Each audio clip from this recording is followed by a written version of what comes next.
I passed through the runic gate and found myself standing on a floating white tile which is very high in the air. In front of me is the sea of tiles. There are thousands of them, hundreds of thousands, maybe over a million. I can't say for sure as they spread far and wide.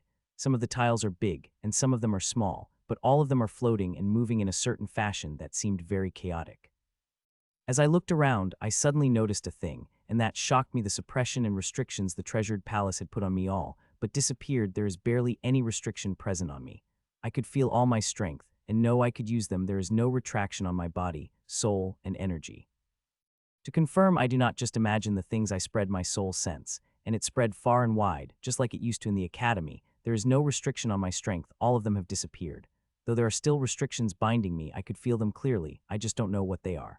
Hundreds of people appearing around me every second, humans, grim monsters. All of them have excitement and a look of expectation on their faces. There are also many faces that have a tired look on them and look slumpy. These people seem to have barely completed the last challenge and did not get enough rest. If they had rested for a few hours, they would have had the freshness that many people have. For the emperors, staying awake for a week is not a big thing. They could remain awake for much more time. But the last challenge was something else. It had tired out even the strongest person in few hours. As the people appeared, I could feel many eyes on me. Many people had seen me finish the last challenge, and I am sure they will keep an eye on me. I wanted to change the persona I am wearing, but after much thinking, I continued with the fiery ribbony persona. It had its advantages, and I would really like it if some grim monsters throw themselves at me. With the enhancement the second diamond seal had given me, and changes had brought my energy, purity, and quality by the 6th floor of Refinement Tower, my strength had increased immensely. Even if I did not have the strength to beat the strongest here, I have the strength to run away from them, and it's not like the strongest will attack me here. They might not even be able to see. There are still some unknown restrictions. 4th challenge, Challenge of Ingenuity. Collect the 100 pieces of golden puzzle that are scattered across the sea of tiles. The mechanical voice rang out. Hearing that, I stumped for a moment before various thoughts began to run through my mind. It is going to be a bloodbath, I thought inside me, and just as I had thought, I saw a grim monster not far from me jumping toward the young women closest to it. One did not need to be smart to see what the grim monster will do to that young woman. It took a second for the grim monster to appear next to the young woman, and it attacked her with a scythe. The scythe approached the young woman, but she did not respond. Just when scythe was about to touch her neck, she disappeared, and the next second, grim monster found his head floating in the air, which too disappeared as young woman put both parts of its body in her storage and looked ahead as if nothing had happened. With barely any restrictions in place, there are going to be a lot of fights, and quite a lot of people will die. Powerful people will die. Those who can reach this stage are the best of both sides and have to offer, and many of them will die in this challenge. As for what one has to do in this challenge, it is clear that we have to find some pieces. As for where to find them and how they look, I have no freaking idea, but I will soon find out. I looked around and saw thousands of people, both humans and grim monsters, are moving toward the sea of tiles, searching for a piece of puzzles, and a minute later, one grim monster had even found it. And before I could get a chance to go near it and see it clearly, one cloaked and masked grim monster appeared next to it and cleaved it too before snatching a piece of the puzzle and its storage before disappearing. The scenes of grim monsters killing grim monster are uncommon, but not rare. I had seen it happen many times. Just like us humans, if one is greedy enough and the thing is worth it, one will not hesitate to kill people of their race. It could be said, internal killing is much more common in the grim monsters than that in the humans. There are thousands of tribes in the grim monsters, and most of them did not get along, and if not for strict higher authority governing them and strictly enforcing the rules, these tribes would have fought among themselves instead of fighting us. Still, their internal fights had helped us humans a lot. If they had been united to the same degree as us humans, we would have wiped long ago. Like few others, I did not enter the sea of tiles immediately. Instead, I continued watching, seeing how humans and grim monsters behave and how often pieces of tiles are found. From what I have observed the 5 minutes, it is not difficult to find the piece of tiles, but one just has to look carefully among the tiles, and eventually one will find it. The difficult thing is finding 100 pieces of it and keeping it to ourselves, as within few minutes, hundreds of people died under the blade of those who wanted the piece of a puzzle they had found. I was watching everything in front of me when suddenly, I saw a lizardman is coming toward me. Its speed is quite good. It would be a blur to even to the eyes of the powerful emperor. I did not even glance at the upcoming lizardman. I just continued looking forward as if I had not noticed it. This seemed to put a bright smile on the lizardman's face. I let it come closer to me, and when it had entered the 100 meters range of me, a dark fiery dome spread from me, instantly shrouding 100-meter area around me. including the lizardman that is coming toward me. Sup, sup, sup. The abrupt change appeared on the face of the lizardman, and it stopped on its tracks as it landed on a small tile and about to prepare to jump back when it saw scary ribbons made of black fire coming toward it. It acted immediately as it swung forward its staff, and at the same covered itself in the defensive layer. Putch, putch, putch. The 9 ribbons I had sent toward it easily avoided its staff and tore through its defensive layer as it is paper before piercing through its body and beginning to envelop in the ribbons. 10 seconds later, it was completely enveloped in fiery black ribbons like a mummy. As my ribbons completely enveloped it, I had immediately begun the harvesting process. The lizardman struggled and tried to scream, but not a single whisper could be heard outside of ribbons. The ribbons had bound it too tight that it could not even struggle freely. The only thing it could do is endure this mind-breaking pain as I harvest it. Despite being powerful, this lizardman did not have a bloodline, which is quite disappointing as my runes are quite hungry for it. 1.5 minutes later, I called back my ribbons. Now in the place of the lizardman is beautiful essence rose, which Nero wants to devour so badly, but I did not give it to him. Instead, I stored it delicate box and before putting it in my storage with the things of lizardman. After taking one last look, seeing there is nothing that would reveal my identity, I called back the black fire dome and once again revealed myself to the public. As I did, I felt the eyes of a couple of people that include both humans and grim monsters. I had finished the lizardman in less than 2 minutes, and I did that in a mysterious way. The black fire dome I summoned blocked all the soul sense. There are many people who tried to breach it with their soul sense. Some even tried to use the special soul methods to breach it, but all of them are unsuccessful. They saw lizardman attacking me in my fiery dome, swallowing it for nearly 2 minutes. There was an utter silence before the black dome of fire disappears, and I appear in front of them without lizardman that had been swallowed by the black dome. After giving a smile to those who are watching my little performance, I jumped toward the tile that is a few hundred meters away from me. As I jumped, I activated many of my ocular methods and looked at the tiles that I jumped over for the puzzle pieces, but unfortunately I did not find one, which is not surprising as people have already gone over these tiles. Thud, I landed on the small tile, the size of my hands, before jumping again toward a tile that is a few hundred meters away from the hole, looking at the tile below me with my ocular method. Most of the restrictions' previous challenge had disappeared, but some of them have remained, and one such restriction is restricted flying. Flying is not allowed. One can jump or even glide, but flying in a strict sense is forbidden. If one tried, they would fall like a dead weight. If they are lucky, they will fall on the floating tile. If they are unlucky, they will fall directly, and I don't have the faintest idea what happened to them. Hun.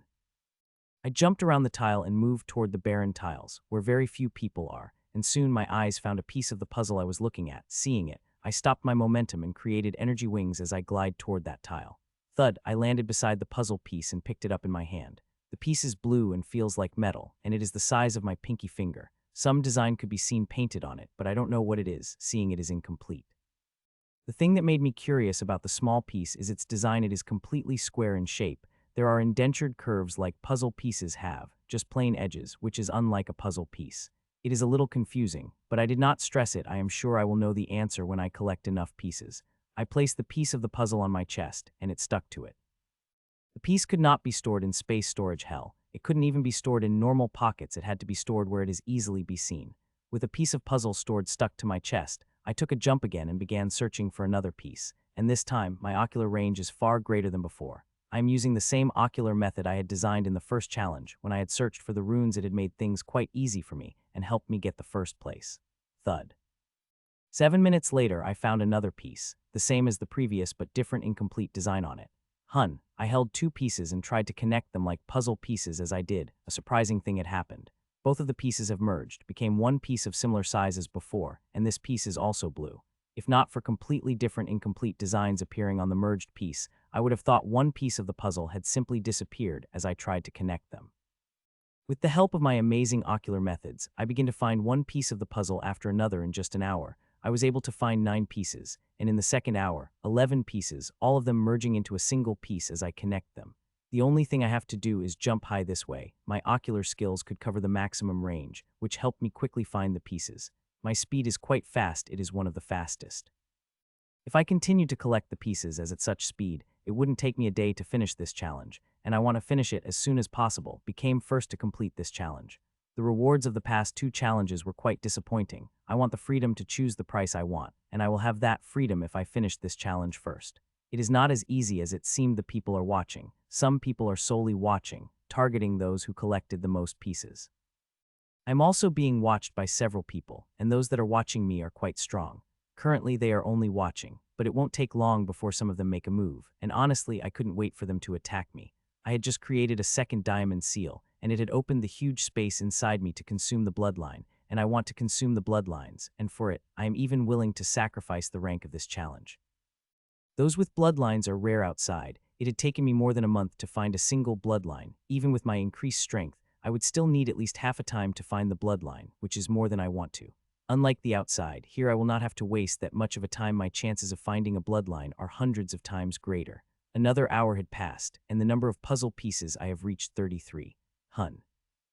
I had just collected piece and about to jump high when I felt I became a target of intense killing intent. Feeling that, I turned toward emitter of such killing intent, and found it coming toward me with blurring speed. A grim monster is coming toward me, and the feeling I am getting from it very is intense. This grim monster coming toward me is only slightly weaker than the Copper Lionman against which I had run away, which itself speaks how powerful it is. The grim monster coming toward me is Black Bearman. The Black Bearman tribe is a common tribe, but this Black Bearman is anything but common. The Black Bearman is huge, its whole body covered in thick black armor that made its figure reach 9 meters in height, and is holding 7 meters long blue warhammer that could crush anything. It landed on the tile that is about 300 meters away from me. It did not stay there for a moment. Instead, it used it as launching pad and shot toward me like a meteor. It had seemed to use some kind of method as it launched toward me, as its whole body is covered in a dark black aura, which seemed to give feeling heaviness. No, heaviness would be wrong. The black aura seemed to possess power similar to gravity or gravity itself. Die human. It shouted as it appeared next to me and swung its warhammer with a speed that should not be possible for such a heavy object. As the warhammer came at me, cloaking in a dark aura that seemed to press me hard, I am feeling the pressure on myself that is so powerful that it would turn even a powerful king into a puddle of flesh and bones. Come, little bear, I am not a normal king who would be turned to puddle with this much pressure. If I had been crushed under such pressure, then I would have never been able to run away from the Copper Lionman. As the taunt came out of my mouth, my sword moved, and it moved with greater speed than its huge warhammer that it had appeared beside it in an instant. Clang, our weapons clashed, and they clashed with such force that air itself vibrated under it and created deafening sound and powerful shockwave, most of which instantly absorbed by tile both of us standing. While the power created by the clash was absorbed by the tile, the power from each other weapons tore toward us through our weapons. Its dark bloodline energy came at me bearing the power of gravity. As it climbed into my sword, I felt became heavy instantly. If I had not had a habit of using the heavy sword, my hands would have shaken under such weight, this bearing down on my sword.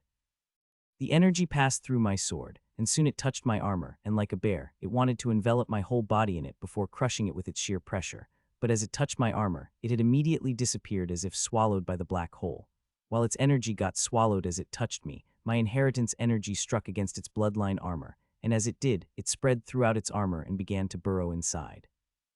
It was not able to go much deeper as its bloodline armor reacted instantly and introduced a counterattack which quickly drowned away my inheritance energy. As the first exchange finished, we looked at each other in the eyes. Its irises are deep yellow and black, and like its, they contain heaviness in them. When I looked at its eyes, it had launched a powerful mental attack. It was crushingly powerful, but I bore it. My mental defenses are strong. If it wants to breach it, it will have to try much harder than this. We continued looking at each other for nearly 10 seconds before a powerful aura burst out of our bodies at the same time. It had activated a powerful strength boosting method, seeing that I did not waste any time activating the first boost. As I had activated the first boost, and strength like never before had spread in my body with the speed that shocked me. Earlier it used to take few microseconds for the power of first boost to spread through me, but this time it is instant, and the strength that had spread through my body many times greater than before. The changes that Diamond Seal had brought seemed to have made my runes even more efficient. World Striker. While I was shocked with the power of the first boost, the Black Bearman attacked, and its attack was very powerful. Black runes have spread across its whole hammer, and it looked like it did have the strength to strike the world. Though I know there is a mental attack mixed in it to make me feel that way, I still couldn't help but be impressed by the power behind the attack. Seeing its attack coming, I swung my sword toward it. My sword looked plain compared to its cool blue runic warhammer, but no one could deny the power behind it. Even the grim monster's eyes got serious seeing it. Clang. Our weapons clashed again, creating an even bigger force field and noise, most of which had been absorbed by the tile we were standing in while rest spread. catching the gaze of quite a lot of people. Our inheritance energy and bloodline energy also clashed. While its bloodline armor destroyed my inheritance energy, its bloodline energy immediately sucked my armor as it touched it and covered it. Little bear, you will have to try harder if you want to defeat me, I taunted. My taunt worked, and as rage filled its eyes, you wretched human, I will destroy you with power great Gory has bestowed upon me. It roared, and its aura flared wildly as it swung its rune blaze warhammer at me. I would have liked to take the battle slow if I had not been on such a tight leash of time. I not only want to consume as many bloodlines as I could, but I also want to get a great rank in this challenge, first if possible. Clanng, Clanng, Clanng. Our weapons begin to clash frenziedly, creating an earth-shaking force field that would be immediately absorbed by the tile we are standing on. In its range, it is bringing out more and more power with each attack, and respond to it, I have to harness more power from the first boost, which seemed to enormous power stored inside it. I am very excited to see how much strength the first boost could give me, as I am sure this Bearman will have me harness it all to defeat it. Hell, there is even a high chance that I might have to use Everwing's power to defend it. Our attacks have become faster, with each attack having more power than the previous. Goria's might. It roared suddenly, and a phantom of huge Bearman appeared behind it. The phantom of Bearman is huge, it is over 20 meters tall, and when I looked at it, I felt like the gravity of the whole world bearing down on me. Getting this feeling, I immediately looked away from the phantom. The phantom has some power that I do not even understand, and it able affect me to such a degree means that Bearman's bloodline is powerful, and it is able to harness a huge amount of power and benefits from it. It is both good and bad news for me. Good because I will harness a powerful bloodline, and bad because it is more powerful than I had thought, and I will have to use nearly all my power to defeat it. The phantom had stayed behind it for a moment before it merged with it, and when its aura had skyrocketed to the unbelievable that air around it started to shake, and I began to feel intense gravitation pressure from its body that wants me to kneel. Feeling such power, I did not hesitate and harnessed all the power I could from the first boost. I do not want to take a chance when I sense such frightening power from my enemy. Wretched human, die, it said, and brought down its hammer at me. Seeing the warhammer coming down on me, I wanted to avoid it, but unfortunately, it is not an option. The tile is small for me to move anywhere, and if I jump to the next tile dodge, I will give it the perfect opportunity to hit me like a home run. I do not have the option to dodge, nor I want to. I am powerful enough to face such attacks head-on, and I will face it head-on. With that thought, I swung my sword, and it moved toward the hammer with great power. Even if my sword is 7 times smaller than a hammer and looked like a toothpick in front of it, it bears the power to face it head-on. Clanng, my sword clashed against its hammer and stopping it on its track. I could see the eyes of the Bearman popping out in shock seeing that, and it begins to pour more energy in its attack to push my sword back, but my sword held on, not moving an even inch under such pressure. It continued to pressure me for a few seconds, but when it found it is futile, it took back its hammer at the blurring speed before bringing it down with even more power than before. Clanng, Clanng, Clanng. The hammer blazing with the runes clashed against my plain sword, wanting to crush it with every attack but not doing much against it. While it may look like I am fine, but with its ever-increasing power of its attacks, I am harnessing everything I could from the first boost to match against it. I had many times tried to vent its hammer to strike its body, but the bastard is quite skilled as it's thwarted each of my attempts flawlessly. Damn these powerful bloodlines and transmission of knowledge they provide. Human, it seemed like I have to use my most powerful move to kill you, the black bear roared while looking at me with hate. It did not seem to want to use that move. Using that move will mean showing the others its limit, and no one wanted others to know how powerful they are. Exactly, I am also no exception to that fact. Still, it now has no choice but to use all its strength to defeat me with so many people watching. It is a thing of honor to it. If it backed down now, all the honor it had earned fighting the humans would be lost, and it might even get punished by its tribe. Goria's blessing, it said piously in an almost whisper-like voice, and as it said it, the phantom of huge Black Bearman appeared behind it, and it looked a lot more vivid. If normal people looked at the phantom, they would find it real instead of being phantom made of energies. Unlike last time, I did not directly look into Phantom's eyes, but despite that, I felt huge pressure and feeling powerlessness emerged from my heart that wanted me to give up. Heeding that feeling, I nearly given up, loosened the sword from my hand before suddenly coming to myself. Fuck. I couldn't help but curse inside me. The compulsion is fucking strong. If not for my strong will, I would have given and that would have been disastrous for me. I would have become fish on the block for the Bearman's hammer to crushed into the paste. It is a good thing that the phantom behind the lasted only for a moment before it entered the Bearman's body. As the phantom entered the Black Bearman's body, the changes begin to occur on it. Runes began to appear on the bloodline armor of it, and bloodline armor begins to thin out, becoming more delicate. The blazing aura begins to turn mute till I sense no aura from it, and this continued for about 5 seconds when a faint aura begins to release from its body. Fuck, I cursed, sensing that aura and activated Everwings without hesitation as I did strength like never before begin to course through me, and I wanted to attack it immediately, but I did not. I did not attack not because there is any danger, but because I want it at its full power. One barely comes across such an opponent, and I want to fight it at its full strength. Though it is not a wise design, I had already waited enough and would not lose if I had waited some more. I had already rushed the fight, and if I rushed more, the battle would not be enjoyable. Let it increase its power as much as it wants. I know I will be a final winner. Human now bear the strength of Goria's bloodline. It said with laugh with itself infused with power then. Each of word it spoke felt like a powerful punch at my head. The moment it had finished speaking, it launched the attack, and seeing the attack, I had wasted not time harnessing nearly all the power of the first boost plus Everwings. As I harnessed their full power, a surprise change had occurred to me. I found myself covered in very faint diamond sheen. It is so faint that it is nearly invisible to the eyes. This very faint sheen had covered nearly every cell of my body. A flash of surprise appeared on its face for some reason, but that did not stop Bearman from continuing its attack. It even increased its power mid-attack. I did not waste any time and swing my sword toward the hammer as my sword moved toward it. I felt something different. I don't know what it is, but know it is something different. I just hope it did not affect my attack power. Escalating and NG, step, our weapons clashed, and a look of shock appeared on the Bearman's face as its whole body shook, and it was forced to take a step back. Not only that, blood also leaked out its nose. The change had shocked not only me but also me, as this effect is too great. I had not expected to shake all over, as the strength of our attack was nearly the same, but not only Bearman's huge body shook, but it had also had to take a step back, and blood leaked out of its nose. Though I am shocked by the power of my attack, I did not waste any time launching another attack while enveloping both of us with a fiery dome, so others could not see what is happening. Bastard. The Bearman cursed, seeing my attack, and moved its hammer in a defensive position due to my attack being too quick. CLLN and NG, step, my attack clashed against its hammer, sending a greater shake across its body, and making it taking another step back with greater momentum. The power of the attack is so great that it had barely able to stop from taking another step. PUCHI, you wretched who. It had just stabilized itself, and uttered a curse when it found my sword stabbed in its back, which had shocked it greatly as it had not expected the attack coming from behind. There was barely any space left behind it on the tile, which is why it had stopped the second step's momentum, bearing that force with its body, harming it little, which gave me enough to act using all my strength. While the space behind it was not enough for huge Bearman like it to take a single step back, it was enough for a human like me. These fortunate stances had given me enough chance to make a killing move against it.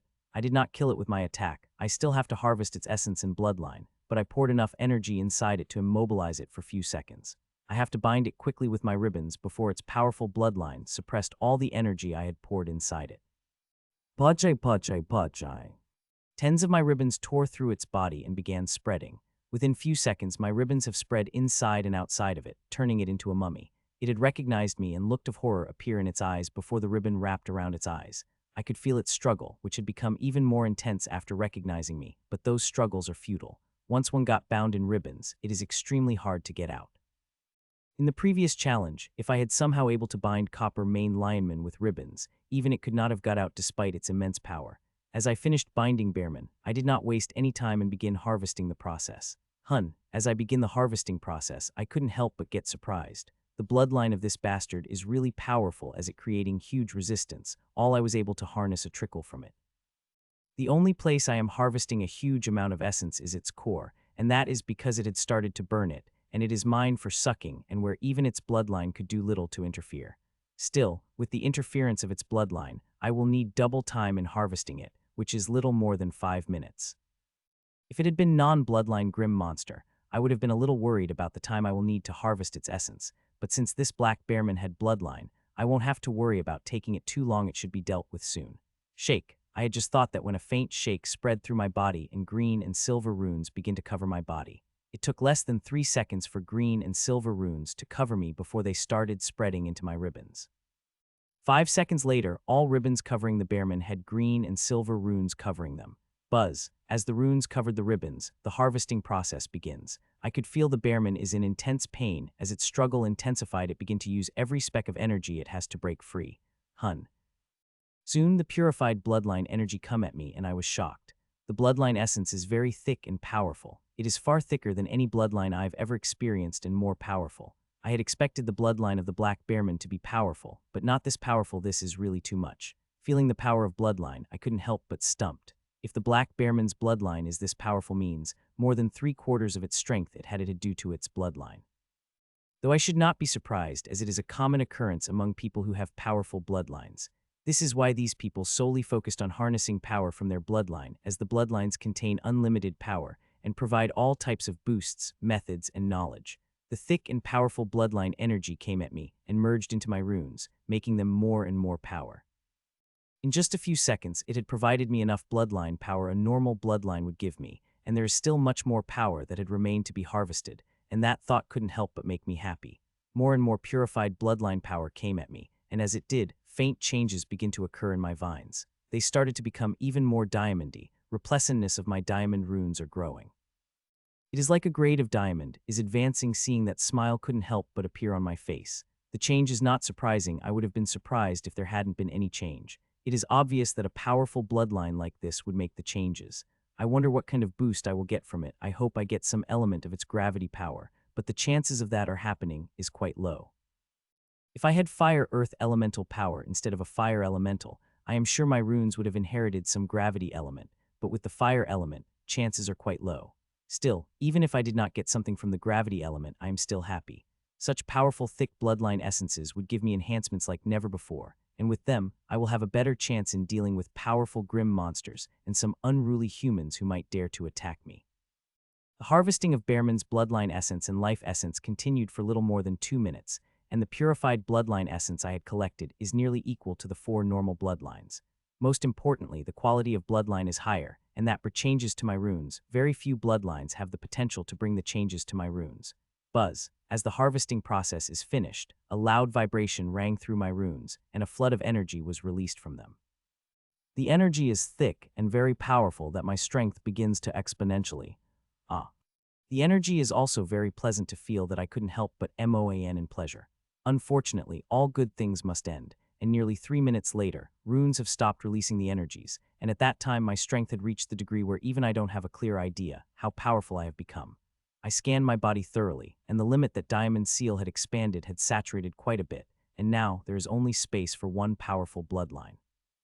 With the remaining space I have, I could consume 3 to 4 normal bloodlines or one more powerful bloodline, and of course, I will try for a powerful bloodline. There is no way in hell I am going to consume normal bloodlines. The powerful bloodline gives many advantages, and I need to consume a powerful bloodline as my last bloodline in the king stage. Doing that will not only provide me huge strength in king stage, but that strength will also multiply several times when I broke through the emperor stage.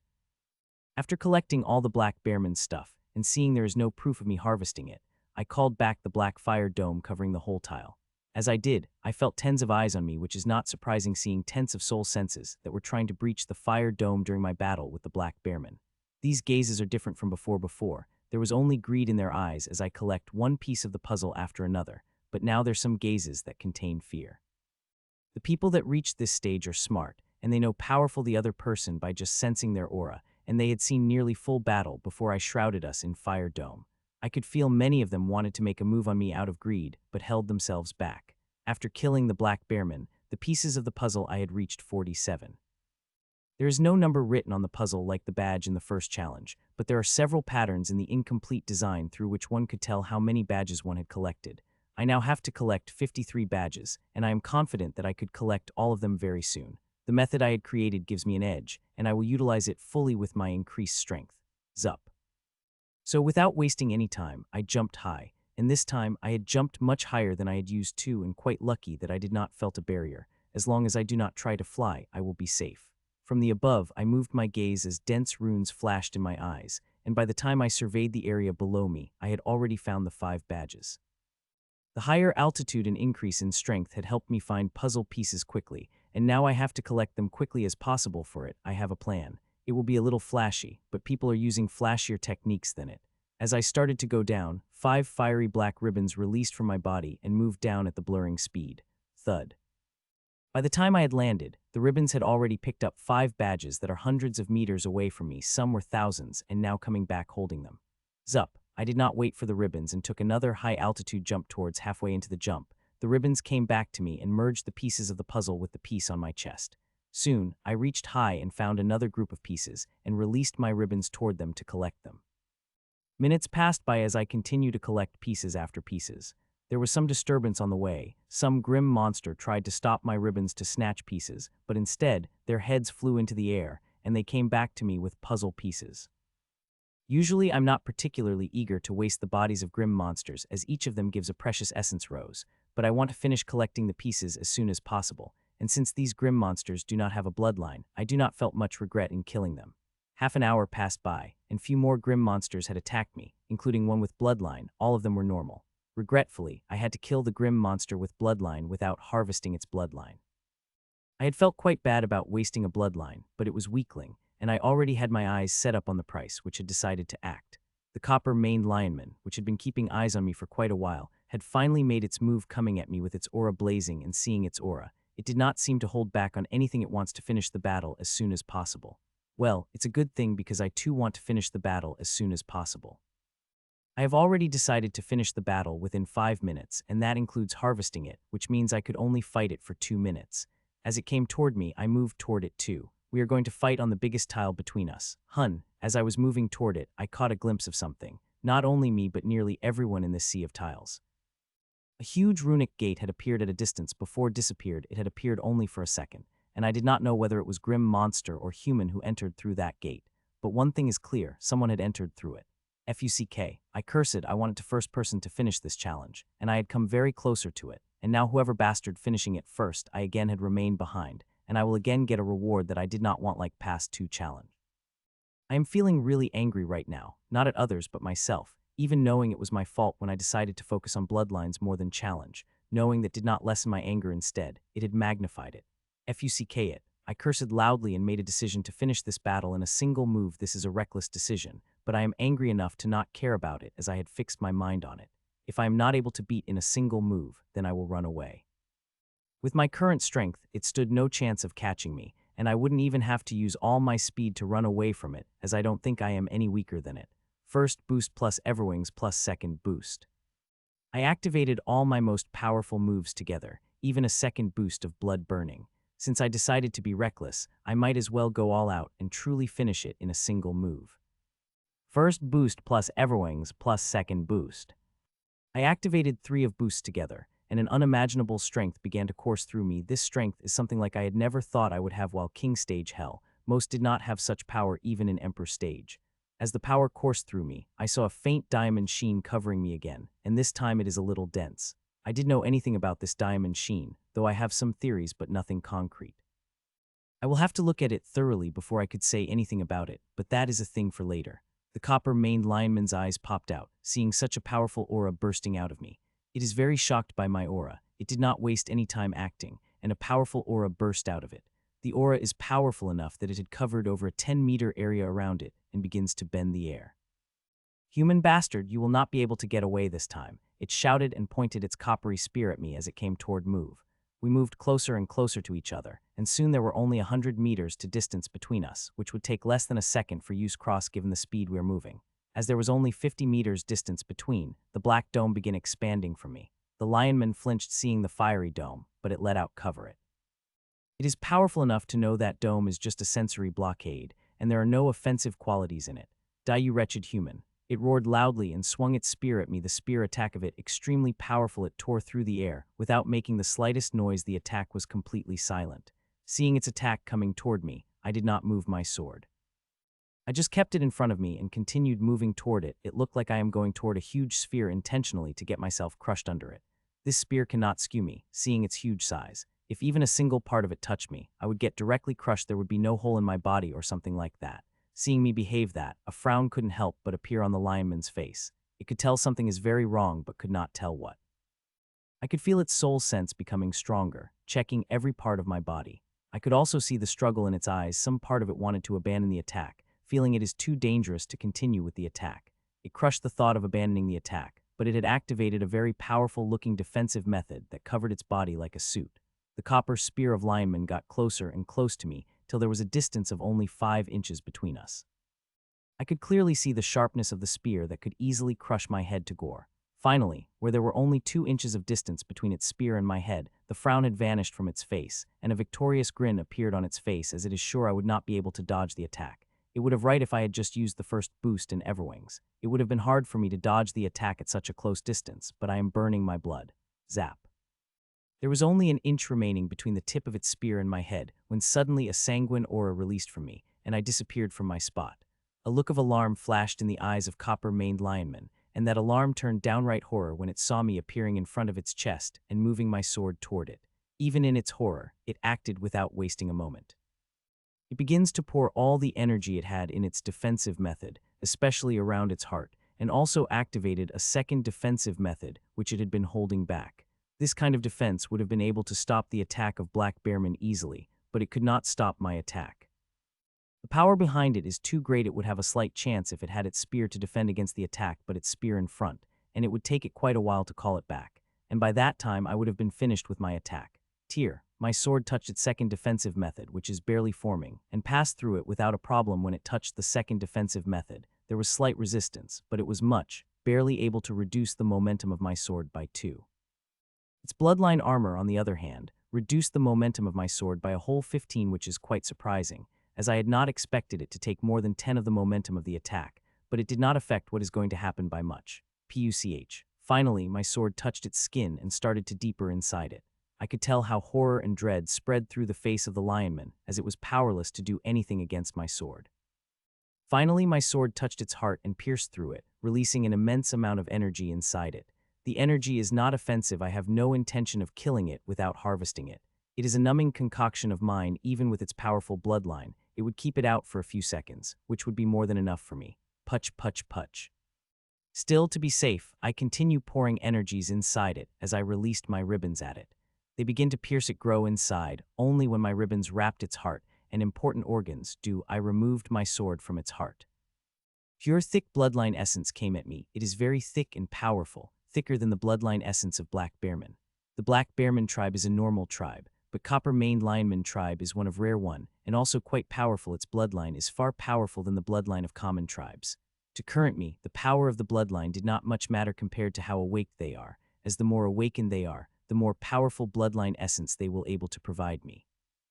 Take the werewolf I had fought in the championship. It is from one of the rarest and most powerful tribes of Grim Monster. Its bloodline is far more powerful than Copper Lionman tribe, but the bloodline power I had harvested from it nothing compared to what I am harvesting from the lionman.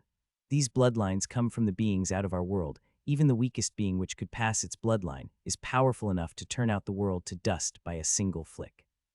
So to the current me, it did not matter how powerful the being is whose bloodline I am harvesting. What matter is how much hosts of it was able to awaken it, as at the current stage, the power of bloodline depends on how awakened it is. Though I would not say the bloodline of a powerful being is not useful. That would be false, as they have a very big inherent advantage. The bloodline of a powerful being is more powerful than the bloodline of a less powerful being. When the host activated the bloodline of a powerful being, it is more powerful than the other host who awaked the bloodline of a less powerful being and is at a similar awakening stage. As the bloodline gets consumed by my runes, they again begin their transformation, and this time, the transformation is happening at a greater speed than the earlier. It is understandable, the bloodline of the Copper Lionman may be lower awakening level than the Black Bearman, but it is from a more powerful being, thus fundamentally stronger. Bloodlines are complex as they are amazing, and my runes could consume them are an amazing thing. I have never read something that could consume the bloodline. They are powerful and made from principles that stop anyone from consuming them, but somehow Hidden Being and Ashlyn are helping me thwarting that rule. I'm more than happy it is happening to me. Without me able to consume the bloodline, I wouldn't have such amazing strength I have now. I am perfectly aware of how powerful I am despite being at King Stage. I have a strength that the Emperor dreamed of having, and very few Emperors have. I am very lucky to have a partner like Ashlyn. As for the Hidden Being, my thoughts are a little complicated. Till now, it had not done anything to harm me, but nothing could be said about these powerful beings. I do not exactly have good experience with such a powerful being. Nearly 2 minutes had passed when suddenly bloodline essence stopped coming to my runes. There is still a bloodline essence, but my runes have stopped accepting it as my body had reached the limit. It is not a normal limit, but an absolute limit. It will very hard to expand this limit through training or drinking potions. Even Diamond Seal will not be able to expand the limit. Now, if I want to increase the limit of my body so it would consume more bloodlines, then I will have to level up to the Emperor stage. There is no choice other than that. While my body had reached the limit, my runes also seemed to have finished with their change, and whole inheritance runes looked like a quality diamond that is shining resplendently like stars. The runes really looked beautiful, and releasing a very faint aura they have never released before. This aura is very faint that even I barely able to sense it, but it filled with power and life. Feeling this aura, I couldn't help but think about Nero. 20 more seconds passed by before the hidden being were able to drain Lionman of its essence and bloodline, and now in its place, only beautiful coppery-colored essence rows have remained. Buzz. I was watching the rows when my runes buzzed loudly and released a flood of energy into my body. The quality of energy is much higher level at before that it begins to increase my strength exponentially while my strength is increasing. Space is not. There is not the slightest change in it. Usually when the strength of my body and soul increases with it, space of consumption also increased, but nothing of that sort is happening right now. Fortunately, there is some space before my strength limit reaches the absolute limit at that time. I would not be even able to increase my strength, and the only option I have is to level up. 3 minutes passed by when some of the flooding energy released from the runes started to go back to runes, seeing that my heart couldn't help but feel pain. The quality of the bloodline was really great, and due to it, the runes released an immense amount of strengthening energy that filled my strength limit, so quickly it became the absolute limit.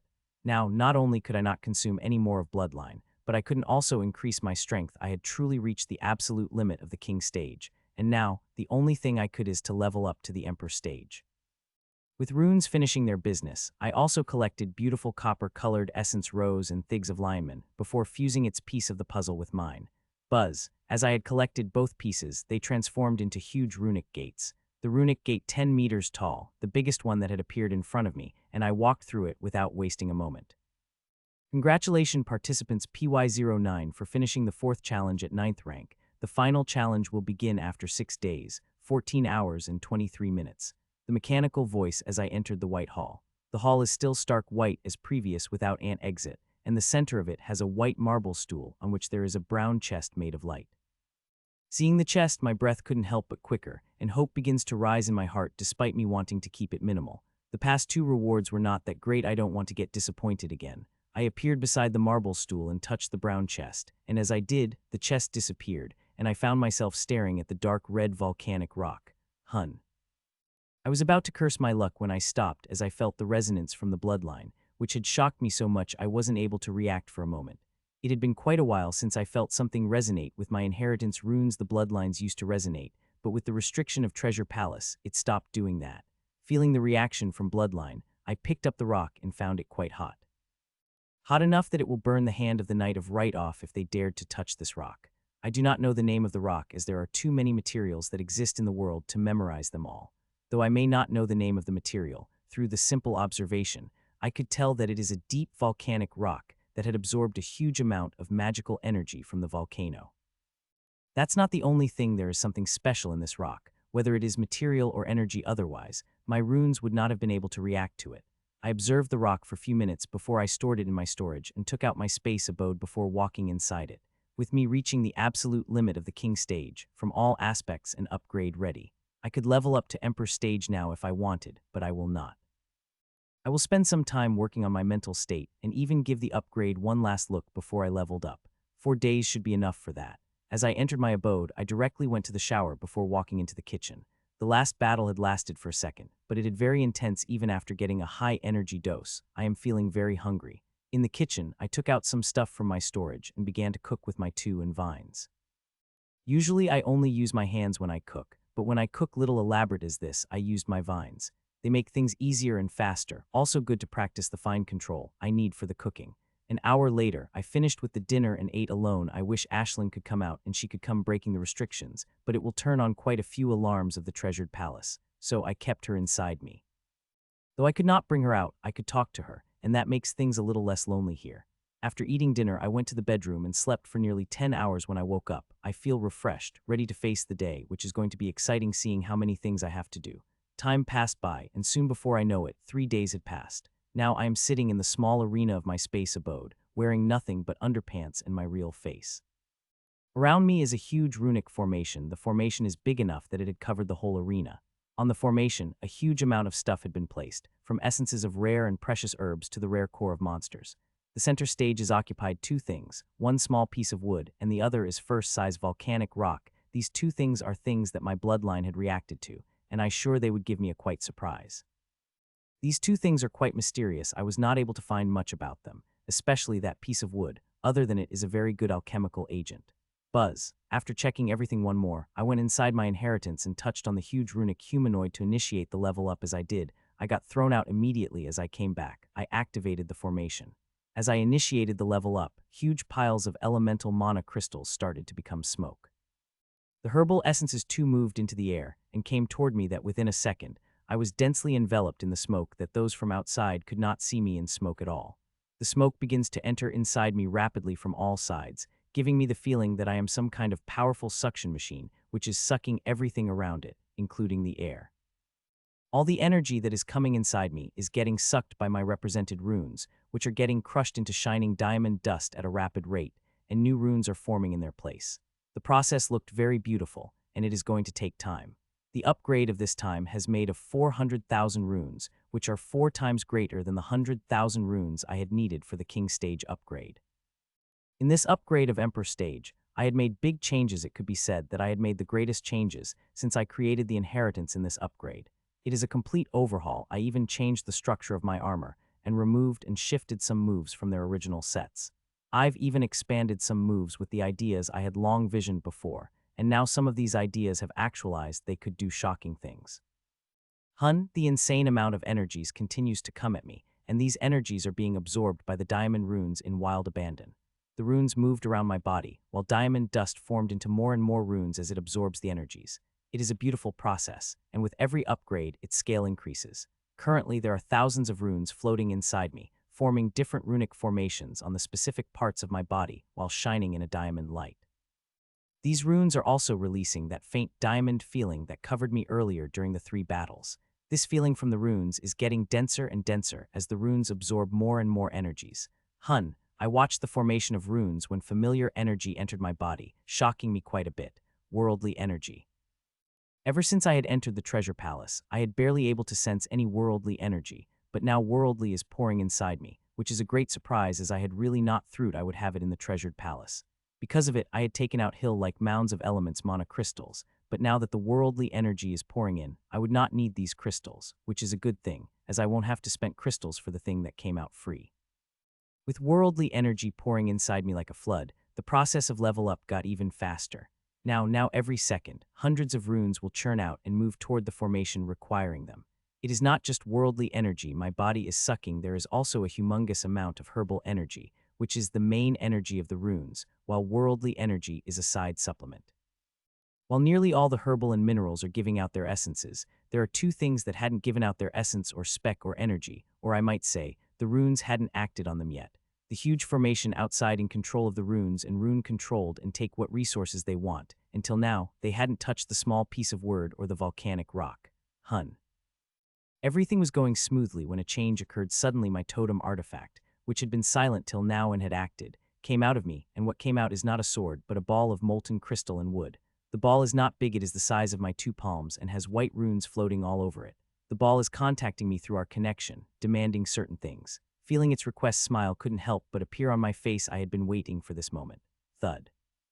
I did not waste any time and take out a huge load of weapons and precious metals and some peckweller things that I had found. Nearly all the artifacts belonged to grim monsters. These are useless to me, and if my totem artifact had not demanded it, I would have thrown some of it in the hole of the academy. As I took out the load, the ball had extended tents of its tendrils, and as these tendrils touched the artifacts, they liquefied before they got such into the ball through the tendrils. The scene looked unbelievable, as it is scary most of the time. I forgot that hidden being had kept a piece of the abomination's soul in my sword. Most of the time, I consider my sword normal, but it is definitely not.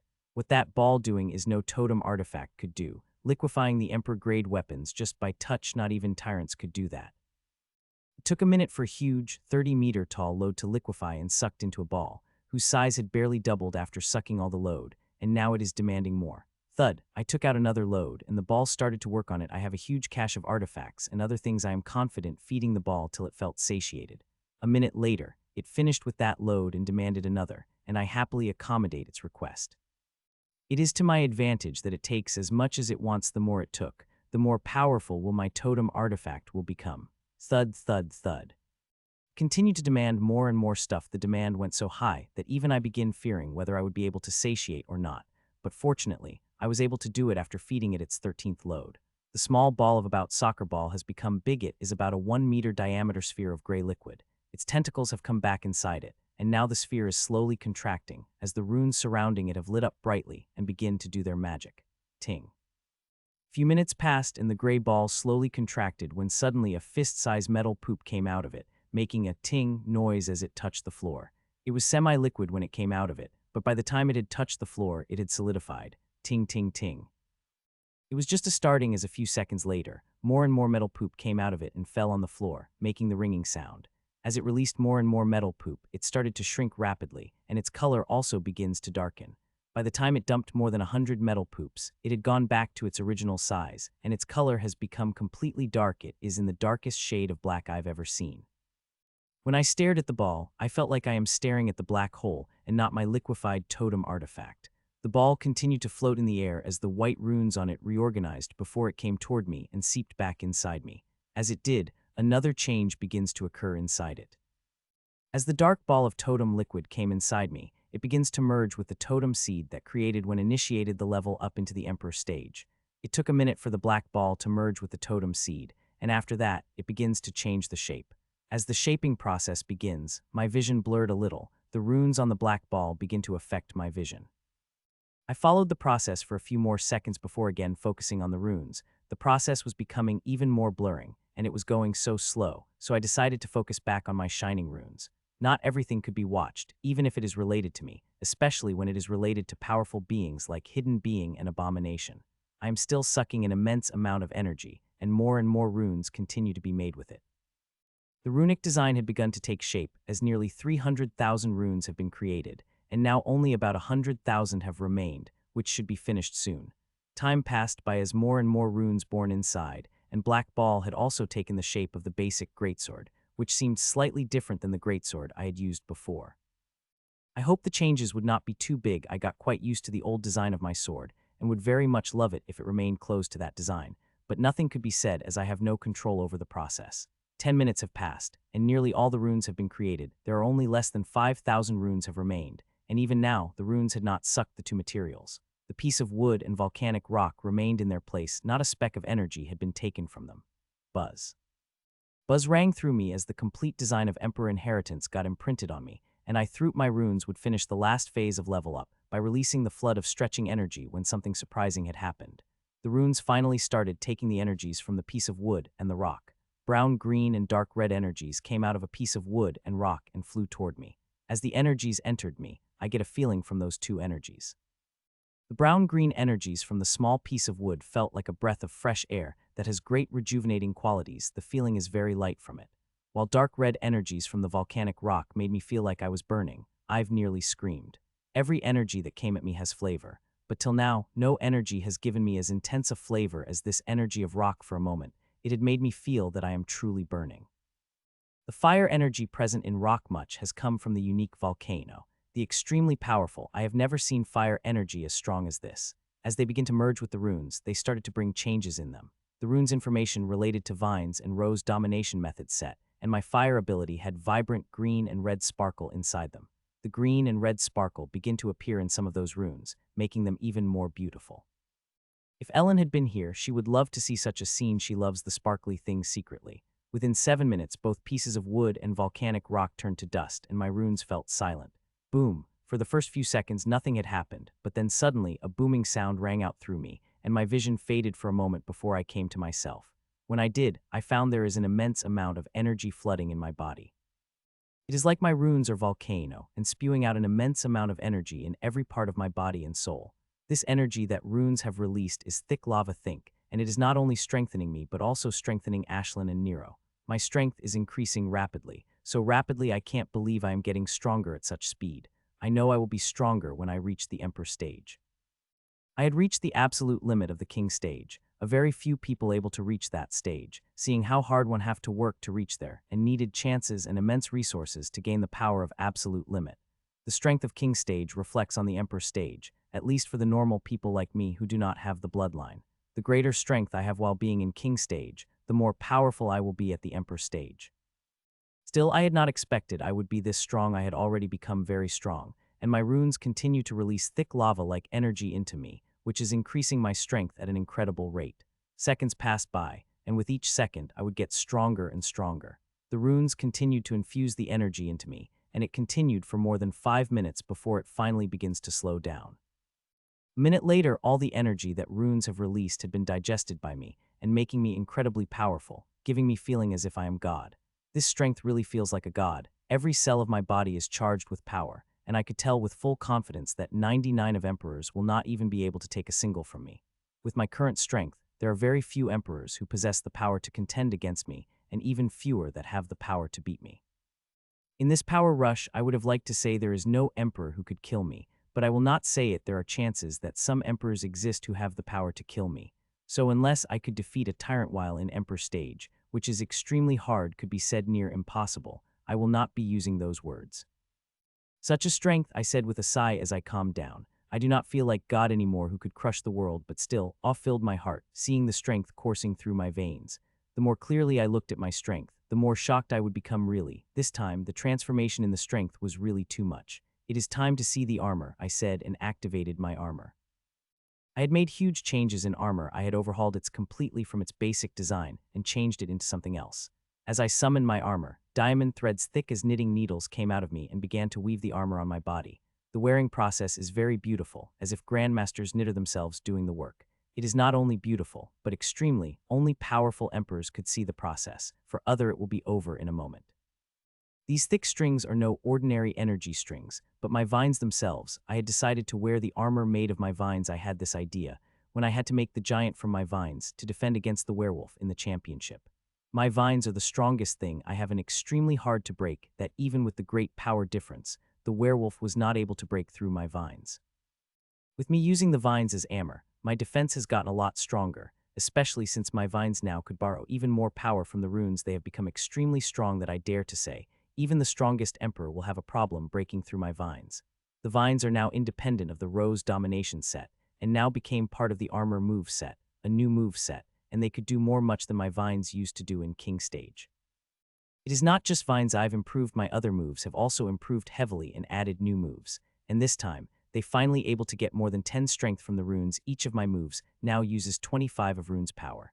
The only move that could use more power is my vines. They could use double the power of runes than my other moves. As the armor appeared on my body, I looked at the mirror and couldn't help but became impressed by what I saw. The armor looked work of art, and it may not be as enchanting as the previous armor, but there is a rawness in it that will make anyone think twice. The armor is made of diamond strings that are thick as knitting needles, and they weaved around me beautifully. The diamond strings are not plain. 20 of the strings are in vibrant green color, and another 20 are red with a ting of gold. The plain diamond, green, and red color creating striking, beautiful, and raw-looking armor. With armor on my body, I want someone to fight against, be it a human or grim monster. I will take anyone as long as I could fight, but unfortunately I could not. I will have to wait for 2 more days before I could fight with anyone. I wish I could go out now, but this strange treasure palace has strange rules. Each challenge would last for 1 week strictly before the next challenge begins. It would not begin the challenge early, even if all the participants cleared the challenge early. I was wallowing in my sadness when I felt something, and feeling that a bright smile couldn't help but appear on my face. My artifact is completely ready, and I had wasted no time in bringing it out. As my intention moved, a big heavy sword appeared in my hand. The weight of my sword increased again, and it is not just a weight that had increased, it also becomes longer and a little wider. The longsword is now 1.4 meters long and 9 inches wide for a human. It is an utter monstrosity. Still seeing the size, I heaved a sigh of relief, as not long as I feared if it had longer than 1.5 meters, I would have had problems. The sword still had the diamond blade, but this diamond blade is silver in color and extremely sharp, that I did not dare to place my finger on it despite having great confidence in physic. The handle is still dark green, but this shade of dark green looked much better than before and very suited on the silver blade. The mark of abomination still present on the pommel, but this time the mark looked lifeline, and if one continued staring at it for more than a second, one might feel abomination coming back to life, and it is quite scary. The greatest change my sword had is not its appearance but enchantment. The enchantment of sharpness and heaviness is still present, but now there is another enchantment, and I am extremely happy that I had got this enchantment.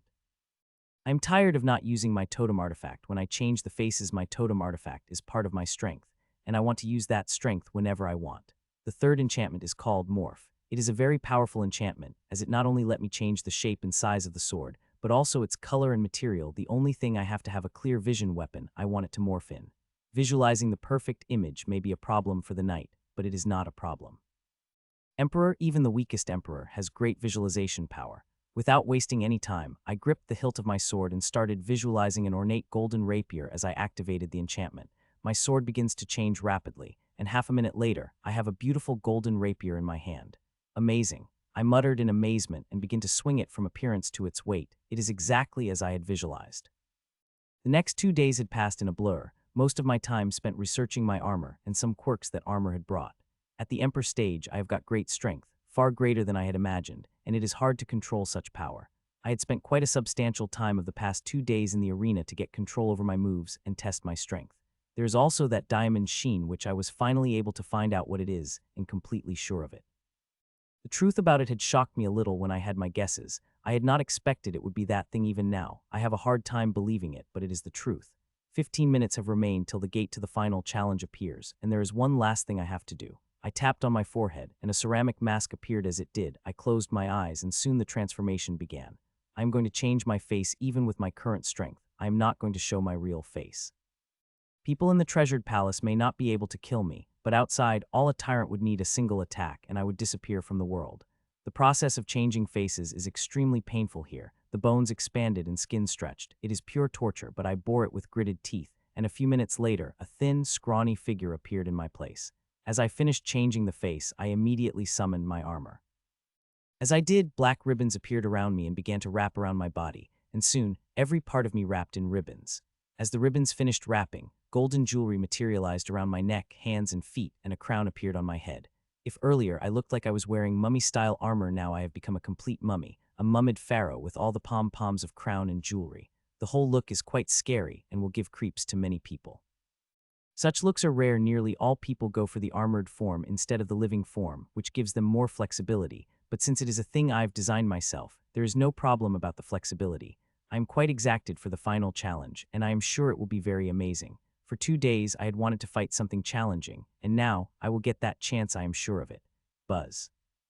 Time passed by, and finally, a golden runic gate appeared in front of me and walked through it as I had done multiple times.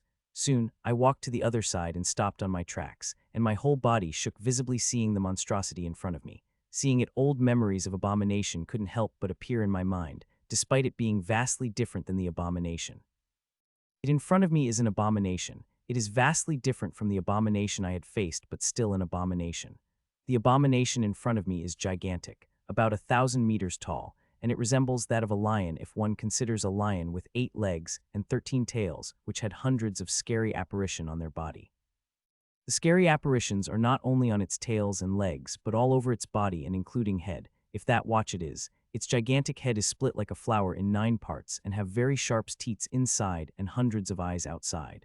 Currently, it is being chained by the hundreds of gigantic chains that had covered every part of its body. It looked very real, as if it is a real being, but when I use my ocular methods that had become even more powerful with breakthrough, I know it is not real, not alive. It is made by a very powerful being to make it look almost real. Humans and grim monsters appeared around the abomination. Each one had quite a spectacular expression on their face, but there is a difference in expressions of the two races. The humans had a pure horror on their face when they looked at it, before some excitement appears on their face as they looked at it clearly and got over their shock, while the grim monster also had the look of horror on their faces looking at it, but instead of excitement that human had, they had reverence in their eyes. From what I know, aside from the totem spirit of their tribe, these grim monsters also worship other beings, and some of these beings look suspiciously like the abomination. This abomination may look like one of the beings they worship. I wonder whether the grim monsters will fight it or give up. I shook my head just as this thought had come into my mind. There is no way in hell grim monsters will give up the battle. Seeing their nature, they will fight it, and they will fight with frenzy, not wanting to let us humans get the best price and have an edge. We seem to be in the forest. Through we standing on the huge clearing there is miles wide. I could see the greenery and hills. I wonder if people will be able to run there if the battle had become too hard for them. A minute has passed, and soon nearly all the people have been teleported, and we are standing around the abomination, forming a huge circle. There are around 1,000 people who seem to have reached the final challenge, and more than half of them are grim monsters. Their numbers are between 600 to 650. The difference is not huge. If we turn against each other, which we will without a doubt, if it is allowed, we will be able to face them without problem. We had faced them many times with far greater odds. Final challenge: defeat the abomination 6731. The ranking of participants will depend upon the damage they do to the abomination. The mechanical voice said, "Break, break, break." Just as the mechanical voice finished speaking, the chains binding the abomination started to break one after another, and the runic circle that restricted our moments had also disappeared. As it broke the chains that are binding its split mouth, it let out an ear-splitting roar that shook the soul of people. Blood begins to come out of people's eyes and ears, and some even vomited and got crushed under the tail. Before they could move away, the abomination had acted too fast. It had attacked those who had affected by its roar the most. Their bodies have disappeared the moment the tail had hit them, so they might be alive, but they might also be dead. Nothing could be said, unless we see them alive, as many times people have died under such challenge in Treasure Palace. The attack had brought reality back into everyone's eyes, and people have the reaction finally. Armors begin to burst out with powerful auras. World-shaking attacks went toward the abomination. Some host of bloodline and inheritances, gigantified before they moved toward the abomination to attack. The abomination is extremely powerful. The attacks that people have launched had barely scratched it before it disappeared. The life bar above it barely had any change, even when hundreds of attacks crashed into it. The defense of this abomination powerful. It did not matter if we launched thousands of small attacks, it will not lower its life bar as an immensely powerful attack would. While most people are focused on attacks, there are some who attacked each other and see how the attacks are hitting people. There seemed to be no restriction on hitting each other. I did not immediately act. I am in no hurry to attack, and seeing the scary look of mine, the grim monsters around me left me alone when I am completely unarmed. I am not the only one doing such things. Some humans and grim monsters also watching from a distance. These people are not emitting any aura, but they are powerful without a doubt. 40 seconds had just passed since the challenge began when I saw its sky-blocking tail coming toward me. The tail is extremely fast, and with its huge size, the power behind its attack would be so immense that I did not want to directly clash against it. Still, I did not move when it comes toward me and waited till it was just a meter above me. When the tail was 5 meters above me, I disappeared from my spot and appeared above it. I did not immediately attack. Instead, I used my newest move from the armor set, gigantification. I said inside me as the runes inside me lit up, and ribbon begins to expand rapidly, and with its size of my armor begin to grow. My size in front of a 1,000-meter-tall monstrosity is too small. It is like, but though even at bug size I could see huge destruction with my strength, I still chose the gigantification. Aside from wanting to test the power of the new move, I wanted to it for another thing which I would begin soon. It took less than a second for my size to grow to 50 meters long. I could grow even bigger, but 50 meters is more than big enough. As I got big enough, a huge 40 meters long golden copish sword appeared in my hand at the same time. The tail had come at me. Abomination is smart. When I dodged its tail coming before it stopped its tail from hitting the ground and moved its tail toward me. Hee hee. I smiled, seeing the bright red tail with hideous apparitions coming toward me, and disappeared from my appeared before below the tail, before swinging mine toward one of the apparitions. Copish is one of the most unique swords out there. It looked like a combination of the scimitar and sickle with its moonlight curve, which is really good to hack things apart. Slice. My copish moved with blurring speed, and before the tail could react, its pieces through the bloody apparition, peering meter deep inside.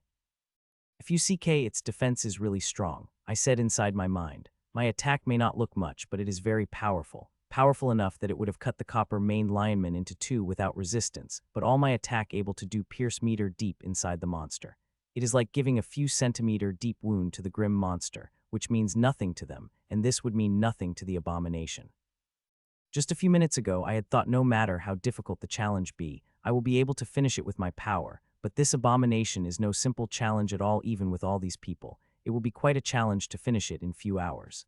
I instantly removed my sword and disappeared, and as the tail came me like lightning, seeing I disappeared, I thought tail would come at me again, but it seemed not. It had found the easier target, a group of grim monsters, standing too close to each other. More than half of them would not survive for more than half a minute. Seeing that, I turned toward the huge body of abomination, which is using every part of it to attack from where it is launching hundreds of energy attacks every moment. I was watching the abomination, thinking about which of it would be best to attack, when I noticed a vermin coming toward me, a ratman to be exact. Cup. I did not react and remained looking, and soon the ground below me exploded, and a yellow-colored ratman comes at me. Even then, I did move, but one of the loose ribbon hanging by my hand moved toward it like a lightning speed that brought out horror in Vermin's eyes. Soon, a vermin got captured by the ribbon before it could put a decent defense. The ribbon had brought it to me, and as it did, ribbons split apart, and maw-like opened on my back, and ribbons smoothly deposited the ratman into the maw, and the maw closed while I continued to look at abomination in front of me. In less than 30 seconds, I had fully refined the ratman and stored the essence rose I had got from it in my storage. I barely have to do a thing with just a few intentions. The runic formation I had created had done its job. The vermin did not have a bloodline, and not it had taken it during the harvesting. It would have been great if it had done that. Sup, sup, sup. Shaking my head in disappointment and disappeared from the spot, avoiding the column-size energy missile that abomination released. It is attacking with every second, and they are pretty destructive that if an emperor got struck by it, they would become simply vaporized. Even I will have to put all my defenses together to barely defend against the huge column of energy. After dodging the attack, I again begin to observe the abomination, looking for a great place to begin an attack, and soon I decided on one. First boost. I activated and disappeared from my spot. I had decided to target its abdomen and legs. I would have liked to go after the head, but some of the most powerful people have chosen it as their target, and I don't want to join to make the crowd even bigger. Not to forget, I feel little gummy about the head. It is likely because of my fear of eyes. The last abomination I had fought had thousands of eyes all over it, just like hundreds of eyes it had all over its face. Soon, I was under its legs. There are hundreds of people attacking its legs and abdomen. Now and then some got crushed under these heavenly pillars. Seeing their huge size, and one might expect them an easy target, but they are not. They are one of the most defensive parts of abomination and are extremely swift, that if one is not fast enough, they will crush you instantly. Familiar strength of the first boost filled me, giving strength that very few people here I had. This time I was not shocked to see the great power of the first boost filling me. I had practiced with such great strength for 2 days and got very familiar with it and could launch the perfect attack. Pouring the strength into sharpness and weight enchantment, I moved toward its left leg in front. I am going to cut that bastard apart, no matter how much time it takes. The head might be a good choice to attack, but is too well protected even when it did not look much. There is a thin but very defensive layer covering the outer parts of its flower mouth. As for attacking inside the mouth, it is quite harder than it looked. From what I had observed, its petal-like mouth moved too quickly that all the attacks struck across its long, sharp teeth, which looked like they are made of the strongest metals as people that are fighting them, barely able to damage them. It is one of the reasons why I chose the lower part of the abomination to attack, and I am not the only one who had done that. Some smart, powerful people are doing the same. Clang! My sword clashed against its extremely defensive leg. The huge 40 meters long sword of mine was not even able to do lesser damage than before, as my sword was not even able to go even half-meter deep into its skin. For normal people, the damage I've done may seem laughable, but some very observant people would be shocked seeing the damage, seeing I had attacked the knee of the abomination, the most protected part, which is covered in extra few layers of protection. Hee. I let out a laugh as I removed my sword from its knee before attacking again at the same spot with much more strength. Slice. A slicing sound rang out as my sword sliced through its knee, going deeper good 6 meters before coming out. This abomination is really strong, I said as I looked at the cut I had made. The 6-meter-long cut may look big, but when one considers how thick its legs are, they will consider it a small wound. 50 meters is no small joke. The abomination screamed again, and this time, its leg came at me like a rocket-speed kick. It is very fast, and with its leg, it will crush mostly anything that is below the tyrants. I easily avoided and waited for its leg to come back to its place, and when it did, I harnessed all the Strgeth first boost could give and attacked. This attack of mine is very fast and powerful, and it's not just because I had harvested all the power of the first boost, which is quite much, but also because I had poured huge mana in sharpness and weight enchantment. Slice, my sword sliced through its lead again, and this time it went deeper and deeper before finally stopping at nearly 20 meters deep, which is lesser than I had expected but still not at the disappointing range. Another soul-shaking roar came out of its mouth, and I saw 3 of its legs coming toward me. I glanced at them before I disappeared from my spot and appeared a few meters away from my position. The abomination is powerful without a doubt, but with those having the same level of power as it is not much of a threat as long as we are careful. What difficult about this abomination is killing it. Its defense is too powerful, and not to forget, it heals very quickly.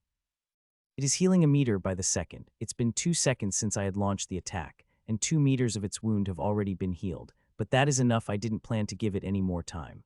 I will have its leg. If I could not cut it with the power of the first boost, I will use an even more powerful attack, and I have many powerful attacks in my arsenal. Second boost, I said, and immense power begins to course through me. The second boost of the Emperor stage is different from the second boost of King stage in the current second boost. No blood burning is involved. This boost involves nothing but the pure power generated by my inheritance runes. The current second boost offers more power. As for why I had created a second boost for more strength, which I should have kept in the first boost like before. The reason I had created the second boost, because keeping all the strength in the first boost is not efficient, it wastes energy when one uses a big move to finish off the small job. It is better stacking moves which offers more and more power. It is very efficient that way. As the power of the second boost coursed through me, I moved toward the leg while powering up the enchantment of sharpness and wait further. It took me a fraction of a second to appear beside the leg of the abomination, which had just come back to its place when I swung my sword at it with great power. Slice. With such great power behind the attack, my sword sliced through its knee without feeling the slightest resistance. My sword did not feel any resistance until it reached 25 meters, and even then, a sword had great power in it and continued to cut further. The blade continued to tear through the knee of the abomination before finally stopping as it had lost all its power at the 35 meters. This time, I was able to cut more than half of its knees and would only need to cut about meters to finish off its knees. Sup. I had just removed my sword from its knee and about to launch another attack when I found tens of columns of energy coming toward me. These columns did not follow the straight momentum instead. They curved it coming at me, who is standing below the body of abomination. That's not the only surprising thing that had happened. The huge column that came at me divided themselves into the 100 small energy missiles. When tens of energy columns did that, thousands of energy missiles had downed.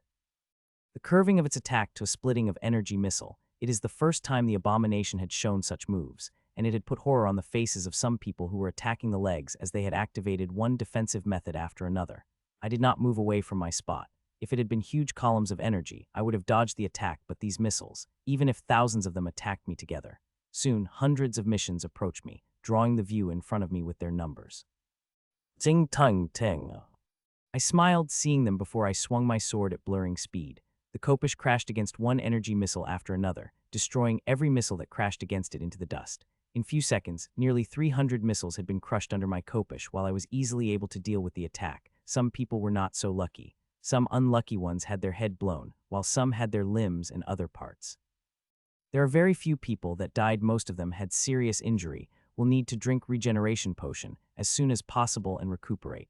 I saw few live people disappearing with dead ones as they shouted leave, while those who were not extremely injured quickly chugged out the healing potion before went back on the attack.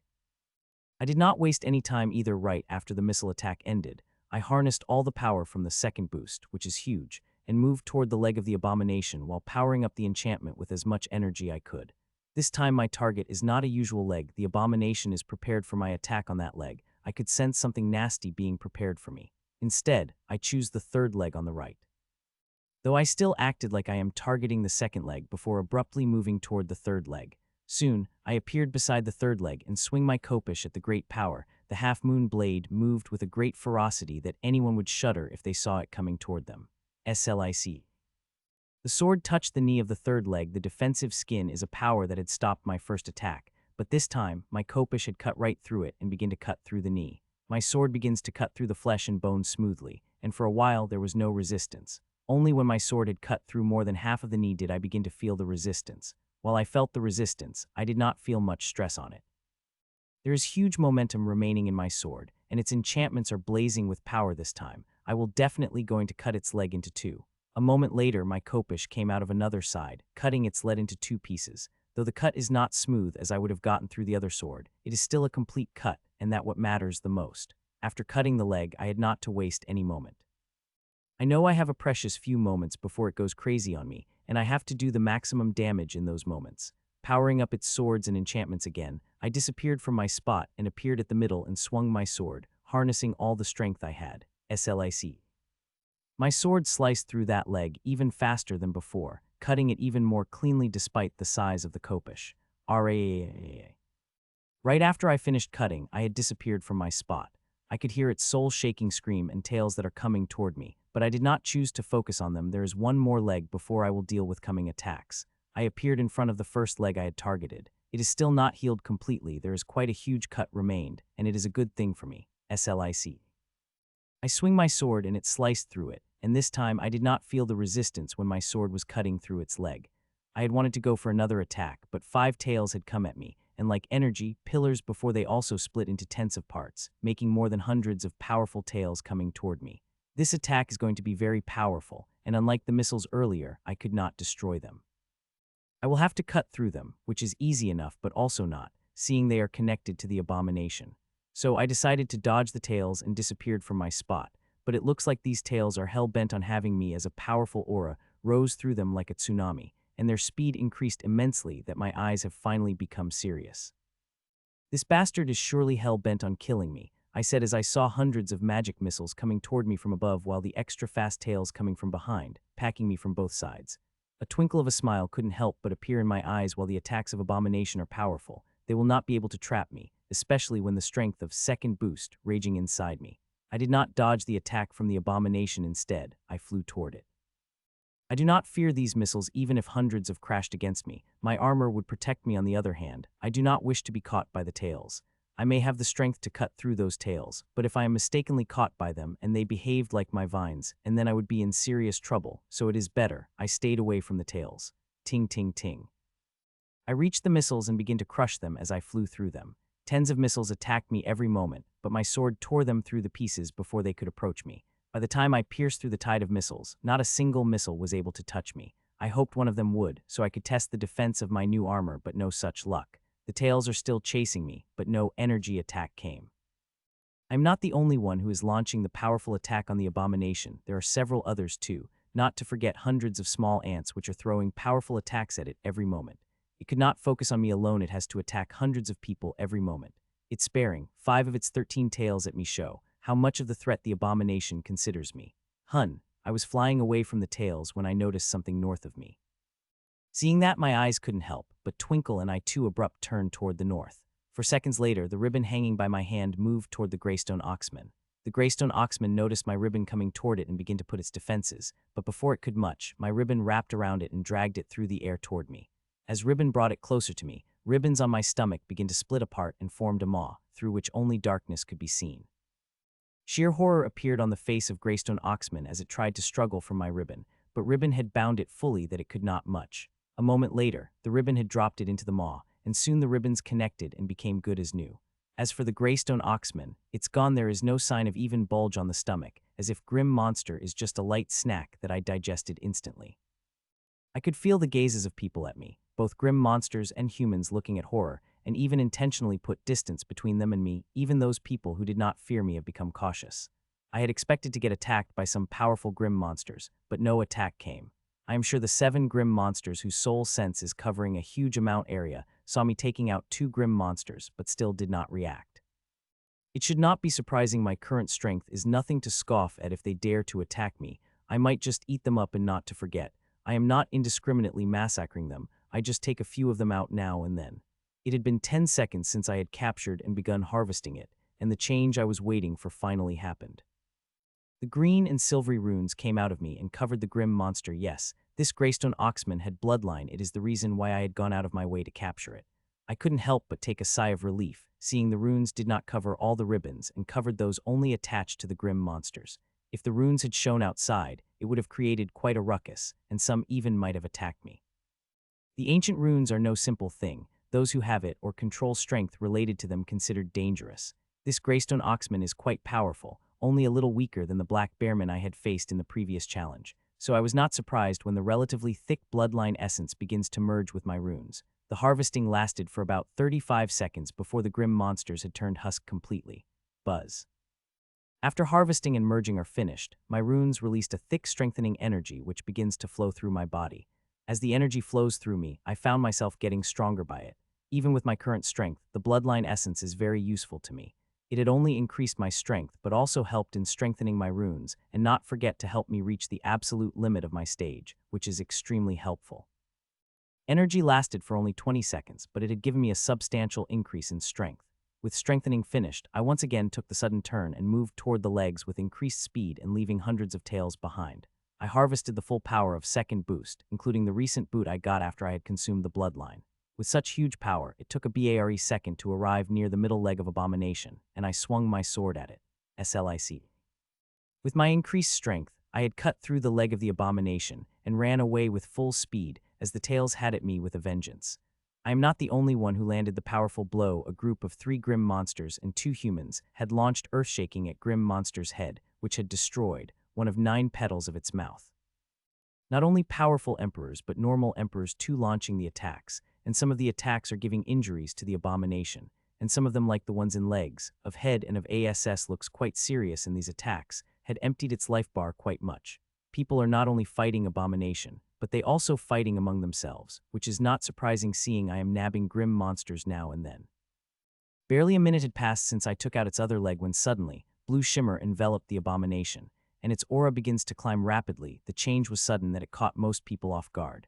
Feeling something big going to happen, people reacted immediately, not only the regular emperors but also a group of powerful emperors who were attacking its fatal spot, and it's a good thing they did. We have cut off its HP by 30, it is going into overdrive. A human not far from me said, making a drastic change in my expression. FUCK. I cursed loudly. This is no FUCKING game where villains will go into overdrive after to take out a certain percentage of its health, but seeing how rapidly its aura is climbing and injuries healing, it is overdrive. The blue shimmer on it lasted it for a couple of seconds before it winked out, as just as it did it let out a mind-crushing roar, which directly made few grim monsters and humans fell unconscious and disappeared. The roar made me feel like a giant hammer had struck my head. It is a powerful soul attack, but I bore it focused on something more startling. All its injuries are healing at an extremely fast rate. Not just its wounds are healing, but its cut parts are also healing. The legs I had cut are regenerating, so are ears and some tails people had sliced up. Within few seconds, it had been fully healed. There is not a single injury that could be seen on its body, not to forget its aura, which had risen considerably, which had definitely made it powerful. The only thing that made me take a heave of relief is marking on its health bar, which had not changed. It is still 30 injured, and to kill it, it will have to empty its 70, which won't be easy, but we will able to do it. There are quite many capable people here who haven't shown their real strength yet. Ari. It let out another soul-crushing roar after the first and launched columns of energy up. The huge columns of energy went up before falling down toward the people, and as they did, the columns began to divide themselves into meter-long energy missiles. Each huge column of energy had divided itself into about 100 energy missiles, and seeing there are over 50 columns, the columns got divided into thousands of magic missiles. These thousands of magic missiles moved hundreds of people who were standing on the ground or flying in the air. I looked at few humans and nodded as we did. We disappeared from our spot. The magic missile is no threat to us. Our real target is an abomination that we have to kill with the highest defense to get the best rank. We humans are not the only ones that moved toward the abomination. The powerful grim monsters, too, also moved. Hee hee. While moving toward the abomination, I snatched a grim monster who was on the way. It is a little regretful that grim monster does not have a bloodline. At least I will get an essence rose from it. Few powerful grim monsters look at me with warning as I snatched one of theirs, but I just gave them a smile, which by the look very scary. In my mummy king form, I look quite scary, even to the grim monsters when I snatchy on some of their people. Soon I appeared below the abomination, and abomination reacted immediately. It sent its kicks at me, which is far faster and bearing more destructive power than before. I avoided the legs and again harvested the full power of the second boost and moved toward its abdomen. I want to attack its heart if it had any. Some people had tried earlier, but they did not have much success. Its body is too strong. It did not have much success in going deeper than 5 meters. Well, they are not me. I am going to tear this bastard's abdomen apart and see what is inside its body. SLIC. I appeared beside its abdomen and swing my sword at it. When my sword pierced through it, I begin to move forward, making the cut length. I continue to move it till I reach the other end of the abomination, making a nearly 400 meters long cut, and getting my sword 30 meters deeper. While I am proud of the cut I made, I am quite disappointed seeing there is no internal body part inside the abomination.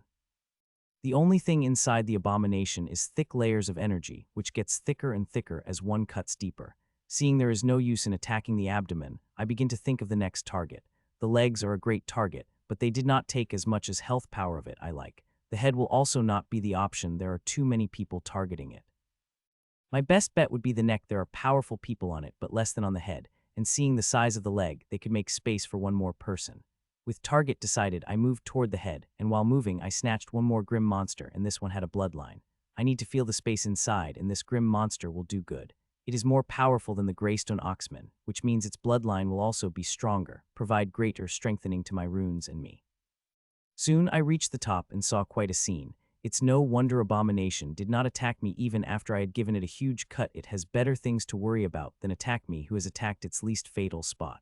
There are little more than 100 people through its upper side. The weaker ones are attacking its back, while stronger ones are attacking the head and neck. I appeared on the neck. There are already 6 people attacking the neck. 4 are grim monsters, and 2 are humans. They are not only attacking the neck, but also dealing with the 8 tails of Abomination, which had transformed into the hundreds of small tails that are thick as humans. The Abomination may have grown powerful, and it may have affected the weaker emperors quite much, but these stronger ones are quite good and doing fine damage to it.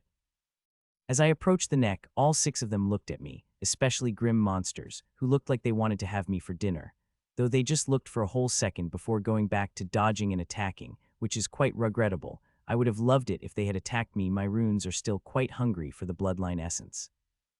As I appeared on the golden yellow neck of Abomination, I did not waste any time and charged my attack at its full power before bringing down my sword at its neck, while avoiding the tens of human-sized tails.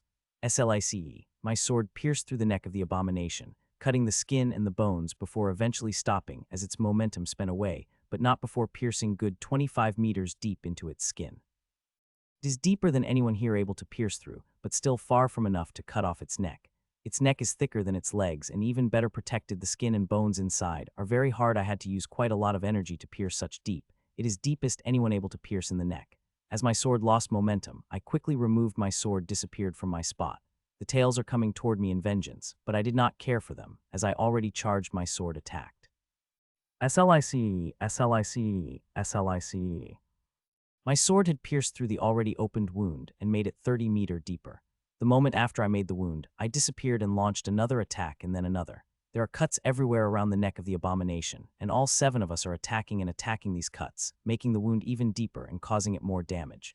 Its healing power is great, and if we were not acting fast and taking advantage of the wounds we have created, we would need to fight for days. We continue to use the wounds made by others to deal with the maximum damage. Only this way could we slowly whittle away the health power of the Abomination. This bastard is too powerful to kill. In a couple of powerful attacks, we will slowly have to whittle away its power little by little. I continued launching one attack after another before I slowed down a little. My runes have finished absorbing the bloodline essence, and now they have sent the thick strengthening energy at me. This strengthening will give a great boost to my power, and I need some boost. This Abomination is not easy to kill. My attacks continued, but with a much slower speed as strengthening continued. About 30 seconds later, all the strengthening energy had been absorbed, giving me a huge boost. I did not waste any time and used all the boost I got, filling my body with even greater strength than before. As the strength filled me, I appeared beside the wound and swung my sword at it. This is one wound I had made, but it had healed more than half, but it is still good 10 meters deep. Slice. My sword pierces through its flesh. For the first 10 meters there was nothing. After that my sword begins to tear it apart, not only its skins, but also the bones made of energy which looked like real bones. This time my sword went 45 meters deep, making an Abomination roared loudly, and one of its mouths moved toward us, and hundreds of eyes looked at us in rage. The bastard had made a mistake doing that, as one human and grim monsters attacked that petals with flesh-tearing attacking, making an already ugly piece of mouth even uglier. The injury had brought another roar from the Abomination, but nobody cared about it. We all busy attacking the bastard and whittling away its health power. Nearly an hour had passed since the challenge had begun, and nearly a quarter of it left or died, but there are still more than 700 of us who are attacking this bastard relentlessly without stopping. I am also attacking it every second, the only time I had not rested when I snatched some grim monsters. Even since I began attacking the neck, I had only snatched 2 grim monsters. Both of them were without a bloodline, which is a little regrettable. There are very few bloodline holders, and they are very close to me. Hell, seeing me snatching grim monsters, many grim monsters created intentional distance from me, and the grim monsters who are attacking the neck beside me started glaring daggers. No one had attacked me yet. There are about 10 people who possess the power to attack me, and even they are not sure whether they could do anything to me, so they let me be. I was just attacking when I found a grim monster coming toward my direction. It is not coming toward me intentionally, but blasted toward me. It had attacked one human and nearly had killed him. If not for women in red armor saving him and blasting grim monster back, he would have died. I looked at the Thunder Tusk Hogman, who had just begun to stabilize itself. I would have let it be if not for me sensing its bloodline aura, a powerful at that, equal to the Copper Lionman. Sup. So without wasting any time, I had sent 3 ribbons toward it. The Thunder Tusk Hogman, who had just stabilized itself and about to women toward women in red enrage, found itself target of ribbons. Horror appeared on its face and it tried to get away, but my ribbons crushed all its defense and wrapped them around the Hogman before bringing it toward me. Bastard, let it go. Frost Chimpman shouted. This Frost Chimpman is one of 4 grim monsters that are attacking the neck of Abomination with the other 2 humans and me. I just gave Frost Chimpman a look and brought Thunder Tusk Hogman to me before depositing it in maw that opened behind my back. Frost Chimpman and others watched me depositing it in the maw and maw closing. For a moment, nothing had happened. No sound was made. There was utter pin-drop silence, which got broken in next moment. "You wretched human, release him now." The Frost Chimpman roared and released a very powerful frosty bloodline aura and came at me. I just looked at Frost Chimpman coming toward me with my big mummy eyes. There was no emotion in my eyes, just coldness that said it did not matter. No matter what it says, I will do what I want, and that is eating up the grim monster that is caught up in my ribbons. This seemed to anger the Frost Chimpman even further as the aura from it became even more volatile and froze everything around 100 meters. Bloodline of this Frost Chimpman is most powerful. I had even sensed from the grim monster. With such a powerful bloodline, no wonder it's powerful. I at the king stage would have had run away from this bastard. Soon there is only 100-meter distance between Frost Chimpman and me. The ice created by its aura began to cover me. I did not resist it. It's just harmless ice. If I had my aura flaring, this ice would have disappeared, but me keeping my aura mute, the ice was able to touch me. A moment later, the Frost Chimpman crossed half the distance, and now there's only 50 meters distance between us. Seeing that, Frost Chimpman upped its dark blue spiked hammer and readied it to attack position. The Frost Chimpman is in no mood to talk. Seeing its powerful aura and weapon in position, it is going to attack me. It is not just a scare tactic anymore, which is fine by me. The moment it lifted its weapon, I disappeared from my spot and appeared behind it and gripped it into my giant hands and moved it toward the huge maw that opened at my stomach. Even if it is 8 meters tall, it is still tiny compared to my 50 meters size, which 6 times bigger than it. Bastard, let me go. Frost Chimpman screamed and struggled as I moved it toward the maw and started to use all the powerful attack it had. Bang, bang, bang. I did not stop it from attacking and let the powerful attacks hit me. They created a powerful blast of force as they hit me. Other than that, they did nothing. The defense of the ribbons held on. Seeing that, smile couldn't appear on my face while horror dawned on the face of the Frost Chimpman as it finally understood the stances it had got itself into. Bastards, help. If it kill me, it will kill you next. Frost Chimpman shouted as I put its legs into the maw and began sliding down its whole body inside it. The 3 grim monsters on the neck had gathered in one side and readied their weapons while the 2 humans moved in front of me, ready to deal with any attack that came toward me. Even on the back and head of the abomination, humans and grim monsters quickly separated, ready to act if the other side acted. While the grim monsters readied themselves, no one had acted. The maw swallowed the Frost Chimpman whole and closed it while humans and grim monster watched.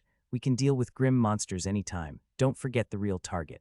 Young women in pale white-robed armor said, motioning toward the abomination as she moved away from me and began her attacks on abomination. Okay, I said, and also started attacking abomination. I had nearly lit up the fuse by eating Frost Chimpman. It would have been fine if I continued to take the normal grim monsters, but the powerful ones are out of the question. The death of a single powerful powerhouse could change the power dynamics between the 2 races and start the battle here, forgetting the real target. I had not planned to target the Frost Chimpman or any powerful grim monsters. I know the consequence of my actions, but this bastard had come to attack me, and if I did not swallow it to make the statement, then all the efforts of me building the scary image will turn to waste.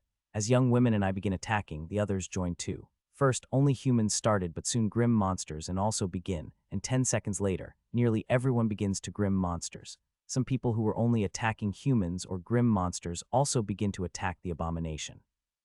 These people could get a clear sense of the underlying tension between the 2 races. A single death one side, blast the keg which had been silenced, so no one dared to attack the other side, and all focused on the abomination. With all of the people focusing on the abomination, its health bar begins to decrease with speed like never before. Though it is emptying at an excruciatingly slow speed, it is still much faster than before. While the attack's happening, green and silver runes have covered both of the grim monsters. It is the first time I am harvesting the 2 bloodlines together, and I couldn't help but feel extremely excited. The main reason for my excitement is Frost Chimpman, which is a very powerful bloodline, a bloodline that is about the same level as Copper Lionman, but its awakening stage is far above than it, which means bloodline essence I will harvest from it will be far greater. The moment the runes finished spreading, the harvesting process begins, and 2 streams of bloodline essence came toward me. One is thunderous, while the other is extremely cold. The cold bloodline essence not only suppressed the thunderous essence in quality, but also in quantity, as it is 4 times greater than it. As the two essences hit my runes, I blacked out for a moment. The tails had nearly caught me. It would have been bad if I had got caught. The bloodline essence of the Frost Chimpman is too powerful. The moment it begins to merge with my inheritance runes, I got a cold shot through me that blacked me out for a moment. It is extremely powerful, and as it started merging with me, my strength begins to climb rapidly. I had to activate a couple of isolation formations, so not a speck of purified frost bloodline aura could leak outside. Let others think I am killing the grim monsters for usual reasons, while I harvest their bloodlines and make myself powerful. It took my runes more than 2 minutes for my runes to absorb the bloodline essences of Frost Chimpman, and when my runes released the strengthening energy, it's so thick and powerful that I was utterly shocked by it. There was also bloodline of Thunder Tusk Hogman, which also gave the substantial boost, but it was far less compared to what Frost Chimpman had given me. It had been a few seconds since my body finished digesting the energies of the two bloodlines, and the strength they had given me is making my body vibrate, wanting me to use that newly gained strength. I am not using my newly gained strength. It is not a time to use that. There are many people observing me, and if I reveal the strength after capturing the grim monsters, the gears of some people's minds might start working. Not to forget, my current strength is fine in dealing with the abomination. I will keep that strength reserve when it goes into the overdrive again. It had gone there once, it will go there again. Currently, we have whittled away 78 of its health power, which is huge considering how hard it is to injure this bastard. I had thought, after going overdrive at 30, it will go into overdrive into 60, but that did not happen. It had not gone to overdrive at 60, nor at 75. I don't have any idea when it will go into overdrive, but I am 100% sure that it will go. So for that, I have to be prepared to use even my strongest attack, as I will win this challenge. Ever since the final challenge had begun, I had been tracking all the powerful people and the damage they are doing to the abomination. With my knowledge, I am in the top 3, and the difference between us isn't that big. So when the time comes, I had to be ready to go all out and deal the maximum to the abomination. Slice, slice, slice. I continue to launch one attack after another, always keeping track of the damage I and others doing and adjusting the power of my attacks according to it. Slowly, its health bar reached 80 and no sign of overdrive had happened. With the passing time, it is getting more and more injured, its legs getting sliced, its mouth getting destroyed, and its ASS becoming invalid. No change occurred in it as damage kept increasing, and soon the damage had reached the 85, and still, nothing had happened, and we continued to attack, but our attacks have become a lot more cautious. Everyone could feel something big is going to happen, and they have to be very careful about it. I also started maintaining distance with the tails earlier. I used to dance between them to launch the attack on the place I want, but now I always kept the distance of the few meters between us. Some more time had passed when suddenly bright red energy covered the abomination and started to heal all its injuries with incredible speed, and while it is happening, it roared. It roared like never before. The roar was so powerful that hundreds of people fell into unconsciousness and disappeared, while those who survived had their eyes, ears, and nose bleeding. I was one of the few people who were able to bear this powerful soul attack without any damage. Everyone created distance between the abomination and themselves. Most of them got out in time, but some of them had been late, and for that, they had to pay the price. The thousands of apertures that had been silent till now had finally acted as black smoke began to come out of it, and those who did not activate their defensive method in time paid the price. In just a few seconds, it had taken out hundreds of people. Before, there were about 700 people, and now there are about half had remained. In less than 5 seconds, it had taken out more than 300 people. Though it is sad to see all these people disappearing, I am not much worried. The people that had remained are very strong. Together we will be able to destroy this bastard. It roared again, its roar infused with powerful soul attack, but unlike before where its roar took out hundreds together, this time barely 5 had fallen unconscious and disappeared. Sup sup sup. Its roar hadn't finished when its tails came bearing 5 times more speed than before, and these hundreds of tails only targeting a select few individuals, and I fell into one of those individuals. My expressions couldn't help but turn serious seeing the trains. Their speed is 5 times greater than before, and they are barbed with very sharp long nails that I couldn't help shudder to see them. Still, I am not afraid of them. Hell, I moved toward them, not to face them but to reach my previous positions. Earlier, I had decided that I would decapitate it, and I am still planning to, and since I had plans for decapitating, how can I stay away from the neck? I moved, and with me, moved some grim monsters and humans, each of us moving toward our former position.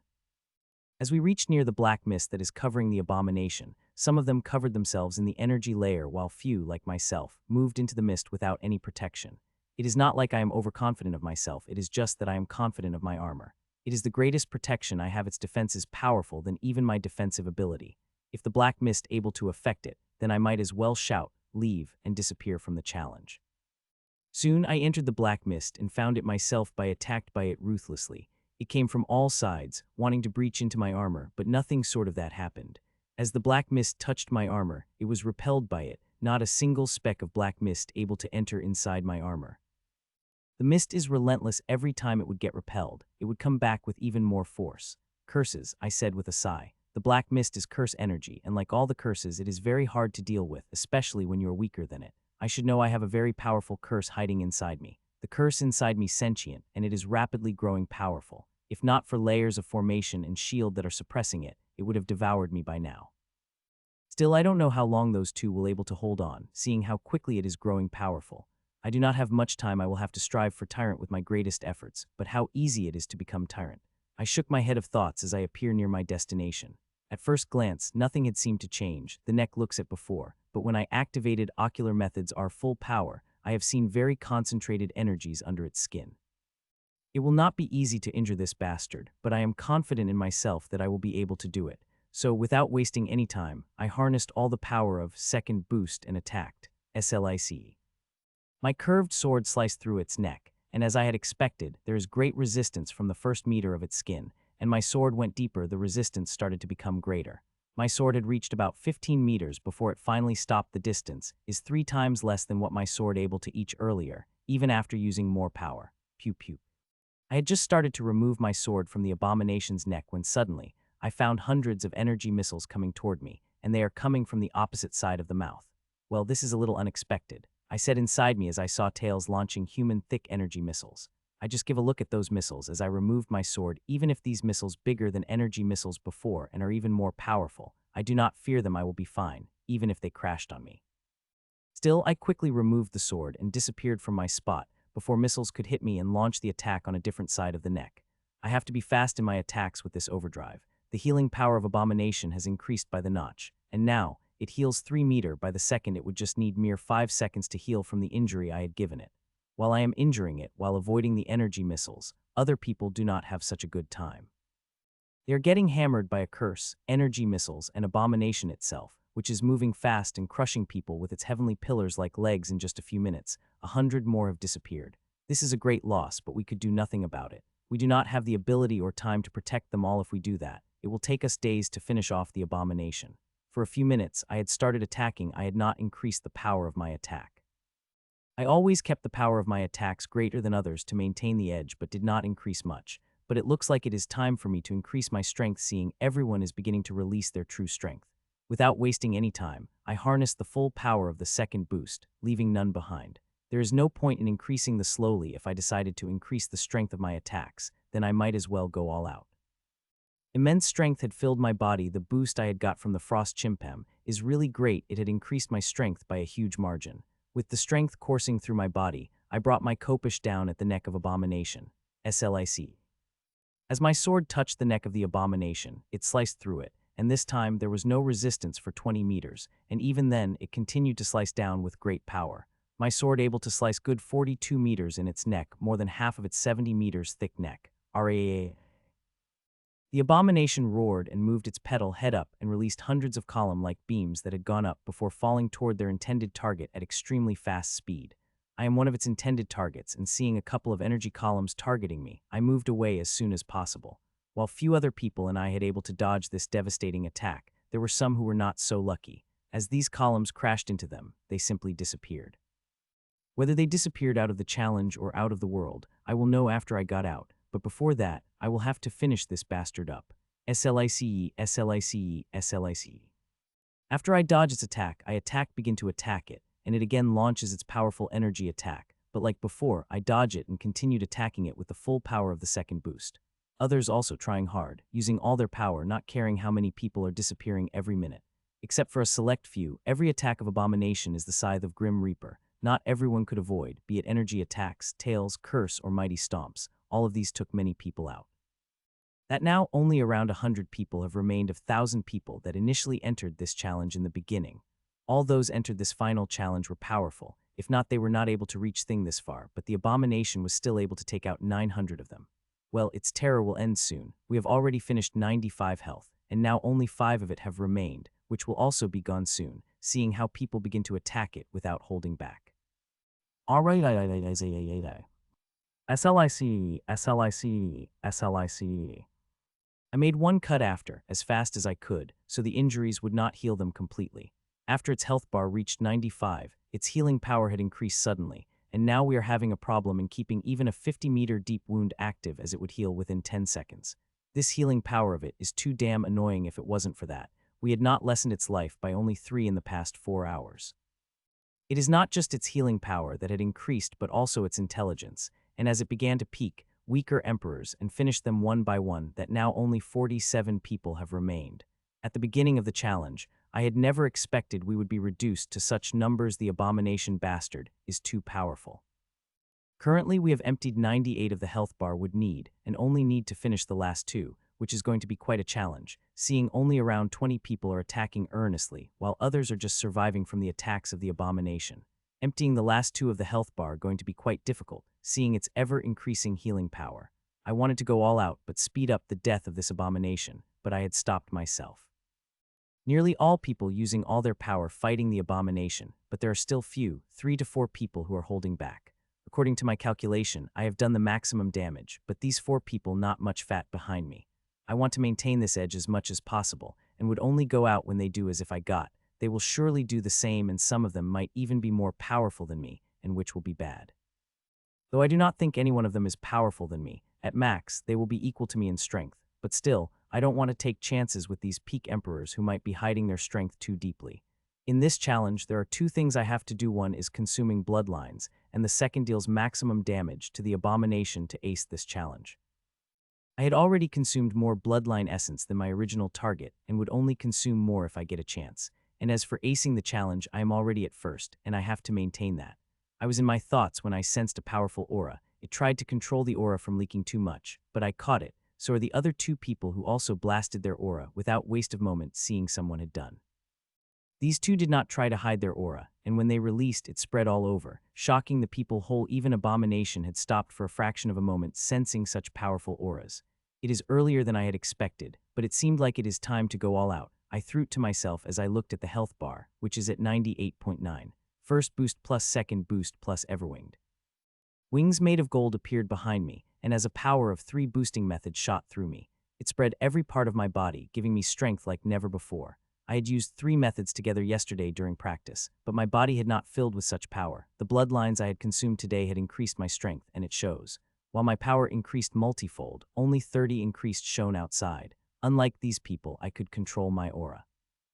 Not just 3 top people, nearly all people released all their power, and powerful auras begin to shoot in the sky, and I stumbled out of top 10 powerful auras, that some grim monsters begin to look at me hungrily. I ignored these, glanced and focused on my real competition, 2 grim monsters and 1 human. Of the 3 powerful, 1 grim monster at the head, while the other human at the back, while the second grim monster is with me on the neck. It is Purple Black Bearman, which has very destructive fire attacks. All 3 of them had charged their attacks with great power and now attacking, and I am doing the same. This attack will be my strongest attack, and I have to be faster than the Purple Black Bearman if I want to have the results I want, and I will be fast.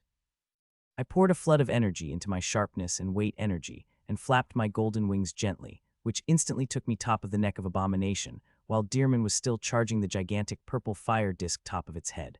The aura that came of my sword was nothing, but when my sword came down with the weight and speed, the eyes of Purple Black Bearman and others who were watching widened in horror and alarm. I did not look at them. I focused on bringing my sword down with the greatest strength while still powering up the enchantment with a flood of inheritance energy. SLIC.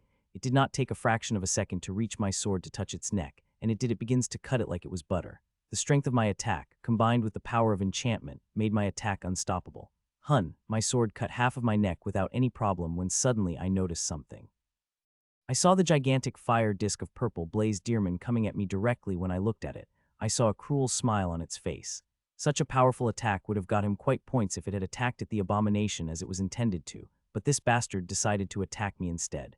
In some conditions, the grim monster gets surprisingly sane. The deerman had not attacked me out of its mindless anger, but with the intention of taking a huge threat out. It saw the power of my attack, which is at least 4 times greater than its, and I know I will be a big threat to grim race if I grew up to my potential. So, it decided to forego the reward and focus on the bigger picture of killing me, and with all the grim monsters watching, it will get an even bigger reward from high command if it can kill me. If I want to complete the attack on the abomination, then I couldn't avoid the attack of Purple Blaze Deerman. The attack of it is extremely powerful, so powerful that 99 of people that entered this final challenge would get vaporized just as the giant fire had touched them. Dodge it or bear it. It is quite a choice to make. My thoughts moved extremely quickly as I judged the pros and cons of my choice before I decided to complete my attack on the abomination, and for it, if I have to bear the extremely powerful attack of Purple Blaze Deerman, so be it. I could dodge the attack and attack the abomination again after I dealt with Purple Blaze Deerman, but that won't work. All the people here using all their strength to attack the abomination, including powerful humans and grim monsters, and their attacks are powerful enough to reduce a lot of health power of the abomination or empty it within a couple of seconds. This means I will lose the best chance to attack and would not be able to maintain my edge over the others, even if I get another chance of the attack. So I continued pouring into my sword as I kept cutting the neck of abomination at the same time. The attack of Purple Blaze Deerman came closer and closer to me, and when only 5 meters away from cutting the neck of the abomination, it had reached me. I did not activate my defensive method. I had revealed many of my abilities during the combat, and unlike my other moves, I wasn't able to change my defensive method much to suit this look. If I used it, then some intelligent people will quickly connect the dots, and that would not be good for me. So I will let the attack hit my body and really see how powerful the defense of the ribbons is. I wanted to try in any way, and this is a good opportunity as any. As I prepared to get hit by this extremely powerful attack, I glanced at the deerman, which is looking at me with joy in its eyes. It laughs as it looked at its most powerful attack that is about to hit me. It is not just deerman watching, but also the others. Too, I could feel the soul sense of nearly the people tracking me and attack. Milliseconds passed, and a 100-meter diameter purple fire disk finally touched my body and began to pass through it, sending inferno-like energy inside me. My ribbons instantly went to work. They took this energy, transmitted among themselves before sending it to my runes, which instantly converted this infernal energy to raw energy before sending it back to ribbons which powered by it further. The giant fire disk did not attack me directly like a fireball would, blasting away all the energy at once. No, it begins to seep through me, wanting to make me its center point. I could do things even when my sword is busy, but I let it happen. I want to see how powerful its attack is and test my defense. Some may consider this idiotic. Even I consider it idiotic to play with such a powerful attack, but I want to see. When I attack only remained to cut the last 2 meters of the abomination's neck. The disc had thoroughly seeped through me, and now, my huge form standing in the center of the gigantic disc. As that happened, I found my invisible restriction coming over me. A moment later, the disc begins to spin, and as it spun, it begins to send an incredible amount of fiery energy at me. Its spinning got faster by a moment, and the energy is sending to me became greater and greater. It had become so great that soon, the disc morphs itself and became like a spinning top with me inside. The intense fiery energy coming at me quadrupled instantly, and I felt like I'm trapped in the inferno as the fiery energies attacking me are too great that even the tails of abomination came at me, stopped by these infernal energies that are spinning around me. My ribbons are taking all the infernal energies that I got attacked with and transferred them to my runes, which instantly covered them and transferred the raw energy back to my defense. At first, when the attack began, I did not feel much, but as the attack got stronger, I started to feel interno, and currently, I am feeling hot, though not uncomfortably hot, but still hot. KHAP. Finally, I was able to cut the neck of the grim monster. My sword had finally passed through it, cutting it whole. I can't believe I was able to do that. I know I will reach closer to cutting the abomination neck with the power I use, but I was not sure, especially after the attack of the grim monster, especially when the attack had put all sorts of restrictions on me. Haha, human, you're very powerful to be able to cut the neck of a poor replica of divine abomination, the deerman said laughingly as it appeared on the edge of the dense fire which is spinning around me. I laughed internally and focused on the health bar, though I can't see clearly with all these dense fire covering me through killing vision. I was able to see how much damage I was able to incur, and I have to say it is not as much as I had expected. Even after cutting the whole neck, only 0.7 of its life decreased, and all of the 7 damage is not mine, as others' attack had also landed at the time. If I were to count, then the sole damage done by me would be 0.5, which is still huge. It had given me a huge increase over the others that, now even if I did not attack the abomination, I would be at the top still. I will try to get an attack or two if possible before I do that. I will have deal with bastard to attack me during my most important moment. I had no plans to kill any grim monsters before I dealt with the abomination, but since this bastard dared to attack me, there is no way in hell I will leave it alive. It will suffer the same fate as that bastard Frost Chimpman. It's regretful that this bastard does not have a bloodline. If it had, it would have been amazing, but still, I will kill this bastard. First boost plus second boost plus Everwings plus third boost. I activated the third boost with the other 3 boosts, and my blood begins to burn. I do not need to burn my blood to defeat it, but it will take time to finish it without using a third boost. At least 5 minutes, as this bastard is no weakling that I could finish in a single move, and I do not have that much time. I have to finish it before the challenge is finished, and to that, I will need immense strength that only blood burning could provide me. As I begin to burn the blood, immense power begins to fill my body. It is really immense. With all the strengthening, my essence has grown very thick and powerful that even I burn it a moderate amount. The strength it gives is so immense that I am barely able to handle it. With powerful strength coursing through my body, I broke through the cover fire that's spinning around me as if it is a piece of paper and directly appeared before Dearman. Seeing me suddenly appeared in front of it, horror appeared on the Dearman's face, which it has quickly controlled.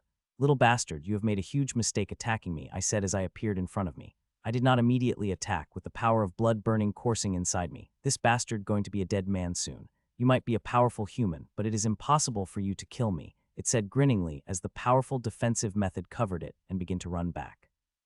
It is confident it will not die. This confidence had not only come from its own power, but also grim monsters coming toward to help it, including the second most powerful grim monster. Some humans have also moved to intercept them, including young women who are the same level as grim monster. Well, I am happy they have come to help their mate, but I will be finished before they arrive, including the powerful grim monster. It already becomes too late to save the Dearman. I looked at its running figure and disappeared from my spot, and appeared directly behind it with a huge maw in my stomach being opened. "Get in," I shouted loudly and picked it up with my huge hands, crushing its powerful defensive method with sheer strength, and moved it into my maw with extremely fast speed. I was so fast that I was not even able to scream before I threw it inside my maw. Bastard die. The ribbons on my maw had just mended, making my stomach normal when Blackstone Rhinoman appeared in front of me and swung its sword. Its attack was very powerful, slightly powerful than the fiery disc of purple blaze Dearman. "Fuck off," I shouted, and a sword appeared in my hand, which I swing at the Rhinoman. Shock spread into its eyes, seeing the speed and power of my attack, and it immediately applied a couple of defensive methods around its body. I couldn't help but laugh, seeing it. No matter how many defensive methods it applies, it is going to be blasted by my attack. Clang, bang, my sword smashed against it, and for the moment, nothing had happened before all the defensive methods covering it exploded, and it sent back bleeding from its mouth to nose. Some of its bones had also broken, and eyes rupture. It cut quite a sorry figure as it blasted back. The power of this attack had startled both grim monsters and humans, especially grim monsters who were too about to attack me. They immediately stopped as they looked at me in horror. I gave them a look before turning to Rhinoman. I wanted to finish it off badly, especially when it has a juicy bloodline, but unfortunately I couldn't. If I finished all the powerful grim monsters, there might be some trouble later on. It is fine if I had killed a few hundred normal grim monsters, but I killed these extremely powerful ones, the creme and crop of Emperor stage. The higher-ups of grim monsters are going to be angry, and they might start a battle right after we get out. Tyrants on both sides will fight, and it will not be a good thing for an emperor like me. So I let it leave, but I had left a small surprise in it which will help me discover it outside, once it came close enough to me. I had planted a seed inside it, which is very hard to discover as a lot of rule bending used in creating it. Only tyrants could discover this seed, and only when they scan the body. So there are quite high chances that the seed will remain in its body and help me find this juicy grim monster once it had entered my range. Pew pew pew. I watched Rhynum for a whole second before turning toward the grim monsters who had come to attack me, and tents of small fiery spinning bullets formed on my fingers and moved toward grim monsters. Putch putch putch. The bullets pierced through the grim monsters, injuring them, healing, making them incapable of attacking. The humans understood my actions. They crazily began to attack Abomination while grim monsters and I watched, including Rhinoman, who stayed vigilant in its spot, ready to leave if I moved to attack. Buzz buzz buzz. About a minute later, the humans were able to empty the bar of Abomination, and just as they did, the Abomination turned to motes of lights, and these motes of lights transformed into tens of runic gates. This time when I entered the other side of the runic gate, I did not find myself in the White Hall as I had expected myself to be in, but in a completely different place. It is a hall but a lot bigger and bathed in wonderful lighting, and there is even a beautiful small pool in the center of it. But that is not the most amazing thing about the hall. The most amazing thing in the hall are its walls, or I might say the murals that had been drawn on the walls. The murals are extremely beautiful, and surprisingly they show the abomination we had just fought.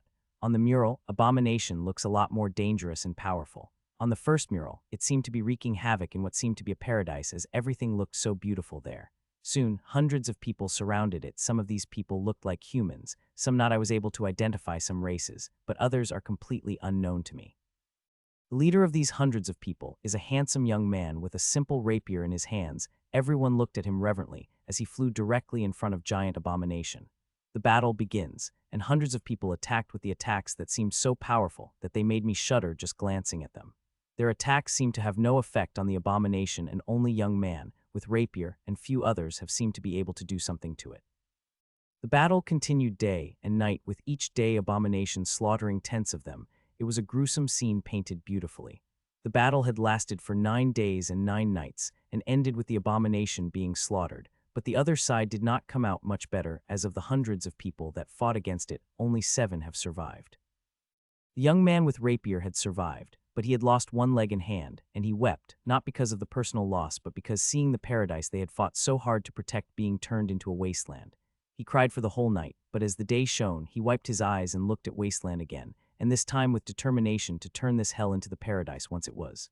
When I finished with a mural, I found tears dripping through my eyes. I don't even know when I had started crying. Congratulations, participant YU897, for clearing the final challenge with highest merit.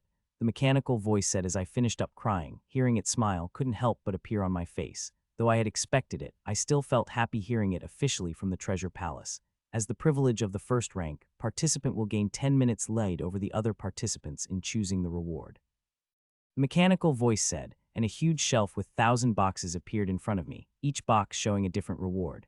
There is a total 1,000 reward, but the top 100 are marked in purple. It is clear top 100 is the best reward. Seeing I have only 10 minutes lead over the other participants, I quickly flew toward the shelf at the first reward, which was just a transparent crystal with a fuchsia-colored drop of liquid inside. I tapped on the info runes, and soon, the information about the crystal came out, and it had freaking blew my mind. It is freaking bloodline inheritance crystal. I could not believe it. It is a thing that millions would fight for. Powerful families and organizations would fight to the death for it. This crystal would give one a bloodline that will be transmitted past through generations. Half of the bloodlines that our world has been got through the bloodline crystal. This bloodline is of Razor Vern being. I don't know who it is and nor it did matter. It is freaking bloodline. I wanted to choose it right away as I know beneficial it would be to my runes. It would give thousands of times greater benefits than the bloodlines I consume. I know it because Her Excellency Roosevelt had merged the bloodline with runes, making her extremely powerful. Even if I do not use it myself but give it Academy or sold it, the things I could get in exchange for it would be immense hell. This thing even capable of giving me permission to browse their secret libraries and take some treasures from their most precious vaults. After excruciating effort, I moved my gaze toward the second reward, and it blew my mind. The second reward was the Constitution Enhancer Potion, a very powerful one that which even able to enhance my constitution, which is always getting powerful due to the bloodlines I am consuming. The third price is Concentrator Gem, which looked like tear-shaped ruby, just like the ones that have on the forehead of the twins. I first did not understand this, Concentrator Gem, first, but when I read its short info, I was again blown out of my mind. Concentrator Gem had many uses. The most basic is using as secondary mana storage. It has huge space inside to store the mana.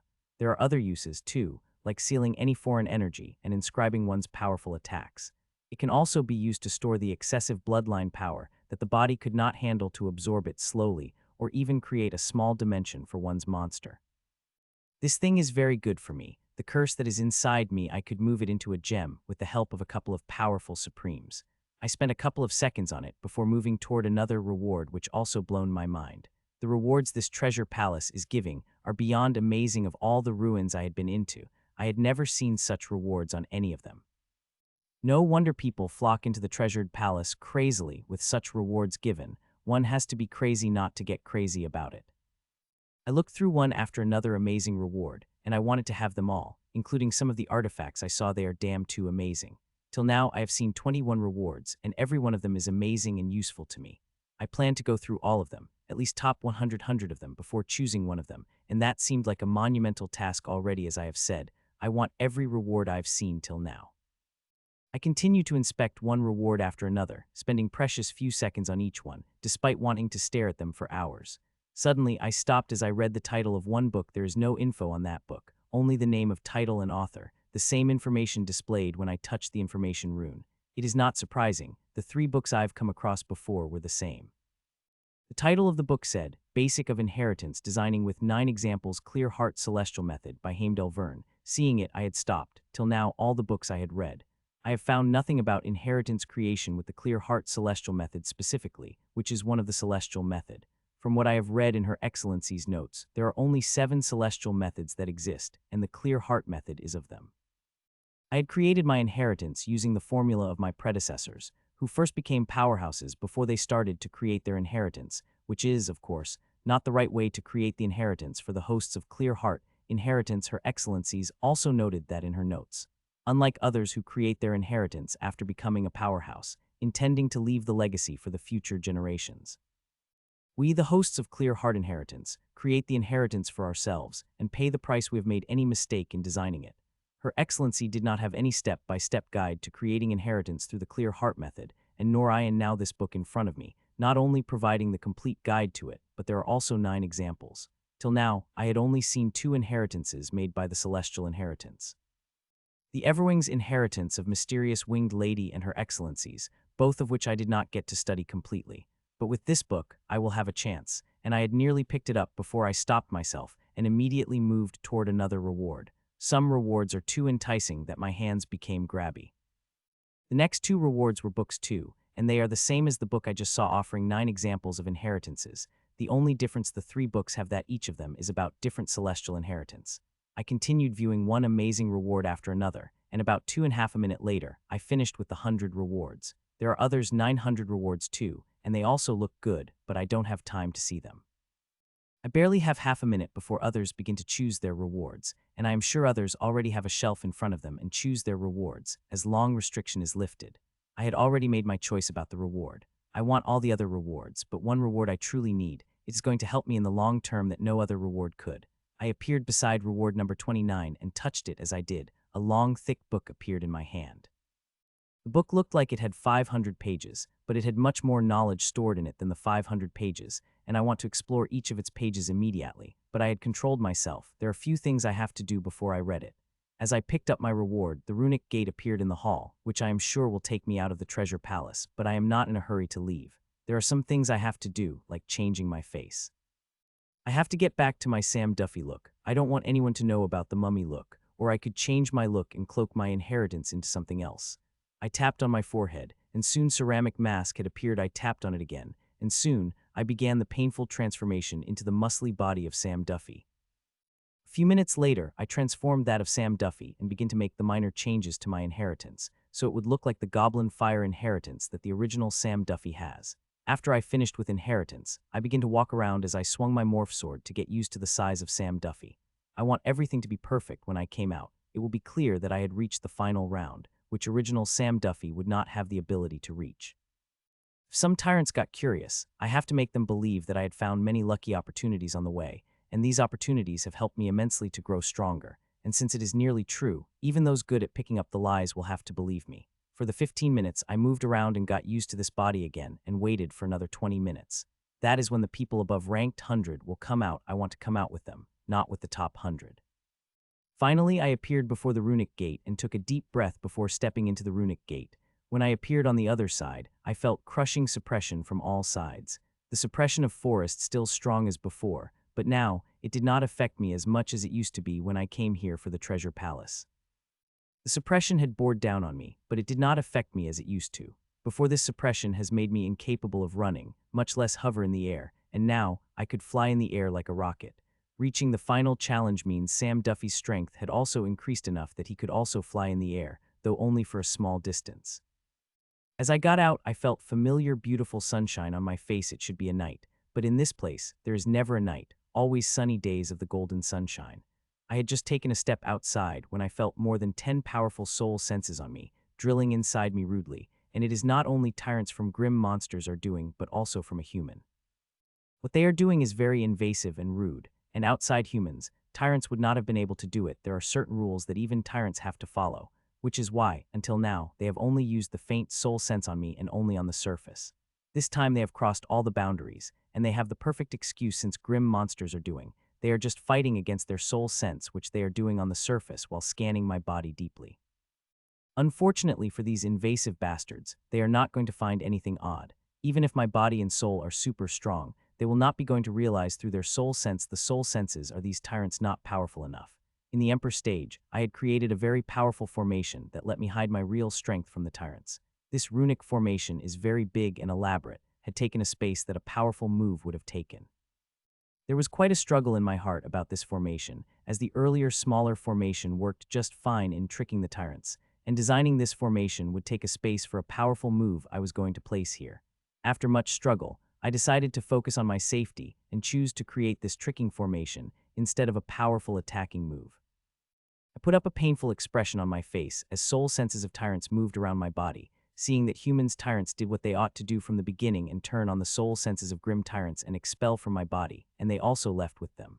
Both sides have a few hundred people. Humans have about 100, and grim monsters have about 200, and some of these people are quite familiar, which is not surprising seeing all of them had been in the part of the final challenge. I took place by the tree and waited like everyone else. It is clear that we are not allowed to. We will have to wait till all the participants came out and the gates of Treasure Palace close. Time passed by, and every few minutes someone would come out of the gates, and as such more than an hour had passed when suddenly, change began to appear on the gate. The runes on it brightened up like stars that even tyrants have to look away from it. The gates disappeared under the brightness of the runes, and this brightness lasted for little more than a minute before suddenly disappearing. When I could look back at the gates, I found the gate to Treasure Palace had disappeared. There is no sign of it. The tyrants do not seem surprised. Instead, their focus is on the other side with their faces serious, alert, ready to counter if the other side dared to attack. "Leave," Sir George said to us after a minute of staring contest. Hearing the order, nobody wasted any time and left. Some took the air while moved on the land like me. There are only 120 of us, but more than that had survived the final challenge. They had likely come out of the other gate. It is good there is another gate, otherwise there would have been a lot more scrutiny. The tyrants have interrogated one of the first people that came out of the gates earlier and come to know about the mummy bastard. Seeing the power mummy displayed, there is no doubt that tyrants would be searching for that person high and low. It is one reason why the tyrants were searching so heavily. The treatment I got earlier was not special to me. The tyrants are doing that to everyone in search of the mummy powerhouse. Unfortunately, they will not find him. It will be quite a while before I use the mummy face again. I moved through the forest with rapid speed, 4 times more speed. When I journeyed toward the middle part of the forest, that time running at such speed under such suppression had been impossible for me. I could go faster, much faster. Hell, I could fly like a rocket in the forest, but I did not. I have to maintain the facade of Sam Duffy and act in its limitations, which is quite irritating in times like this, when I just want to reach the city as soon as possible and open that enchanting book. I had wanted to read it as soon as I had got it, and if it's not for these stupid restrictions of this persona, I would have flown from this forest at my most top speed. Unfortunately, I could not do that still. This speed is pretty good. If everything went all right, then I should be able to reach the city within 12 hours and read that wonderful book. 2 hours passed by since I had left the gate when I suddenly stopped and looked around, not only in myself for a very faint soul sense, but also around me for any grim monsters or humans. I don't want anyone to see what happened next. This should be it, I said. After some time I could sense no soul sense tracking me and no one around me. "You can come out now, Ashlyn," I said, and just as I did, a tiny silver blur flew out of me with a speed that even my eyes are unable to track. Ashlyn had been cooped up inside me for more than a month, and ever since I had got out of the gate, she wanted to come out. I had pacified her to wait for some time. I don't want all the hard work I had put into coming down with the appearance of Ashlyn. Choo-choo. Ashlyn let out a loud chirp as she flew high in the sky. I wanted to stop and not to make any noise, but I stopped myself from saying that. She had been cooped up for quite long, and now she had come out. She's going to enjoy it, and I have no right to disturb her, so I had let her be and continue my journey toward the city. On the way, she had fought against many grim monsters and monsters, delivering fresh meat for the food, which is good. There is high-quality meat in my storage, but I always like to have more. You never know when you might get stuck inside the space for years. Time passed, and soon I got out of the middle range of the forest, and suppression has fallen down considerably, which made me increase my speed even further. Hun, I was just moving when suddenly, I sensed an attack coming toward me from the unusual weapon. It is a swift and powerful attack that only very emperors have such power. I had noticed this Croach following me for some while, and seeing its strength, I thought it would appear in front of me and threaten to break my bones and whatnot, that usual robber do my treasure. But no, this bastard sneak attacked me with intentions to kill me. I could clearly feel its killing intent and know it wants to kill me, not threaten to maim if I did not do what it said.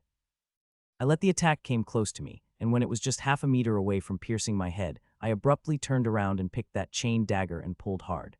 The hidden bastard in a black suit came at me like a cannonball. It tried to stop himself, but my pull was too hard for its any resistance to work. Soon, it appeared in front of me, and I gripped its neck and forcefully drilled my energy inside for it to do anything. Little bastard, I do not like to kill any human, but you have forced me, I said, and lighted up the energy which I drilled inside him with my fire. A sheer horror appeared on its face before he became the human torch. I had not removed my hand from its neck. I do not like killing humans, but when I do, I face what I do head on, no matter how much I want to look away. In a minute, it had turned to ashes. I collected its artifacts and storage before moving away. This bastard's energy signature is familiar. Was in the final challenge. Though not part of the final 50, I had their energy signature completely memorized, despite some of them want to hide it. Bastard, I cursed when I looked at its chain dagger. I had expecting to find the reward in its storage, but when I looked at weapons and sensed the unique aura, I know I will not find it. It had chosen an enhancer as a reward, an enhancer used in making totem artifacts powerful, and the enhancer it chose made its weapon quite powerful. If it not for his weapon, the attack would not be that powerful. The totem artifact is powerful but useless to me, but some people might find useful, and I had kept it inside my storage with the rest of its staff.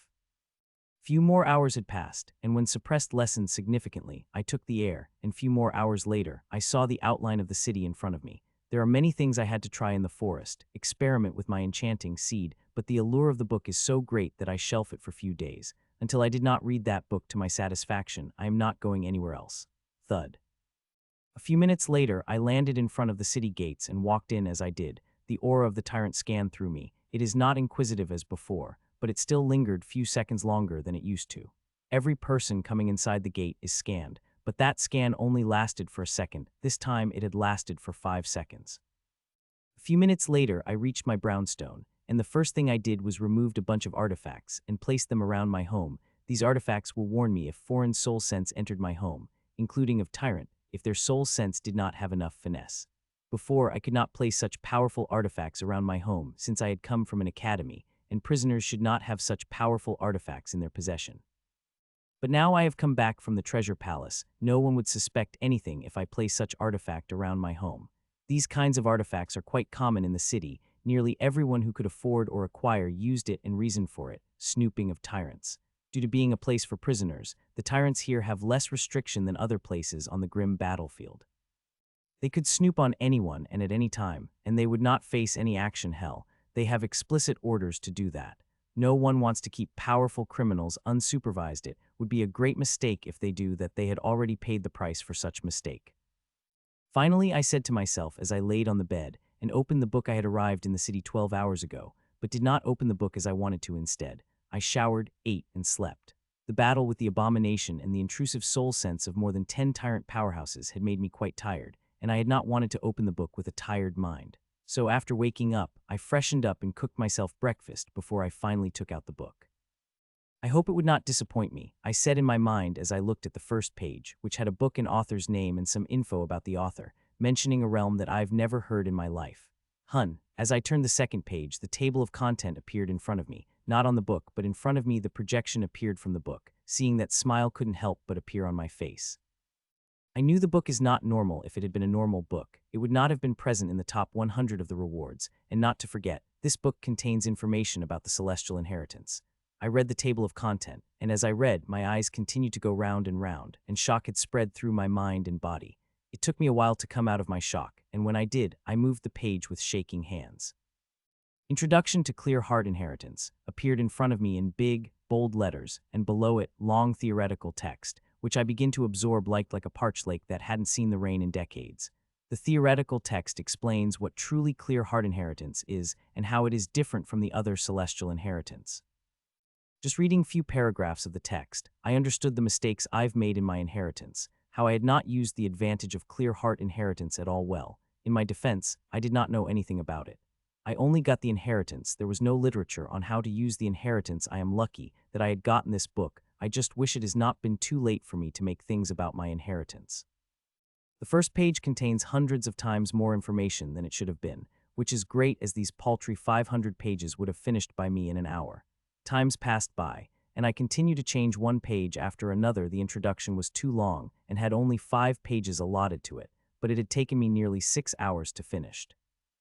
This is good as it had given me a clear idea of what my inheritance is. The author had seemed to have written this book in mind that it would be read by those who had no idea what clear heart inheritance is. As the introduction is finished, the part I am waiting for, creation, begins. In the creation there is the first subchapter called Shell. As I opened that subchapter, a runic humanoid appeared in front of me. It seemed to be made of just 10,000 runes, and most of it is hollow, which is why it is called a shell. The huge text below it says shell is one of the most important parts of the whole inheritance, as it is what kept the whole inheritance together. The text explains how to create an ideal shell that would help harness everything that clear heart inheritance has to offer. There were multiple examples and multiple formulas. Most of them from the author and some of them from others too, including the fabled Celestials, whom authors seem to suggest are the creators of the celestial inheritances, and whenever the author mentions them, his words sound full of reverence. We know about the Celestials, and anyone in our world with a little bit of power knows about them. They are said to be the strongest beings in the universe, but most think they don't exist at all. They think Celestials are myths like many other things. I used to think that too, until I found Celestial inside me. Once the hidden being inside me had called itself a Celestial. I don't know whether it's true or not. Being a Celestial is a pretty big thing, and if its truth is, then whatever reduced it to such state that it had to hide in such sorry state must be crazily powerful. Time passed by and I continued to read one page after another, and as such, 10 hours had passed, and if not for Ashlyn telling me it is time to eat and not stopping till I got out of the bed, I would have continued reading. The book is more amazing than I thought. The more I read about it, the more I understood how the inheritance created through the clear heart inheritance should be. So I used my vines, or in this case, energy strings, since someone might intrude when I was cooking, and finished an elaborate meal that Ashlyn demanded within 50 minutes and ate with her. As soon as I finished eating, I went back to bed and continued reading. That night I did not sleep, nor in the next night. I only slept on the third night because the top of the book was getting hard, and I needed a fresh mind to understand them. After I woke up from an 8-hour sleep, showered and ate, I again began reading, and this time in a balanced state. Eating, sleeping, showering regularly, though I gave those things far less time than I had used to since I am trying to use the maximum time to read. This continued for a week before I had to stop forcefully. The city had sent me mail. It is time for me to do my required mission, and the city will not hear anything about it. I have to do it. I checked my storage once again, and seeing everything is ready, I walked out of the brownstone before taking up the air toward the air. A few minutes later, I reached the gates, and after a small inspection, I walked out of it. I really don't want to accept this mission, but that's not really a choice. To criminals, the city did not give any choice. We had to kill the certain numbers of the grim monsters every week. The rest of the week already surprising. Usually, they only gave a rest 3 days after one came out of any ruin or treasure palace. The longer rest due to the difficulty the participants had faced and the progress they have made. The progress of the people is amazing. I had memorized some auras before entering the treasured palace, and only 6 people of 100 auras I had memorized had come out of a final challenge, and their aura possessed big change. The change in their strength could be shocking, one even able to awaken his bloodline further, which is a very hard thing to accomplish. I would have liked to spend this day reading the book, but still, I am not much irritated going out since I could finally test my move. The last I had been forced. I had been excited to read the book to do that, but now my mind had calmed sufficiently. I could give it a sufficient time. The move I want to try is Seed. It is part of my vines, but I had classified it as a different move due to its variations. I had already used one of its variations called Tracker. It will help me track the host of the seed. Once the host entered a certain range of me, it will inform me of its position. That was the first variation. The one I am going to use is a second variation called Trap. I want to test. To do that, I will have to go quite deeper. Where the powerful grim monster exists, I am plan on going toward the middle boundary of the forest, a place where the grim monsters are thickest. I continued with my regular speed, but when I was deeper enough, I tapped on my head, and my face begins to change as I move, and a few minutes later, the face I had never worn since I came here appeared in my place. I had prepared many faces, and their respective inheritances. I never knew when I would need these faces. I like to be prepared for them always. With my face changed, I increased my speed immediately and began to run with the speed that had surpassed the speed I could have in Sam Duffy's form, and that speed already amazing, seeing how the strength of Sam Duffy had increased after coming out final challenge. Choo-choo, I was moving toward my destination when Ashlyn had informed me of prey. There is one high emperor of average power. Hearing that, I moved toward it, and soon, I spotted the turtle man. I finished it before it knew what happened and turned into Essence Rose. Before continuing, I would need another grim monster before I could finish my weekly quota. Before coming out of Treasure Palace, the quota was one Emperor Stage Grim Monster per week, but now they had increased to 2, and few quick searches told me that the quota had changed only for those who came out last, which means those who were able to reach the final challenge. It is good because for the normal Emperor, killing one Emperor Stage Grim Monster is already a monumental task where they had to fight Grim Monster in life and death battle before they could beat it. 5 hours later, I reached my destination and had already killed the 4 Grim Monsters on the way, double of my quota.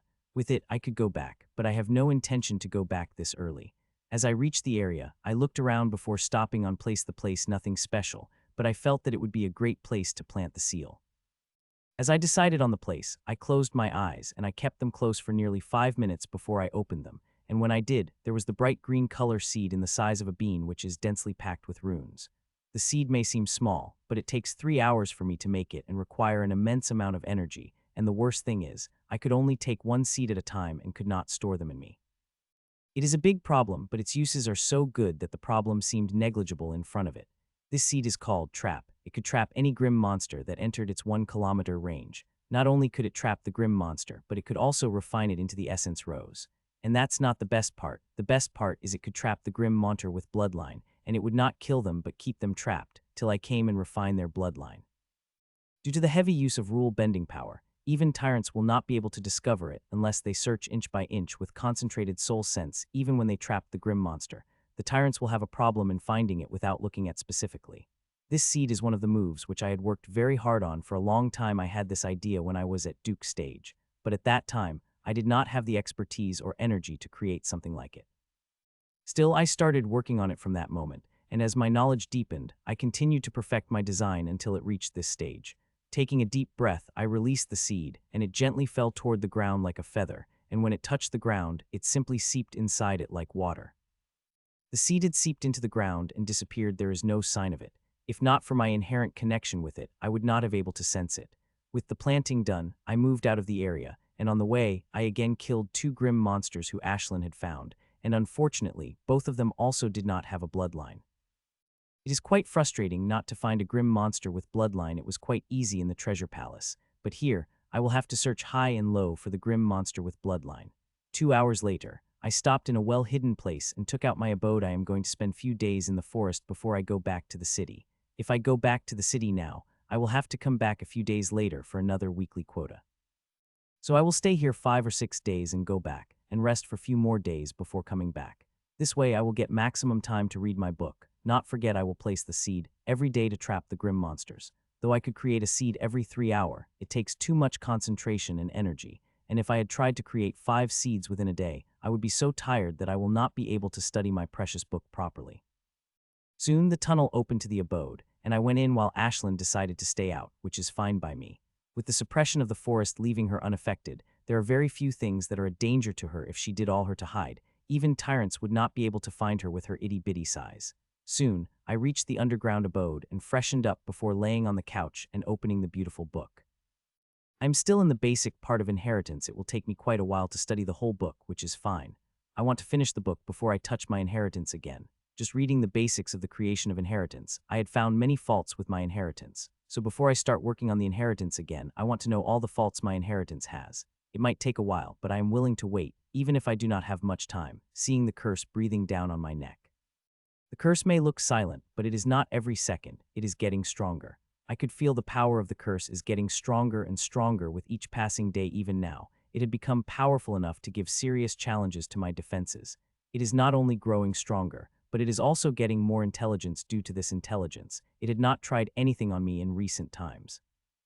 It accumulating power. It wants to become strong enough that it would be able to finish me within a single attack, and for it will wait till it became strong enough to crush me in a single try. For it to not happen, I have to be stronger, and my best bet against surviving its attack and crushing it is my inheritance. My inheritance runes are special. They could do much more than I am utilizing them to do, and this book I am reading will help me with that, give me the knowledge to utilize my runes at their 100. 6 days passed by every day. I would place a seed in a different place and came back to my abode and continue reading. Today is the 7th day, and I am going to check whether any of my hooks have caught the fish. In the past 6 days, I had only planted the seed but not checked on them. I hope some of them have caught some fishes. Getting out of my abode, I walked toward the closest seed which I had planted 3 days ago. It took me about 1 hour to get there, and when I reached its 1 kilometer range, a disappointed expression couldn't flash on my face. I do not have to look at the seed to know its progress. As long as I am in its range, I will know its condition, and currently, the seed is the same as I had planted. There is no change in it. Sighing, I moved toward the first seed I had planted. Though I am disappointed by the seed not catching any grim monster, it is not unexpected. The forest is too huge, and the range of 1 kilometer of the seed is too small. It would be lucky if any of the seeds were able to catch the grim monster in just a few days. Soon, I reached the place of my first seed and found it had also not captured any grim monsters. Keeping my disappointment minimum, I moved toward another seed which is also just as I placed it, with no sign of grim monster in it. Seeing 3 empty seeds, the great disappointment couldn't help but well up in my heart, and I felt like I would be disappointed in the 4th seed too, but when I reached the area, my expressions couldn't help but change for the better. When I entered the range of the 4th seed, my expressions couldn't change for the better, and I increased my speed to max and immediately appeared above the place where my seed is. As I appeared on the place, I closed my eyes and moved my right hand forwards, and a few seconds later, a dark gray essence rose came floating from the ground. This essence rose was bound in the vibrant green strings. The essence of rose looked like a wonderfully packaged gift, and it is. With it capturing and turning grim monster into the essence rose means my seeds are truly working, and this essence rose is just a beginning. I carefully picked up the dark gray essence rose in my hands and looked at it. Seeing the energy signature the essence rose is giving, the grim monster the seed had captured was a peak emperor, and a pretty powerful one at that. It was also not a regular grim monster but a curse master, which are very crafty fellows and very difficult to capture. Still, the bastard had got caught into my seed and turned into the essence rose. I looked at Rose for about a minute, and after I got all the info I had needed from it, I had turned the seed upside down and touched the center of the vibrant strings, and as I did, the strings began to unfurl themselves and came back to its center, till the center of the strings has become a seed again. The seed is a lot fainter than before. It still has its energies, as it got the energies that it had spent from the grim monster, but it still requires the dose of rule-bending power that it had spent. Closing my eyes, I began to pour rule-bending power into the seed, and I continued to do that for nearly 10 minutes before I opened my eyes, and when I did, I found the seed becoming vibrant as before. The best thing about the seed is that they are reusable. I could use them as long as I want. I just need to continue replenishing the rule-bending power they needed. Is quite a problem whose answer I am searching. As I refilled the seed, I quickly collected the stuff of the grim monster from underground before moving a few kilometers away and releasing the seed. Like every seed, it had gently flown toward the ground before seeping inside it. A second later, I moved toward the 5th seed, which I again found without change. This time, there is not much disappointment in my heart, as I had already seen the result I wanted to see. I did not waste time on the place. After checking everything is good with the seed, I moved the last seed, which is also the latest seed. I had planted it just yesterday and did not have much hope. So I was quite surprised when I saw the seed had captured a grim monster, and that surprise had turned into shock when I further noticed the grim monster it had captured is not in the essence rose form but alive. That could mean only one thing, and which is that grim monster being captured had a bloodline. Only those with bloodline could remain alive, while all the others would get refined. I quickly appeared above the spot, and a few seconds later, a body of vermilion rhinoman had appeared above the ground. Its whole body is wrapped up in thin, vibrant green string. They had wrapped it so tight that it could not move its big, thick limbs even an inch. When it saw me, its eyes got wide opened, but its mouth won't as it looked at me. In its surprising eyes, there was no desperation, just annoyance, seeing that I couldn't help but sigh. I had seen such a look before, and these bastards are difficult to deal with. Some of them had even able to get away from me despite being much weaker. I crouched down beside the rhinoman and placed my hand on its chest, pumping a huge amount of energy into its body. I had felt the resistance from its bloodline, but I kept pushing it. I had spread energy into all its fatal organs in a balanced amount. The amount of energy is enough to injure it very seriously, but not enough to kill it. A minute later, I removed my hand, and with it, I took the seed, which had hundreds of strings dangling from it. As I removed them, the strings began to come back inside the seed. Soon, all the strings have come back to the seed, and I pocketed it before turning to Rhinum, who remained frozen on the ground due to my energy shackling it. I looked at it for a moment before I took up the air and only stopped when there is 300 meters distance, and after that, a short green spear appeared in my hand. First boost. I activated the first boost and began charging the spear and activated 2 enchantments of my totem artifact. Sup, when I felt I had changed it enough, I stopped and threw down the sphere at the Rhinoman, who is unmoving as the rock, but its eyes held many emotions, and fear is not one of them. My attack is powerful enough to kill it, and it knows it as well, but there is no fear in it. If I had been in its place, I would too have had no fear against such attack. The attack had reached it within a second, and soon it was just an inch away from its chest, but even then there was no fear in its eyes. Boom! A booming sound rang out instead of piercing, and a layer of energy appeared around the Rhinoman as it stood up, breaking all the restriction that my energy had placed on its body. I am not surprised seeing there was no fear in its eyes. I had already guessed it had the protection amulet, and seeing how easily my attack got repelled by the blue energy that covered it, I am right. Human, it is not easy to kill me, the vermilion Rhinoman said as red bloodline armor appeared on its body, and it begins to run away using all its strength. It is not easy to run away from either, little rhino, I said, and caught the repelled sphere in my hands before appearing in front of it a few seconds later. It had seen my seed. There is no way I am going to let this bastard go. I want to keep the existence of the seed secret as long as it is possible. Boom, my spear hit its body and got repelled with 3 times the force. Hahaha, human, you can forget about killing me, it said and ran again. I was not discouraged by my attack. I know it would happen. I had dealt with such a bunch too many times to know what would happen. I am just very happy that the talisman it had is not teleporting types. Those are the worst. They just make one disappear. These protection type amulets can be dealt with. The protection is not going to last forever. Until then, I just have to keep it under my eyes. Once it is gone, I will have that delicious bloodline of it. Really, how long does that protection of yours will last? 5 minutes, 10 minutes, an hour? I asked it tauntingly, which wiped out that smug smile on its face and made it increase its speed. It is clearly aware how much time it has, and in that time it has to run away from me.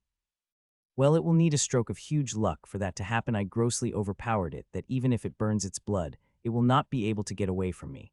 I am also very thankful for this suppression, which had suppressed a huge amount of its power that even when it tried to run away, it couldn't muster much speed, even after having such powerful protection. This piece of ruin seemed to have a great origin. I am saying that not because of my experiences in the ruin, but also because of the way it suppresses the bloodlines and the power of protections. The bloodline originated from powerful beings, and it is very hard to suppress their host, especially if their bloodline is powerful, but in this piece of ruin, all the bloodlines are getting suppressed.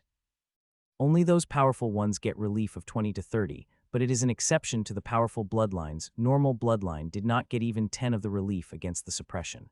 Time passed by, and it's been 10 minutes since I had begun chasing after it, but its protection had still active, and no dimming could be seen in it, which had surprised me quite greatly. Most of the protections last for 5 minutes, some of the rare ones last for 10 minutes, there are very few that last over 10 minutes, and the one that Bastard had is one of the very rare ones. It is not a good thing, though the closest Fort Grim monsters is quite distanced away that with its current speed, it would need more than 10 hours to reach there still. I did not like this uncertainty. It would have been nice if its protection had lasted for 10 minutes, then by now, I would finish harvesting its bloodlines and would have been on my way to the city. Boom, boom, boom. Another 10 minutes have passed, and the protection of the talisman is still active. It is still running like crazy, and I am still attacking while chasing it despite knowing my attack would get repelled at me with 3 times more force. The plain old chasing is too boring. It needed to be interesting even if it is useless. It might not be completely useless. Each of my attacks may be taking power from the protection. 20 more minutes passed, and I am still chasing it. Until now, I have seen no change in the protection, which is beginning to frustrate me. I was just letting out my frustration on attacking the Rhinoman uselessly when I finally saw the change appeared in the protective shield, seeing that smile couldn't help but appear on my face finally, while horror appeared on the face of the Rhinoman. The change is not big, but it is noticeable, and seeing that the Rhinoman did not waste any time and started to burn its blood to increase the speed. The blood-colored fire covered the vermilion Rhinoman as it shot through the air. Burning its blood has given it enough power that now it could fly in the air at such speed, so close to the middle boundary of the forest. Boom! Another attack landed on it and got repelled, and this time the repelling force was slightly lesser than that of the earlier. The blue protective layer that is covering getting paler by a minute. It won't be long before it disappears, and I have it in my claws. Minutes passed by as the protective layer covering it got paler and paler that after 5 minutes, it became so pale that it barely could be seen. Putch, my spear pierced through its stomach, bringing it down on the ground. Little Rhino, it is game over for you. I said with a laugh, and soon, a green barrier came out of me and covered both of us. Human, it would not be easy for you to kill me. I will fig putch putch putch. It stopped short as tens of green strings pierced through it. It watched in horror as they began to stitch through it, and soon, its 8-meter-long huge body had got completely wrapped up in strings. As that happened, I had begun the harvesting process that I had been waiting for so long. I felt the familiar resistance from bloodline as I began the harvesting process, but I continued despite that, and I had to continue for a few seconds before blue and green runes came out of me and covered Grim Monster and me. Soon, the thick purified bloodline essence came at me, and my runes began to suck them greedily. The bloodline is quite powerful. It is stronger than Lionman but weaker than Chimpman still. The enhancements it will able to give me will be amazing. The harvesting lasting little more than a minute. Before it stopped, the runes had harvested it for everything it has, leaving nothing but a husk that collapsed under the weight of the artifacts it was wearing.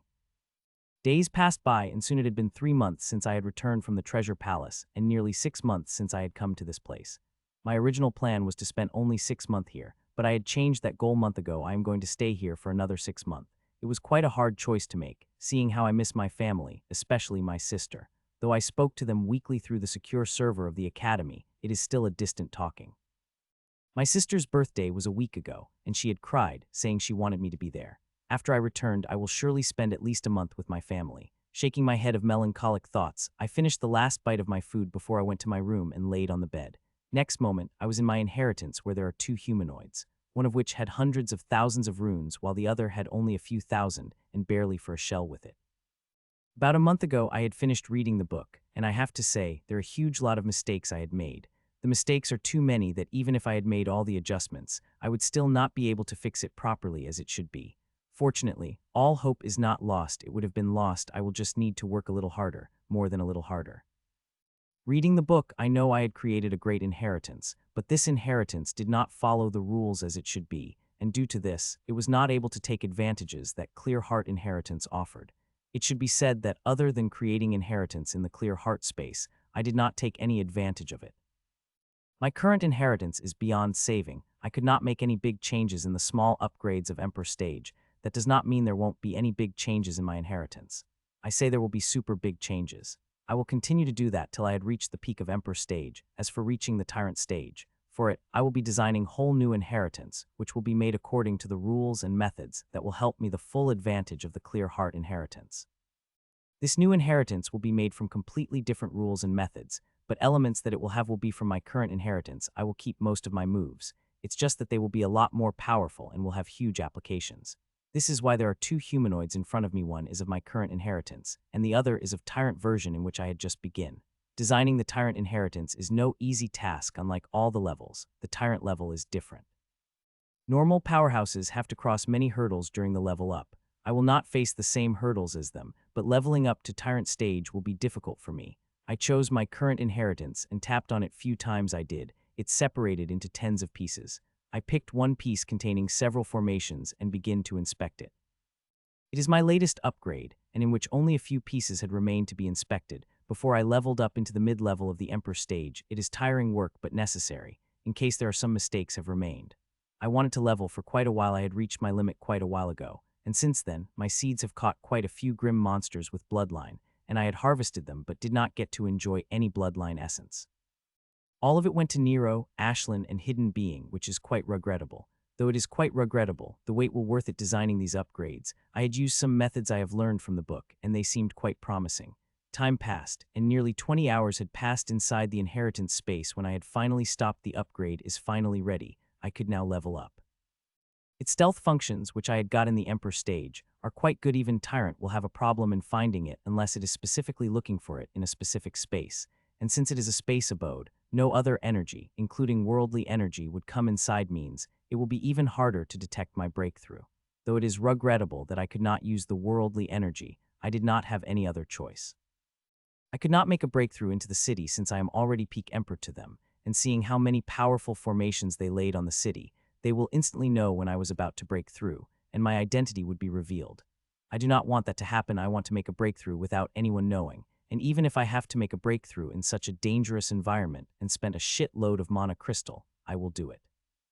As I reach the arena, I begin to draw the formation, which took me 2 hours total. The formation is necessary to feed the resources to my runes correctly. With the formation done, I begin to place the resources in their places in the formation before sitting in the center of the formation.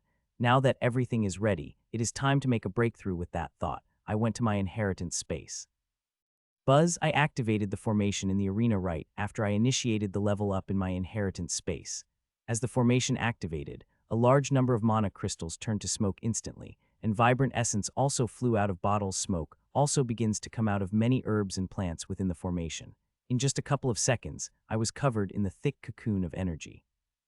Inside me, the runes are ravenously taking the energy. Some are staying in their place while others are moves. Some are turning into dust before forming the new runes. The usual process was happening when suddenly, something very usual had happened. My inheritance core has started shining in faint rainbow light. Something like this happened in the first since I had created inheritance, and it is extremely good news for me. I had not thought that I had made enough changes according to the rule of the clear heart inheritance that even faint rainbow light will come out of my inheritance core. This rainbow light is not just for the show, it has huge benefits. As the rainbow light released from my inheritance rose, it had spread across all the runes, be it stable runes, moving runes, or the runes. Dust rainbow light had covered them all. As they did, something amazing happened. My runes begin to absorb the energy 3 times more speed than before, which immediately increased the speed of my leveling up. But that is not the amazing thing. The amazing thing is this new type of energy is worldly energy. It is far more powerful than the normal worldly energy. It is quite familiar, as I had many times seen teachers and professors use it. This is the worldly energy only tyrants could utilize, and sensing it is one of the conditions one needed to become a tyrant. Teacher had said that when I reach the peak emperor stage, she will help me in getting familiar with this worldly energy, but now this rainbow light drawing out this energy, and my runes are sucking it like crazy. I am experiencing this energy so closely that even the teacher could not help me with, and I am not going to waste this chance. While I would love to see what this rainbow light could do further, I decided to focus on this tyrant-exclusive worldly energy, as sensing it would help me reach the tyrant, and if I am able to control while still being an emperor, that very few people throughout the history were able to do. I will get the ability to fight the tyrant while still being an emperor. It would be amazing if I am able to do that. I calmed my mind of those thoughts and focused on this new world energy, which is coming to me like trickly, but a single drop of it more powerful than the load of the regular worldly energy.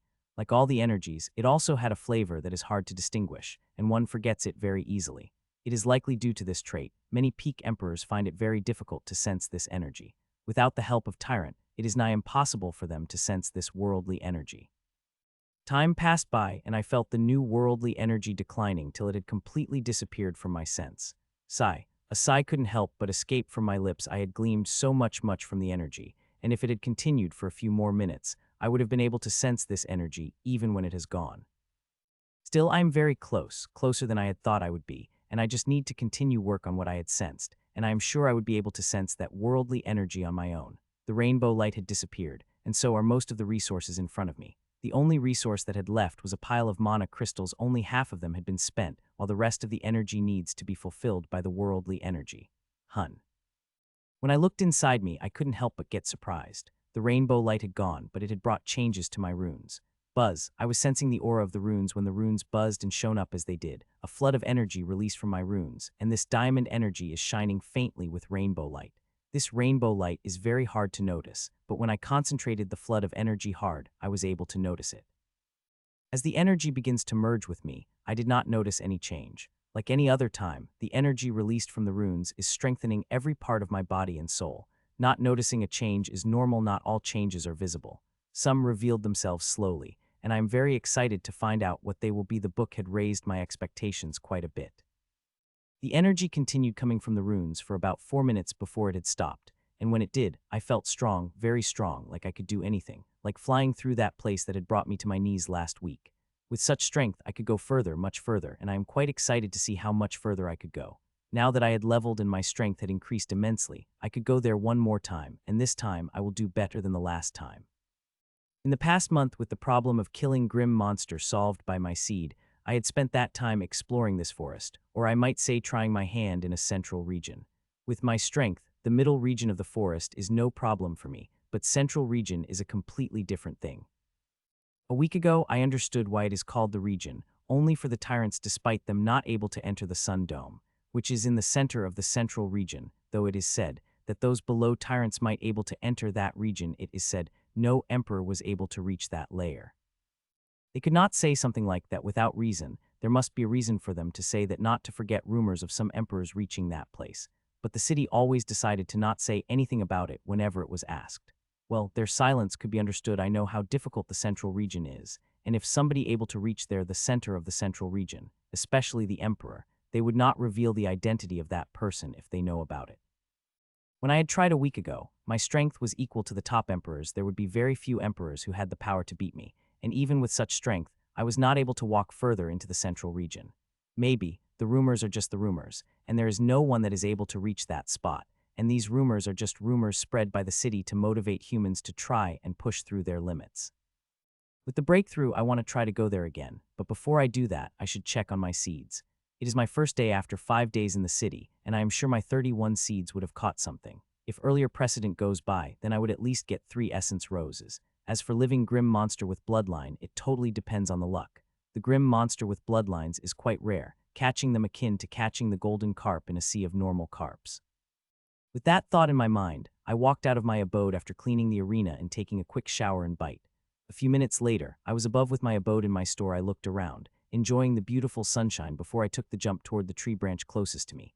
I could fly in this suppression, but it would be too noticeable, and I could move fast, quite fast with my strength. As I took the jump, I found myself feeling light as a feather even when suppression bearing down on me. This feeling of lightness is not all due to an increase in strength. I could feel there are other factors are involved too, and I will find them in time, but first, I will check on my seeds. I moved through the blurring speed. My speed is so fast that even powerful grim monsters won't be able to catch the silhouette of mine. Thud. It took me about 20 minutes to land above my seed, and just as I did, a smile couldn't help but appear on my face as I extended my hand, and a few seconds later, a wormy, creepy essence rose appeared in my hand. The grim monster, which is this essence rose is made from, is obviously a worm master of sufficient power. It could not be said strong, but it should not be said weakling either. That grim monster should be considered more powerful than its aura, since it was a special profession grim monster, who is very hard to deal with. I took out the seed that had perfectly wrapped itself around the essence rose and charged it with rule-bending power, and unlike before, I only need little more than a minute instead of nearly 10 minutes. I had improved many things in this upgrade, and methods from the book helped me a lot. I just wished I would have got it sooner. With the seed charged, I moved few kilometers away before throwing down a seed and continued toward the other seed with as much speed I could muster. With such speed, I had become a phantom that even someone as powerful as Chimpman would have a problem tracking me. I would like if I could go a little slower, but there are too many seeds that I had to be fast if I want to go through all the seeds. There are a total of 32 seeds spread all around the forest. The number may seem small, but seeing at a distance, I had placed them and the number becomes big. The 7th seed had had something, and when I reached above it, I had found a great surprise, as there was not 1 essence rose but 2 essence roses bound in beautiful vibrant green strings. I had never gotten 2 essence roses from the 1 seed before, though my seeds have enough power that they could trap and harness 3 powerful emperors if they walking side by side. Usually the grouped grim monsters are quite rare. The emperor stage powerhouses possess the power of the armies. They rarely hunt in the groups. I checked the aura of 2 essence roses, which told me they are from 2 average emperor stage grim monsters whom I could defeat without even summoning my armor.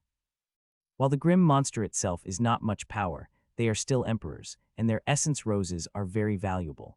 Teacher had told me that the Supremes and other organizations are ready to pay a high price for each of my emperor-grade essence roses. 8 hours have passed, and I had already checked through the 28 seeds and gotten 7 essence roses. The haul could be said to be pretty good. The only thing that would have made this haul even greater than if they had caught the bloodline grim monster. With the level up, new potential had opened. I could again consume some bloodlines. Thud. Soon, I reached the place of the 29th seed, and a disappointed expression couldn't help but flash in my eyes. I am not disappointed because of the seed not getting any grim monsters, but because a seed has been destroyed. The one that had destroyed the seed is not the grim monster or the monster of the forest, but the seed itself. I had created pretty powerful fail-safes into the seed so that grim monsters would never get their hands on it or even know about it. One of the fail-safes is about the soul sense. If the soul sense of Tyrant moved over it, the seed would destroy itself fast before Tyrant could even reach it. If the seed is holding grim monster with bloodline and Tyrant's soul sense discovered it somehow, then the seed will explode in grim monster's heart before the Tyrant could rescue it and know about its existence. This will happen if the seed is holding the essence rose. Though I know my fail-safes are good, they will get discovered. Nothing remained undiscovered for long, but I want to extend that time as much as possible, probably till I became Tyrant. At that time, I will not care even if my secret is discovered. I moved away after a second of looking, and few kilometers later I threw down the seed. It is a new seed I had created. With the new upgrade, I could now create a new seed within 2 hours, and I could store it in me for as long as I want. Regretfully, I could only store only one. I will be rectifying that in the next upgrade. 20 minutes later, I reached the place of the 29th seed and found it empty. The same was the case for the 30th seed. But when I reached the last 31st seed, I got a nice surprise.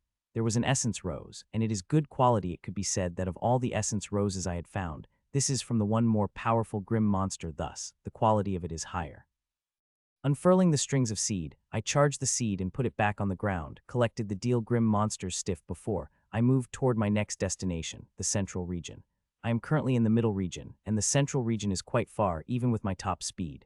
I would need little more than 10 hours to reach there, which is considerably less compared to 18 hours and a half I had needed last time. Without wasting any time, I moved toward the central region, the place where I was not able to make much progress despite all my strength. I hope this time will be different. I plan to go much deeper this time. As I traveled through the region, I once again think about planting the seed, and this time the compulsion is stronger. If I wanted to, I could have planted much more seeds than just 21, but more seed means more distance to cover. Though planting the seed in high suppression region will give me a high-grade essence roses, but the times I would need to collect them would be greater. Not to forget the risk of getting discovered will be higher. In the high suppression area, the patrols of tyrants are higher. There are at least 10 tyrants on each side patrolling around the forest, and it would be great not to get discovered by them. It is due to a guide like Ashlyn I am moving such fearlessly with such speed. Suppression did not affect her, and due to it she could use the soul sense at full power. Ashlyn's soul sense is very powerful, but it is also very hard to discover, even for a tyrant. Since we had leveled up to the Emperor, Ashlyn seemed to have learned new tricks, and one of these tricks is extremely faint waves of soul sense she could release far and wide. The soul sense of her has become so faint that even I could not discover it. Only when she thicked it, little big did I able to discover it. At every breakthrough, a change occurred in Ashlyn, and the higher we go, the greater change occurs in it. At King Stage, she was already as intelligent as me. Her intelligence was that of a genius level, and now I fear it had come very close to the superintelligence that only a few people in our world able to possess throughout history, and it is a trait usually found in bloodline holders. I would not have made this absurd deduction if I had not observed her very carefully in the past few months, and the more I observe her, the more sure I would become. If her intelligence kept improving in such a way that when Ashlyn reached the tyrant stage, she will definitely gain superintelligence. Superintelligence is an ability or trait that could make even a below-average powerhouse a terror to deal with. There are more than enough records of superintelligent grim monsters and humans out there to know what kind of things they could do. Choo-choo. I was busy thinking about many changes in Ashlyn when Ashlyn chirped with the news that made me stopped in my tracks, putting very serious expressions on my face. The suppression wave is coming, and this one kind of powerful, more powerful than the one I had faced 2 weeks ago. The suppression waves are common. Every month, 3 to 5 came out, and in my time here I had faced many of them, but the suppression wave of today is different as I am not in the outer part of the forest, and this suppressive wave is not a normal one. Nearly all the suppressive waves I had faced were in the outer part of the forest. There are very few I had faced in the middle part, and those were just average powered but still able to bring me to my knees. I am now very far in the middle part of the forest. The central part of it is just 2 hours away, and such a close distance from the central part, the suppressive wave is especially strong. The closer one is to the central part, the stronger the suppressive wave would be, and I am quite closer to the central part of the forest. The suppressive wave is fast, and it would reach me within few minutes, so there is no use in running away. I would have to bear this wave, and it would not be easy if it is too strong. It might even injure me or kill me. Seeing there is no time to waste, I found a nice open ground and placed a prayer mat on it before sitting cross-legged. It is proven that the meditative position helped to bear the suppressive waves, and I had used this position during the suppressive waves and know how helpful it is. Seeing the suppressive waves is just minutes away, I begin to take a calming breath to calm my mind and relax my body, and by the time I had reached my calmest state, I could sense the suppressive wave close to me. It is just a few seconds away. I was right. A few seconds later, the suppressive wave hit me like a tsunami, and the only thought that came to my mind was understatement. It is a great understatement on her part to rate this suppression wave just strong hell. It is stronger than just strong. It had hit me like a sledgehammer, and if not for my recent increase in strength, I would have been on the floor like a dead dog. but even now, my condition is not that great. As the suppression wave hit me, it had suppressed nearly 95 of my strength within a second. Getting such an amount of strength suppressed in a moment is quite a shock to the body, and if I was prepared and had great willpower, I would have unloaded all I ate today on the floor. Seconds passed, and the suppressive wave got stronger by a second that it begins to suppress me further that now even circulating energy seemed like a monumental task, but that did not stop circulating it inside me. The energy circulation is the only thing I could control in this uncontrollable situation, and I would not let the suppressive wave do anything to it, no matter how much it suppresses me. 95, 96, 97, 98, 10 seconds had just passed, and 98 of my strength had been suppressed that even moving a hand became quite difficult for me. Though this immovability is more due to the shock of suppressive wave suppressing nearly all my strength in a short time of seconds. If I got used to such suppression, I would not only move my body in just 2 but also run. Another 3 seconds had passed, and the suppressing wave's power had increased enough that it had suppressed 99 of my power, making me incapable of twitching my own fingers. This is just a beginning since it is a powerful suppressing wave. It is going to last more than a minute, and its peak would come later in a minute. Until now, barely a minute 15 seconds have passed. With such a long time in reaching the peak, this wave is going to injure me and injure me hard, and the worst thing is, I could do nothing against this suppressive wave other than bear it. As the suppressive wave got stronger, it begins to suppress me further when suddenly a strange thing happened. This diamond energy is something akin to a bloodline that my runes have created after consuming a bunch of bloodlines, and this pseudo-bloodline will get stronger with every bloodline my runes would consume. As the diamond energy spread through my body, it had stopped the suppressing energy suppressing me further. It had kept it firmly at the 99, not letting it go any further. I could feel the suppressive wave crashing against the diamond energy, wanting to suppress it further, but diamond energy held on to its place, no matter how powerful the suppressive wave would become with each second. 20 seconds, 30 seconds, 40 seconds, 50 seconds. Seconds have passed, and with each second the suppression became stronger, but the diamond energy held on even when suppressive energy reached near its peak.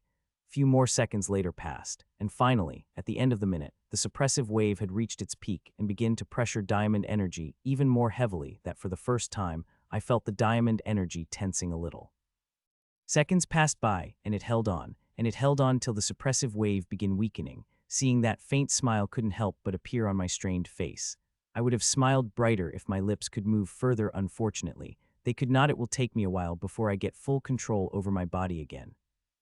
10 minutes passed since the suppression wave passed through me, and now I am performing basic physical exercises and circulating supreme combat exercises to gain control over my body and energy.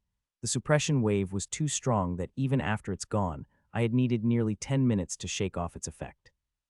I was quite lucky to get out with only this much of the effect. If not for the diamond energy and faint rainbow light inside it, I would be currently lying on the floor spasming hard as my body, soul, and energy all would in disarray. "It's time to continue," I said, and Gren armor appeared on my body, and the next moment I disappeared from my place. The distance toward the central region is not far, just a few 100 kilometers away, but due to the suppression, it would need me about 2 hours to reach. I am just excited to go there and try again, and this time I have diamond energy. I am sure with its help, I will be able to go further. Thud. Time passed by, and finally, after a little more than 1.5 hours, I landed and on the ground and stare ahead into the central region. One could see the clear boundary of the central region and the middle region. In front of me, the sunlight is extra bright and golden. Not only that, but the energy in that area is also very dense, and the suppression is back breaking last time. I will not be able to go much deeper inside it, but this time it will be different. Taking a deep breath, I stepped inside the central region. As I did, I stopped in my tracks as the suppression on me had doubled instantly, reaching nearly 65, suppressing more than half of my strength. Still, it is lesser than the last time, which was nearly 90%. I had nearly stumbled when all that suppression came crashing down on me. I did not take another step immediately. Instead, I took a deep breath and felt the energy-rich environment that was rarely found outside. If it not for the huge suppression here, I am sure people would have built cities here. Such dense energy is too beneficial for the emperors, even for tyrants. The most special thing about the central region is this faint golden energy sunlight. The other two regions did not have this energy, which is quite regrettable as the benefits of it are quite good. Everything found in the central region filled with this energy, and due to it, the price of the things that are found here is quite high. The last time I was here, I had harvested quite a lot of things from this forest, and they had put a quite different taste to my dishes when I had finally able to use it in my food without spoiling its energy balance. A minute later, I begin to my steps are gentle but fast. I walked while feeling the suppression and basking in the golden energy which seemed to nourish my body and soul. With each step, the suppression would increase faintly. One could feel a clear change in the suppression every 100 meters. In 10 minutes, I had already walked tens of kilometers, but this distance is nothing. The central region may be smaller than the other two regions. It is still huge compared to the normal forest, and I would have to walk for quite long before I could see the famed sunlight dome or the golden barrier, as some people referred to it. An hour passed by, and I had nearly walked 100 kilometers when I finally stopped by a huge olive tree that had beautiful golden olives on it. This is the furthest I could reach. The last time I was nearly at my end when I had reached this olive tree. If I had gone further, I would have injured myself. I picked up the golden olive in my hand, began to walk at the olive tree. The suppression of the central region had suppressed my strength 89, which is huge suppression, but I could still maintain my speed of walking even with that suppression. Half an hour later, the suppression reached 96, and the suppression strain became unbearable that I just wanted to stop.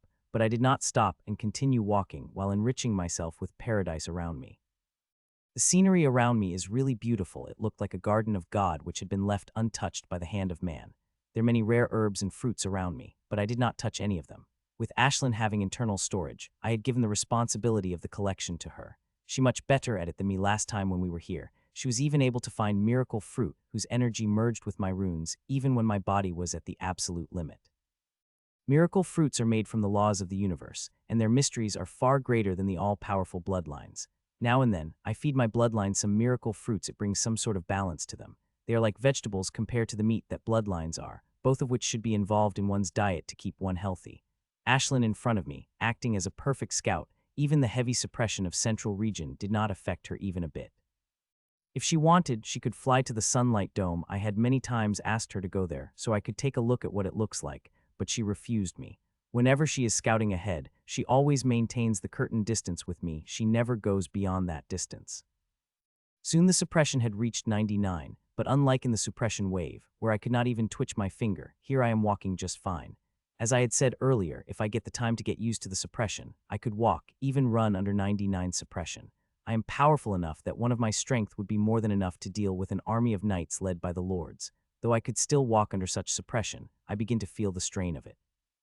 The suppression is powerful, and as it increased, my instinct of self-preservation kicked in. It is taking me all my willpower not to go into shock due to these instincts of self-preservation. Once I do, even moving will become difficult. Not to forget, with each step I take, the suppression increases further, making my instincts scream at me even more loudly. The past few minutes have become a test of willpower, and this test of willpower is far more difficult than the one I had faced in the treasure palaces this time. I am not fighting against any foreign feeling, but my own instinct of self-preservation, which are most difficult to fight. I resist them as I took steps forward, intending to reach Sunlight Dome where only tyrants could go. Few minutes passed when a change I was expecting had happened. The diamond energy of pseudo-bloodline came out of my runes and began to spread over my body, soul, and energy. It had come out when the suppression had reached the edge of the 99 and about to reach 100. As the diamond energy covered me fully, the suppression had stopped affecting me further. This pseudo-bloodline is an amazing thing. Till now, I was not able to concur anything about it other than it being a pseudo-bloodline. When I had researched bloodline, there was nothing about this. The pseudo-bloodline is quite strange, or it could be said it opposite of what bloodline is. From what I have read, the bloodline is a thing from a being that is powerful enough to leave a mark on the laws of the universe, and that mark will spread through its blood descendant, or to those merged with its origin blood. But my pseudo-bloodline is made from all the bloodlines my runes have consumed, which should not have been possible as this bloodline does not have a source that had left a mark on the universe. As I think about it more, I felt like the usual headache is returning. Whenever I think about the pseudo-bloodline hard, this headache came at me. What I know is just a rough idea. When I know what really a bloodlines are not a simple definition, or reach the stage where I could leave a mark on universe and have my own bloodline, that time I will understand this pseudo-bloodline. Till then I should enjoy whatever the benefits it brings to me. With the protection of pseudo-bloodline, I walked forward without hesitation. For some time, I will not have to worry about the ever-increasing suppression. I could enjoy the scenery around me. I wonder what the limit of this pseudo-bloodline. I know it had the limit. It had become a little tense when the suppression wave had reached its peak. I had been 99 suppressed within 15 seconds of suppression wave, and this pseudo-bloodline protected me till the suppression wave reached the peak at 57th second. And even then, the diamond energy became slightly tense. It did not break or shatter. So I could imagine its limit is quite high. It might even be able to take me to the sunlight dome. I hope it does. I really want to go there. See that place where very few or no emperor was able to see. Another hour had passed, and there is no change in diamond energy, even when the huge power of suppression pressing down on it. 50 minutes ago, I had doubled my pace of walking. So the suppression increasing at a double pace, and even then the suppression is holding on, which again made me marvel at the power of this pseudo-bloodline. I'm very lucky that I got something like it. I may not have a full idea how I got it, but I know there's some hand of Ashlyn and hidden being in it. Without them, such a thing won't have been possible. Choo-choo.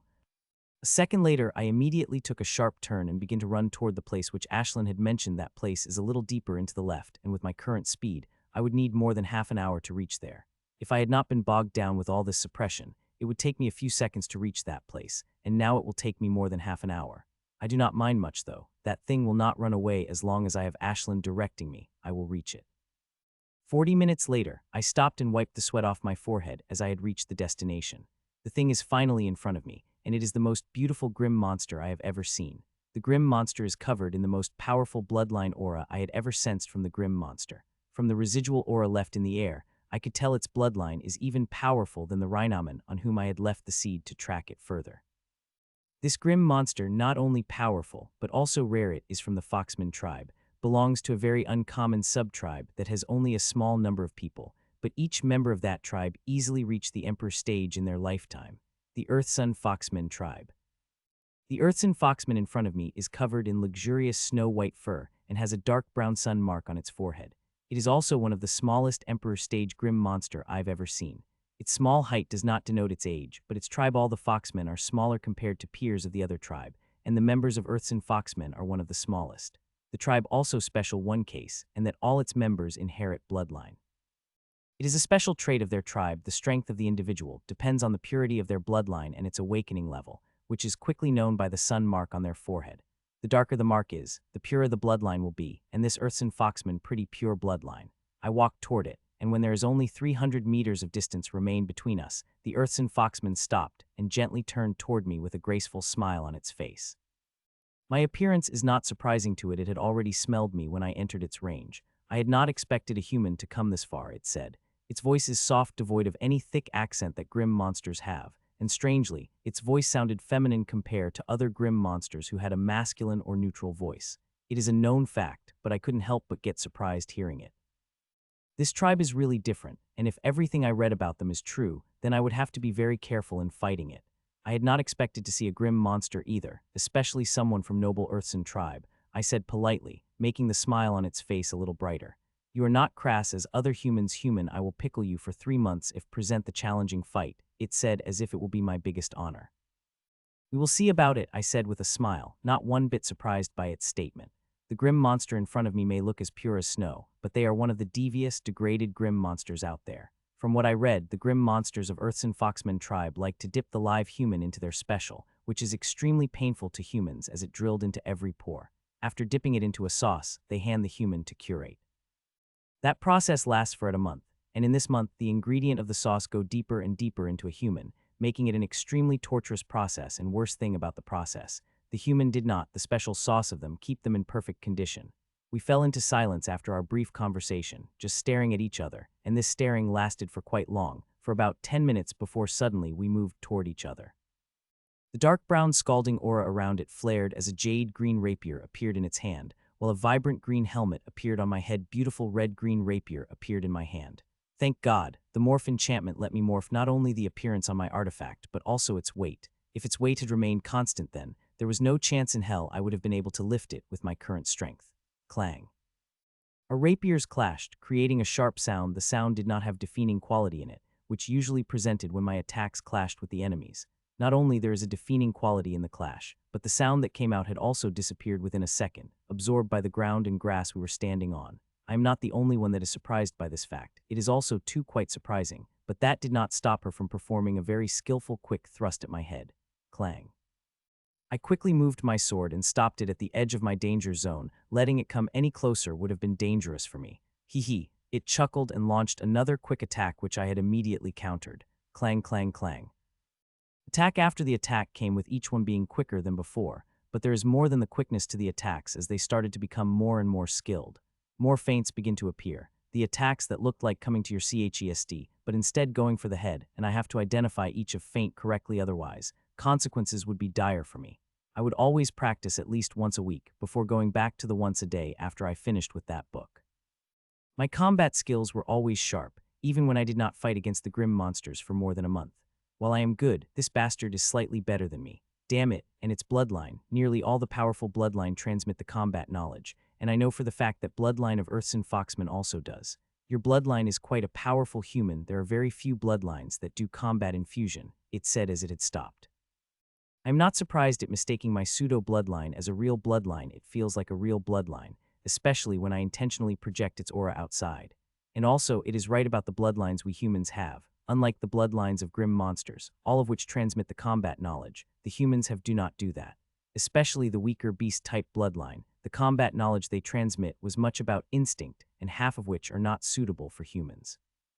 Well, the trailer is over now, let's get to the real thing, it said a second later, and a scalding dark brown aura burst out of its body.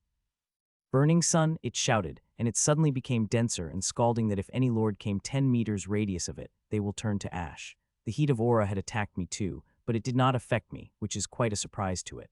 I am an elemental fire user, and have a pretty good fire resistant. That scaldingness of this level did not affect me. This heat is just the residual effect of its method. The real attack is the blade, which is covered with a thin layer of extremely compact brown energy. First boost. Seeing the power of its attack, I activated the first boost and moved toward it as a stream of energy began to spread through my body extremely fast. This trickle felt like a trickle, way different from the flood I used to, but still, even at one strength, it had provided me with a great boost. Clang. My sword clashed against it, sending the powerful bloodline energy at me through my sword. The energy is powerful, and if I did not have protection, it would have burned me to ashes, even with the strength I have. As I had said, it is the strongest bloodline I had seen in the grim monster, and I do not say it lightly. In the treasure palace, I had consumed a lot of bloodlines from weaker to stronger, not to forget research I had done on them. Earthsun bloodline is one of the top bloodlines, and if I want to survive, I should not take it lightly, even for a second. Clang, clang, clang. After the first attack, it immediately moved for the second, which I also had countered, but that did not stop. It had launched another attack and another after that.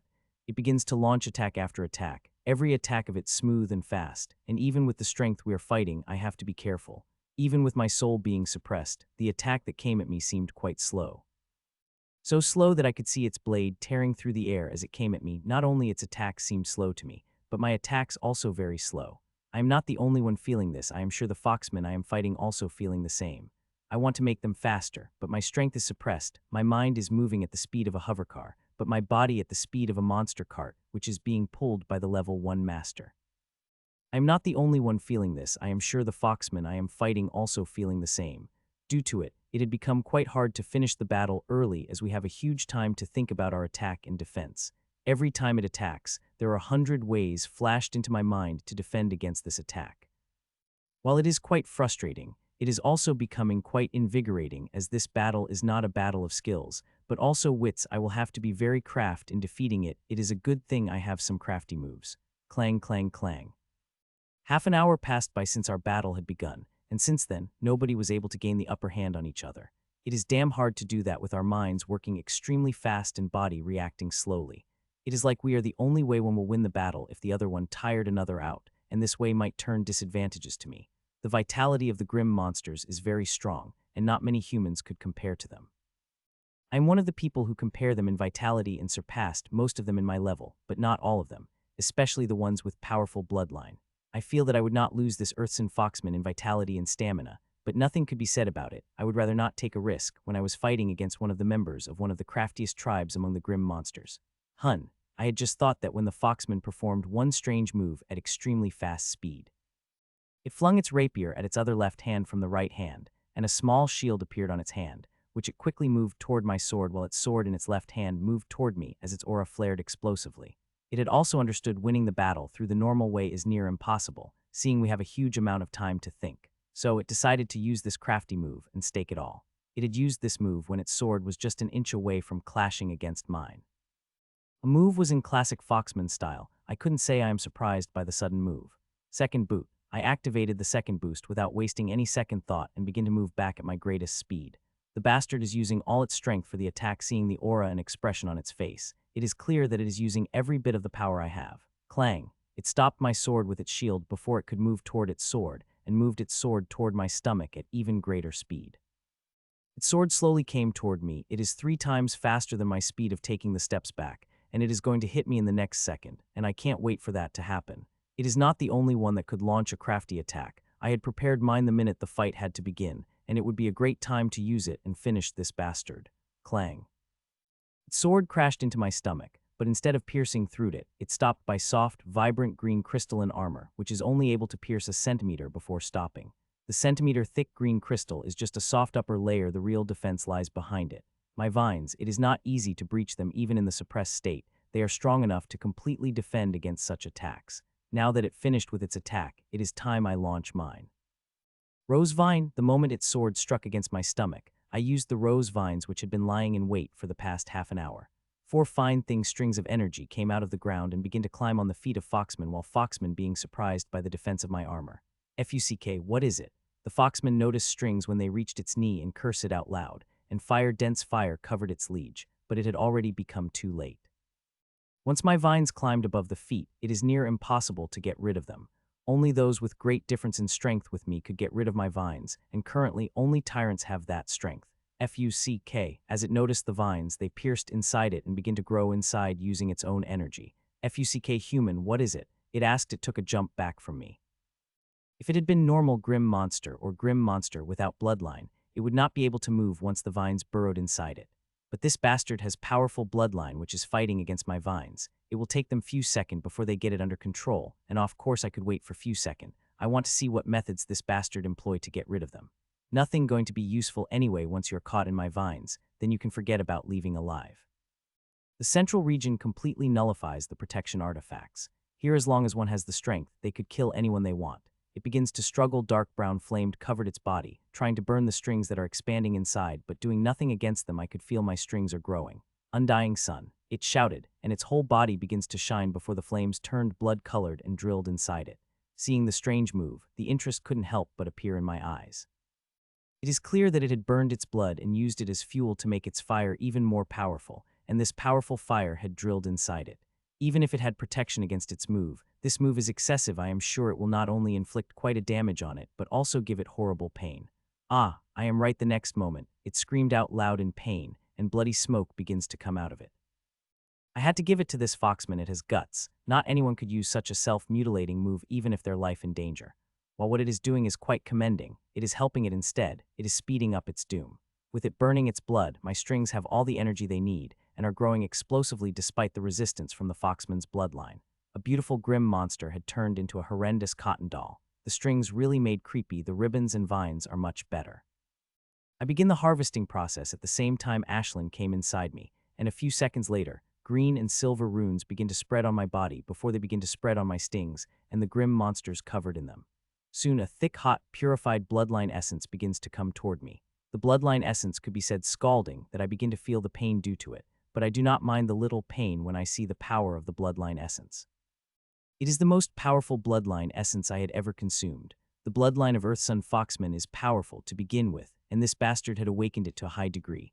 With such a pure bloodline, the Foxman would have had no problem becoming a tyrant, and it would have become quite a powerful tyrant. Killing it, I had killed a powerful grim race asset, and I am quite proud of it. Every tyrant has the power of armies, and killing it, I had helped my race further. I was enjoying the scalding pain like some masochist when suddenly I had sensed something inside me. My sun rule, which had been silent for a long time, is advancing, and it is advancing into the master stage. As I begin consuming bloodline and my strength begins to increase, I begin to focus less on the rule powers despite knowing their importance in becoming tyrant, but they still advanced now in them.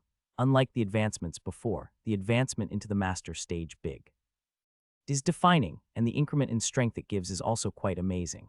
When my killing rule advanced to the master stage a month, it had deepened my sensory powers to an amazing degree. Time passed as harvesting and advancing continued. It took less than minutes for my rune to advance, while harvesting lasted for more than 3 minutes. The longer time is not due to suppression. The runes had straight up ignored it.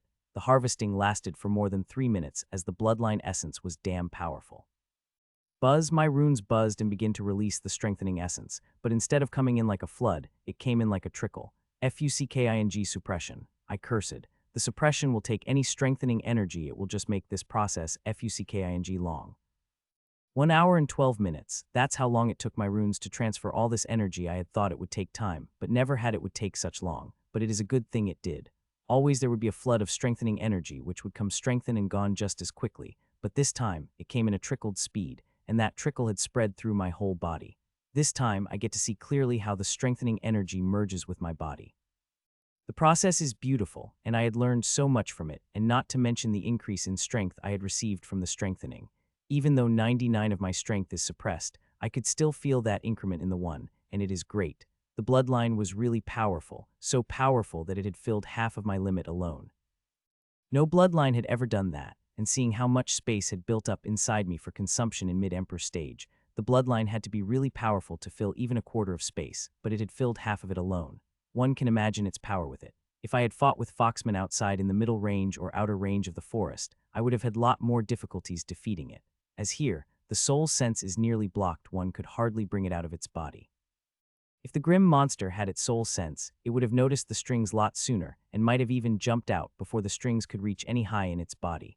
With the consumption of Earth-Sun bloodline, my pseudo-bloodline has also gotten stronger. I could feel it becoming stronger, which is a great thing for me as it will help me resist the suppression further, and I might even be able to reach the sunlight dome. The thought couldn't help but put a smile on my face. It would be really wonderful if I could do that. With the great optimist in my heart, I marched forward. On the way, I had picked up an apple from a wild orchard and began to eat them. These apples are really delicious, very juicy, filled with thick sunlight energy, which spread through my whole body, strengthening it and cleansing it.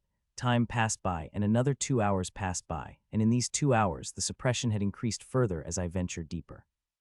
Another hour had passed, and tenseness begins to appear on it, finally. Though it is very small, it is noticeable if one looks carefully. With tenseness appearing on the diamond energy, my steps have now become counted. Though I would still be able to walk for hours till it reaches the limit, the meaning of tenseness is clear that it had begun to reach its limit. It is quite disappointing. I had hoped it would be able to take me to the sunlit dome, but it looked like it would not be a case. There is nothing I could do about it. I had known that reaching sunlit dome would not be easy. If it had been an easy thing, then it would not be a great challenge that barely or not emperor had able to reach this stage. I am a powerful emperor without doubt, and I said with a dare that even if there may be emperors powerful than me, no emperor possessed the power to kill me with own strength. Only tyrants have the strength to kill me, but of course I will not go challenging them, at least not before I reach the sunlit dome and see its mysteries. Choo-choo. A little more than an hour passed when suddenly Ashland's voice chirped in my mind, and the view in front of me had changed. Soon, a wide bird vision of Ashland's eyes appeared in front of me, and the first thing I saw was sunlight. The dense golden sunlight was bright but not harsh. It is so dense that one might feel that they could collect in a bottle and liquefy it. I saw the reason a second later, and my whole body shook. What I saw is something I had never expected to see in a place like this. I saw 3 grim monsters and 1 human with dark rope covering its whole body, covering something, and in front of them, it is a huge device that looked like some sort of engine and is densely covered in the grim runes. Due to winning the championship, my access is greater from the pyramid. I got to know many things, and the teacher also told me many confidential things that only tyrants should know. But of all the things I had learned, there is no mention of the engine thing I am seeing. I may not have any idea what that thing is, but I know it must be something very important for 4 tyrants to come together, especially the human tyrant who is hiding behind its huge cloak. It is very clear that human tyrant is a traitor. If it had been some behind curtain diplomacy or trade, there would not be such discrepancy. Not only would their numbers be equal, but sides should have been hiding their identity, and here grim monsters openly showing their faces. Though to us they all look the same, but like us humans, each grim monster is different. From what the teacher had told me, behind curtain diplomacy is done by very strict rules which have been developed in thousands of years. So this is definitely something else, something that is detrimental to the human race. 1 human and 3 grim monster discussed things for nearly an hour, and they did in a most relaxed fashion that they were sure that nobody would come there. While they looked completely relaxed, they had not let their guard down even a bit. I could see how their eyes move around now and then. Tyrants' eyes are sharp. If it had been somebody else hiding behind the leaves of thick trees other than Ashland, they would have been discovered by now. As they finished their conversation, the tyrant grim monster from the Roston-Krokman tribe gripped its hand before releasing them. As it did, the earth begins to separate into a deep bowl-shaped hole. Such simple earth manipulation would have been easy as breathing outside, but here such actions are visibly sweating. One could tell how much strain Roston-Krokman doing such an easy task. It took more than 5 minutes to create a big bowl-shaped hole. As the hope create, it took out a huge circular disc filled with dense grim runes, and placed it on the circular hole it had created. It had then turned toward other grim monsters and humans and began to discuss something again, and this time the discussion lasted for nearly 10 minutes before all of them moved toward the engine-like thingy. They carefully lifted it together and entered the hole. As they did, they very carefully placed it on the disc before getting out of the hole. The Rostone Crockman again manipulated Earth and covered the disc and engine thing with Earth again, and when it is finished, there was not a single sign of the Earth manipulation. The Crockman is really good. Its control over the Earth is phenomenal. I have many tyrants revealing their abilities, and very few had such control over their abilities. I thought after they covered the engine thing with the Earth, they would be finished, but it did not seem to be the case as Rostone Crockman took the bundle of big staffs and began to fix them into the ground, around the engine thing which they had just buried. There is a total of 12 staff, and they are perfectly fixed around the engine thing. As they did, they took position behind the circle of staff, each one having the perfect quarter distance from another. The Rowestone Crockman suddenly said something to the bluegill craneman, and it immediately flapped its hand wings and blue wind came out of it, and moved so fast that I wasn't able to track it with my eyes. In a moment, the gale reached Ashlyn, and it did. I know it wasn't attacked, but the sensory type to discover if anyone is present. It is a damn good move, as the wind is not of a pure element. There is thick soul energy hidden inside it that could immediately discover anyone who is hiding. Forget emperors, even tyrants who are using special stealth ability would be discovered by the bluegill craneman's recognizance move. It was a good thing I was not there, as all the rule-bending power I have would not have been able to save me from being discovered. As for Ashlyn, the blue wind wave passed through her without anything reaction. It is likely telling the Crockman that nobody is present. If its wave had caught somebody, they would have been acted immediately and finished off that person. After getting confirmation from the blue wind craneman, the Rostone Crockman tapped on the staff in front of it several times. As it did, all the grim runes on it had lit up, and a beam of energy released from this beam of energy, connecting it to the other staff beside it, which had also lit up and leased the energy toward the other staff. One after another, staff began to connect to each other through thick red energy, till all the staff connected through it. As they, all three grim monsters and humans, had reacted. They placed their hands on the staff and pour their energy inside it, and as they did, the staff lit brighter and brighter. The grim monsters and human had their hands on the staff for a minute before removing them, and a few seconds later, they did that. The staffs had submerged in the ground slowly. The staffs had been completely submerged into ground. No sign of them could be seen on the surface. If I had not seen it happening, I had never guessed something like that are hidden in the ground. After the staff submerged into the ground, the grim monsters and a human talked for a minute before all of them dispersed from their spot. I heaved a sigh of relief knowing nobody is coming in my direction. After grim monsters and human left, Ashlyn did not move from her spot, nor I had asked her to. While Ashlyn stayed on her spot, I moved from mine and found a well-hidden spot and sat down. The thing I had seen just now made me sweat all over my body. Even now my heart is pounding loudly. That I took deep, calming breaths for more than 5 minutes before I was able to control my heartbeat and have a calm mind to think about what I have seen. I have seen something that I shouldn't have seen. That engine thing is something very important. Something that needs the attention of 4 tyrants ought to be important, and not to forget the involvement of humans. There must be a reason for what they have called the human. Human assets are very important to Grim race, and they did not call out unless it is very necessary. The human came out for this task, taking the risk of being discovered, which means whatever they did is extremely important. I have seen what they did, and I have to tell somebody. The first person that came to my mind is a teacher, but I immediately discarded that through. Though the secure network that I use to contact the teacher is safe, there is still a chance some people might monitoring it, and if someone who is monitoring it turned out to be a spy, then the first thing it would do is to kill me. Though it might not happen, I still don't want to take the risk, and there are other ways, some of which are provided by the teacher herself for such scenarios. I thought through the multiple options before choosing one. It is the best I could think. It is an old way to alert the tyrants and transmit the information to them without getting discovered, and the amazing thing is that the traitorous bastard would not be able to do anything. As I had made the decision, my tense body had relaxed. I had been on edge for quite a while. Now I felt slightly relaxed. Though I had made the decision, I am not in a hurry to inform the others. I am sure the traitor bastard is keeping on things. If the truth came out, I did not want to be on a suspect list.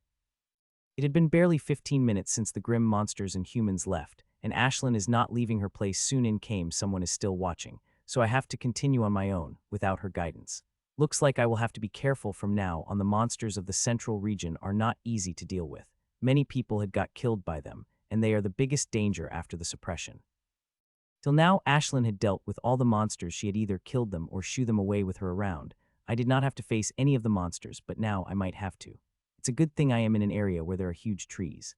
As long as I walked under their shadow, I should not get discovered by them, as here tyrants are also suppressed, and their soul sense is not super powerful as before. My rules bending power should be able to help me bypass their casual soul sense. I begin to walk again toward the sunlit dome, but this time my walk is not as relaxed as before. This time I am very careful, not only about the monsters and grim monster, but also about the humans. Nearly 2 hours had passed by when I had finally stopped. The diamond energy had reached its limit. It had become extremely tense and tight that it feels like the slightest pressure on it will make it crack. Seeing that, I had finally stopped and ended my journey into a central part of the forest. I had hoped that I would be able to see the sunlit dome with the increase in my strength, but it looked like I had underestimated the suppression of the central region too much. It is right when they say that only tyrants could make their eyes fall on the sunlit dome. Others had to satisfy their curiosity with the paintings. There are no real photos available, as electronic devices did not work here properly, especially advanced ones. The most function of my HoloWatch had turned off here. Aside from simple distance tracking and time, the HoloWatch could not do anything else here. Since those 4 left, only 2 hours had passed, and Ashlyn going to stay there for another hour before she moves. I have 2 options for me now. I could stop here and wait for her, or I could walk back on my own. Waiting had a lot less risk, but is utterly boring, but I decided to walk back. There is a chance that I might come across the monsters, or grim monsters. It is a risk I decided to take. The past 2 hours, my luck had been good. I think it will hold on for another hour. When Ashlyn came back, I won't have to worry about other things here. As such, I begin my return journey. Nothing had happened for nearly an hour when suddenly a cold sensation felt on my neck. I immediately stopped as I felt it and slowly craned my neck back.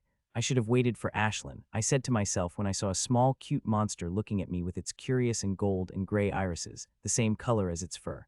About 100 meters behind me is a monster, a squirrel monster, and it is quite small, just about 1 meter long. Compared to giants at its stage, it is considered a tiny monster. It has gray fur with golden streaks just like its eyes and has sharp claws, which I am pretty sure will able to tear through my flesh like a hot knife through butter. Currently, I see no menace in its eyes, just a pure curiosity which I am sure could turn into pure hostility if I dared to make the slightest move. Now the only thing I have to do is stay in place and not make a sudden movement, and soon Ashlyn will be here. She had left her place a second ago, seeing me coming across the monster. Unlike the monsters at outer range and middle range, which I could crush barehandedly, monsters of the central region are not easy to deal with, especially the ones that reside so deep. I remained frozen on my spot and watched the squirrel, and as such, seconds had passed. I thought I would dodge this tribulation when suddenly its eyes turned hostile, and it leaped at me with a speed that I am barely able to track. F-U-C-K.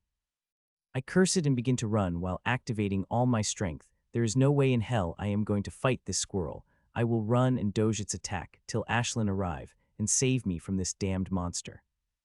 Bang! I moved my sword and defended against its claw, and used that sledgehammer like a force to cover more distance between it and myself. It had been 10 seconds since it became hostile, and in those 10 seconds, it had already taken 6 swipes at me, which I fortunately able to defend against. Due to the perfect defense, I can have a little breathing space in dealing with the squirrel, but I still have to defend each of its moves with my sword, and not let its claws reach my body. If that happened, then I would be flung like a ragdoll. It let out a strange scream which is very different from normal squirrel monsters, and came at me like a blur, and I moved my blade instinctively. All I could do is trust my instinct honed through the numerous battles and swung the sword at the left, which had again clashed against the claws. I once again used the momentum of its attack to create a distance between us, and like always, it had followed me immediately with its blurring speed.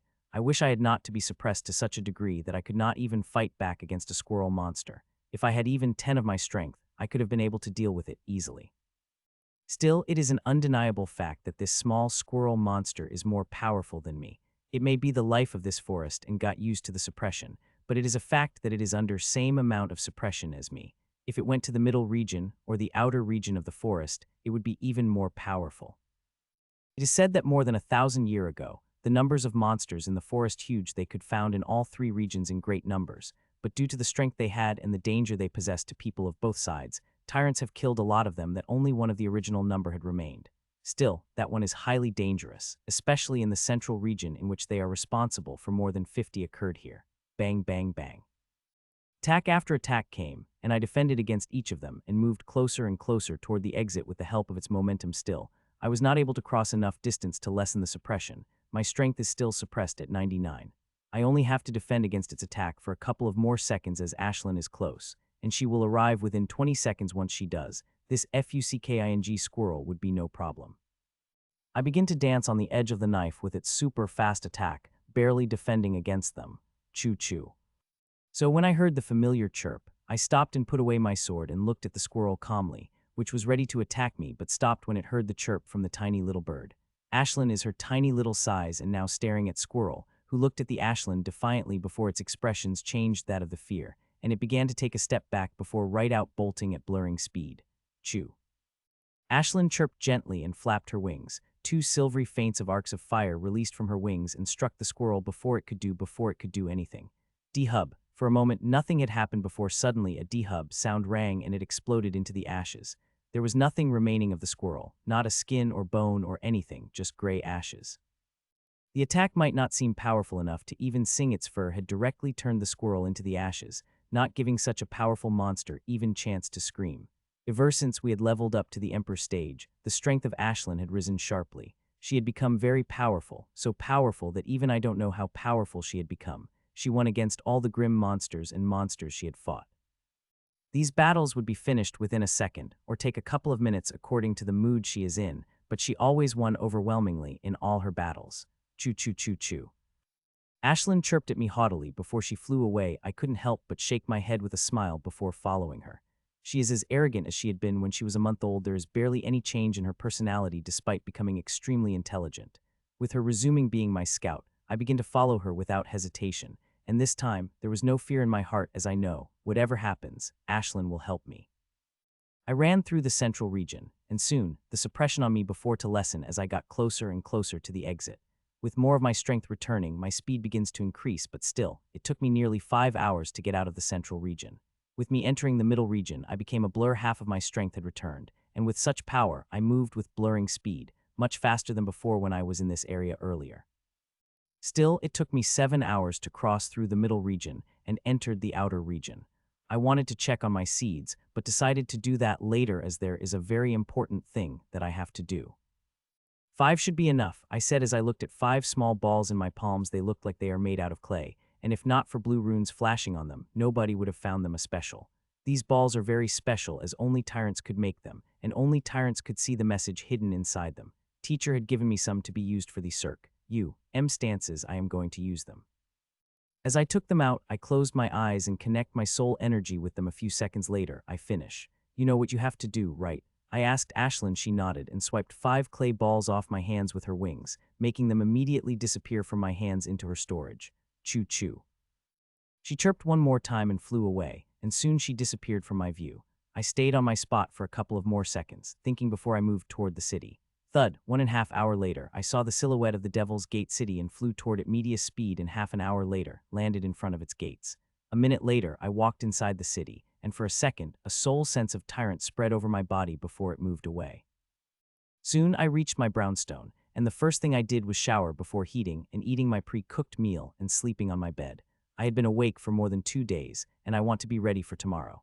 The next day I had woke up after sleeping for a little more than 10 hours. The first thing I did was to look at the time before I freshened up and begin to cook breakfast with the help of my vines, which are in energy string form. Half an hour later, I took my breakfast to the porch to enjoy the breakfast in morning sunshine and show that will happen. There is no night here, but one could still gauge the time through the intensity of sunlight. I began to breakfast while looking at the sky. First few minutes, nothing had happened when suddenly 5 different color rays appeared in the sky. These rays are so bright that even in sunlight, they became visible and attracted the gazes of everyone.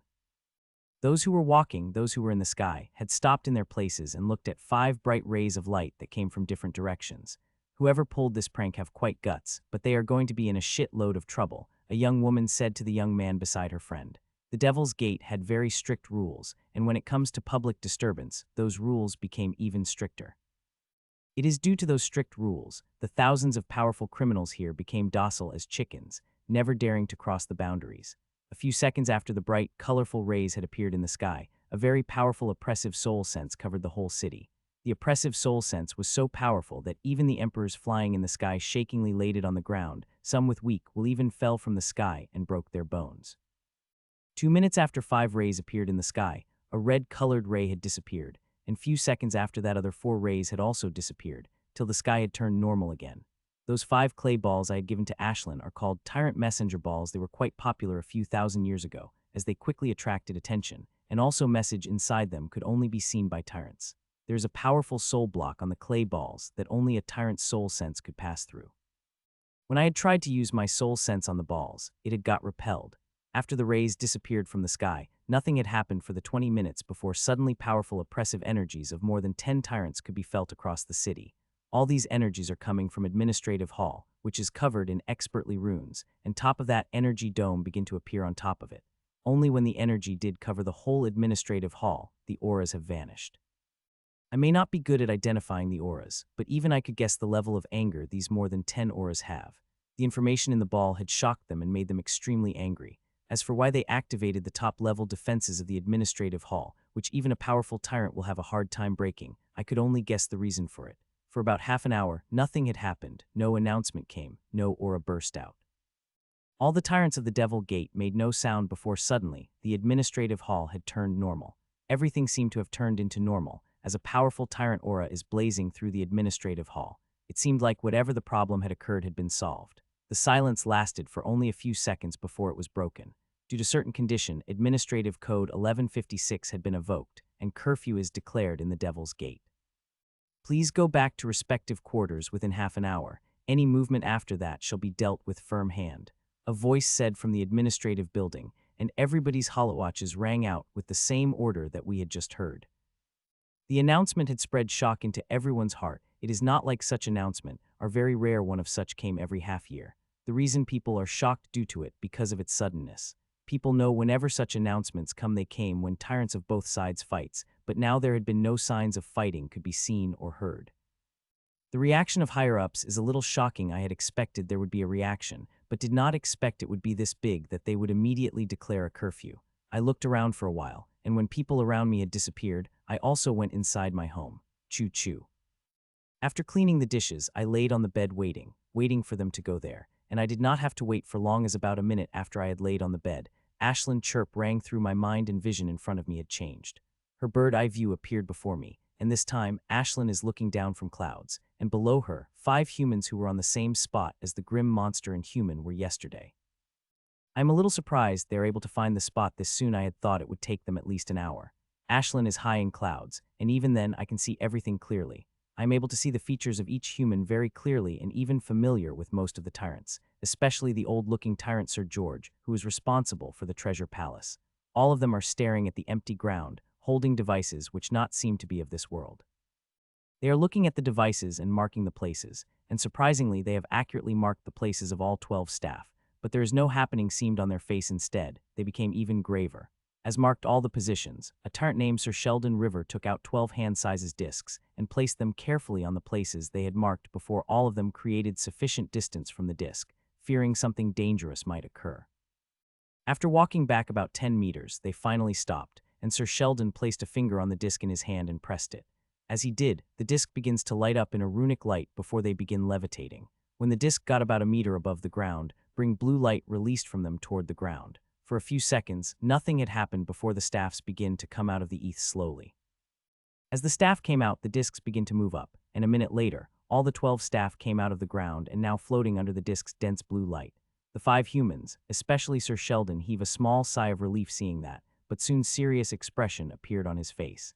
He started at the discs for a few seconds before slowly started to move toward them, and soon appeared in front of floating staff below the disc.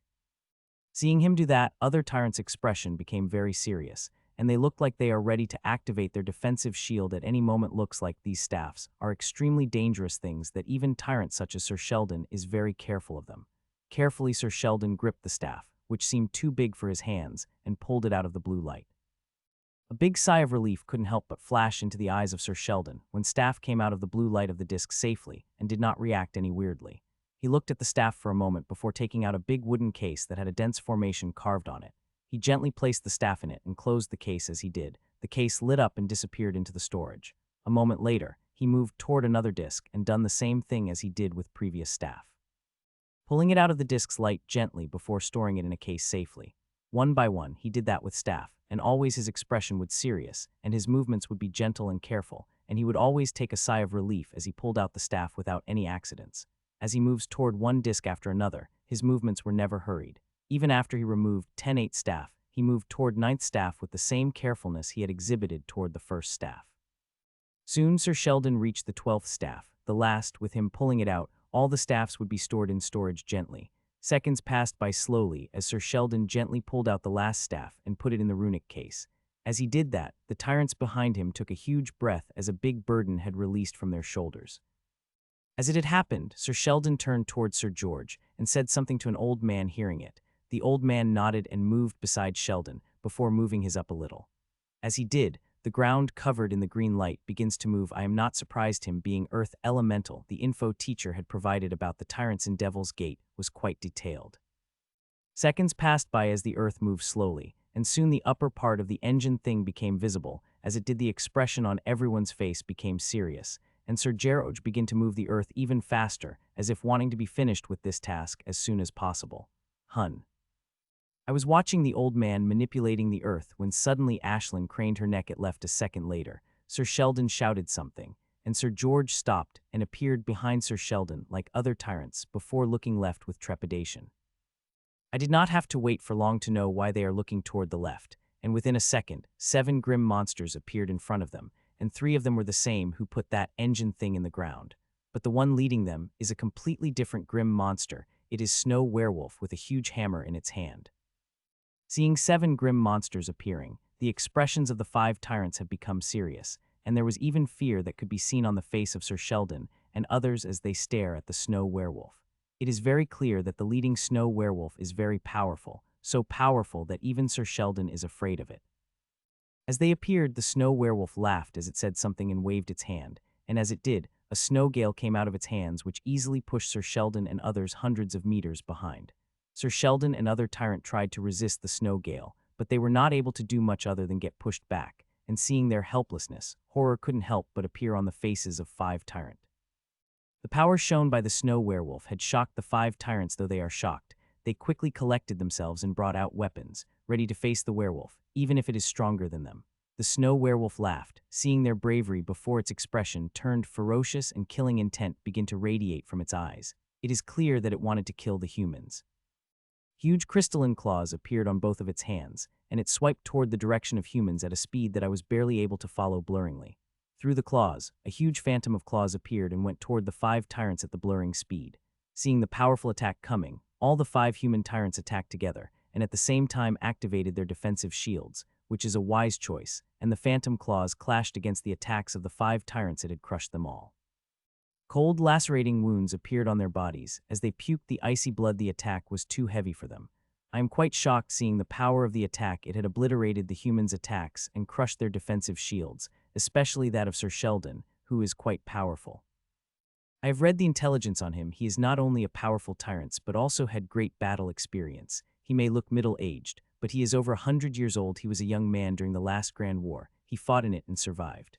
Snow Werewolf laughed loudly, seeing their bloodied state before launching another attack, and this time the attack is far more powerful than before.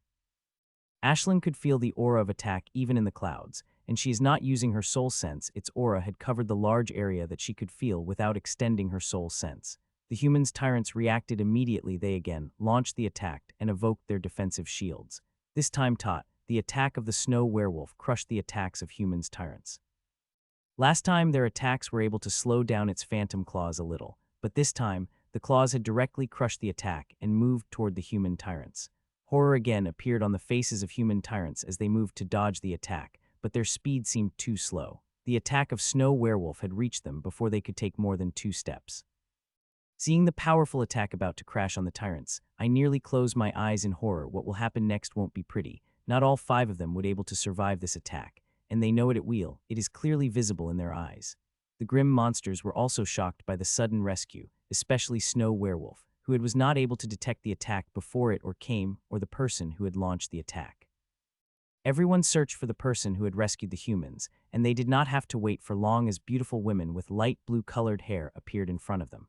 The woman who appeared looked young, in her early 30s. She is tall with light brown skin and wearing a black designer pantsuit with high heels. The way she is dressed, she looked like she is going for a meeting instead of for a battle.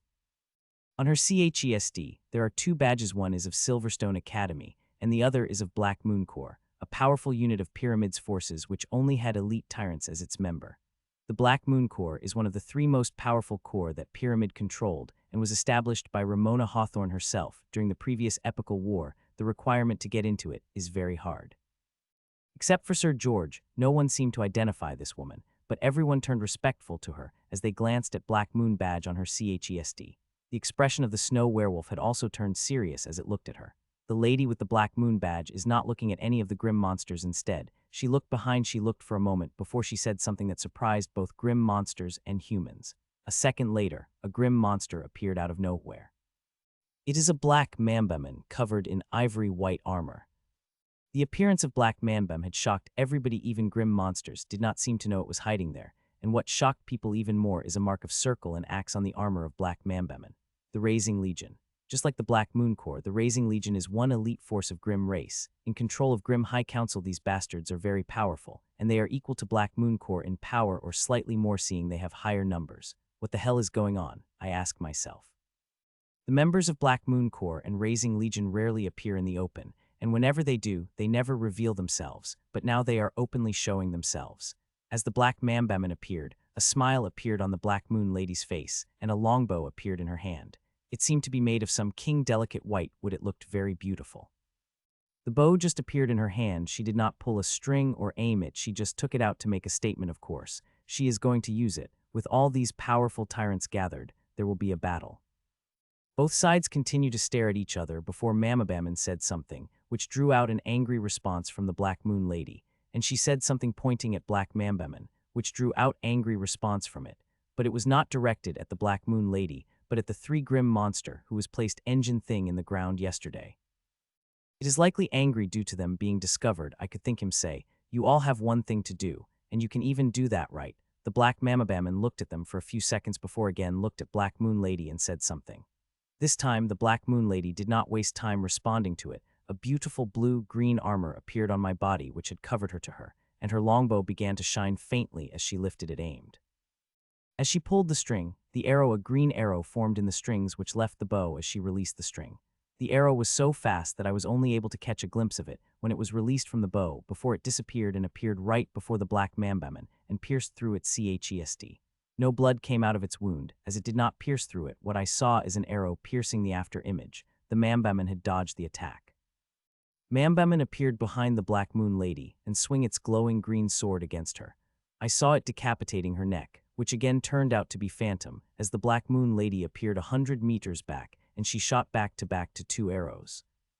One arrow had gone toward the snow werewolf, while the other went toward the Black Bearman. The horror couldn't help but appear on its face as it moved to dodge the attack. It's a good thing it had the presence of mind to activate its shields when two top dogs begin to fights, but whether it will able to help it or not remains to be seen.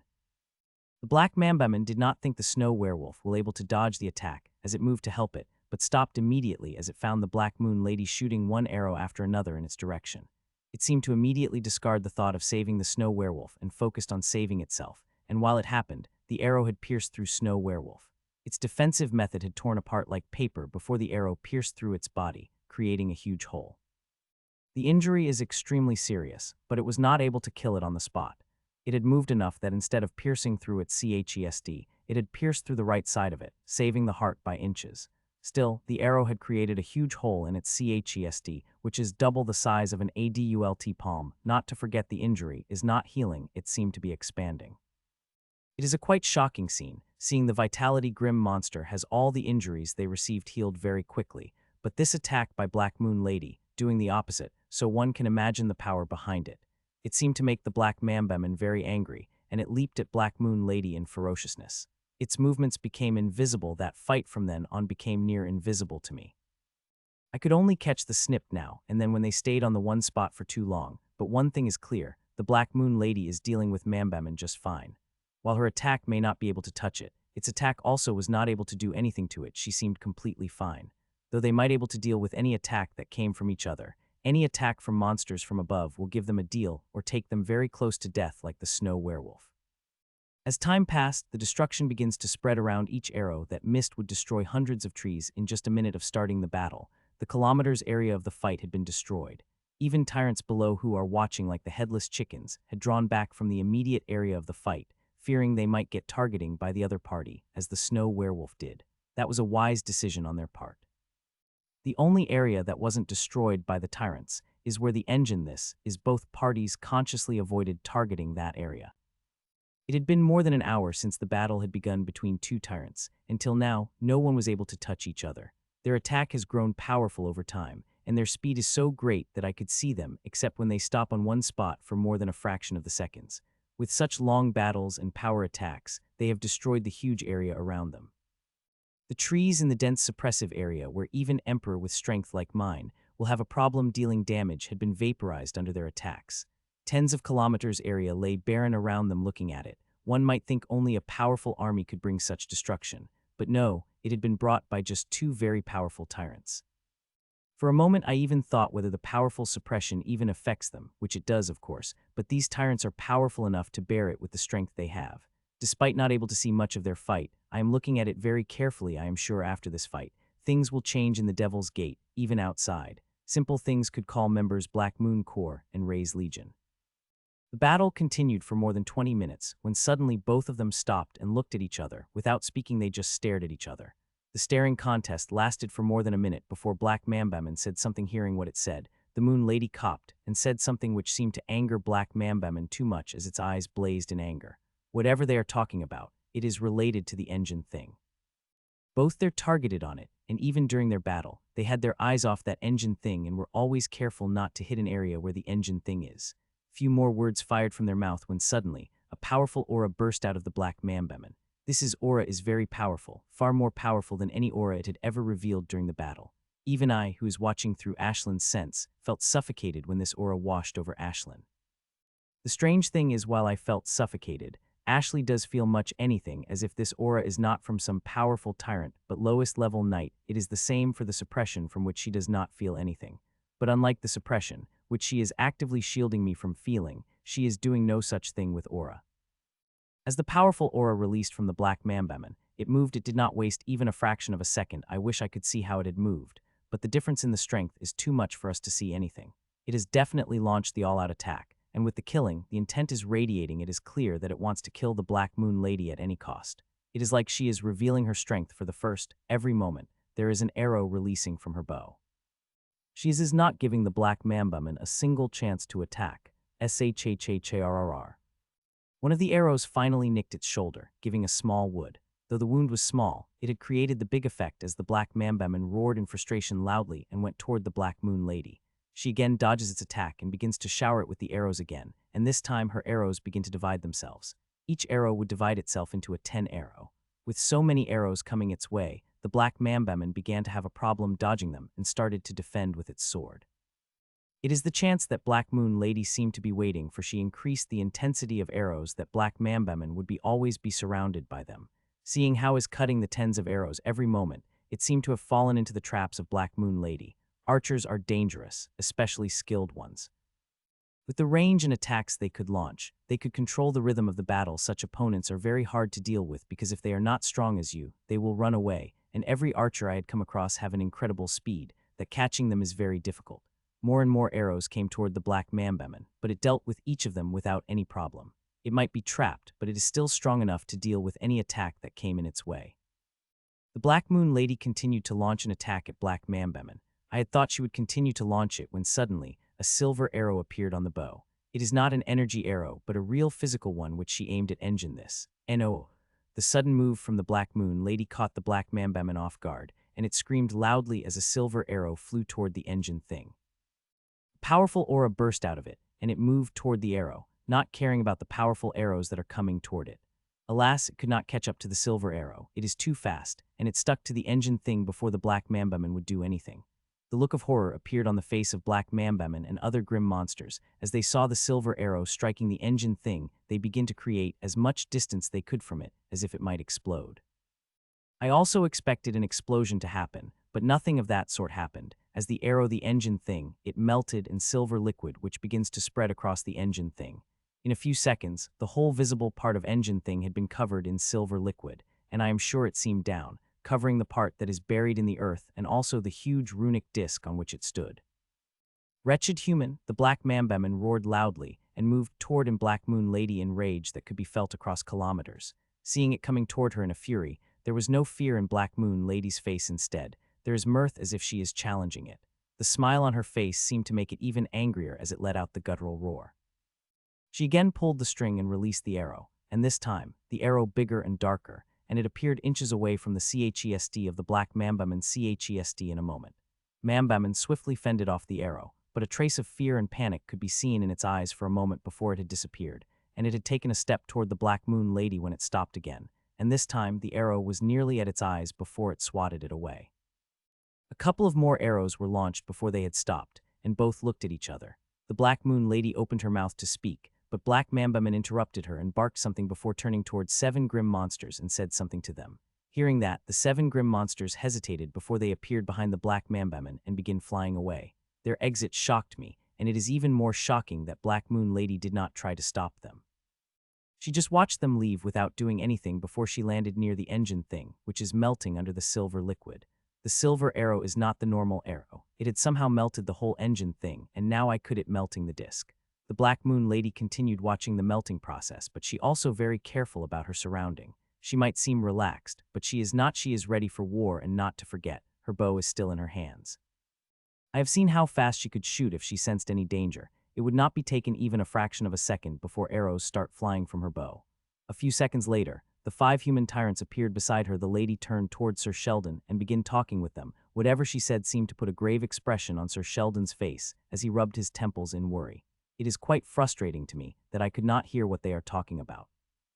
I could not even read their lips. These tyrants are very careful. They have shielded their mouths with invisible energy, so those spying could not read what they are saying. It is pretty common practice when talking private, but these tyrants employing it when they are in the middle of nowhere. The melting process is slow. The final piece of the engine thing had melted, and now it begins to melt the disc. The tyrants watched the process as they discussed the things, and as such, few minutes have passed, and the disc completely melted, leaving behind a big pool of silver liquid. She did that for nearly half an hour before again, she next silver pool of liquid and took off a palm-sized bottle containing brown, red liquid. She opened the bottle's cap and poured the liquid off on the silvery pool.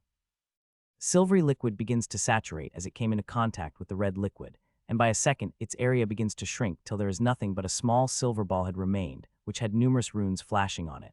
The Black Moon Lady picked the silvery ball, placed it in a crystalline box before stored it in her storage. She spoke few words to tyrants beside her, and soon all of them took the air and flew toward the Devil Gate City in few seconds. They disappeared from Ashland's view.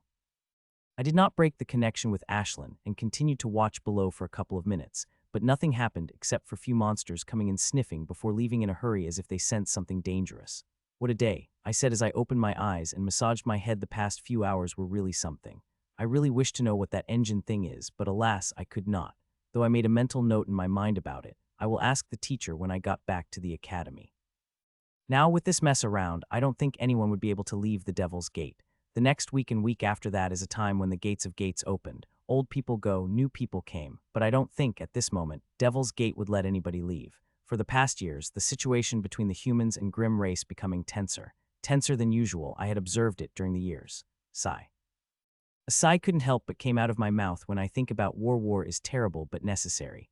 Millions of people die, and countless resources were wasted, but the opportunity we humans have to inflict some credible damage to Grim monsters or vice versa. In the last epic war, we have nearly wiped out the Grim monsters under the lead of Ramona Hawthorne. The bastard had to hide in their little hole, but a few hundred years later, they came out in huge numbers and started taking back territories we have captured, and now they control half of the central continent. Shaking my head of those thoughts, I got up from the bed. The war may start in a few years, but I feel like the Devil's Gate will face the war-like situation soon enough. It had been 37 days since the engine incident, more than a month since the curfew had been imposed. It was the longest curfew ever invoked in the Devil's Gate in the past 100 years. The feed is filled with complaints from the people, and there have been few incidents. It is not easy to cage thousands of emperors in a house for a long period, especially the criminals who could not be contained in one place.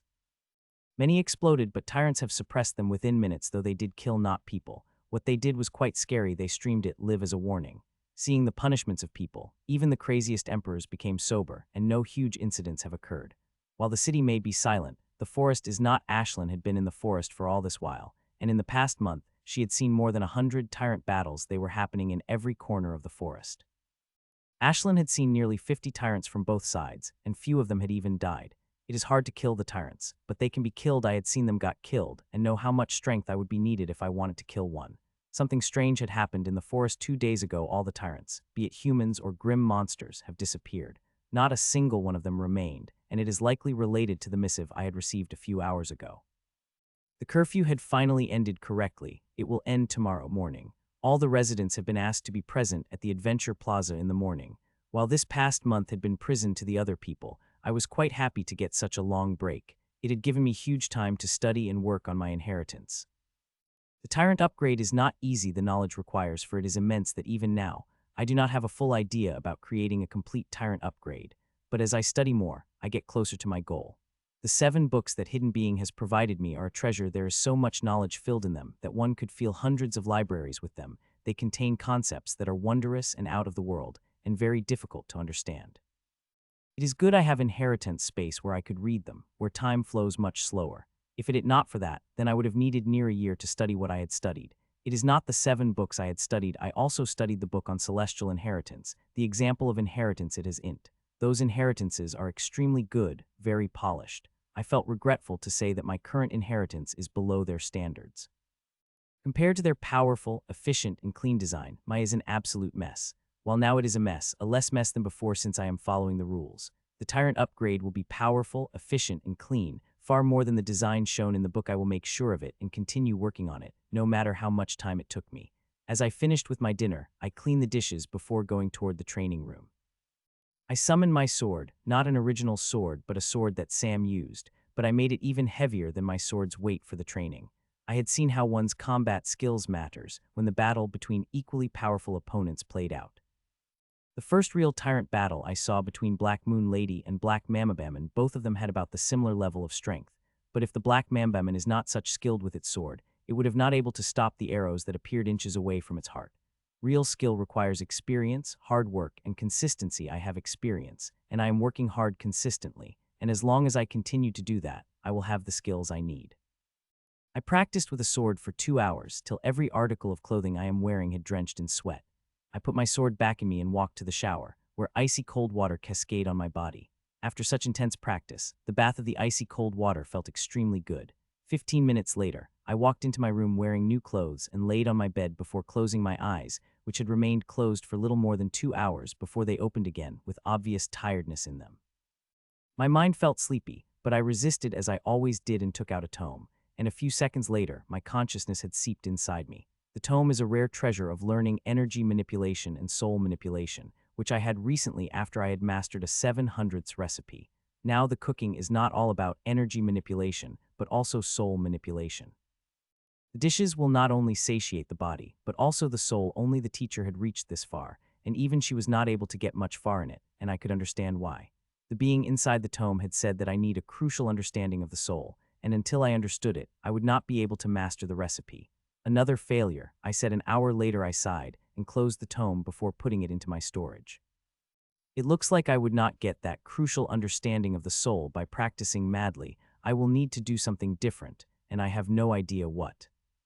It is time, I said as I looked at the watch. The curfew had been lifted at 5 a.m., as the missive stated, and people had come out of their homes and clouded the sky. I had not gone out. I had just observed them from my porch before coming back. There are too many things for me to do in so little time. Since I had woke up since dawn, I had trained for an hour and spent 1 hour in my inheritance space, not to forget cooking and eating breakfast. And it is time to go to Adventure Plaza, I thought, and walked in golden sunshine before taking up the sky. There were people everywhere, far more than they should have been. If I am not wrong, then the Devil's Gate had brought out new people. The population of it had at least doubled. Such numbers have surprised me. If it had been normal powerhouses, even kings, it would not have been a surprise what I saw in front of me. Area emperors, above average emperors at that. Allocating such numbers of emperors is a great risk that Pyramid usually does not take in normal times.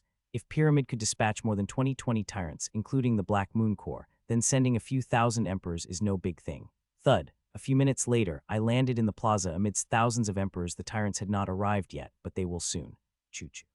As I was amidst the emperors listening conversation around, replying if someone had talked, when Ashlyn chirp rang out in my mind, and completely different scenery appeared.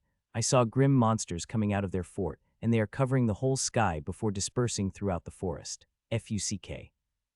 I couldn't help but curse in my mind. It is not the grim monsters that had shocked me, it is their numbers. They are huge, almost doubles as our numbers, and I would not be scared seeing the grim monsters always have a larger number than us. It is nothing new. What is scary about this thing is that grim monsters does not have one fort, they have three, and if the other two forts have also released the same numbers of the grim monsters, then we will be fucked. Grim monsters have a greater number of powerhouses than us, but they do not have enough that they would throw around as many as they wanted, especially the emperor-level powerhouses. Them sending out such a large amount of emperors means the thing is more serious than I had thought before, and dealing with such an amount of number would be extremely troublesome. It is a good thing they have not come directly for battle and went to the forest. On the surface, it may look disadvantageous to the grim monsters seeing such huge numbers. The direct battle would be more advantageous to them. It is short-term benefits with a heavy casualty, as we humans do not go down easily, especially when we are against such odds. If we know we are going to be defeated, then we make sure to give our enemy a bitter victory, which is worse than defeat. Sending all their emperors is a strategic choice, was keeping an eye on the future. In this way, they will produce more tyrants, and it is tyrants that instrumental in winning the wars and in making it. Even if they have to sacrifice thousands of emperors, they will do it. This type of battle is also advantageous to us. We would also be creating some tyrants from thousands of our emperors. People assume it is quick battles that made the powerhouses, but they quick battles shine the powerhouse. It is a constant and gradual battle that produces the powerhouses more efficiently. Suddenly, I felt the powerful aura around me, and I instantly cut my connection with Ashlyn and looked ahead. As I had expected, the tyrants have arrived, and there are 9 of them in the lead of Sir Geroj. These are official tyrants of Devil Gate, the ones I had read about in intel that the teacher had given me. There was no sign of Black Moon Lady or other tyrants I saw through Ashlyn's eyes in the past month.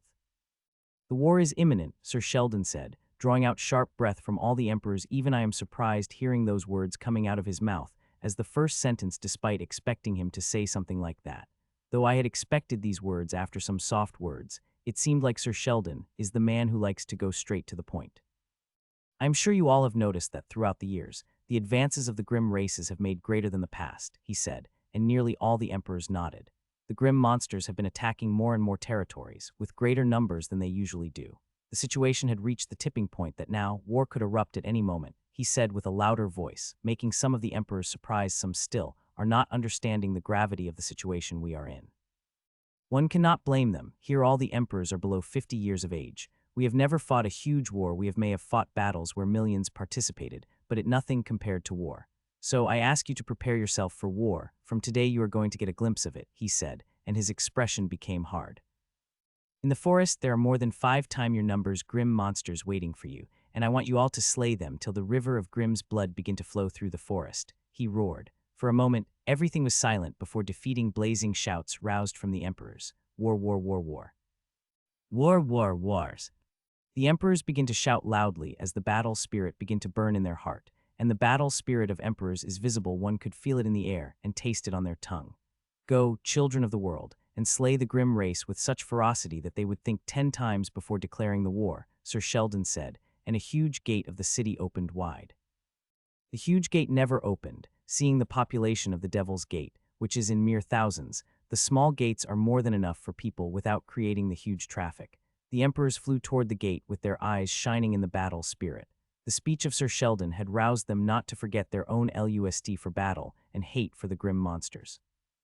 I also followed my fellow emperors. I want to kill some Grim monsters. I had been cooped up in the house for more than a month, not taking a single step outside.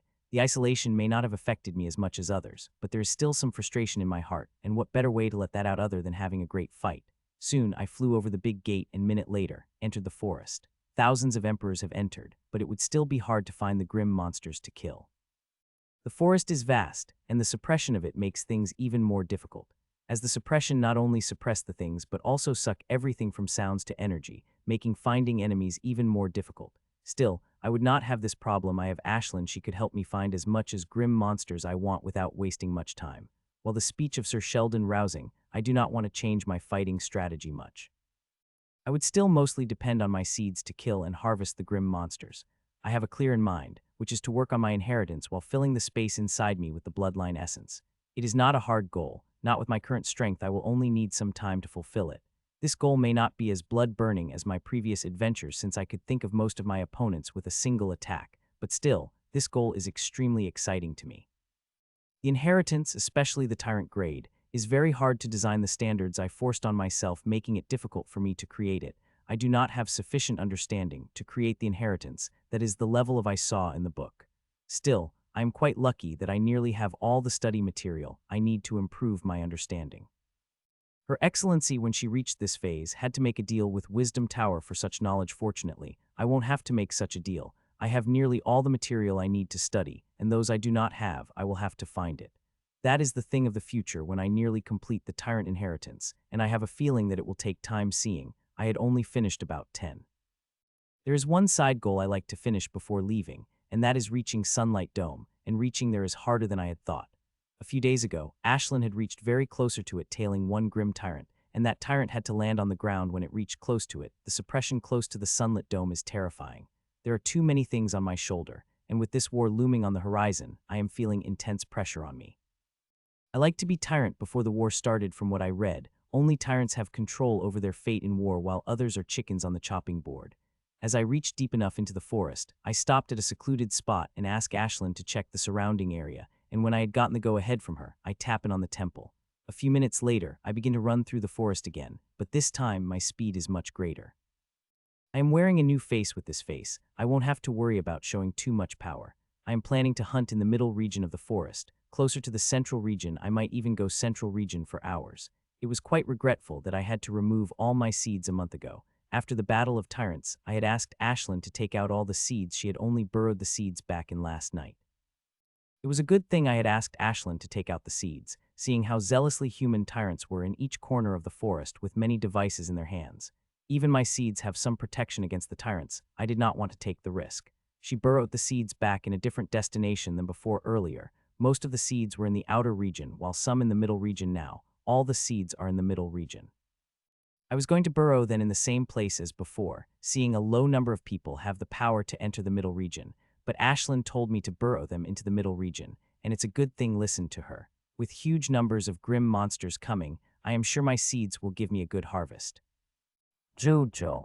Ashlyn chirped again with the familiar chirp, hearing that I took a sharp left, and 3 minutes later, a bullman appeared in front of me. Putch, putch, putch. It got startled seeing me and opened its mouth to say something, but did not get a chance as tens of fine green energy strings pierced through it and began to multiply inside it rapidly. As I appeared beside it, a green dome covered us, and just as that happened, strings came out from every corner of its body and wrapped it fully before the harvesting process begins. 27 seconds later, the strings came to me, and I saw a beautiful gray-white essence rose emitting strong poison power. I took the rose in my hand, and just as I did, it begins to dim as its energies begin to cover the whole body.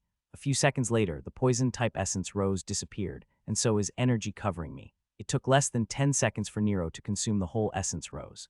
After collecting the stuff of the bullman and I begin to move again, the bullman was the fourth grim monster I had killed, and like 3 before, I had finished with it in less than a minute. As I had said, I had become too powerful. The bullman was a very powerful poison-type warrior, but I had killed it within a minute. It had the protection amulet, but it was not able to activate due to the suppression. The protection amulet was likely to be average, as the good ones were able to bear the suppression of the outer region of the forest. 2 hours and 2 more grim monsters later, I had entered the middle region of the forest and sped toward the central region. I have no plan on going deeper into the central region. I am staying on edge this time to hunt the grim monster. Grim monster, I will find there will have a high probability of having bloodline. Of the 6 grim monsters I had killed on the way, not a single one of them had the bloodline, which is quite regretful as I really need the bloodline essence. Soon, I found another grim monster. This one is not notified by Ashlyn, as it on my direct way. This grim monster is more powerful than the 6 grim monsters I had killed in the outer region, but I had still finished within a minute, and such speed is all not due to power the control factor, also helping a lot in making the process faster. Before, I used to let the strings do their job once they pierce through the grim monster's body if the opponent is average. Now I took control over the strings from making them grow inside to harvest. In the fast few days, I had begun to focus on my control again. The recipes involving soul had begun, and I found controlling soul energy to a very fine degree is harder than controlling the energy. I moved through the middle part of the forest using nearly all my strength, but as I cross the more distance, my speed begins to lessen as the suppression one increases, which is normal.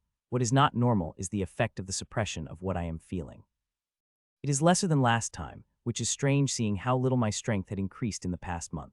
I notice this strangeness and begin to observe it as I make my way toward the central region. 5 more hours passed, and on the way, I had killed another 4 grim monsters. This number is very surprising and pleasant for me, as I had never been able to kill such numbers of grim monsters in such a short time in the middle region. Still, those who survived and beat these grim monsters also make a huge improvement, and some even able to reach the tyrant stage. Thud, I landed on the edge of the middle region, a meter away from the boundary of the central region. I just need to take a few steps to walk into it, and I just did that. As I took a step into the central region, immense suppression bore down on me, suppressing more than half of my strength within a moment. If not for me being prepared, such sudden change would have brought me to my knees. It took me a couple of seconds to get familiar with this suppression. When I did, I inspected myself, and surprised to see the suppression I feel is really lesser than last time. The difference was faint in the middle region, but now it is quite noticeable. If I am right, then my strength is being suppressed by 65, which is lesser than 67. The difference may seem small, but it is huge seeing the strength I have, and it will help me greatly. Now I have to find the reason behind it. I have some ideas, but I will have to test them to know which of them is right. This is a very good thing, and if I found the reason and able to amplify it somehow, it will help me greatly reaching the sunlit dome, which I am very sure hiding a big secret. Hell, even if I am not able to enter inside like the tyrants, reaching there will be accomplishment enough not to forget the benefits I will receive from the nearly liquid state of sunlight. Such thick sunlight would be extremely helpful to me. It had been nearly an hour since I had reached the central region. Until now, I had not been able to find any grim monster. Grim monsters had barely half an hour of an edge over to us, and seeing their forts are opposite direction to ours, it is not surprising Ashlyn, and I had not come across any. I am continuously moving toward the grim monsters' side of the central region. I am sure I will find the grim monsters to fight soon. There are thousands of emperors that had entered the forest. I am sure at one of them would have the ability and courage to step into the central region. I really hope they do. The suppression in the central region is very powerful. Very few grim monsters could enter here, and even those who have the power to enter, not all of them enter inside. Most would prefer to hunt the middle range of the forest due to the dangers of the central region. Still, there are always some people with daring who like to take the risk, and Grim Race does not lack such people. Choo-choo. 40-some more minutes had passed when Ashlyn finally chirped in my mind, telling me she had finally found the grim monsters to fight. Finally, I said in my mind, and moved toward it. The grim monster is quite further than me, and I wish I could increase my speed, but I am already running at my full speed. It is not possible to go faster than it unless I am willing to use my special moves, which I am not. Due to the suppression, which had suppressed 70 of my strength, my speed had lessened quite much. If not for that, it would not have taken me more than 10 minutes to reach the grim monster, and now it would take half an hour or more. I am very lucky that I have a partner like Ashlyn. If not for her, I would have had to work very hard to find the grim monster to fight in this vast forest. Thud. It took me 28 minutes to reach my opponent, which is lesser than I had thought. A smile couldn't help but appear on my face as I looked at the grim monster. The raging aura around it, which it is using to fight the suppression, is bloodline aura, and it is powerful. I slowed down my speed and walked toward it, giving it ample time for it to notice me, and it did not take long to notice me. When there are about 400 meters of distance remaining between us, the Four-Eyes Antman stopped and turned. The Four-Eyed Antman is part of the normal Antman tribe. They are considered the royalty of the tribe, as those who inherited the bloodline of their four-eyed god would have the four eyes. The Four-Eyes Antman is slightly different than the normal Antman. First, they are smaller. They are no more than 6 meters tall like this one, and they are also a lot leaner with a stronger carapace. This is in front of me, completely back. The only place on its body that is not black is its eyes, which are violet in color, and they shine like bulbs.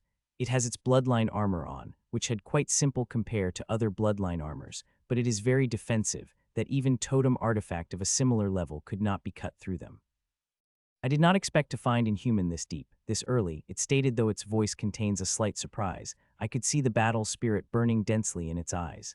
I am honored to have you surprised. I replied politely with a smile, even abode a little. You would be good practice before I fight off the monsters in the central region, it states again before it disappeared from its spot. It is moving at very blurring speed, having a long curved black blade in its hand. The blade is extremely sharp that I have no doubt it could flawlessly cut me into two if I did not have my armor. Clang, my sword clash against it, stopping its momentum immediately, not letting its sword move even an inch. It tried to apply huge force to make my sword move backward, but it did not move even an inch. A surprise couldn't help but flash into its four eyes, seeing that I couldn't help but flash a toothy smile on my face. It looked at my smile with the same seriousness that had attacked me before it disappeared. My eyes couldn't help but flash in surprise seeing that. Its disappearance is not due to purely speed. It had used the method, which not only involves physical ability and energy, but also the soul. The method is really good. A fraction of a second had passed when I felt a cold sensation back of my neck, feeling that. I immediately acted and spin and swing my sword fast. Clang, our weapons clashed again, stopping the sword before it got any close to me. This time again, it got surprised, which again brought a toothy smile on my lips back. The last time it got no reaction from it, but this time I couldn't help but see a flash of fury appeared in its eyes for the briefest second before it disappeared, and its eyes became calm as violet water again. You have surprised me, human. I had thought it would not take me more than 10 seconds to finish you off, but it looked like I would need a minute to do that, it said, and what looked sigh before a powerful aura burst out of it. Whisper of blade, it said, and its blade came at me with such speed that my expression couldn't help but sober up immediately, and I moved my sword toward it without hesitation. Clang, clang, clang. My sword clashed against its blade, but just as I had countered, it attacked again without wasting a fraction of seconds before attacking again. I again countered, and it attacked again. This attack of it has no fanfare except for powerful aura blazing out of it and sword that is attacking me at a crazy speed. The speed its blade is moving is really fast, the fastest I've seen. This move of it using all its energy into making the attacks fast, there is not even an energy attack when the weapons clash. Not many attacks do something like sending energy into the enemy's body, is one of the basics of attacks. It might not look much like the other party destroy all the energy one sent toward others, but it is extremely important. The energy one sent is never completely destroyed, some speck of it able to enter the enemy's body, and when these specks pile up, they do real damage. Not to forget, if the difference between the two parties are even slightly big, these energies destroy one's inside. The attack of Ant-Man seemed to sacrifice that to gain pure speed, which may have disadvantages but also have advantages. The first advantage, that it gives more strength, is attacking it can make the attacks faster and stronger. If it had chosen the strength instead of speed, each of its attacks would have felt like a strike of a hammer. The second advantage is that these attacks are harder to detect, as they do not have an energy filled inside. All the energy these attacks have used to gain speed and strength. Hee hee, you are good little human, the four-eyed Ant-Man said. Its praise had sent my whole body tinkling.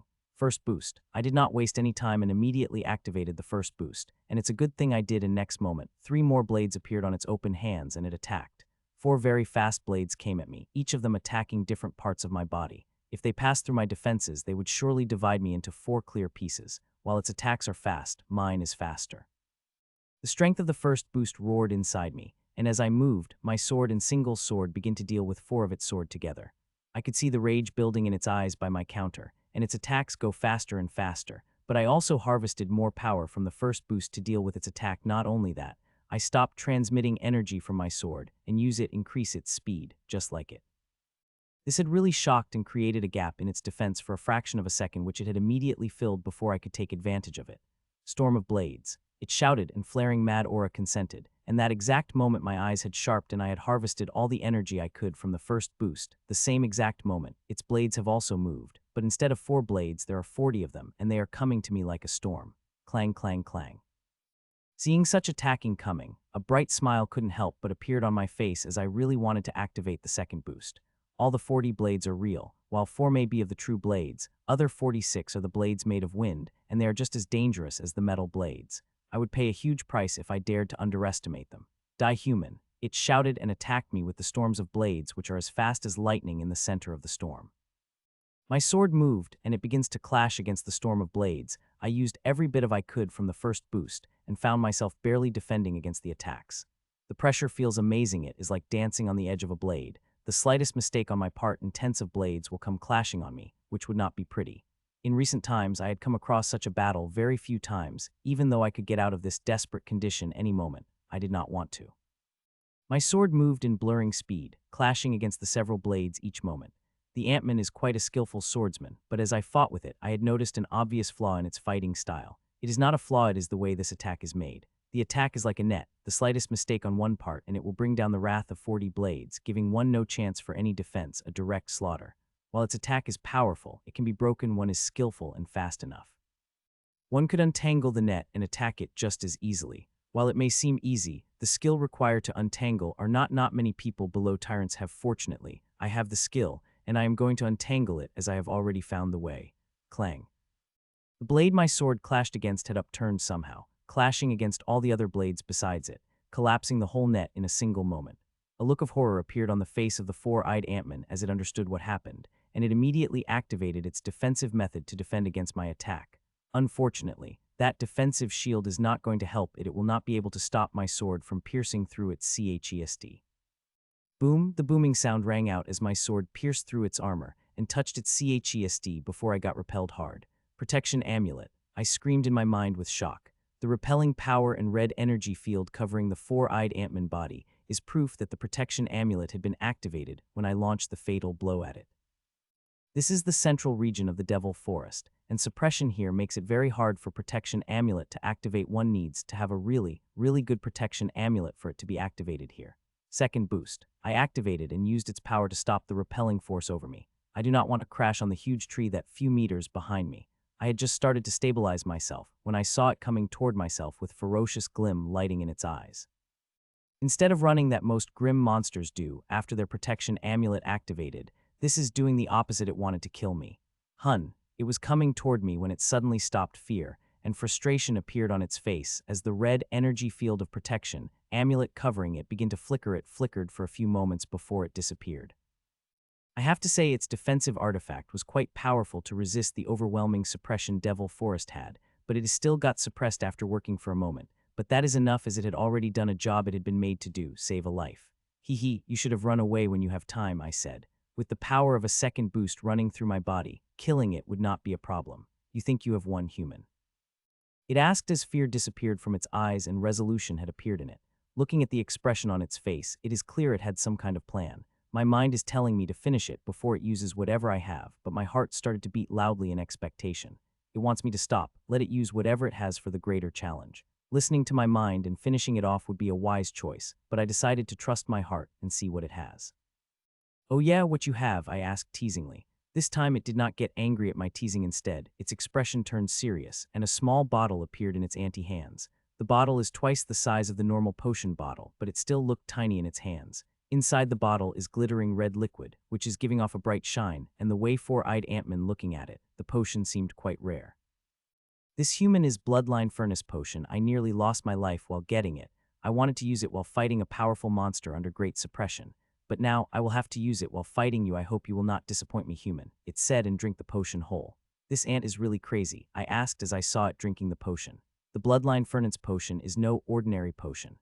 Only 10 survived drinking it, and most of those who survived to end up in quite a dire condition. Most find their bloodline burned away from it. Only less than one benefit from it, but for those who do benefit hugely from it, it could be said that they go through a complete transformation.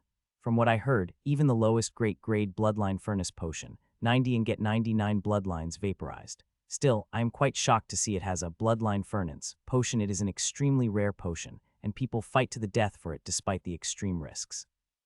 The allure of it is too great. Seeing all those bloodlines who survive became extremely powerful. This potion lets bloodlines go through multiple awakenings in a matter of few minutes. This potion is a blessing to people like Ellen or Alina or Professor, who possesses a powerful bloodlines. Their mortality rate little lower than regular people with bloodlines. Seeing their bloodline could fight the potion better. Now, I really wish I could have killed it. The potion would have been extremely helpful to the Academy. A moment after it drank the potion, it let out a blood-curdling scream. Did I mention the process itself is not pretty? Half of the people who drank this potion found their minds broken. There had been cases where people got their bloodline advance, but got their minds too broken to feel joy out of it or use it. As for why it is going to drink the potion while fighting, it is to help to stimulate the bloodline further. The battle also helps stimulate the body and soul, which helps in resisting the effect of the potion that had on the body and soul. A moment after the scream, a dense black bloodline aura came out of it, and for a second, it had covered the grim monster whole before it moved up and morphed into 10 meters long figure of four-eyed Ant-Man that I could not even look at straight but feeling intense suppression. "Die, human," the Ant-Man said in a strained voice, and the next moment, it appeared in front of me and attacked me with the storm of the blades. The numbers of the blades have remained unchanged, but speed, strength, and complexity behind had advanced to a huge degree. Unraveling this move would not be easy this time, and it is just a beginning. It had been just a few seconds since it had drunk the potion, but its bloodline had already stimulated to this degree. As time passed, the bloodline's power will keep growing till the potion lose power or the bloodline burn to ash. Either way, it is going to be very dangerous for me, and that couldn't help but make my heart beat faster in excitement. Seeing 40 powerful blades coming toward me, I moved my sword to counter them. It may have grown powerful, but I am not slouch either. I would be damned if I let such an attack hit me. Clang, clang, clang. My sword begins to clash against the blade, while surprise sparked in my heart. The blades have the bloodline energy. Each of the blades is filled with sharp bloodline energy, and when added the bloodline energy of the 40 blades, it is a huge amount. The attacks earlier did not have the bloodline energy into them. The Ant-Man used all the energy in increasing the speed and strength of the attack, but this time it had ample bloodline energy, so much that it is bursting out with it. It is not only bloodline energy that is coming toward me, but I also found the energy of the potion coming at me with bloodline energy. Though the amount of it is minute still, this energy of potion is very powerful. The potion energy may be surprising, but what more surprising is that my runes, which suck and convert all the energy that came at, are not eating this energy. Instead, they are spreading around themselves. As my sword clashed against its blades, more potion energy enter inside me and begin coating my runes further and further. I am not worried about potion energy harming me. Compared to a volcano that is bubbling inside it, what is coming at me nothing more than drops. Even if my runes had not acted against it, the strength of my body would have been more than enough to deal with this energy. I just have to be careful, not let too much potion energy come inside, but I don't think I would have to worry about that since the potion energy attacking its bloodline and what came at me are mere scraps. 30 seconds passed when another bout of thick bloodline energy came out of it. This bloodline energy, thicker and darker than one, came out previously and merged into the phantom, making it even more vivid. Tsunami of blades. It shouted and tens of blades begin to disappear, leaving only 12 blades, 4 original and 8 made of winds. The 12 blades came at me in a fury. It is clear that this attack is powerful, much powerful than the attack before, and I moved my sword to meet them while grinning madly. For such attacks, I had let it do what it wants instead of killing it instantly. I wanted it to get stronger, even more, stronger than it is right now. Only then will it give me a challenge. I do not care whether I would be able to kill it, or not once it grew powerful. The only thing I care about fighting till the last drop of my energy, and there is still a huge amount of energy that I had not used yet. Clang, clang, clang. My sword clashed against the first wave and felt a huge amount of bloodline energy came, which doubled instantly as my sword clashed with the second blade and tripled as it clashed with the third blade. My eyes couldn't help but widen in surprise, seeing an increase in the strength of its attacks and harnessed even more power from the second boost to deal with it. If I am not wrong, then it is awakening, and in less than 2 minutes, it had already gone through 2 awakenings. The bloodlines takes years for through single awakening, and some even did not go through it, but this bloodline furnace potion had already made it go through it 2 times in less than 2 minutes. And the thing is, the potion had not revealed even its true power. If its grade is what I think it is, then it would need about 9 to 12 minutes to reach the peak of power. One's bloodline have to go through multiple awakenings to survive the peak power of potion. Each minute it would go through awakening, and in the past 7 minutes since it had drunk this potion, it had gone through 8 awakenings, and now I am feeling huge pressure. I am using the full power of first boost and second boost to deal with its attack, and that is barely enough to defend against its attacks, and if it goes through 1 more awakening, I would have had to use my final move. Clang, clang, clang. It launched an attack after attack, while grinning madly. The bloodline awakening is continuously increasing its strength, its energy body, everything is strengthening incredible rate. Its bloodline armor, which used to plain, had now become complex with a very beautiful layered mesh-like design. First boost plus second boost plus everwings. The violet eyes of four-eyed Ant-Man had turned dark with this awakening, and I could feel reach change begin to happen in it.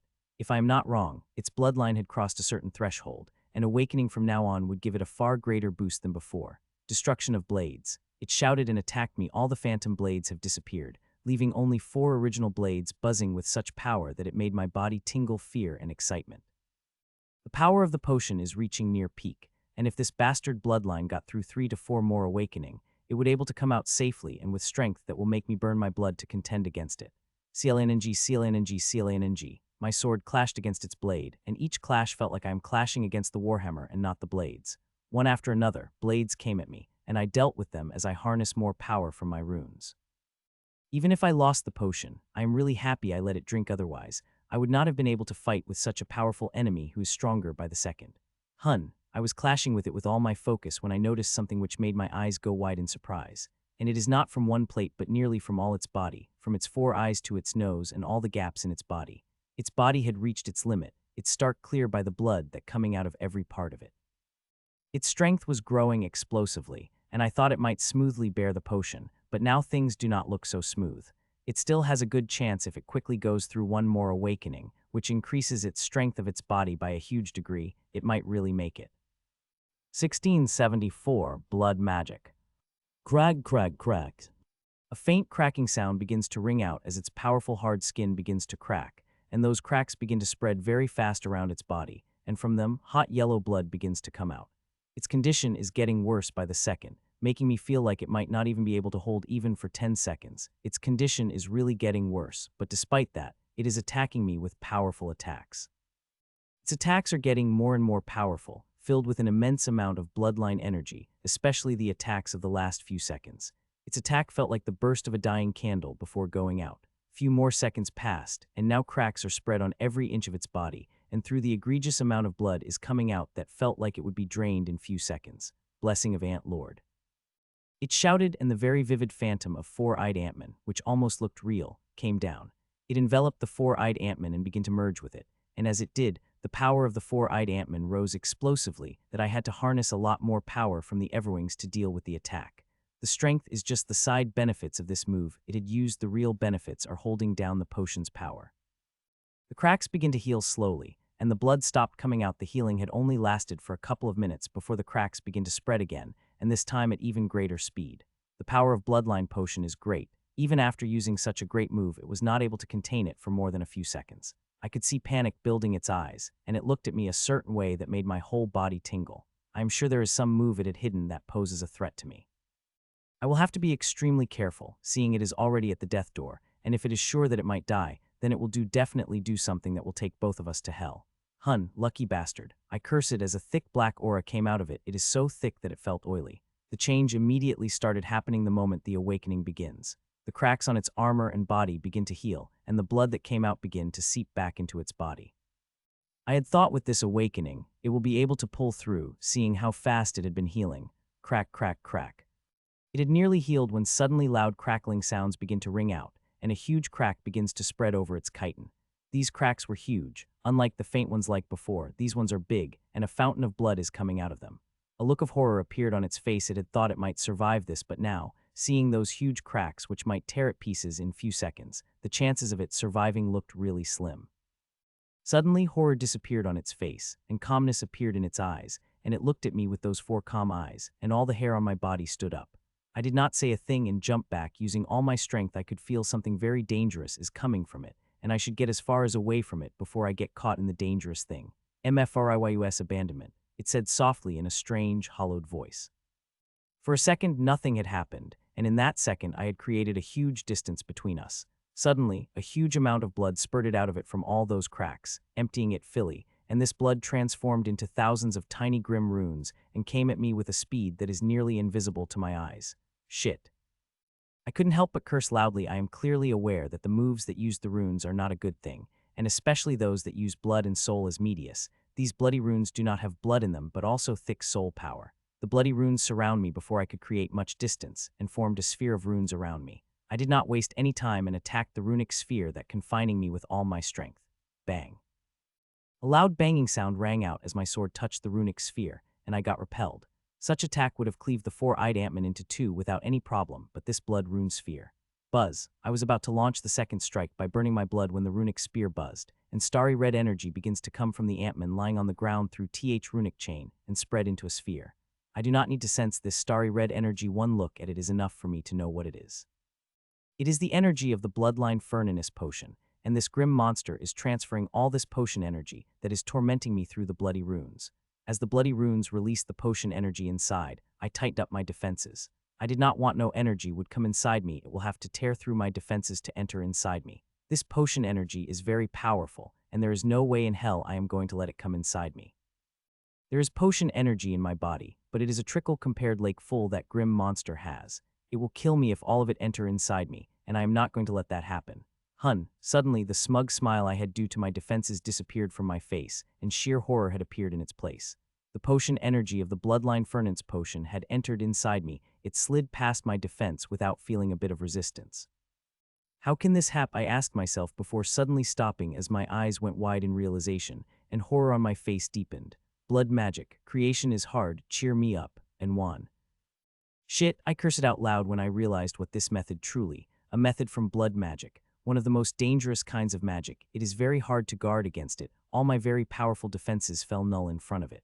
Blood magic is shamanic type magic that is forbidden by the pyramid. There was quite a debate and small rebellion when the pyramid had outlawed it 5,000 years ago. Blood magic mold in shamanic magic category, and like all type of magic, it is neither good nor bad, but most those practice it quickly forgets the boundaries seeing the power it offers. It is very hard to protect against shamanic magic, especially the blood magic. I had put up some defenses, but it seemed like they are not enough, seeing how easily the energy able to breach it.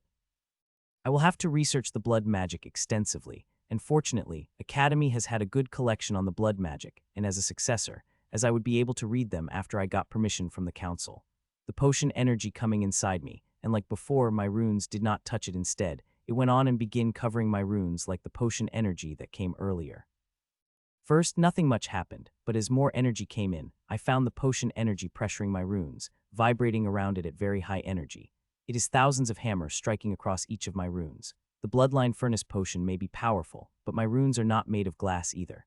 They have been strengthened by the tens of bloodlines, not only that they have also been smelted by the energies of the 2 diamond seals and rainbow light of calm heart celestial inheritance core. My runes will not break under this energy, though I am saying it. I am not fully confident. The potion is really powerful in that it could burn the bloodlines that are connected to the source and get very powerful as they kept awakening.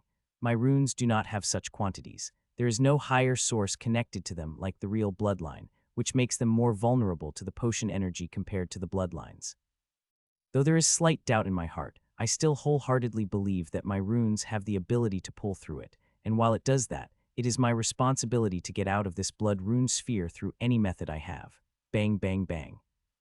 I once again powered my sword and attacked the rune sphere, and this time too I got repelled, but I did not give up and continued attacking over and over no matter how many times it repelled me.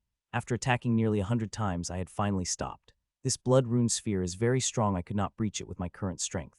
If I want to have any chance of breaching it, I would need to burn my blood, and in current stances, it would not be a very bad thing to do that. It is not just my runes that are feeling the pressure, but my body too. I could not risk burning my blood and weakening myself. I have to find the way out of this sphere with the current strength. Now, I really wished I could have studied the grim runes. I shook my mind off that thought with so many things for me to do. There is not much time for me to study the grim runes. I would be only able to take on such task after I became tyrant and have a lot of free time. Bang, bang, bang. With no visible option in hand, I again started attacking the rune sphere crazily. I may not be able to know the weakness of the runic sphere, but I know one thing. If I continue hitting it, the sphere will expand the energy. So I will have to continue hitting it till it expands all of its energy. It is a quite gargantuan task, seeing runic spheres being quite efficient in force distribution, and not to forget, they take the energy from the environment too. Still, I will continue to do it, not only in the hope of destroying the sphere, but also to stimulate my body to deal with the potion energy that is filling my body. Seconds passed by, and more potion energy kept coming inside me. I am feeling like a rubber bottle, which size had begun to change when someone kept pumping more water inside it. I feel the same. The potion is too powerful, and the more it came, the more pressure is built on me. Thankfully, my body is stronger. It may not look like it, but my body is stronger than that of the Ant-Man, and it is also more tensile and uniformed, which helped and spread any strain that felt on me spread through the whole body. The potion energy covering them, vibrating at a dangerous speed, thousands of times per second, with such force that even emperor-grade materials would turn to dust. And the worst thing is, the speed and power of the vibration would increase every second as more potion energy enter my body, and I don't know whether my body and soul would be able to bear the pressure of all when all the bloodline furnace potions energy enter my body. There is nothing much I could do except keep hitting the blood rune sphere in the hope I would expend all its energy and broke out of it. I vomited the blood again, wiped the blood coming from my eyes. It had been less than 10 seconds since all the bloodline furnace potions energy entered inside me, and since then I had puked the blood 3 times. The potion energy is more powerful than I had thought. It is shaking me, making me puke blood with pieces of my internal organs, making my all orifices bleed. Still, my condition is much better than that of Ant-Man, which had still not got up from its spot. There are no cracks forming on my body and no large amount of blood bleeding out. Though my condition is better than it, it is still very much serious. The potion energy is vibrating at fearsome speed and power, and it is beginning to quenching my body. Normally it is a good thing, but now this energy is vibrating at a much higher speed than my body is capable of bearing. due to which the weaker parts of my body, like some internal organs, are tearing apart. Not only is it affecting skin but the bones, which are also showing the signs of damage. I don't know what to do. I could not even properly attack since about a minute ago. My runes stopped responding completely, my armor disappeared, and I could get access to any of my moves. When it had happened, it was too sudden. I had not expected something like that to happen. As when it was in the Ant-Man's body, even when the power of the potion had reached its peak, it was still able to use its power. Hell, if not for its body reaching the breaking point, I am sure its powerful bloodline would have survived the onslaught of the bloodline furnace potion. Today, I felt like all the work I had done to improve my body deserve it. Reaching absolute limit in each stage is really worth it. If I had not had such a strong body, my flesh and bones would have turned too much under such fearsome vibration.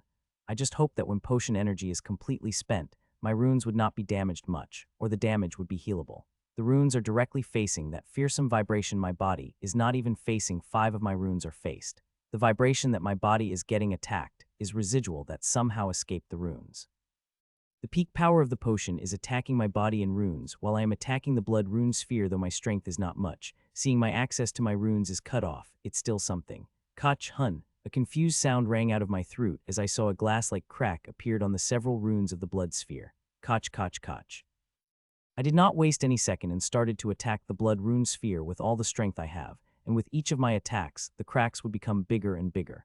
Still, this blood sphere is much harder to crack than I had thought, as even after attacking so many times it had not shattered, so I kept attacking and will do till it had completely shattered. Bang! Finally, after more than 5 minutes, the sphere had blasted into pieces, and I became free. While I got free, there is not much happiness in my heart. The sphere had done its job. It had transferred all the bloodline furnace potion's energy into me from the Ant-Man, and now my runes and body fighting against it desperately for survival. I wiped out the blood coming out of my eyes and nose when suddenly I felt danger, only to see the 4-eyed Ant-Man, who was sprawled on the ground, get up. I couldn't help but feel shocked, seeing that I know how much blood and soul energy it had sacrificed to cast that blood magic. It should not be possible for it to get up at least for a day, but it had got up within an hour. Its bloodline, it had not only healed its injuries, but also helping it replenish the blood and soul energy it had lost to blood magic. Hee, how does it feel to have your bloodline burn human? 4-eyed Ant-Man asked cruelly. The bastard is assuming my bloodline is burning, which is why there is no armor on my body and my injuries worsening. It is partially right about, but I am not going to give it satisfaction by acknowledging it. Die, you bastard, I shouted and sped toward it. Its bloodline is replenishing its energies, so I better kill it as soon as possible before it gets too strong. Once it recovered enough, it will be easily able to kill me, who is not able to access even a shred of my power from my runes. Not to mention, when potion energy is spent, I don't know whether or not they will be in a state where I could harness any power from them. So it is in my best interest that I finish this 4-eyed bastard, as soon as possible, and find a good place to hide till potion do its magic, and if there is any damage, then recover. Come, you wretched human. It shouted back and came toward me with its bloodline armor flickering around across its body. As I had a guess, it is barely sustaining the bloodline armor before its bloodline gets a chance to heal all the damage. Clang! My sword met against its first sword and moved toward the second. As it moved, I saw the energy coming toward me through the sword. Bastard! I couldn't help but curse it in my mind. Earlier it used to us the bloodline energy power increased speed and strength of its sword, instead of releasing it through them, but now it is releasing it through its sword. No emperor is an idiot. This bastard can see that I do not have the protection of inheritance, which it is considering bloodline. With no protection, the energies will tear through me, and I would be able to do nothing. It is my luck that the bloodline energy it released toward me is in a very small amount. It will injure, but not much. This is another reason that I should kill it as soon as possible. If I give it time to recover, it will kill me. As my sword moved toward the second sword, the bloodline energy touched me. It is less than half of what it was, most of it whittled away by the defenses of the sword. Still, when it touched me, I felt like tens of blades cleaving my hands. Nothing, I said a moment later. The bloodline energy is still clawing my hands, but nothing had happened to them. Even though this bloodline energy is weak, it should still be capable of producing the marks on my skin, seeing how powerful the bloodline is and its awakened level, but nothing had happened except for me feeling pain. I would have liked to think about the subject even more, but I have more important things to do, like killing it before it became too strong. Clang, clang, clang. My sword clashed against the other 3 swords of it. It seemed to know what I wanted to do, and thus kept its defense tight. By the time my sword clashed against its 4th sword, all the momentum of my sword had lapsed. I quickly took my sword back and attacked again, and it again defended unlike before. It seemed to be in no hurry to be offensive. All it is doing is countering my attacks and sending the sharp inheritance energy at me. Like the inheritance energy of the first clash, the inheritance energies that came at me later were able to do nothing against me except for giving me pain. After a minute of observing, I was able to know the reason behind it, and it is very simple. My body had become firmer. That sharp inheritance energy was not able to do anything against it. While this harrowing quenching of residual vibrating is doing great damage to my body by destroying the weaker parts of my body, but it is also making the body parts that survived stronger. This dangerous quenching of vibration had made my body firmer, but there is barely any change in my strength.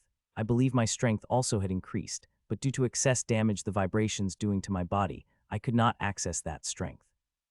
I'm very thankful that I have a healing element in my constitution and rule power. If not for them, which are barely controlling the damage that vibration doing, I would have been flailing on the ground like a half-dead fish. Vomiting blood one more time, I attacked it again using every shred of strength I have, and this time too, it was able to defend while sending lacerating bloodline energy at me.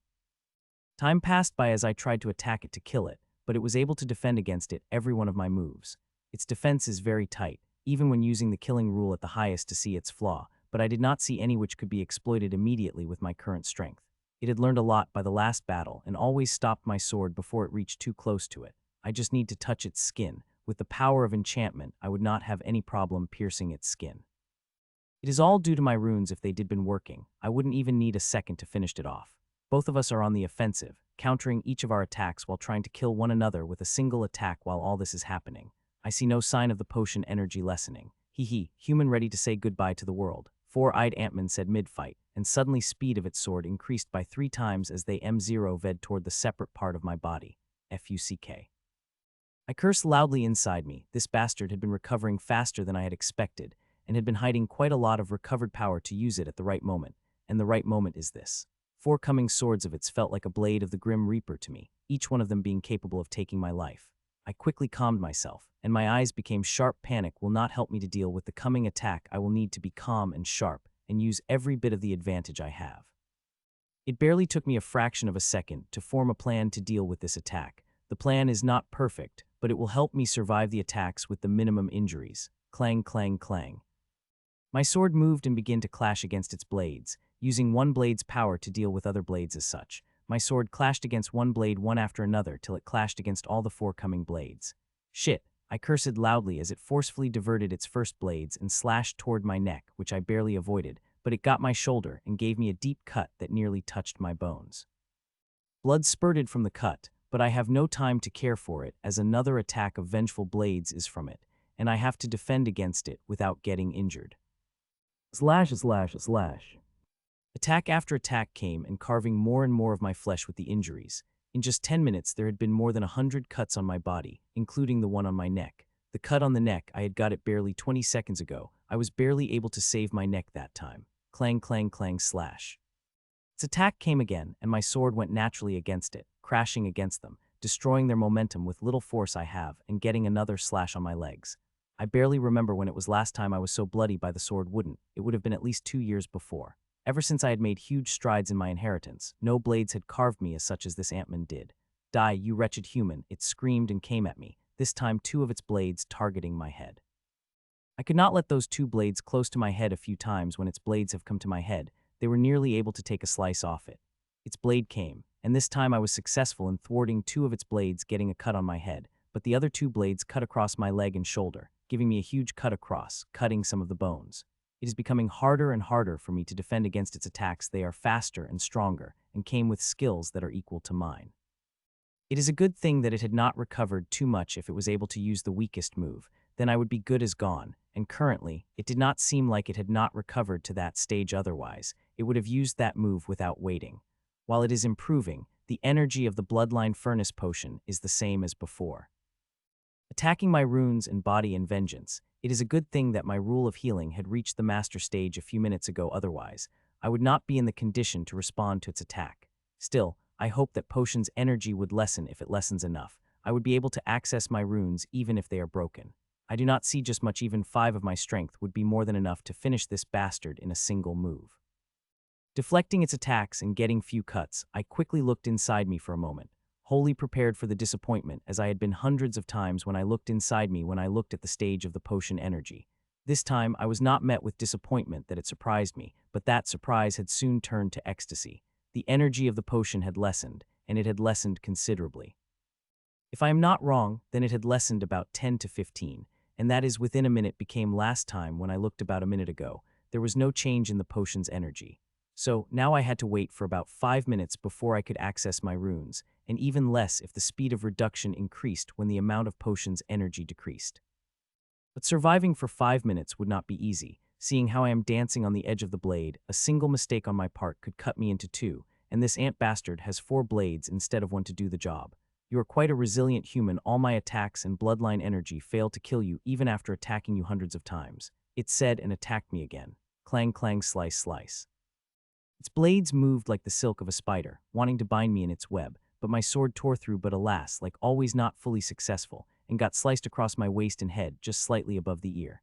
Such attacks kept coming and coming, and I barely able to survive again with the cost of the serious bone injuries. While I fight against it, I also tried to access the power of my runes, but every time I am failed. I had tried just now and failed again. The energy has to lessen 70 to 80 before I could get access to my runes. It is a very dangerous feeling and also quite thrilling. Here I am, trying to use every speck of strength my body could spare and every skill I had learned to defend against its attacks. Countering its attacks and get 3 deep slices in return, I again tried to access my runes as usual, and this time they responded, and a familiar green armor appeared on my body. I could tell there is some difference, but I am on stage to look at them as my whole body came at with ecstasy. I am so happy that I did not even care to look at the horrified face of the ant-man and roar it made as it attacked me with every bit of power it had. Clink, clink, clink. Its blade clashed against my armor, making a clinking sound like glass crashing against the metal, but other than that, nothing had happened. Bam, I swung my sword, and it reached four-eyed ant-man before it knows what happened and clashed on its weighting, sending it flying for hundreds of meters. I did not use the sharp edge of my sword. If I had, I would have cut it into 2. I am not killing it before I get what I want. I am angry at it for carving me like pineapple, but benefits matter most, and with the level its bloodline had awakened to, the benefits I will get from it will be huge. I appeared beside it and found it in quite a strange position. It lay sprawled across the ground below the huge tree, which had a big dent on the size of the grim monster. Its limbs are in an unnatural position, and the place on its waist I had hit had been crushed to pieces, and yellow blood could be seen leaking out of it. Its mouth is also crushed. It seemed like it hit the tree through its mouth and paid the price. While its mouth has become useless till it heals, its eyes seemed quite fine enough that they are looking at me like they want to tear me apart limb by limb. If it had the strength to do that, it would have surely done that. Putch, putch, putch. I looked at it for a few seconds before 10 times strings released from the fingertips of my right hand and pierced through its hard chitin cover without any problem before it started growing inside. The essence rose I will get from it would not be much powerful, seeing it had used most of its blood and soul to cast that blood magic. But it is not that I am after that powerful roaring bloodline of it. The bloodline of it had gone through huge advancements with the help of bloodline furnace potion. The bloodline essence I will get from it will be very thick and powerful. I can't wait to have it. A few seconds later, hundreds of strings came out of it and started to cover it, and soon its whole body got covered in the green strings that no body part of it is visible. I did not immediately begin the harvesting process. Instead, I looked inside me. The state of my runes seemed fine, but I want to check everything before I begin the harvesting process. F-U-C-K. I curse it out loud. Seeing the state of my runes, nothing bad seemed to have happened to them, but they have changed so much. My runes have become smaller, much smaller, and it could be said that they have been reduced to their third of the size. Not only that, they are shiny and with a red sparkle in them. It looked like they have been polished by the expert craftsman. Seeing them, I am reminding of the diamond necklace that the teacher has. It had been a gift to the teacher from the 300-year-old tyrant for healing him. Diamond necklace is special. That diamond necklace is not only powerful magically, but the craftsmanship that is put into it is amazing, especially in those Timdor diamonds, which are extremely delicate to work with. Teacher told me that the craftsman who made them had invested over 200 years of his time in the craft and is quite famous in the world for his goods. I opened my eyes and found green and silver runes all over me, and now they are spreading through the strings toward the grim monster. Buzz, it took little more than 10 seconds for the runes to spread around the grim monster's body and the harvesting process to begin. As it did, I covered myself and Ant-Man in a green energy dome. It is always good to be careful. Who knows? If some tyrant may be watching me right now, I don't want to announce to the world that I could harvest the bloodline. If it became known, then grim monsters would try their all to kill me. Even some humans would try out of fear. So I want to keep this as a secret till I became powerful enough to have the strength to protect myself. My God, a second after the harvesting process begins, thick, powerful bloodline energy came to me. It extremely thick as if it is honey, and so powerful that my body begins to tingle with a warning. Even in the purified stage, the bloodline energy of four-eyed Ant-Man is dangerous, but my runes did not have any problem in swallowing.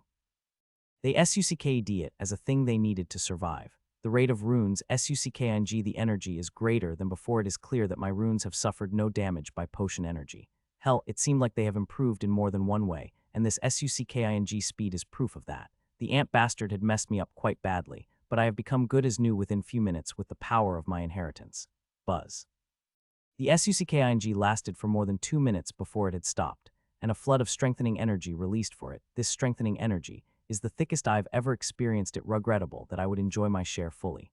More than half of the space had filled inside me. Half of my share of this thick, powerful strengthening energy would be more than enough to take me to the absolute limit. The flood of strengthening energy released from the runes, and my body sucked it greedily. This battle again makes me realize how much a strong body mattered. If I did not have a powerful body, I would have surely fallen under its blade. Soon, half of the strengthening energy released by runes had been absorbing by my body, and my body still absorbing without slowing down. Feeling a little confused, I looked at my body thoroughly.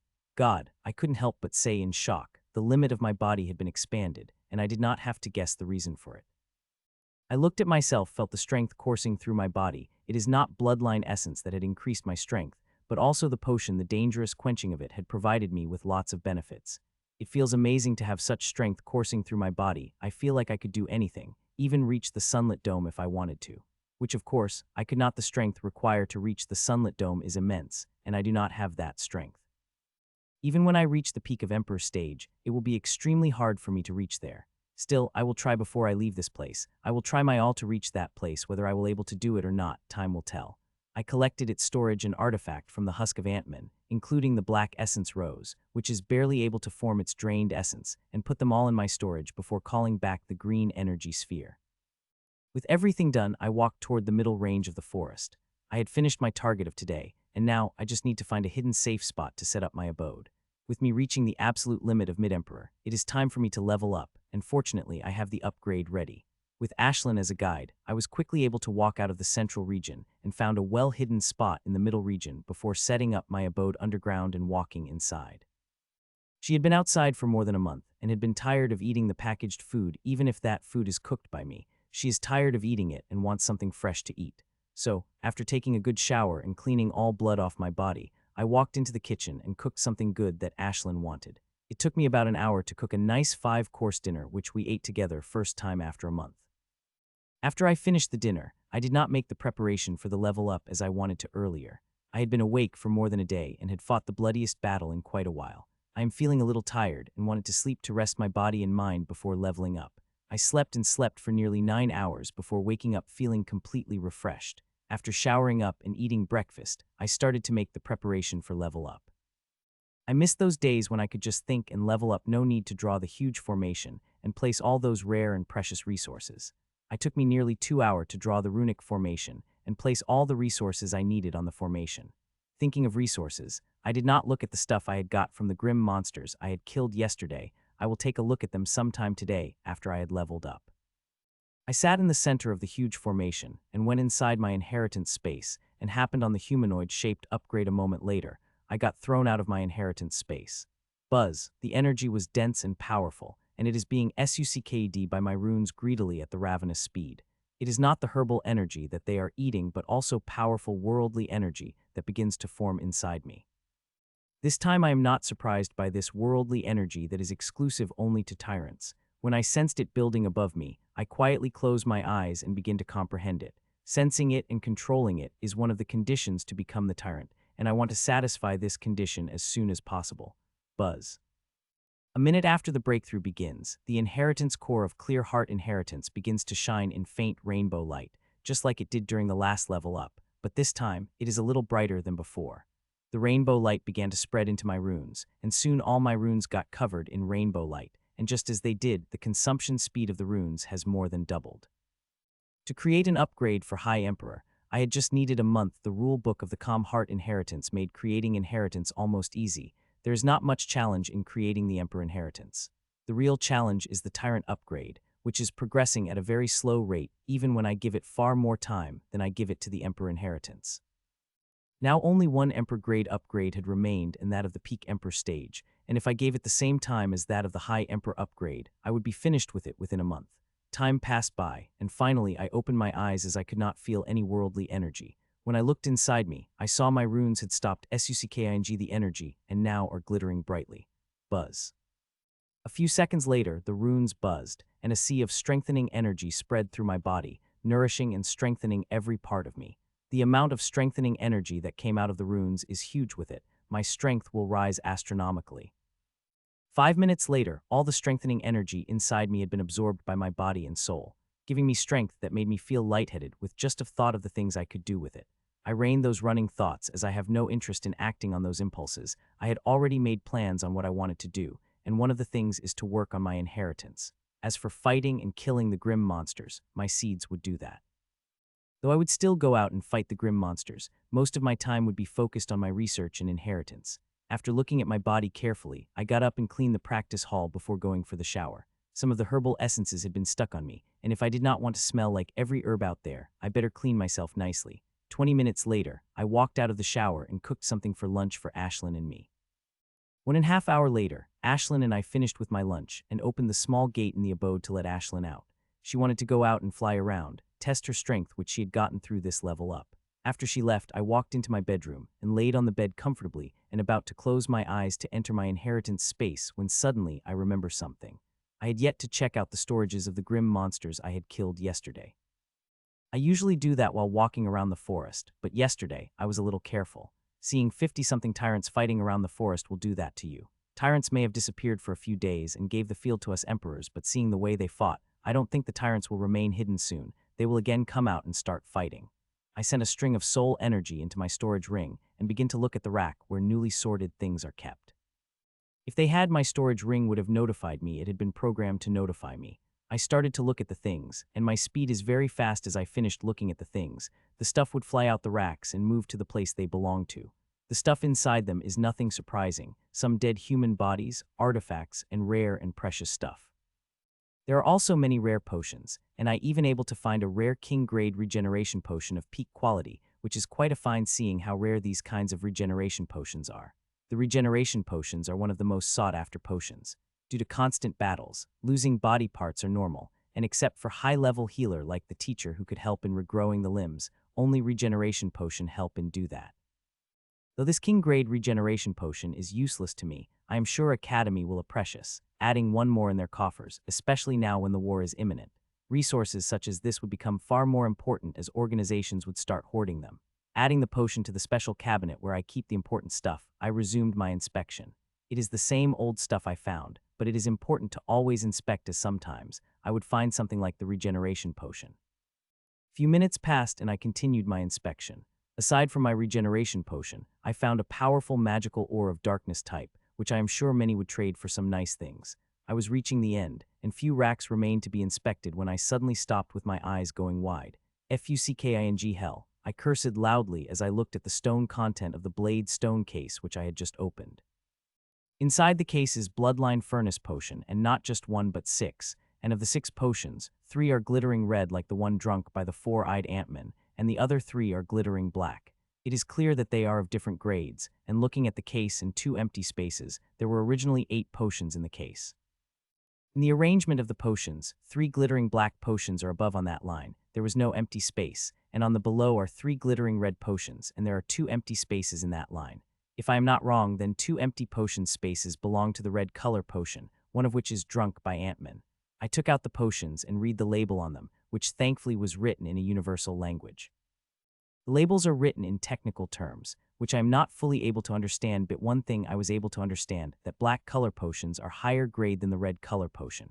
I looked at these bloodline furnace potions, and still could not believe I was able to find them and not but 6. The value of such potions are undeniable huge. They are thousands of times more valuable than the regeneration potions of Tyrant grade, especially those glittering black color potions. The old monsters, who had lived for hundreds of years and awakened their bloodline to such degree that no young person could compare to them, would pay a very heavy price for these potions. Another battle, I said as I broke the connection with Ashlyn and changed my direction.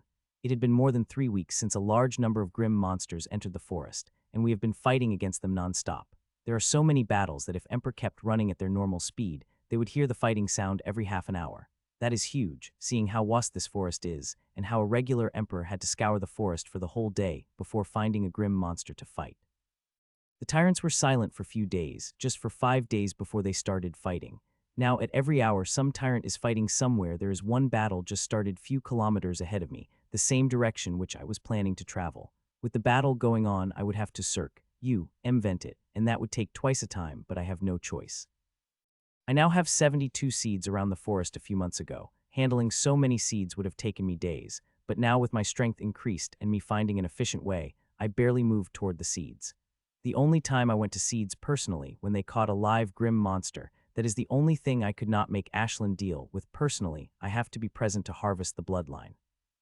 So I went toward the seed which had caught the bloodline monsters. Today is my lucky day. Ashlyn had said that 2 of my seeds have caught the bloodline monsters, which is great news. For 3 weeks, I had been rapidly feeding the bloodline essence to my runes every week. My seeds would catch 5 to 6 bloodline grim monsters, which is a great harvest. For such harvest, I did not have to waste hours searching for them. They directly fell into my LAP through my seeds. The only thing I have to do is walk out of my abode and recharge the seeds every time they used. Choo-choo.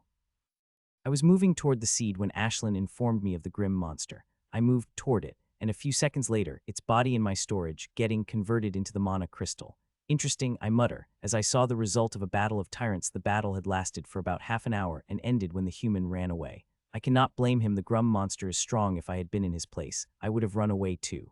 Thud. 20 minutes later, I landed beside my seed, and as I ordered it, it came up revealing Scarlet Oxman bound in the vibrant green string like a great present. Sensing me, deep red eyes of the Scarlet Oxman flew open. It wanted to say something to me, but unfortunately, it could not. The mouth of it is sewn shut so tightly that it could not let out a single word. A second later, a green sphere covered grim monster and me, and thing string released from my hand and connected the center of seed that bound the Scarlet Oxman. As it did, the strings of seeds inside the grim monsters began to grow rapidly, and a few seconds later, they came out and covered the Scarlet Oxman fully. In this upgrade, I had made small changes. Now I do not have to remove the seed before starting harvesting. I could now just connect my string to the seed and immediately start the process without wasting some precious seconds. Buzz, I started the harvesting process, and just as I did, I felt the resistance from its bloodline, which only lasted for several seconds before green and silver runes came out and destroyed all the resistance there is and started purifying and sucking the bloodline essence. Buzz. Few seconds after that, strengthening essence came rushing down from my runes, fusing with every inch of my body, giving me a wonderful feeling which only lasted for a little more than a minute. After I finished, I collected the essence rose and grim monster stuff, and began to charge the seed. As I moved away, it took me 20 seconds to charge up the seed, and I threw it few kilometers away. Ashlyn came out of me and again started to guide me. A little more than an hour later, I landed on the place of the second seed, which was holding up a lightning leopardman, which has quite a powerful bloodline. I harvested its essence and bloodline, collected its stuff, charged the seed, and threw it away before moving back toward the city. In the past 24 days, I had been in the city 2 times. If it's not for showing my face in progress, I would have stayed in the forest. The forest is dangerous, but here, I did not have to worry about someone snooping on me through their soul sense. I will not stay in the city for long. I will stay for a night and return tomorrow. The forest is much better than the city, where I could work without feeling much stressed even if it is dangerous. As I traveled through the middle region, I threw away 2 more seeds. My plan is to expand the net of seeds slowly. I could have added as many seeds as I want in few days, but I did not want to alarm the grim monsters, who I am sure keep an eye on the development. Choo-choo. I immediately connected my mind with Ashlyn and visioned Black Moon, lady facing again her old enemy. Black Bearman of the Raising Legion appeared before my eyes. It is the only grim monster in a forest who could contend against her. Others get killed with a single attack. I had seen her do that. It was so fast that I only saw an arrow released from her bow and grim monster falling on the ground with the arrow stuck in its chest.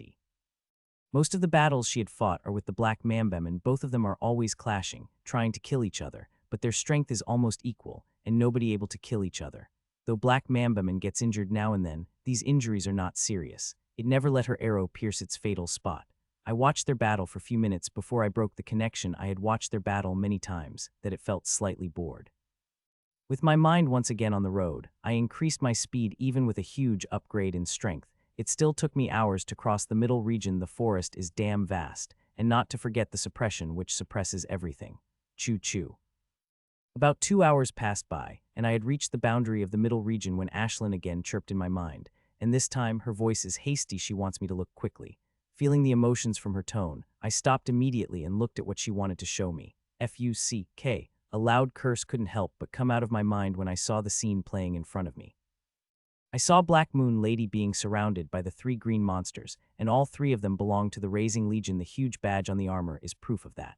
The first grim monster is Black Bearman, which is fighting against her earlier. The second is Greystone Rhinoman, which is holding a huge stone saber. And the third grim monster, Silver Tusk Hogman, which had huge green crystalline staff in its hands.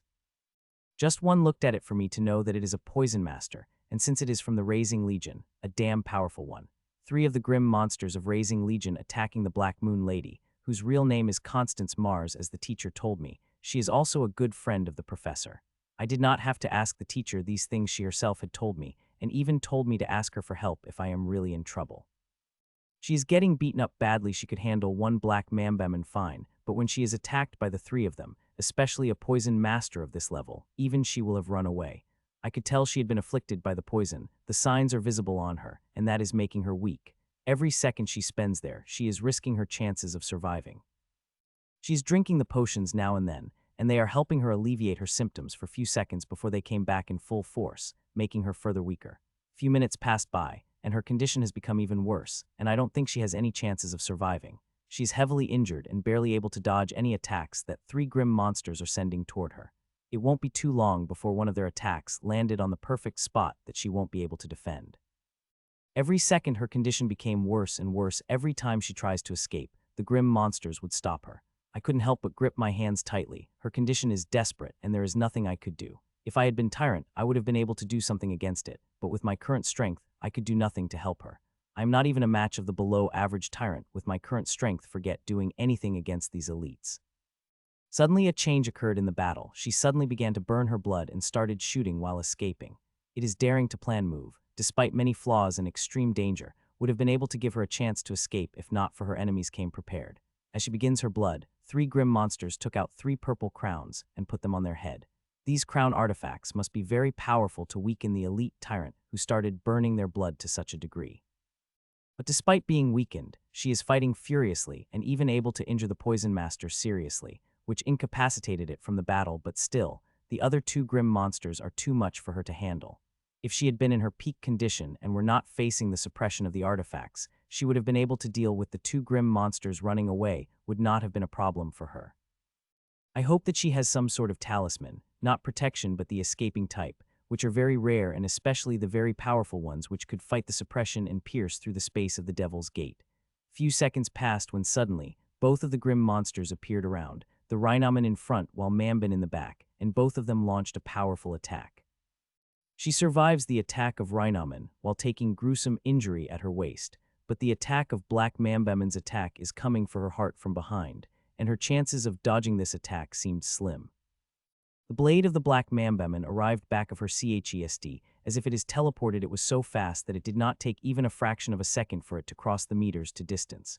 Seeing her end, I nearly closed my eyes, imagining the huge sword of Black Bearman piercing through her before it pierced her.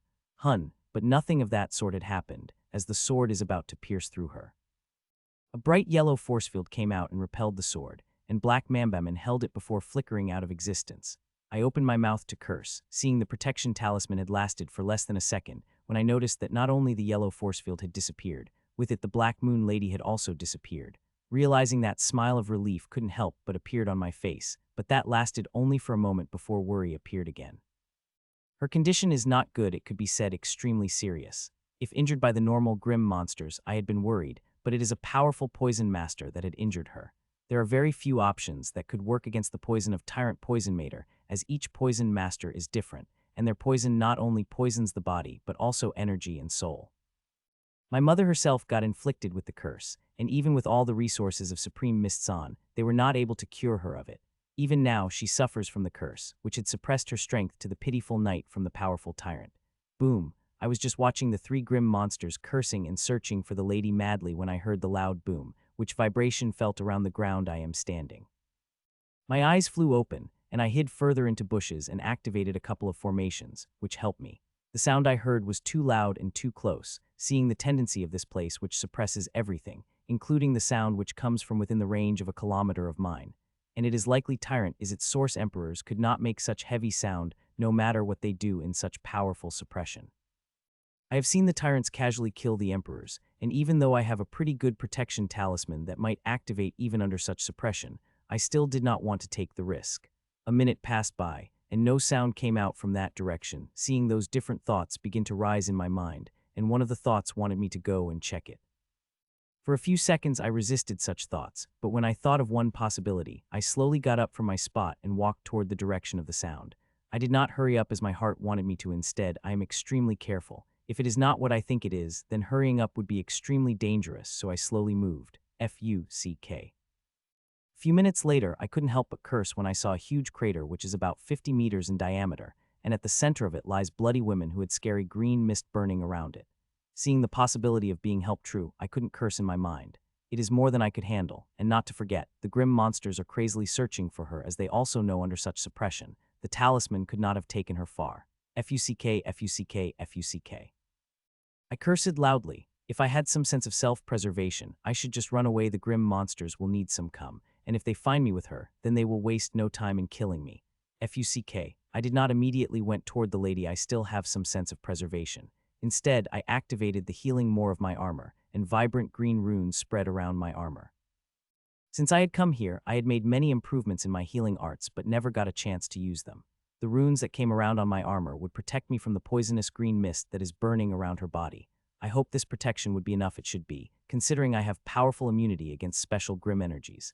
As my armor got ready, I took 7 silver plates out of my storage. In those places, dense runic formation is carved. It is something I had made before leaving the academy, and took me 4 whole months to recharge them with the rune's bending power. If my luck is good, they will be able to fool the senses of tyrants. The plates contain enough rule bending power that will conceal me against the sense of normal tyrant, even if I am standing behind it. As for whether they will able to conceal me from the soul senses of elite tyrant, I don't know. If I did not get caught means they would work, and if I get caught means they will not work, and I will not have a chance to improve them as I could be dead. Taking a deep breath, I begin to place the plates around the creator. Once they activated the plates, they will meld with the area around them and hide the crater and everything inside it for nearly 3 hours, which I hope would be enough for me to stabilize her condition. Buzz, the 7 plates around the crater had activated from inside. There was no change, which is not surprising as they change things from outside. I had performed some tests on them before, and these plates worked fine. Now that the plates have been set up, it is time to focus on the main task, Constance Mars. Her condition is worse than I had thought. The poison had spread through her whole body, and it had already started infecting her soul energy. In the whole world, there are not more than 50 people who held the capability of healing her. Teacher is one of them, and she is one of the best. Despite her young age, she may look old, but compared to some tyrants who live for hundreds of years, she is still young. Her condition is very serious, and I don't have any confidence in healing her. Tyrants are hard to heal, and only tyrants have the power to heal the tyrants. So I will try to stabilize her condition, that she would become able enough to get out of the forest and seek the help she needs.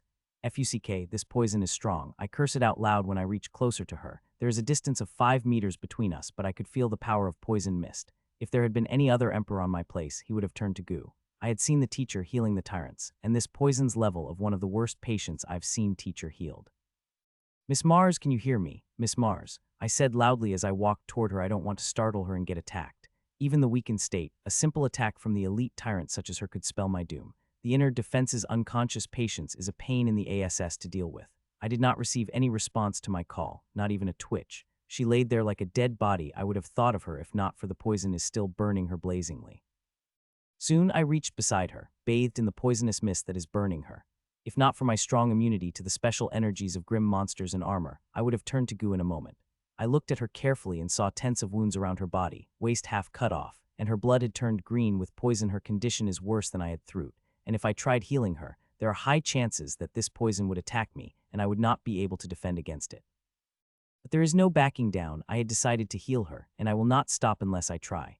Hun, as I looked around her, I saw a couple of potion bottles and I was able to identify them. Some of the potions she drank were quite rare and precious, that if she had been attacked by a common tyrant poison master, those potions would have helped her. But unfortunately, the poison inside her too strong to be healed by those potions, and it is getting more powerful as it consumes her. Miss Mars, I am now going to heal you, and if you are listening to me, I hope you will lower your defenses procedure. It is risky as it will give poison a chance to ravage you at greater speed, but I hope you trust me and do what I say, I said in my best healer tone, copied from the teacher who used it on her patients. I waited for a few seconds, and seeing no response, I moved my hand toward her body to start the healing procedure. My hands were about to touch her temple when suddenly, her eyes flew open, and I found my hand gripped in an iron fist and I am unable to move. Who are you, and how do you know my name? She asked in a very raspy voice as if she is struggling to speak. I am struck by her clear violet eyes, which I had not expected someone who is deeply poisoned to have. It is quite common to have hallucination at this state, but her eyes are clear of that, though she is feeling pain, quite torturing one which clearly seen in her eyes. I am Michiel Zar, my teacher told me about you being here, I said. I would have liked to not reveal my identity, but the way she is looking at me, I know lying would not be a wise choice. You are not Michiel Zar, she said and gripped my hand tighter. She seemed to know my real face, and I know I have to something to make her believe quick, otherwise the bones of my right hand will turn to powder. I am, I said with a sigh, and on my left hand a small bird-shaped accessory had appeared, which she quickly took in her hand before I could do anything about it. It is really his brooch of Silver River, she said with shock as she looked at the beautiful silver brooch. The brooch of Silver River is an ancestral artifact of Riverfield Academy. The artifact is nothing special, but if one tried to gauge it with their soul sense, they will the crushing pressure that one would not be able for more fraction of second. You should run away quickly as possible. It won't be long before grim monsters comes looking for me, she said as she handed me the silver bird back, finally believing my identity. I couldn't help but be surprised and touched by her words. Instead of caring about herself, she asked me to run away. Don't worry about them, they won't be able to discover us for 3 hours, at least, I said with the confidence that I did not feel in my heart. A surprised expression couldn't flash on her eyes when I said we would not be disturbed for 3 hours, and she looked around, searching for the source of my confidence. She looked up for a few seconds before looking back at me. Your academy seemed to be hiding some great things. There are not many artifacts that could fool the soul sense of the tyrant, she said in her very raspy voice before her eyes turned very serious. You should rethink about healing me the moment your energy touched mine. The poison inside me attacked you, and this poison is powerful enough that it could kill a common tyrant within a minute, she informed. I know, but I think I will be able to handle it, I replied. Fine, do whatever you want, I will not resist, but I hope you will be able to stabilize my condition enough that I would be able to use the strength of common tyrant for at least a few minutes, she said and slumped down. Even she did not believe I could heal her completely. As I had said, only tyrants have the power to heal tyrants, especially when poison inside them is this strong. I will try, I said, though you will have to bear with the pain. As you might have heard, my methods are quite painful. I said to that, I just got a look from her that says, do your worst. I gave her a soft smile and touched her forehead, which is burning, before closing my eyes. As I did, I began to pour as much energy into one formation at my new healing move, which I have not used before, but I am going to use now and use it in its full power. I have to do it if I want to have any chance against this poison. Life coffin, I muttered, and hundreds of vibrant energy strings released from my body. I am releasing as many strings as I could. The greater number of vines would help me better fighting against this poison. Hundreds of vines came out of me, and they begin to weave around Constance, and a minute later, Constance is in a transparent coffin made of green strings. Even when Constance got covered in a coffin, I did not open my eyes. I don't think I will be able to open my eyes through the whole process. I will need full concentration to heal her. Now is the important part, I said in my mind as I placed both of my palms on the coffin. Putch, putch, putch. Taking a deep breath, I commanded my vines, and as I did, hundreds of strings pierced through Constance. I could see pupils of Constance constrict heavily, but despite that, she did not react in my bad way. But this is just a start of pain she will feel. As the strings pierce through her, they begin to grow, and at the same time, the poison leaped at the strings finally. The poison is very powerful, and its power crushing that when it leaped at my vines, I felt a strong pressure felt on me and started to bleed from my nose. Still, despite this pressure, my concentration does not waver, and I projected the runes on my strings, which are under immense strain. These runes are not normal runes, they are a projection of the runes inside me, so one could imagine how powerful they are. As the runes appeared, the pressure on me lessened considerably. My strings started sucking up the poison that attacked them and started to grow. The poison is powerful and very hard to suck, but my strings able to suck them slowly and use that energy to grow. The poison that attacked me is less than 5 of what present in Miss Constance's body. Most of it is focused on Miss Constance, which is a very good thing as currently, my strings are focused on spreading into every inch of Miss Constance. To the poison, my strings are harmless. They could be said to feel like another attack.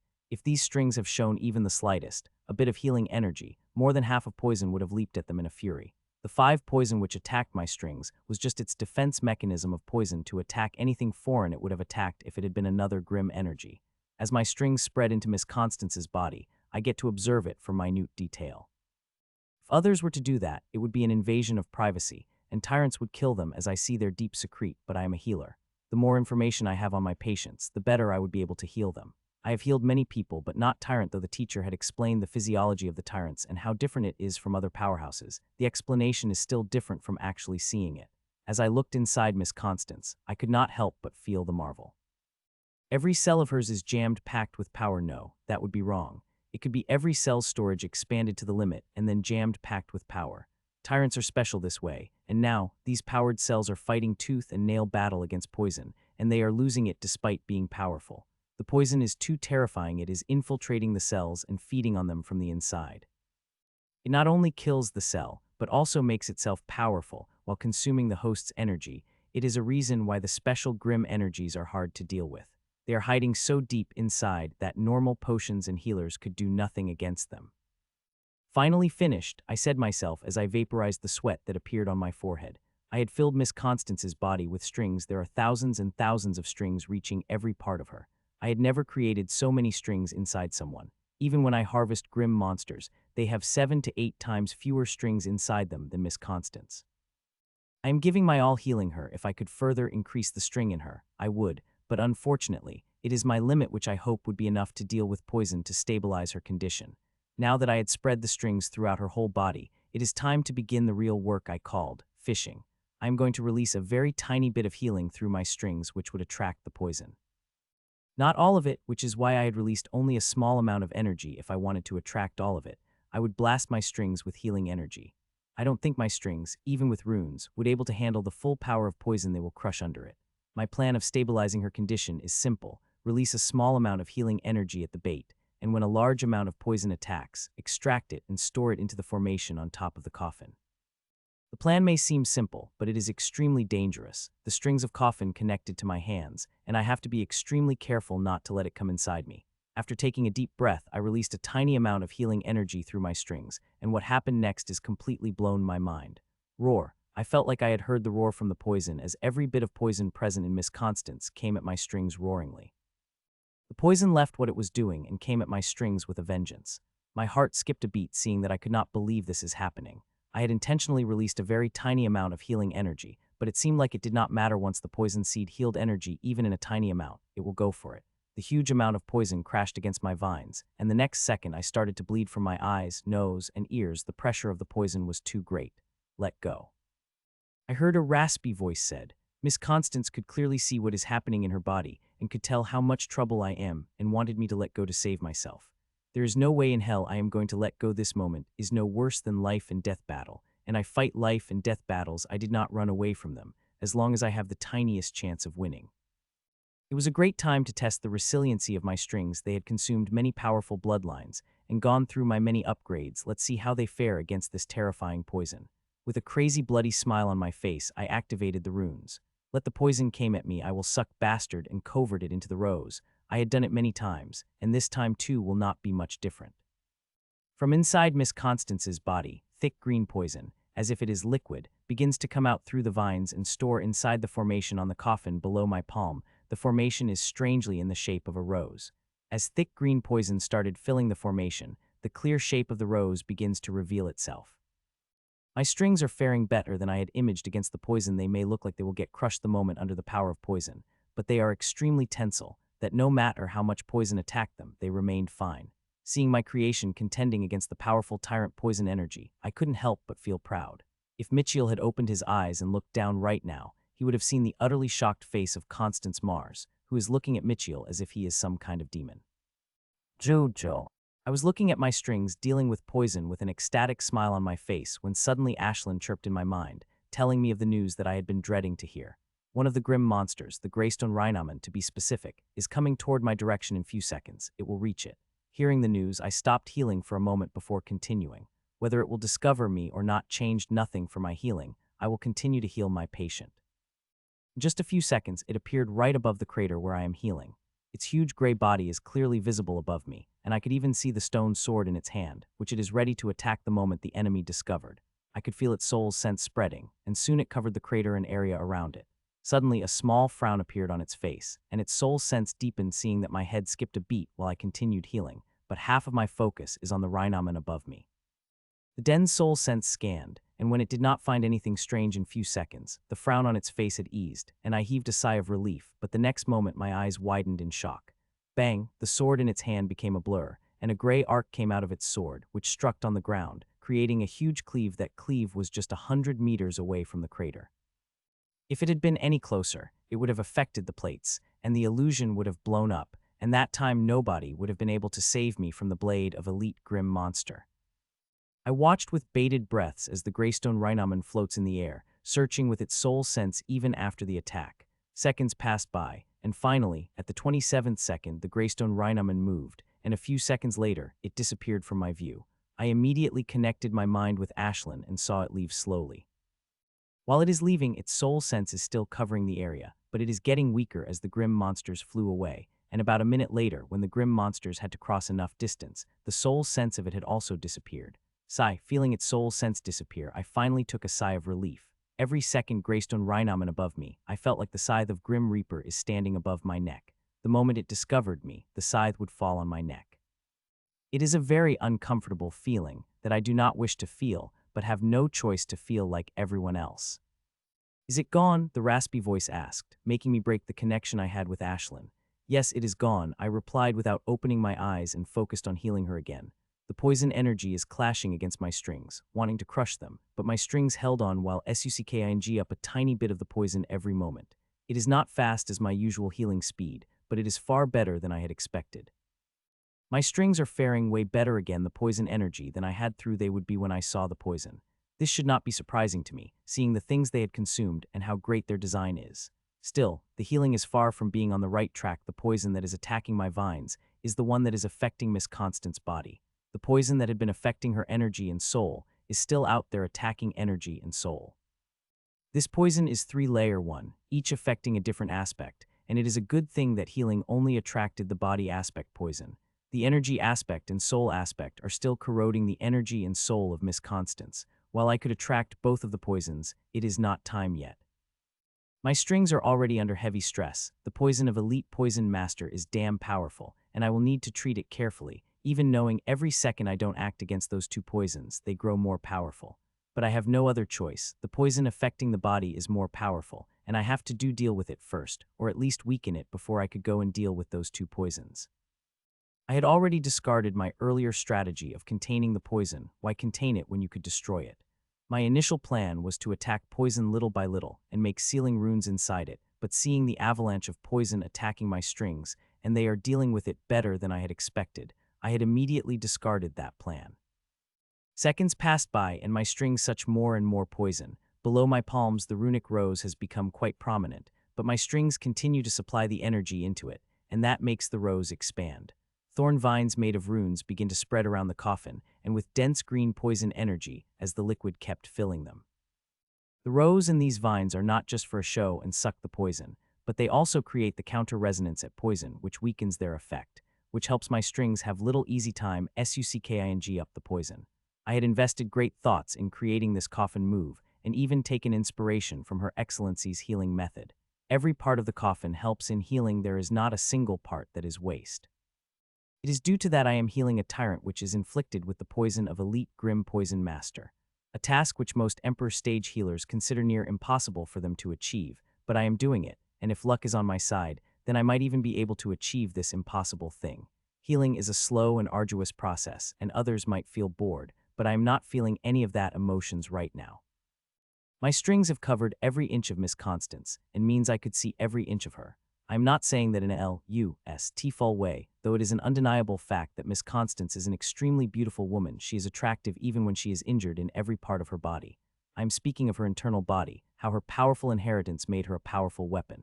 Though her inheritance may be powerful, the hard work Miss Constance had put into getting such power is astonishing. Powerful inheritance may give you more power than common inheritance, but you don't work hard on it, the boost you will get will be minimal. Soon a half an hour had passed by, and now, near the whole top of the coffin is covered in thorny green runic vines with runic rose as its center, and on the vines, small runic bugs have begun to appear. With the rose design progressing, the counter-suppression it had been putting on vines have become greater, and my strings were able to suck more mana from them than within half an hour. 25 of poison affecting the body had been absorbed by my strings. I was happy to see my progress when suddenly a huge change occurred. I saw the poisons attacking the energy and soul coming toward my vines furiously. Seeing that confused sounds couldn't help but came out of my throat as, unlike before, I did not do anything. My strings were just sucking poison as they are doing for the past half an hour, not doing anything more, but the other two poisons still reacted. The dark green poison that is attacking the energy and silver green poison that is attacking the soul came and merged with medium green color that is attacking the body, forming a powerful poison. I cursed through my gritted teeth as blood began to come out of my orifices again due to the extreme pressure I felt. It had been barely a second since the three poisons have merged and I am already bleeding blood, and that is not even worse news is that my string stopped sucking poison and now is doing all to survive against the poison. The poison had now become too powerful for my strings to absorb it, is now my strings fighting with their all not to get consumed by the poison.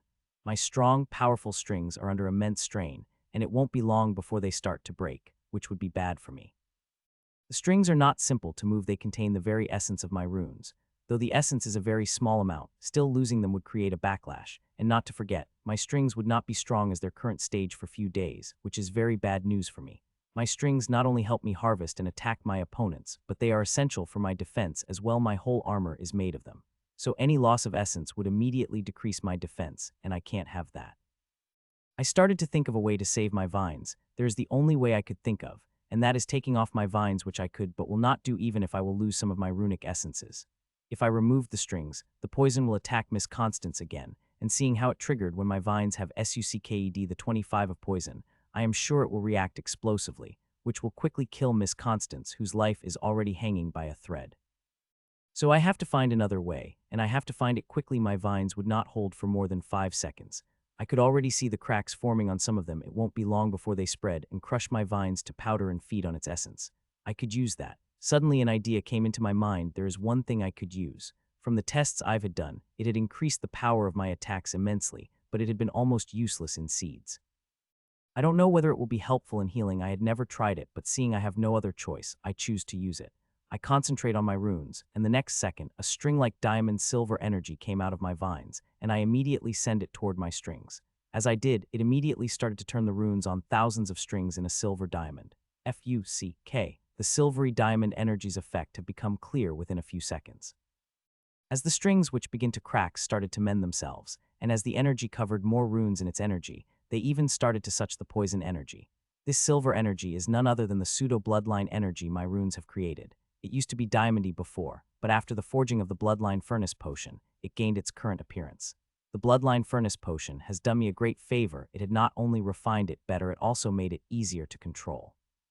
Still, I had to practice with it daily to control it. As I am controlling it now, it is a lot harder to control than my inheritance energy. The diamond energy continues to fill with more and more runes as it did it. My vines got strong and stronger, and by the time it filled all the runes, my strings have grown powerful enough to suck the steady stream of poison. Choo-choo. The smile had just appeared on my bloody face when Ashlyn chirped again, and informing me coming of another grim monster. This time it is not Greystone Rhinoman of earlier but Black Bearman, which Miss Constance had fought the most.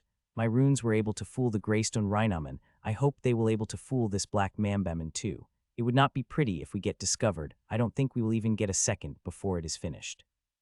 Seconds passed and soon it appeared above the crater, and unlike the Greystone Rhinoman who had stopped an even attack, this one continues moving. While it did not stop, its powerful soul sense did as it scanned every inch of the floor, and when it scanned through the creator, it did not show any obvious signs. It continued scanning and disappeared a few seconds later. Sigh. I heaved a sigh of relief seeing that and again focused on healing. Even with pseudo-bloodline energy, I need to focus with all my concentration to extract the poison through my strings. Time passed, and I continue to extract more and more poison.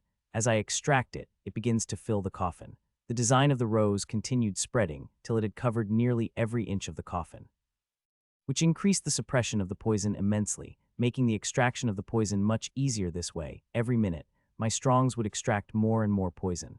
Extraction is finished, I said with a tired sigh after little more than 2 hours later, nearly all the poison extracted from Miss Constance, a feat I did not think I would achieve when I first began healing her 2 hours ago. You removed the poison, a shock filled with a voice said. The voice is very shocked, the most shocked voice I've ever heard. Not all of it, there is some that are still hiding, and I have to remove it, for you to not to have complications later, I said without opening my eyes before concentrating on her body hard. Like I had said, 99 of poison had been removed from her body, and only one of remain, and removing that one of it would not be easy. I would have to perform a couple of procedures to remove it fully. The first procedure is the one I have performed before this time. I would be performing at full blast. I concentrated on my strings, and the next second I have made them blaze with healing energy. The healing energy had just released from my strings when loads of thick poison energy came at me. The poison came swiftly, and it concentrated as if it wanted to deal powerful damage to my vines. It would not happen though, my strings are prepared, and as that concentrated blob of poison came out, my strings moved and pierced themselves into that powerful poison blob. A few seconds later, the poison blob had disappeared. Seeing it happening, I couldn't help but remember my sister, who also finished her favorite smoothie within a few seconds. When she eats her favorite food, her eating speed became comparable to Ashlyn. As the concentrated poison blob disappeared, I blazed my healing energy further, but no further poison had come out. I had taken out quite a lot of poison with this method, but there are still some that had remained, and it would not come out easily. Fortunately, I have a great method for that. Buzz, taking a deep breath, I deactivated the suppression formation of rose vines that covered the coffin and started the extraction formation, or deep cleaning formation. As it activated, the green poison inside the rose runes began to burn slowly. While it did, the tiny drops of poison began to come inside Miss Constance's body, which my strigs started to absorb immediately. This method I had designed is amazing to cleanse a deep hidden small amount of poison. I just need to burn some of the poison I had collected before, and it will pull the poison that is deeply hidden in one's body. The deeply hidden poison began to come out rapidly before slowing down a minute later. When that happened, I increased the power of the formation, which burned the poison at greater speed but pulled out the poison, which is hiding further deeply. Seeing the poison burning, I couldn't help but take a painful sigh.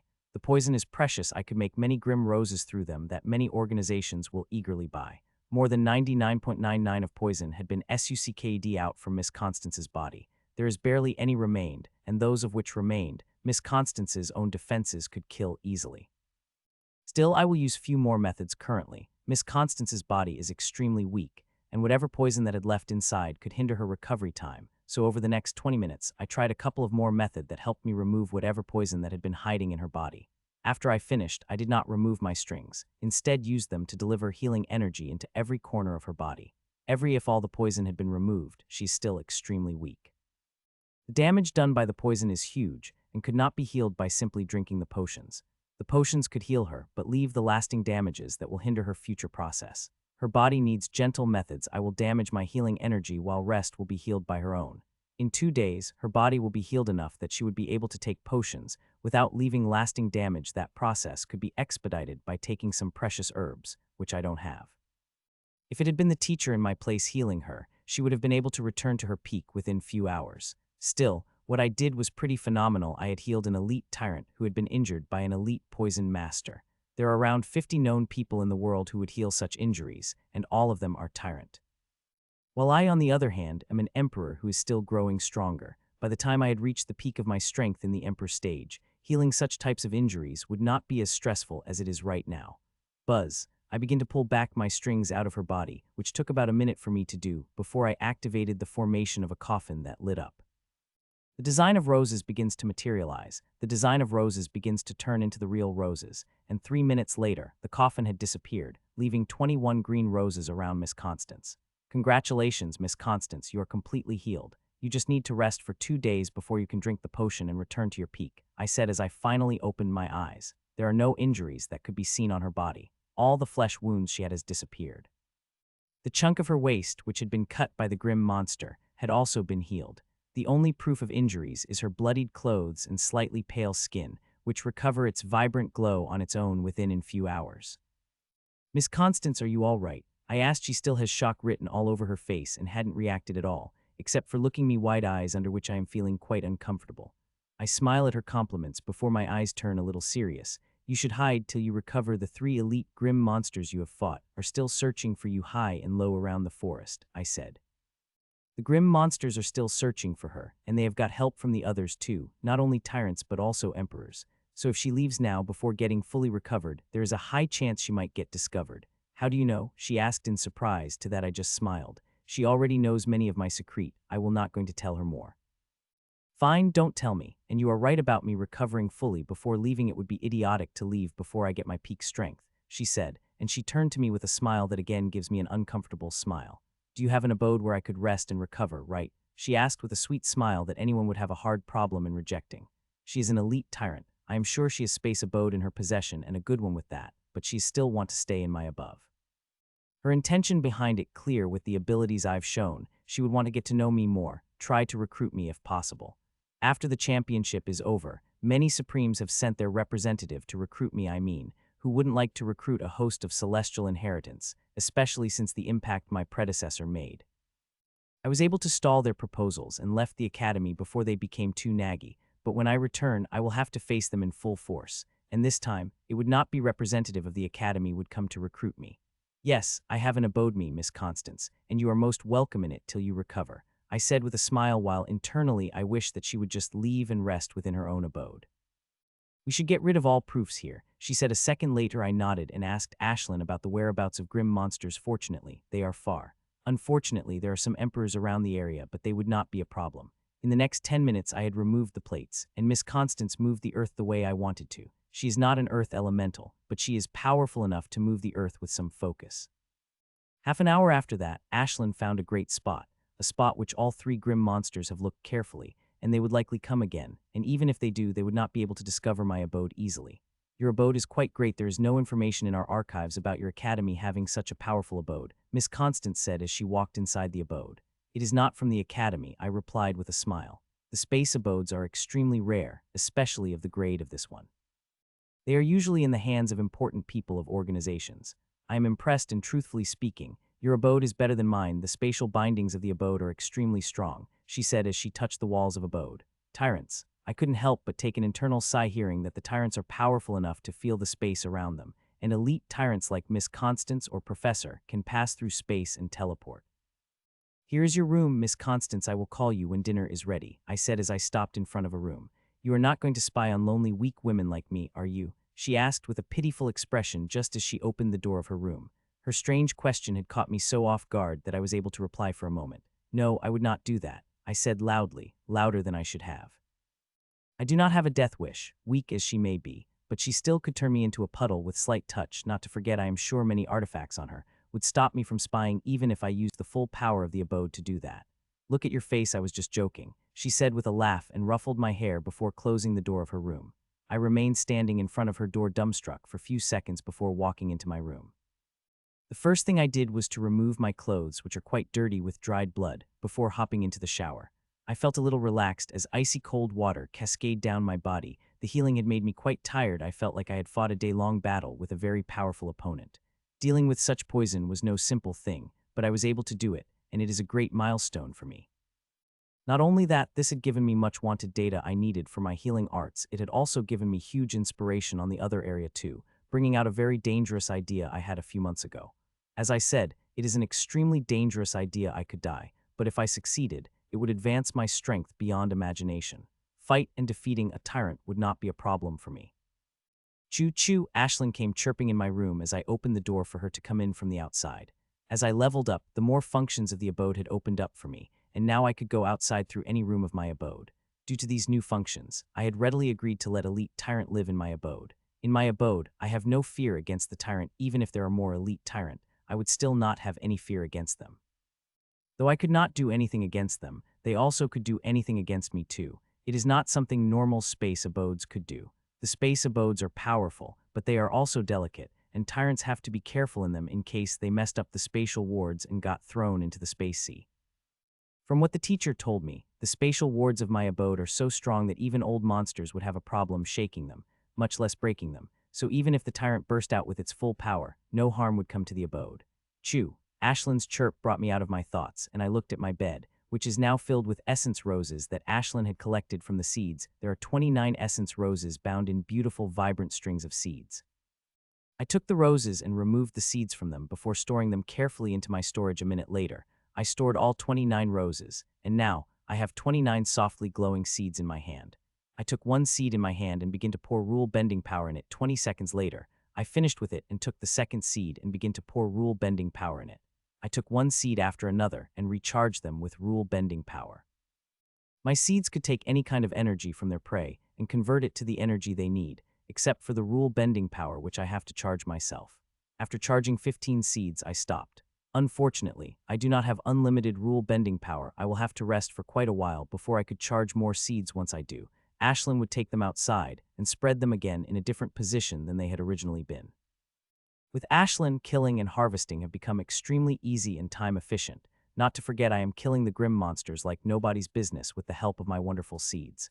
I am confident that even with so many grim monsters present in the forest and many entering every week, I am making a killing with essence roses, even after feeding half of them to Nero. There is no emperor in the Devil's Gate, which is killing as many grim monsters as me. I couldn't help but imagine the expressions on the teacher's face when I returned and show her how many essence roses I had got. I had already far surpassed the quota, collecting more than 6 times essence roses than I had supposed to, and there is still quite a time before I leave the Devil Gate. I am sure by that time, essence roses in my collection would be more than double than they are now. After resting a few minutes, I walked out of my room, walked into the kitchen, and started to take out the things from my storage. The straining activities of today had made me quite hungry, and I am not the only one, so a little birdie on my shoulder, also feeling quite hungry that she did not let me rest fully before bringing me to the kitchen. I wanted to cook something simple, not to reveal much about myself than I already have, but little birdie has nothing. She wanted to eat the newest recipe I had mastered. I had already cooked it for her more than 10 times, but she still wanted to eat it. After removing all ingredients I needed to cook, I closed my eyes and started to take a couple of deep breaths. Even if I had mastered the recipe, I still have to be very carefully cooking it. The dish is too complicated and fragile that the smallest mistake spoils it. After I calmed enough, I began to cook it. I did not use my strings for it. This is because my control over the strings is not fine enough to use the strings to make it. It could be eaten by anyone. Even those who did not practice can eat it and derive great benefits from it. This is a real culinary art. The skills, the control requirements for it are immense, could only gain through immense practice.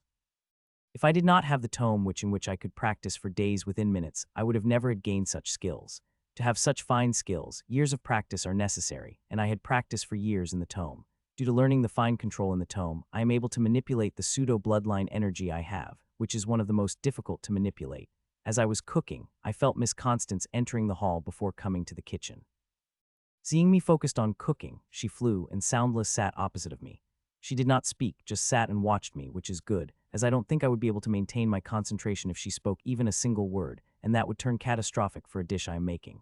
Time passed by, and I followed the recipe by word, not daring to make a single mistake, and as such, nearly 2 hours passed when I finally took back my soul energy and inheritance energy inside me. I know you could cook but did not know you could cook soul food, she said, a second after I recalled my energies. She sounds quite odd as she looked at the large pot in front of me. It is a hobby, I replied modestly and got a snort in reply. Quite a hobby you have. Cooking a soul is no simple thing. The skills and its dedication it requires to cook the soul food is immense. All those who could cook the soul food are tyrants, and they are old, she said while hungrily staring at the pot. Arth's soul pot is a great dish. It will expedite your healing, I said, changing the subject, and took the pot to the dining table and began to make the serving for the 3 people. She arched her brow, watching me make the 3rd plate for Ashlyn, but I smiled and filled the plates with food before taking my place. Let's eat, I said, and Miss Constance wasted no time taking a bite of the food, and for next 5 minutes there was no sound except that of eating, and even after 5 minutes, the words came out of Miss Constance's mouth is asking for the 2nd serving. She looked a little embarrassed when she asked that, but she had not only asked for a 2nd, but also for a 3rd serving. You know, the old bastard of our academy are really stingy. Whenever I ask them for soul food, they always reject. Unless you offer them something really good, they will not cook for you, she complained as she put the spoon down. I smiled at her complaint but did not say anything. Even if I agree with her, it is not my place to say something, especially when it involves the tyrants. So what do you think about our Silverstone Academy? She asked as she straightened on her chair. Here it comes, I thought, as a conservating smile appeared on my face. It is a great organization with great history, I answered in carefully considered words. People are testy about their organization, and I did not want to speak about something that will angle her. She might look harmless and even friendly with her vibrant green hair, but she is elite tyrant with powerful kill me with a single touch. Hearing my answer, a bright smile appeared on her face. You don't have to be conservative with your words, Mitchell. I am not some testy old woman who would explode if you say something bad about my organization, she said. So what do you think about joining us? She asked directly this time. That smile on my face froze up for a moment. It is quite early for me to decide. I haven't even started working on the Tyrant upgrade yet, I replied with a straight face. From what I have read about the celestial inheritance, the Tyrant part is hardest to design. The knowledge and skills required to create it are quite hard to get, she said, and I nodded in affirmation.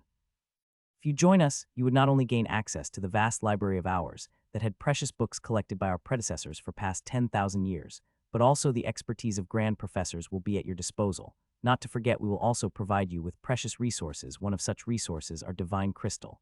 You know how extremely rare those resources are, and also you will get a position in your leadership, and there is even chance you might become the leader of our organization. Just like your predecessor did of Wisdom Tower, she finished her pitch while flashing me a tempting smile. The offer is extremely tempting, far greater than any of the Supreme's representatives have said so far. For a fraction of a second, I had even thought of accepting her offer before shaking my head internally. The offer may be extremely tempting, especially about the library and divine crystal-like resources, but I will not accept it, not until I had exhausted all my options. While it is true that Academy could not compare to the Supremes, and did not have a vast library filled with rare and precious books or extremely rare resources that even old monsters would fight to the death for, I am not in any hurry to accept the offer. I have 70 to 80 knowledge required to create the Tyrant upgrade, and as for resources, my runes are consuming bloodlines and making themselves stronger. Not to forget, Her Excellency has left something which has extremely rare resources for her successor. I will have to pass the test she had left and get the resources, though it will not be easy. I am confident that I will be able to do it. So my condition is not as hopeless as others might think. Though one thing is clear, that the Academy did not have everything I need. I may have to look for somewhere else for them, but it does not have to be Supreme. Do you really have permission to offer me this? I asked, to which she flashed me a brilliant smile. You might not believe it, but your performance in the championship had impressive, and organizations are sure that you will grow even stronger king stage before leveling up Emperor, and they were right. When you were healing, I could feel the strength of you. It is extremely strong, near peak strength that Emperor can achieve, and I am sure you will grow even stronger before you level up to Tyrant. Not to forget your healing arts. For that alone, our organization will offer you all these things. In the coming war, a healer of your caliber would be extremely important, 100 times more important than the elite tyrant like me, she said and looked at me intently. So what do you think about the offer? She asked again, and this time, her expressions are very serious. Any healer at my place would have done the same. I replied, no, they would not, she replied, and before I could say anything, I found her hugging me. I don't think you will need it, but if you found yourself in trouble, call me, she said as she let off a hug and walked out of my abode, and a few seconds later, she disappeared from my view. She had recovered faster than I had expected. She had needed a day barely to recover her peak strength. I stayed at the door of the abode for a few seconds before I came back inside. I had also planned to leave, but it is not the right time. The grim monsters are still searching for me madly. Their mad search has raised quite eyebrows on the human side, and now both sides are fighting gowned all over the forest. Every hour some tyrants are fighting, and I am sure she would join the battle soon. Humans have called the backup, and now they are not in disadvantageous potions as they had been, and with Miss Constance, the humans would get a further advantage, and this time, it would not be easy to trap her. It is not just tyrants fighting madly, but also the emperors, as both sides have poured even more numbers in the forest, and fighting is going on everywhere. I'm also doing my share. My seeds are regularly catching the grim monsters, and before leaving the forest, I would have to go harvest the bloodline of grim monsters it had caught. This thing I have to do personally. I walked into the living room and laid on the couch comfortably before closing my eyes. The next moment, I am in my inheritance, and in front of me there are two humanoids. One on the right is of the Emperor upgrade, while the one on the left is Tyrant, which is much bigger. This time, I did look at two humanoids. There is something else I am planning on working on today. I went toward the idea box, which is the left side of a huge inheritance space, before taking out a tiny formation. When I expanded it, it grew over a meter size from the tiny palm size. This is an idea I had once discarded being extremely dangerous, but after seeing the internal power structure of Miss Constance, I decided to incorporate this very dangerous formation in my inheritance. This formation is extremely dangerous, but if anyone could survive it, then it would be me. Since the Prince stage, I had been progressing at absolute limit, which made my body and soul very strong. Strong enough, they could bear the pressure this formation will bring. If anyone could survive this formation, then it would be me, and this formation is not even complete yet, so I would try my all to make it safest and train myself for it to bear. It would cost me dearly, likely empty my storage, but it would worth it, and now I even have Miss Constance. With her, I won't have to worry about getting those precious things I need. If I succeeded, I would get even more space in Tyrant Inheritance, and I desperately need more space. How many runes I could use in Inheritance is completely dependent on the strength of my body and soul, and the stage I am leveling up. I had already had huge space for the Tyrant stage, but it is not enough. I have to cut sizes of many formations and leave out of some of the new moves and amazing variations of some. But if this formation worked and I did not die, then I will get all the space I need for my Tyrant upgrade, not to forget the power that will come with it. I expanded the formation in front of me further and began to work on it, and worked on it for more than 10 hours before I stopped. I got out rested for a few minutes before taking out the tome. In the tome, I had mastered my first soul food recipe after over 5 tries, and this is just starting as there are hundreds of more recipes ahead. I don't think I will have as much a problem learning them as I did with the first soul food recipe. I had lacked something, and through a whole lot of effort, I gained it and able to master the first soul recipe, and now using that foundation, I will master others. Hell, I am already very close to mastering the second recipe. I continue to switch between tome and working on Inheritance till it is meal time again. As such, 2 days passed, and in 2 days, the mood of Devil Forest quieted down a little. Though the fights are still going on just as intensely, the searching had stopped since Miss Constance joined the field again, and this time she is really vicious. She had nearly killed the poisoned master yesterday, and if not for Black Bearman coming to rescue, it would have died. While the battle was being fought around the forest, I made my way to the city, but not before harvesting the bloodline of the grim monsters, which brought me really close to the absolute limit. I now need to harvest 1 or 2 bloodlines at most before I reach the absolute limit, which is kind of crazy when I think about it. Once upon a time, I used to need months to find a single bloodline grim monster, but now I am consuming so many bloodlines that I do not need even a month to reach the absolute limit. After I harvested the bloodlines, I finally made my way to the city after more than 10 days. 2 months passed by since I had healed Miss Constance, and since then, nothing much had changed. I still spent most of my days in the forest, hiding in the abode, working on my Inheritance while my seeds do the job of killing and harvesting grim monsters, and the only time I had to move go to my seeds when I am harvesting the bloodline. I had reached the absolute limit of High Emperor nearly 2 months ago, but could not level up as my Inheritance hadn't finished, especially that formation. It took double the time to finish than the rest of the upgrade. I could take no chances with it. It is my whole life on the line, the slightest mistake in the formation, and my whole body would turn into the puddle. 5th check finished, I said as I looked at the humanoid in front of me. Usually I inspect the upgrade 3 times after I finish with it, but this time, I inspected it 5 times. Even the tiniest mistakes are not allowed this time. After looking at it one more time, I came out of my Inheritance space and stretched. I had been lying in the same place for hours. I freshened up and heated the leftovers before eating them. After that, I took a small nap. Even though I am not much tired, I still slept for 2 hours, as this might be the last time I would sleep. 2 hours after waking up, I was out of the door. I had talked to my parents and teacher, and they had suspected something, but I was able to console them. It is a good thing I was not in front of them. It is very difficult for me to lie to people who are close to me. The city is more crowded than it was 2 months ago. Both sides are pouring people like crazy. The pyramid had sent more emperors in place than it should be allowed, even when war is going on, and war hasn't even started yet. From what Miss Constance told me, people have leveled up to Tyrant. Though she did not tell me an exact number, it should be around or more than 10. If not for a good result, there is no way Pyramid would have taken the risk of sending so many emperors in one place. The risk is too great.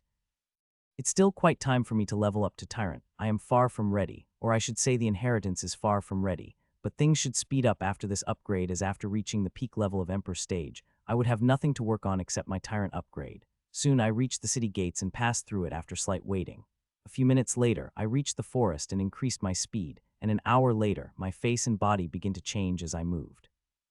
When I finished transforming into a completely different person, my speed shot through. I became blurring even to the powerful emperors. This time there is no grand quest of reaching the sunlit dome, but I am still going to go as far as I could for what I am going to do. I need maximum suppression. So I sped through Central Region at the greatest speed, and with Ashland's help, I was easily able to avoid the Emperor powerhouses that are roaming at the edge of the Central Region. My speed continued to lessen, and after nearly 3 hours, the suppression has become so great that I could not even run, I had to walk, which I did for the next 2 hours before I stopped, as the suppression has become so powerful that even walking has become difficult. It is the right place, right? I asked Ashlyn as I looked at dense sunlight on my palm. It is the furthest I had come in the central region, and the suppression here is very powerful. Choo choo choo. Ashlyn chirped haughtily, explaining how much time she had spent scouting this area and how many monsters and tyrants have come here. The area I am standing in is one of the best places that Ashlyn had selected through her continued observation, and it is quite close to the sunlight dome. With the confirmation from Ashlyn, I had started making preparation. Of course, I would very much like to level up in my abode as I usually do, but this time, I have no choice but to level up in the open. For what I am going to do, I need my body under immense suppression. The higher the suppression, the better I will have a chance of surviving that formation. I crushed those thoughts and started taking out things I had invested too much to back down now. Not only had I spent months, but I also used my roses to buy things. The things I needed were too rare for Miss Constance to use normal things. I had to provide her something special, and my roses were that thing. If I had been in the academy, I would not have had to worry about those resources. Teacher would have got them for me, but I am not an academy, and nor I want to, at least for some more time. I spread the huge roll on the place which had been just cleared by the Ashlyn. She had burned the tree with such intense fire that no smoke came out of them as they turned into a matter of seconds. I could not do something like it. The wick of flame I could call out would take ages to burn these powerful trees. It took me more than a minute to spread the huge roll. As it spread on the ground, a huge formation materialized. The formation is necessary to deposit specific resources to a specific formation. With formation spread, I took out the resources and started to place them in a specific position. The resources I am bringing out are extremely rare, especially those which I had brought with my essence roses. If any common tyrant sees them, their eyes would surely turn green with envy. It took me more than 20 minutes to place all the resources, and once I am done with that, I sat in the center of the formation waiting. Ashlyn had gone out for the one last round, seeing if there are any tyrant in the area. If there are, we can delay, and if there are monsters, she could kill it.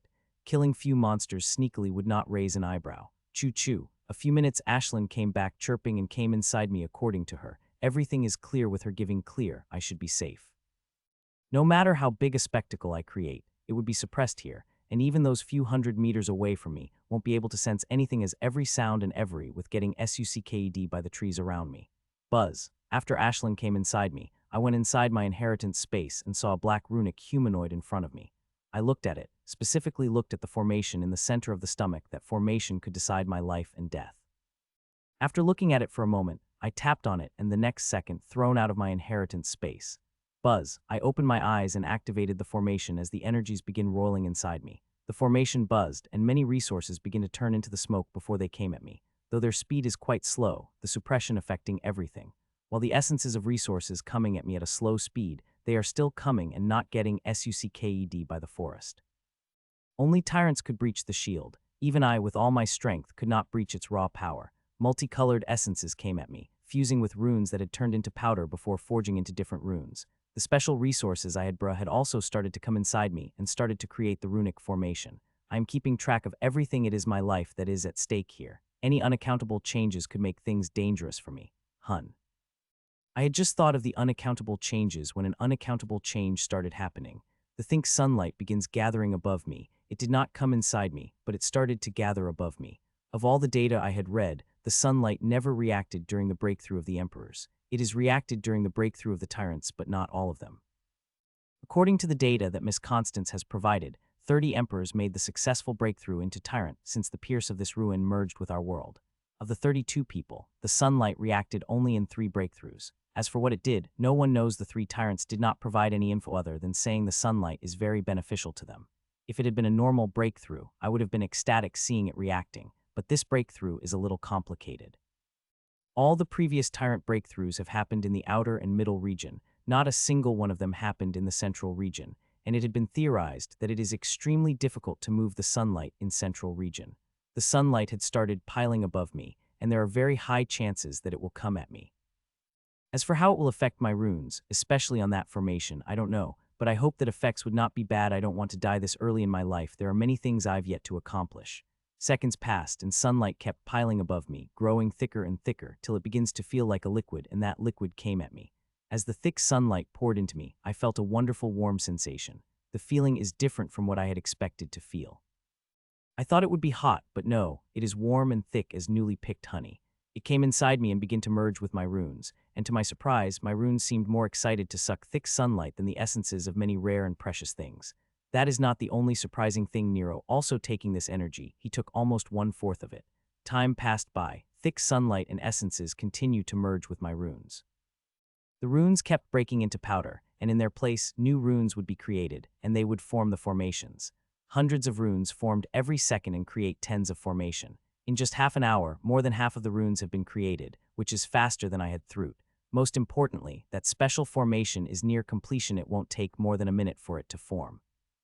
A minute passed by and the formation is created. The runes of formation are glittering power. Though they are glittering with power, they have not reacted. They will react when all the runes are formed before the strengthening energy released from the body. That is the optimal time. The runes are forming rapidly as they consume the sunlight and herbal essence. With the increasing speed that runes are forming, it won't be long before the whole runic structure is formed. 10 minutes passed and the runic structure is seconds away from completion. The essences and sunlight had slowed down to a trickle as there are barely a few hundreds of runes remain to form.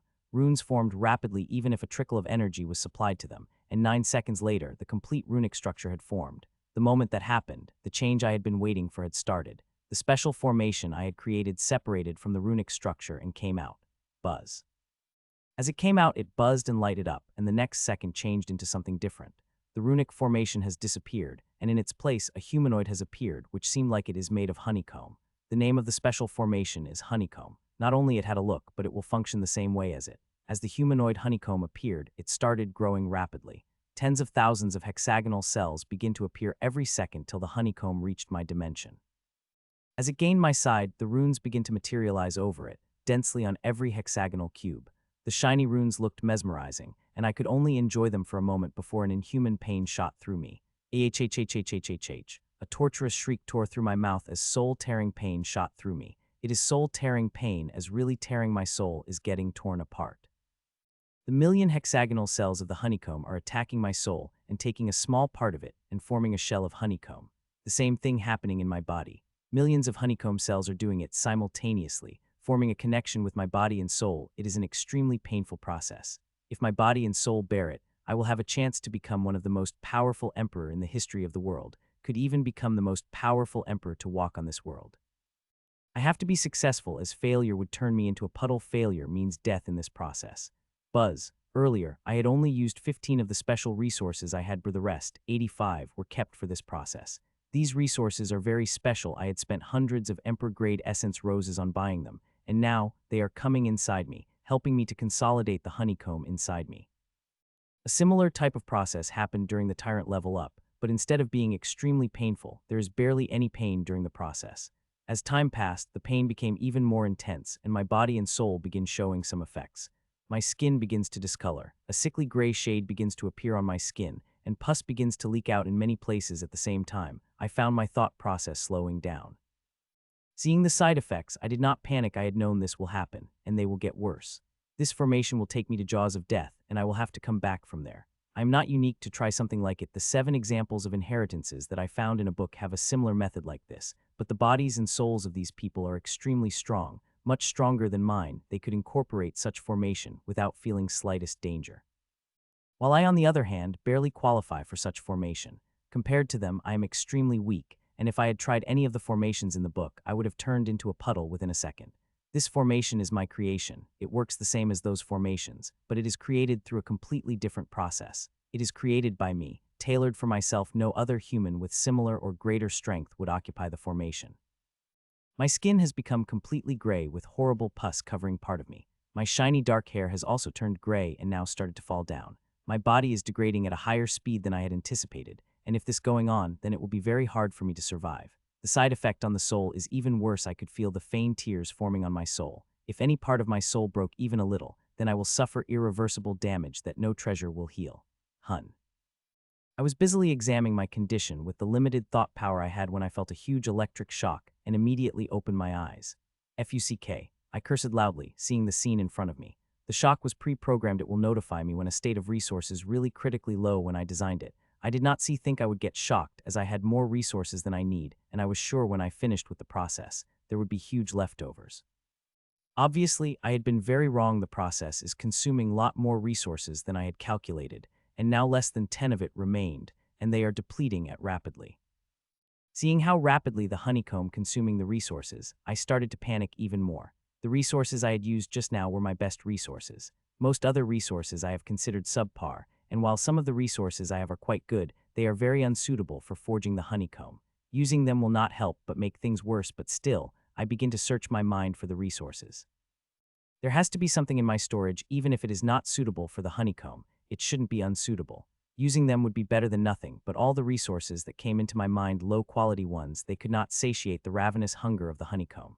I wish I could control the sunlight. It is not very useful to the honeycomb, but it would satiate the energy needs. Regretfully, I could not control this sunlight. I will find some other way.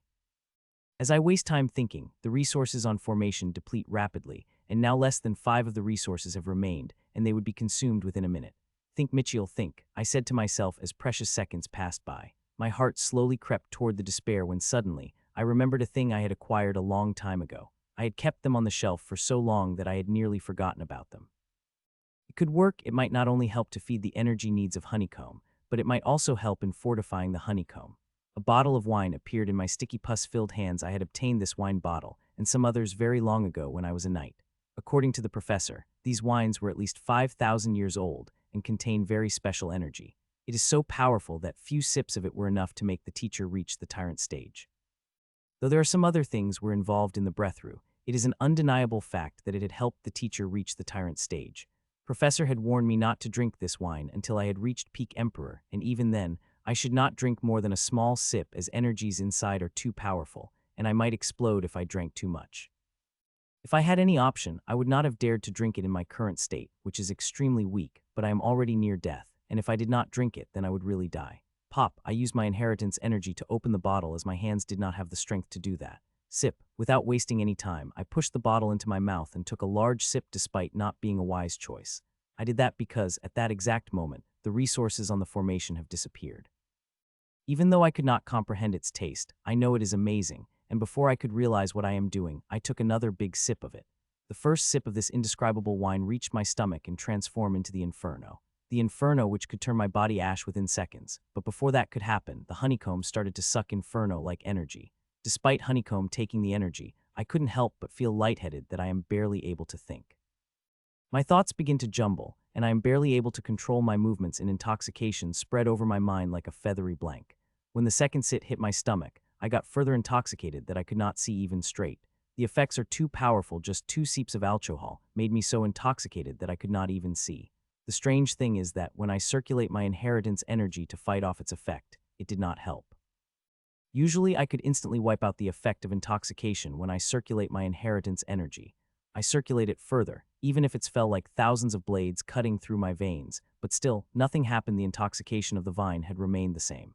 Seeing that, I tried to calm my mind, but it is very hard with this pain and intoxication. In such conditions, I could only use the limited thought power I have to keep track of the important things.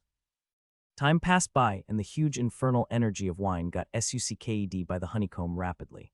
I wish I hadn't been as intoxicated as I am now. Even with the limited thought power, I would have been able to see what they are doing.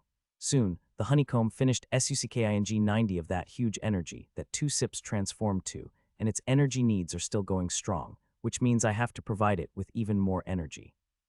Seeing that intoxicated me lifted the bottle. It nearly slid down from my hand with all pus and intoxication fogging my mind. Sip, sip, sip.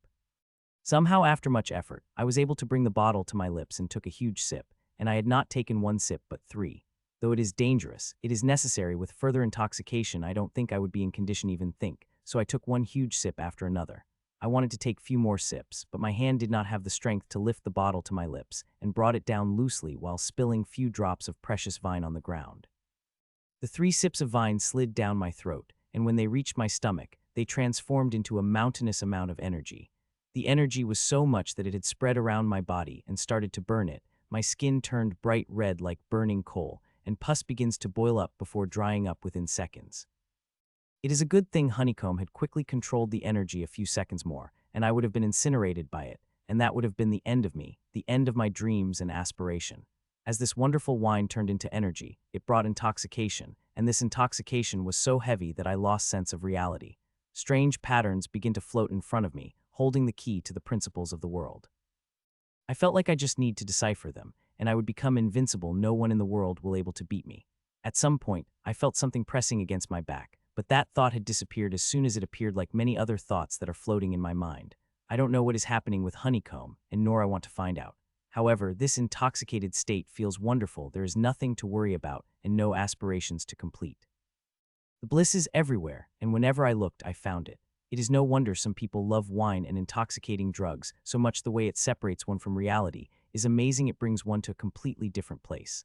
I don't know how much time I had spent in the intoxicated state when I found my begin clearing up rapidly. The first thing I noticed was that I am lying instead of sitting up. I did know when I laid down. I couldn't help but heave a sigh of relief when I noticed that the bottle of vines is still standing even in my intoxicated stage. I had the sense to not let fall down and spill. The energy it had created was an extremely powerful herbal being created through thousands of years of fermentation. It gave honeycomb what it needs. Not only that, it had also helped in stabilizing my body and soul. If it not, I could have definitely turned into the puddle by the honeycomb. Speaking of it, I quickly looked inside me, which I should have done the moment I had gained the sense of reality. Inside me, I saw honeycomb perfectly fit between my body and soul. Millions of hexagonal cells remained empty to be filled. The filling of each cell would increase my power to some degree, and there are 5 million cells.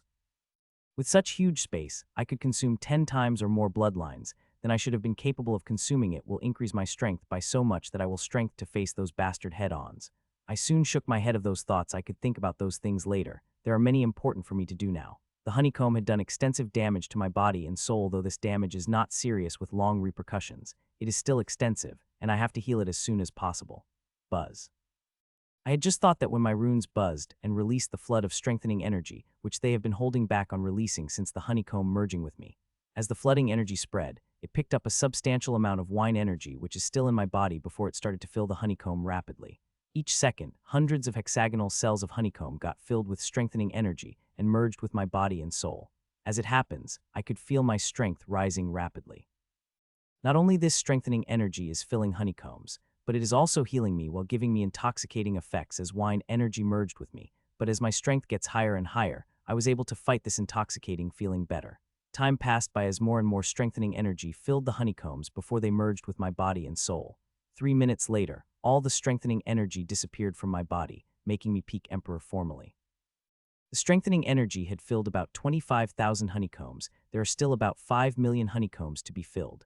I am already feeling very strong. I don't know how strong I would be when I filled the whole 5 million honeycombs. Seeing how flawlessly honeycomb is working, I know it worth the risk. So from now on, I would reap the benefits of it. Suddenly, my happy mood evaporated, and the color drained from my face when I noticed something very deep inside me. It is starkly different from yesterday. I regularly check the condition curse and runic formation protecting me against it. Yesterday, their condition was very good, though under strain, but they were fine. There were no cracks on the runes, and now it is on every rune. The formations would have turned to dust under the attack of curse if not for the mysterious shield. The shield, which used to be deep inside the sea of curse, is now above it, spreading its milky white energy into runes, protecting them from collapsing entirely. The curse had attacked me when I am at my weakest, and if not for a shield that is protecting me, I would have been swallowed by it. I could not keep this viper inside me. I will have to find ways to destroy it. Before, it was not an option because it burrowed too deep inside me, and doing anything to it would have harmed me, but now I have a chance. Choo-choo, I was inspecting the damage the curse had done when suddenly Ashlyn had chirped, and her chirp was fast and sharp, filled with warning. Hearing Ashlyn's chirp, the color drained from my face, and I got up without wasting even a moment, and made ran. I had just taken a step when a powerful aura like a mountain come crashing on my body. Well, look who's here, a little human rat, said a booming voice, and the next moment 8-meter-tall grim monster, a tyrant crocman with a huge bone axe behind its back, had appeared in front of me. I couldn't believe my luck. It had not been half a minute since I made the breakthrough into the peak of Emperor stage, and a grim monster found me. My luck could be said really shitty. I had not created any disturbance during my breakthrough, even when I sucked the sunlight. It had only affected 100 meters area around me. Even those a kilometer away couldn't have noticed that disturbance. So I was in the path of grim monster's patrol, and if I had been a few hundred meters away or it had diverted its way a little few kilometers back, it would not have been able to spot me. I could not believe my luck. I had found an apex elite emperor. Sir Mo would be extremely happy, it said as it looks at me giddily with greed. While it is happy, I am burning with despair. With honeycomb inside me, if I met this bastard a few weeks later when I consumed enough bloodlines, I would not have feared it, but I am fish on the chopping block in front of me. Even if I had leveled up to the peak of Emperor stage, I am still not its match. The power difference between us is too great. It could still crush me with a single attack, and I could not do anything against it except for pray that any one of my amulets would work. I really wish that I have suppression nullifying powers like Ashlyn with no suppression. I would have had faint hope of running away toward the sunlit dome, which is quite close. Don't fear, little human, you will not die, at least not yet, it said with a huge toothy smile and walked toward me. There is no hurry in its pace the way it is walking. It looked like it is taking a walk in the garden rather than moving to catch the enemy. Each of its steps felt like an earthquake to me, which would swallow me whole. I see no way for me to get out of its clutches alive. Even if I ran away using all my strength, I would still be get caught within seconds. While I racked my brain, my sword appeared in my hand unconsciously. If I were to die now, I would die while fighting. Bang! Soon, it had reached the energy shield covering the huge formation whose center I was standing and moved its scaly armored hand up, and just as it touched the energy shield, it shattered into pieces. Give up, human, in front of Tyrant. Everyone is ants, it said while pressuring me further with a mountain-like aura of its pressing me down further, wanting me to kneel on the ground with the might of Tyrant. Never. I shouted I would not kneel down. Even if it breaks my bones and ground them into the powder, I would not kneel. First boost plus second boost plus third boost plus everwings. I activated all my strength, did not hesitate to even burn my blood. Even if this fight is completely one-sided, I still want to give my all to fight it. Soon, there were only about 10 meters of distance in front of me, and the distance where it could easily launch the attack with its build, but it seemed like it had no intention of attacking me. Hell, it did not even take out its axe.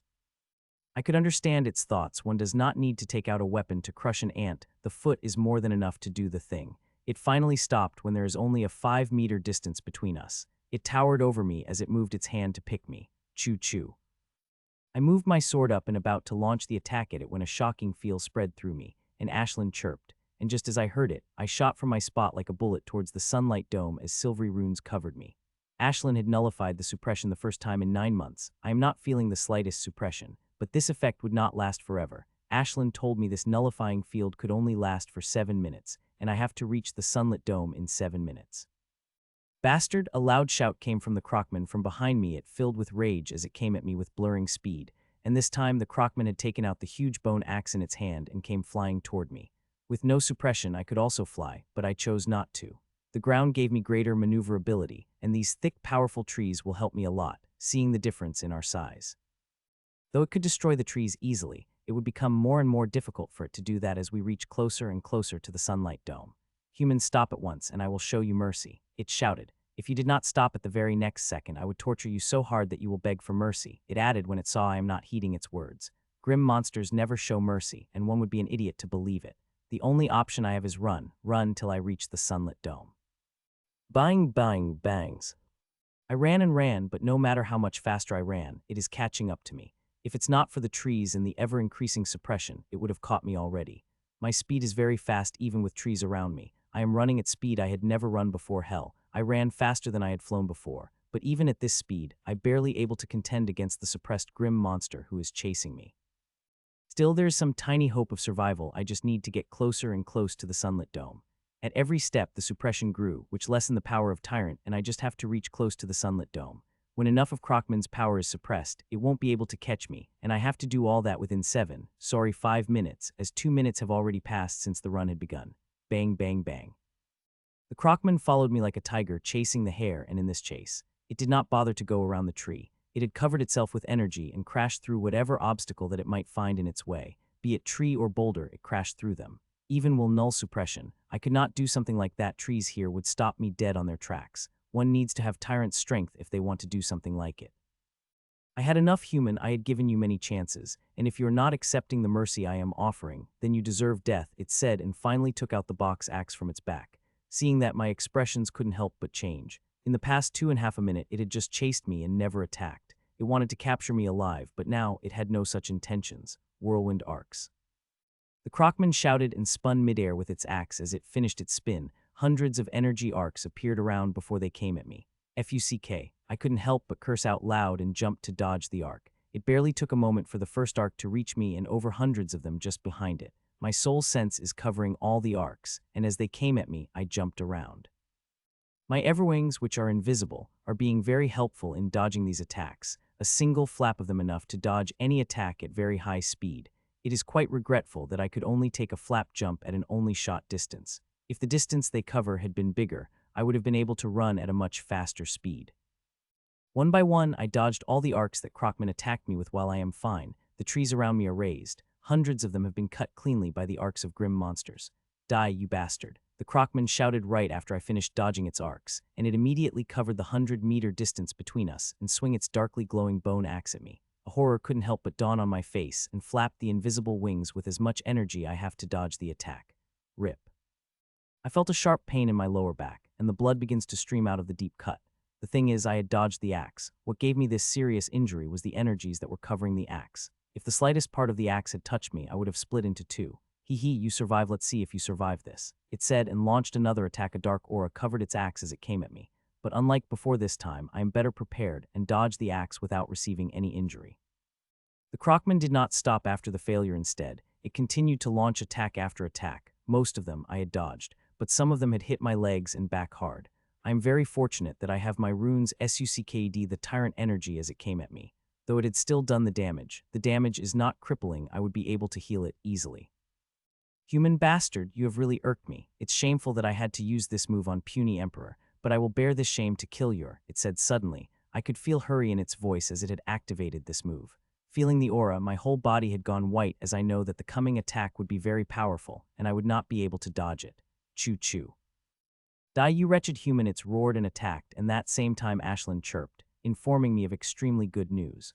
A suppression wave is coming, and it is fast and powerful due to being very close to the source. According to Ashlyn's calculations, the wave will be on us before its axe able to touch me. The axe comes close and closer to me at extremely fast speed, and when it had covered more than half a distance, I saw a wave of golden sunlight. The silver aura covering me kept the sunlight at bay.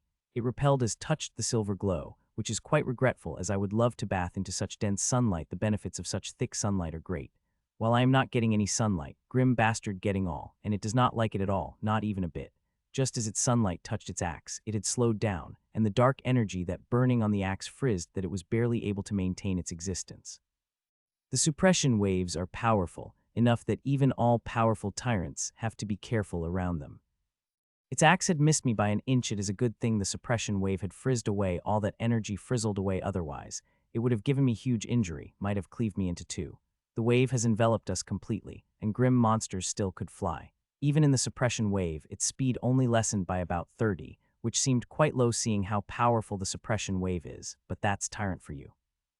Still, it is more than enough for me this time. I did not hold back on the blood and burned it as much as I could. This suppression wave is my only chance to create a distance between Crocman and me, and not to mention, I have only 1.5 minutes before this nullifying cover one me disappeared. With that in mind, I burned and ran. I could have had flow up the air, but with speed, we are moving. We would cross the suppression wave within 5 seconds before the grim monsters gets power back, and in the air, it would able to catch me easily. Dark red aura covering me, I moved through the forest. With the help of the suppression wave, I am leaving it far behind, and by the time of the 3rd second, I could not even see it, but I could definitely feel the shakes behind me as it crushed through the trees. Soon 6 seconds have passed, and I moved out of the suppression wave, and 1.5 seconds later, I heard a loud roar behind me, which I am guessing is a roar of freedom from Grim Monster as it tore through the suppression wave. Loud sounds of tree crushing came from behind me, and 16 later, I saw the silhouette of Crocman behind me as it crushed through the trees as it chased after me. Bastard, just you wait, once I caught you, I will torture you so much that every moment you will beg for death. It shouted behind me. It once again came back to the torture phase, but I am sure if it got chance, it would not hesitate to kill me. Few more seconds have passed, and I could see the silhouette of the sunlight dome, and it is much, much better than the glimpse of it I had caught from Ashlyn's eyes. The dome is not much taller than even trees are drawn by their height, but it is kilometers wide and looked like it is made of golden sunlight, and I am very close to it. It would not take me more than 30 seconds to reach it.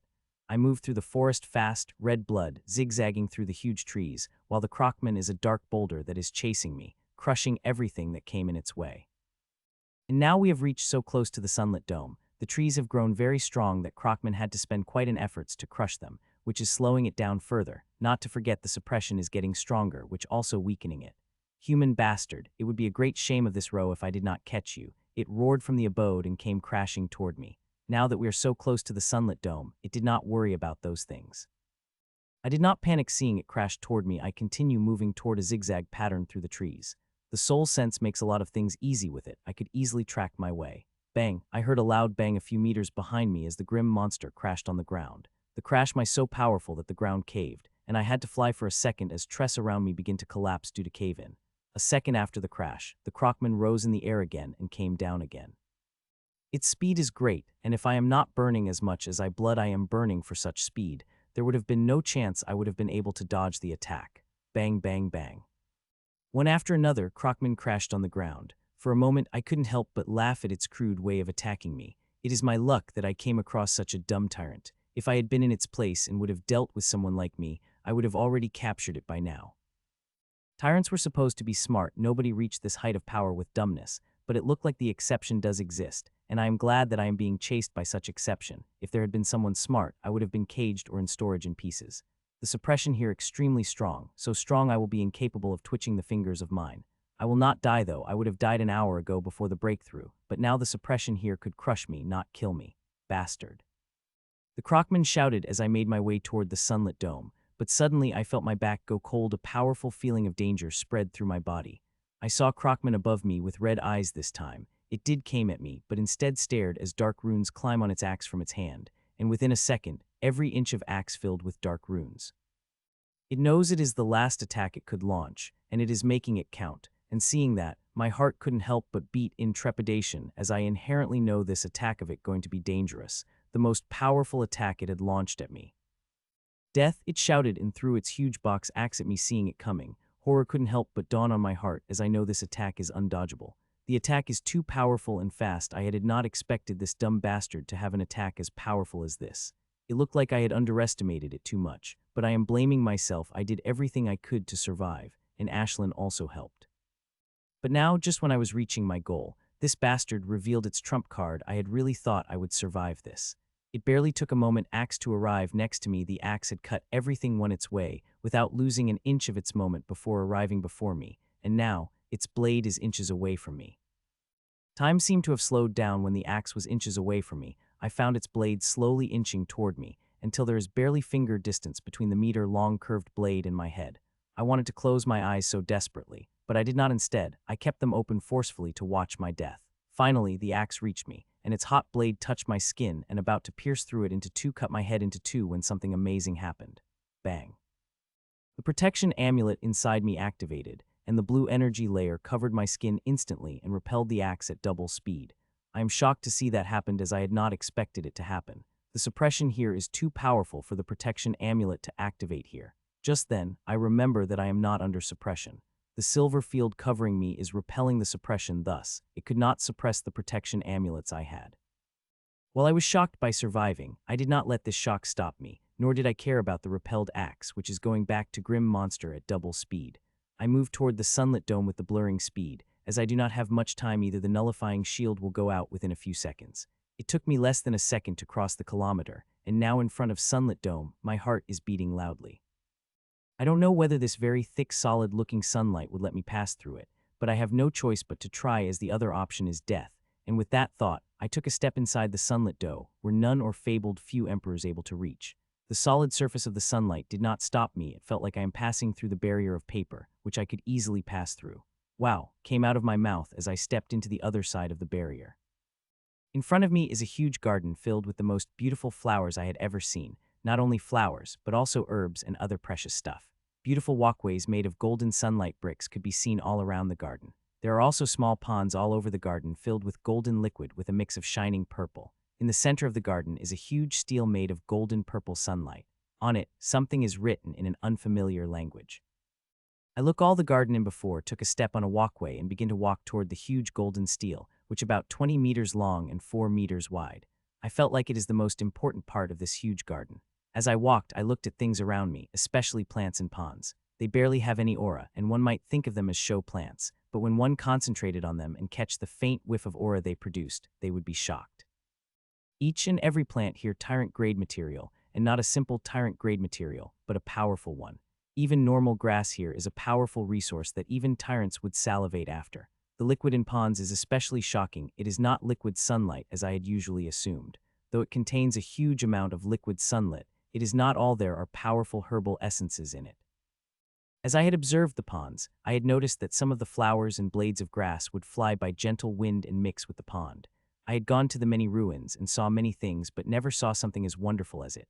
Seeing that, I wanted to dip myself into the pond even more, but I controlled myself. From my experience, I know I should not hurry. I should observe it for a while before making a move.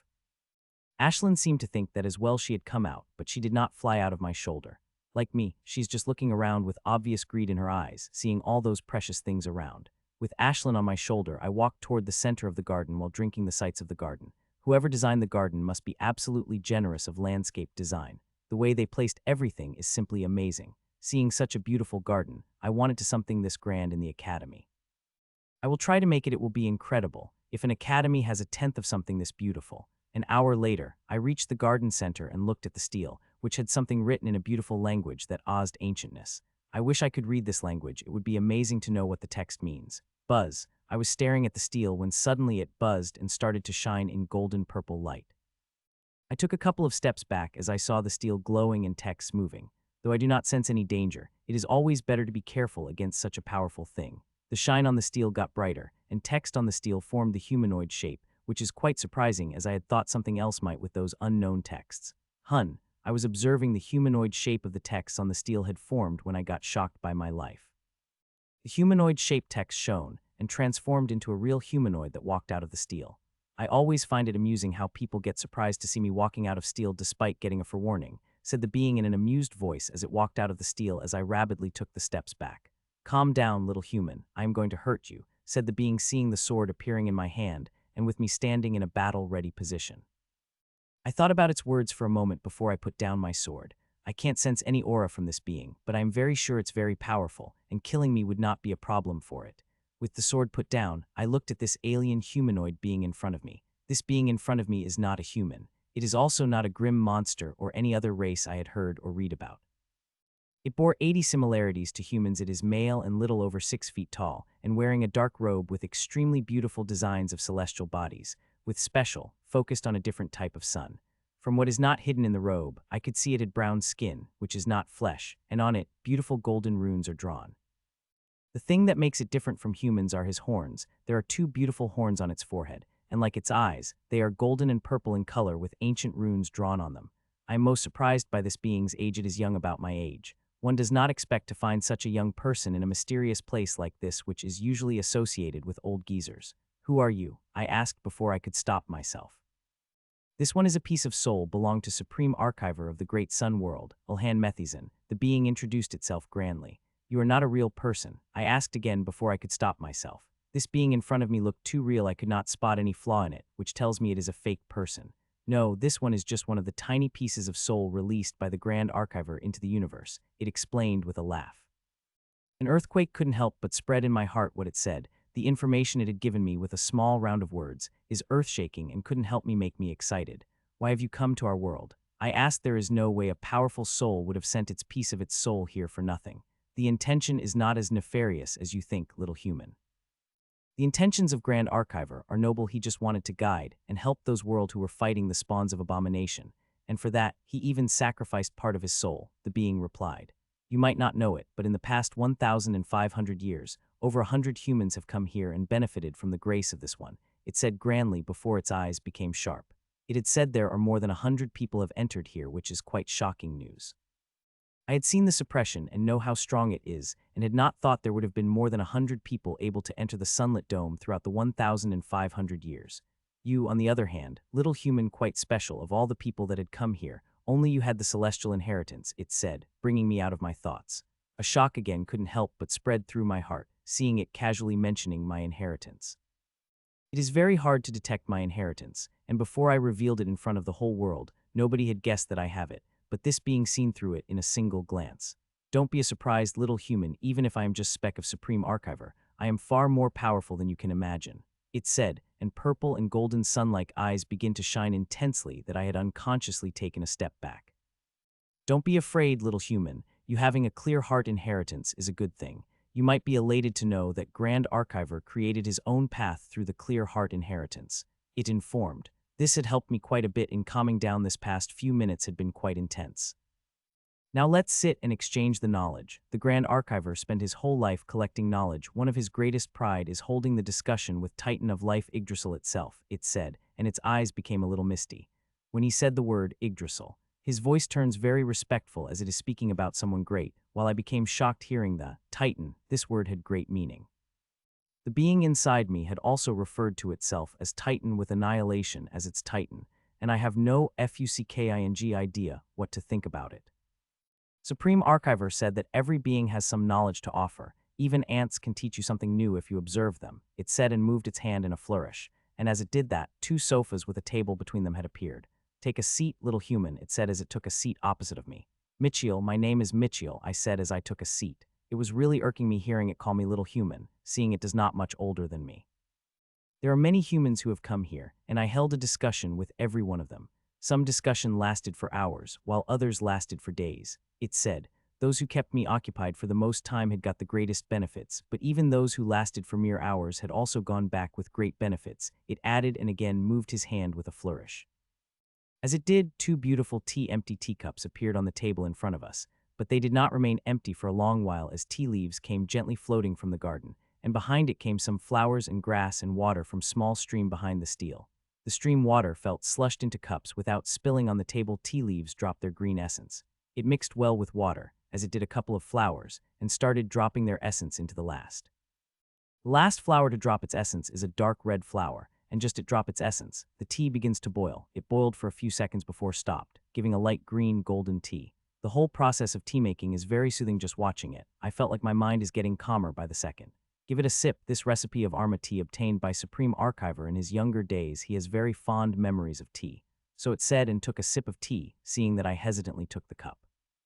I'm not worried about tea being poisoned. If it wanted to kill me, it would have done that already with much ease. I put a teacup to my lips, and before I could take a sip, its steaming hot smell filled my nostril, giving me a thick, refreshing sensation that filled my whole body for seconds. The teacup had been attached to my lips for more than 30 seconds, but I did not take a sip. The steam is doing more than enough work, not only spreading refreshing feelings, but also healing many tiny injuries in the body and soul. My body and soul have been filled with tens of thousands of injuries. The honeycomb had left many injuries. The bigger ones have been healed, but very tiny ones have remained. They have become especially dangerous after I burned my blood. If I had not stressed my body and soul by burning my essence, these injuries would have slowly healed on their own, but with so much essence lost. These injuries expanding, and I am not able to heal them as most of my body is focused on producing the essence that I had lost. I finally extricated myself from the control of my steam and took a sip of the real thing, and just as I did, I couldn't help but close my eyes and slump back on the sofa with a shaky teacup in my hand. The taste of tea is extremely good. It felt like a bite of nature itself. The taste of tea light, but it had dawned over everything I had ever drunk. The only thing that could compare to it is a wine that I had drunk a few hours ago. As the sip of wine reached my stomach and transformed into a gentle river that spread into every inch of body and soul and started to heal all the cracks that were present on them. It's good tea, right? Its voice brought me out to reality, and I placed the cup on a table. It will take me a while to finish the tea, seeing the energy of the first sip still filling my body to the brim. Not to forget, I want to cherish its taste slowly. It's the best tea I've ever drunk, I said while enjoying the sensation of energies coursing through my body. This tea recite choo choo choo. It was saying something when Ashlyn chirped interrupted rudely. I could not understand completely what she said. She had blocked the connection with me, but I am familiar enough with her chirp to know that there is some rudeness in her chirp with her usual arrogance, which is not a good thing. I paled and quickly took Ashlyn in my hands. I am sorry, my lord. Ashlyn sometimes says things she did not mean to. Say sorry, Ashlyn, I said to her. No, it's fine. This little girl is right. I had ignored her wholly while talking with you, and did not even offer her refreshment as a good host would. It is bad on my side, it said, and another golden teacup appeared on the table, and a few seconds later simmering hot tea appeared on the cup. Ashlyn flew to the table and started to drink it as regally as a small bird her size could, seeing the cup is half of her size. It's quite funny, actually, and I would have laughed if I was not sitting in the company of such a powerful being. Interesting, correct me, I am wrong. Isn't this young girl is a variation of spark sparrow, which is a common monster in the lower continents? It said. Yes, sir, Ashlyn has mutated gray spark sparrow, I replied while worrying inside me, hoping it would not have too much interest in Ashlyn. She is very intelligent, not to mention grown far beyond her limit. It commented and turned toward me from Ashlyn. Seeing that, I couldn't help but sigh of relief. Ashlyn held too many secrets. While powerful being as this might not get interested in them, I still did not want any of it to reveal. Let's start the discussion. Which subject do you want to begin the discussion in? It asked. Its eyes became excited, and it begins to look at me like a hopeful puppy looked at the person holding the treat. Seeing what I understood till now, I know this is a very important opportunity which I should not waste on normal things. There is only one thing which worth using this opportunity, and that is my inheritance. Clear heart inheritance, I said after a second of silence, hearing that small smile couldn't help but appear on its face. The whole inheritance or something in general. It asked again, the inheritance I had created, I replied, and before it could say anything, runes are beginning to appear in front of me, and a few minutes later, 2 humanoids appeared in front of me. The left one is a peak emperor upgrade which I had just used, while the right one is the incomplete tyrant upgrade which I am currently working on. You have an impressive energy control for your level, it said before moving its gaze toward the 2 runic humanoids. It only looked at them for a few seconds before it turned to me. Your current inheritance structure is a complete mess. It looked like you did not even know the rules crafting inheritance through the clear heart method when you begin. It commented. Its comment made me blush a little in shame. You are absolutely right, my lord. When I started, I did not know how to craft inheritance in clear heart way. I understood the rules when I got the book on clear heart inheritance from of your treasure palaces. I explained. Still you have crafted pretty good inheritance, and your knowledge of 6 elements of your constitution is amazing. People of grade 1 world like yours rarely have such deep elemental understanding. It said. I was about to open my mouth to correct it, saying I had the 7 elemental constitution, not 6, when I stopped myself. Though it did not mention it explicitly, I could guess that it had not seen I have a rule-bending power, and I felt like I should keep quiet about it. There is a lot of formation in my inheritance that is made for rule-bending power, but other elements could be worked through them, so it should not suspect anything. I assume you designed everything on your own without outside help, it asked, and I nodded. Yes, everything is my creation, though I had got inspired by many things and added them into my inheritance, I said and took a sip from the tea before placing it back on the table. That is, natural inspirations are needed. Without it nobody could create anything. It said with a smile before its eyes became slightly brighter, and it looked at me. Now explain to me how you conceived the inheritance when you designed the inheritance first, it asked like a teacher. I'm a little surprised by its question, as I had thought it would ask me about the formations in my current inheritance, but it looks like it wants to go back further. My inheritance armor is based on the ability armor I had used when I was a knight, I said, and a second later, the swirling ability armor appeared in front of me. It barely took a second for me to materialize it. It is crude but quite efficient when you are not using the runes, and using swirl to concentrate the POW. It stated its view detailedly, so detailedly that even I got surprised by it. Some of the facts did not even know to the designer me, and even asked it explain to me, and it did. Soon, it asked me to show him my first inheritance design, and I did. I remember every upgrade of my inheritance by memory, and I could materialize them in an instant. As I saw my first inheritance design again, I couldn't help but shudder. The sheer amount of mistakes I had made are horrifying, but I am still proud of it. I had created something where thousands have failed. It shredded me by its comments on my inheritance, but also praised me on some parts. Most of the time, it would ask questions like why I did that, why I designed something that way and not in that, why I used that rune and not a different rune. I had known the discussions with it would be good for me, but did not expect this good. It is amazing, beyond amazing. I might say it challenges me like no one ever did, and I am enjoying it. A teacher is very versed in runic knowledge, but she is nothing in front of this being. The knowledge it had bottomless. It seemed to know everything, and asked the question nobody dared to ask. It had made me question everything about my inheritance, but also reinforced my beliefs on it. It is not answering all my questions most of the time. It gives me hints to help me find the answer to my own question. I think more than a day had passed, but I am not sure, nor I care. The only thing I care about is my conversation with it and the treats that appear on the table every few hours. Tea was just the beginning. There had been different types of cold drinks, hot drinks, biscuits, cakes, and others. All of them are being made in front of me and from the garden's materials. I even asked it a question about it, and it answered, sometimes even explained the recipes and process in great detail, which would be extremely helpful to me. The honeycomb expander you have designed is very good for you, but it had been more powerful than you could bear. You might have thought the small injuries would have healed over time if you had not stressed your body, but it is not the case. The injuries would have been expanded with the slightest stress on your body, and with the essence you had burned, you have found out, the small injuries would have to cover every part of you. Those injuries would have been serious, and they would have stopped you from projecting your peak strength till you healed them all. At worst case, your soul would have been shattered under the sheer stress of it, ending your life's journey. It said as it looked at the honeycomb formation spinning in a realistic humanoid projection of mine it had conjured. I shuddered a little, thinking what would have happened. If not for me coming here and receiving timely medical care, I would have been in serious trouble. It had been a week since I had come to the Garden of Sun, which is the real name of Sunlit Dome, and throughout the week I did not get a second of sleep, but I still feel fresh as when I woke up from long sleep. The food and conversation keeping me awake, food to be specific. It is beyond what I ate. Everything I am eating is made from the Tyrant-level materials, and each of them helping me greatly. My strength had risen immensely, and this time my base had been fortified. Some of the things I had eaten are doing things that very few things like diamond seal could do. Some of the foods I had ate are expanding my natural limit, which is extremely hard, near impossible. If it had been easy to expand the natural limit, I would not have taken the extreme risk of creating an expander like the honeycomb. This food is also fortifying my soul and body without going through my runes or honeycomb, so it is not only increasing my strength, but also helping me avoid future trouble. As I harvest more bloodlines and their energy filled the honeycomb, which will merge with my body soul, some unstable factors would have emerged during it, but now with the food making my foundable more stabler, the danger of those unstable factors are mitigating. There is another type of special food I ate that had targeted my runes. It had strengthened them, and this time the runes did not release the strengthening energy they usually do. Each food serves different purple, and I am quite excited about what food I will eat in the coming days. Earlier I had some doubts about it, saying, people who come here return with huge benefits, but now I have no doubt about it as I had already received huge benefits. He waved his hand, and all inheritance and pieces floating around us disappeared, except for my incomplete tyrant inheritance. 9 days had been passed. I have to congratulate you. Mitchell, you have broken the record of all the people who stayed here.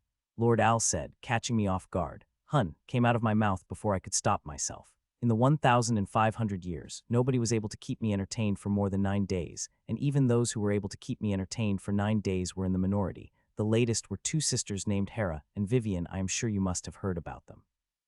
Lord Al asked. The names were sent a shock through my body. Who doesn't know about Lady Vivian and Lady Hera? Especially the younger sister, Lady Hera, who is the leader of Crystal Domination and Pyramid Council. She is the younger sister of Lady Vivian's, Ellen's teacher. Enough about the past, let's focus on this unpolished gem you have created, he said and tapped toward an incomplete tyrant upgrade, which fell into pieces and separated into thousands of formations.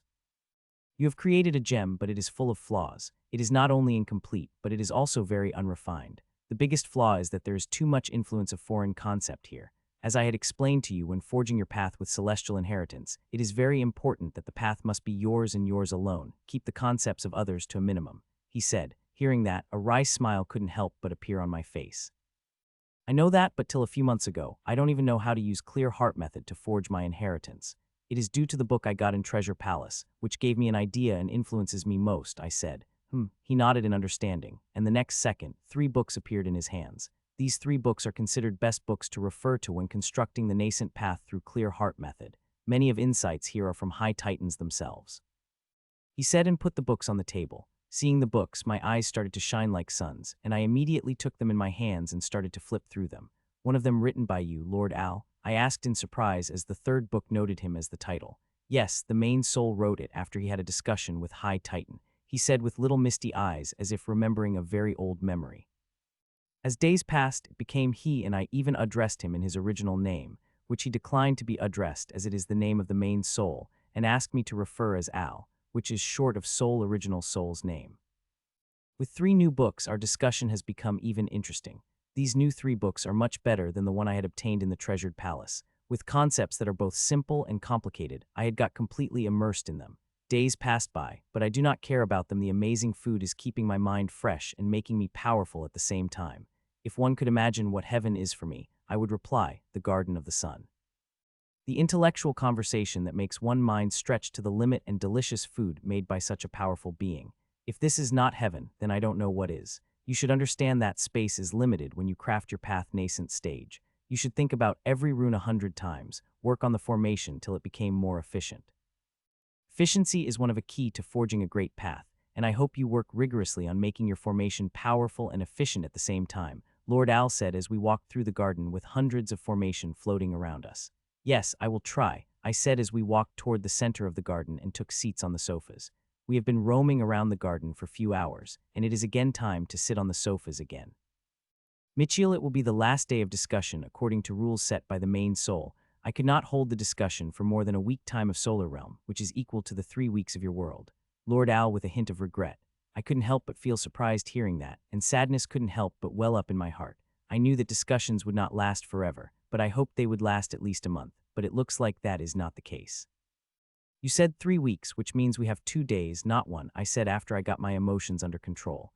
Yes, you could remain here today and tomorrow, but tomorrow you will receive your rewards for entertaining me, so today will be the last day of our wonderful discussion, he said with a sad sigh. Now, let's continue. You don't want to waste time wallowing the sadness, do you? He asked, and I shook my head and put a smile on my face before I brought out another subject of crafting inheritance, and we started our discussion again. Like always, while we discussed, he treats me with delicious things. Unlike me, who is focused more on discussion than the food, Ashlyn is completely focused on the food. She would only come to the central part of the garden. When the food appeared, she would fly around the garden or sleep under the trees. Hours passed as our discussion continued, and before I know it, the whole day had been passed. It was a great discussion, Mitchell. No one in this world had such understanding as you, especially on the 6 elements of your constitution, that even in higher there are very few people of your age above you in understanding, said Lord Owl as he ended the discussion. You are not the only one who learned something new, Mitchell. I also learned many things from you, he said before looked ahead. The people who have come here receive the reward, as what type of reward had received depended on the time they kept me entertained. You, Mitchell, entertained me longest, and if not constraint of time, I am sure you would have kept me entertained for even longer, and for that, you deserve the special reward, he said and moved his hand in his signature style. As he did, a hole which is 3 meters wide and 1 meter deep appeared on the open grass. As the hole finished, the water from the stream came flying and began to fill the hole. A minute later, when the hole filled with water 75, the water stopped, and again Lord Owl moved his hands with a flourish, and tens of flower, grasses, herbs, and roots came flying. Some of them directly burrowed into the water while squeezed into the air and dropped their essences into the pond. The changes begin to occur into the pond as more and more things got mixed into it. Sometimes the lightning would cover the pond, sometimes it would freeze up, and while other times it would start to boil, what affects the pond would have depended upon what type of ingredient the Lord Owl add into the pond. It feels like I am watching a magic show, but I know this is no magic show, but an alchemy that is beyond my comprehension. If Jim had been here, he would have gotten mad with excitement seeing it. It is every alchemist's wet dream to learn the mysterious techniques, and I am sure, watching Lord Owl, powerful alchemist of the, would learn something important. Unfortunately, my alchemical knowledge is too shallow for me to learn any alchemical technique. Though I was not able to learn something about alchemy, I could clearly feel the way Lord Owl manipulating the energy, and I am watching it very carefully. He is using a technique to manipulate energies, the same technique he used when he made those wonderful snacks, and I am trying to gain as much insight into it as possible. Time passed by, and before I know it, about an hour passed and Lord Owl had finally stopped. This alchemic solution I had specially crafted for you, Mitchell. It will help you all aspects, from body, soul to your inheritance runes. Lord Owl said he presented pond filled with purple liquid to me. Getting the solution's effects would start to diminish if there is no active body inside it to absorb it, Lord Owl said. Hearing that, I wasted no time and started stripping. I removed all the articles of clothing I had on my body, till I was in my underwear before stepping inside the pool. A faint surprise couldn't help but rang through my body when I noticed the solution in the pool was thicker than I had expected.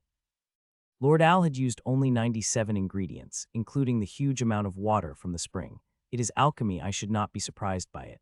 As I dipped myself to my neck, I found different types of energies coming inside me. This is because the energies contained in the pool are not of a single type. There are a total of 12 types of energies present in the pool, and they are targeting different types of things.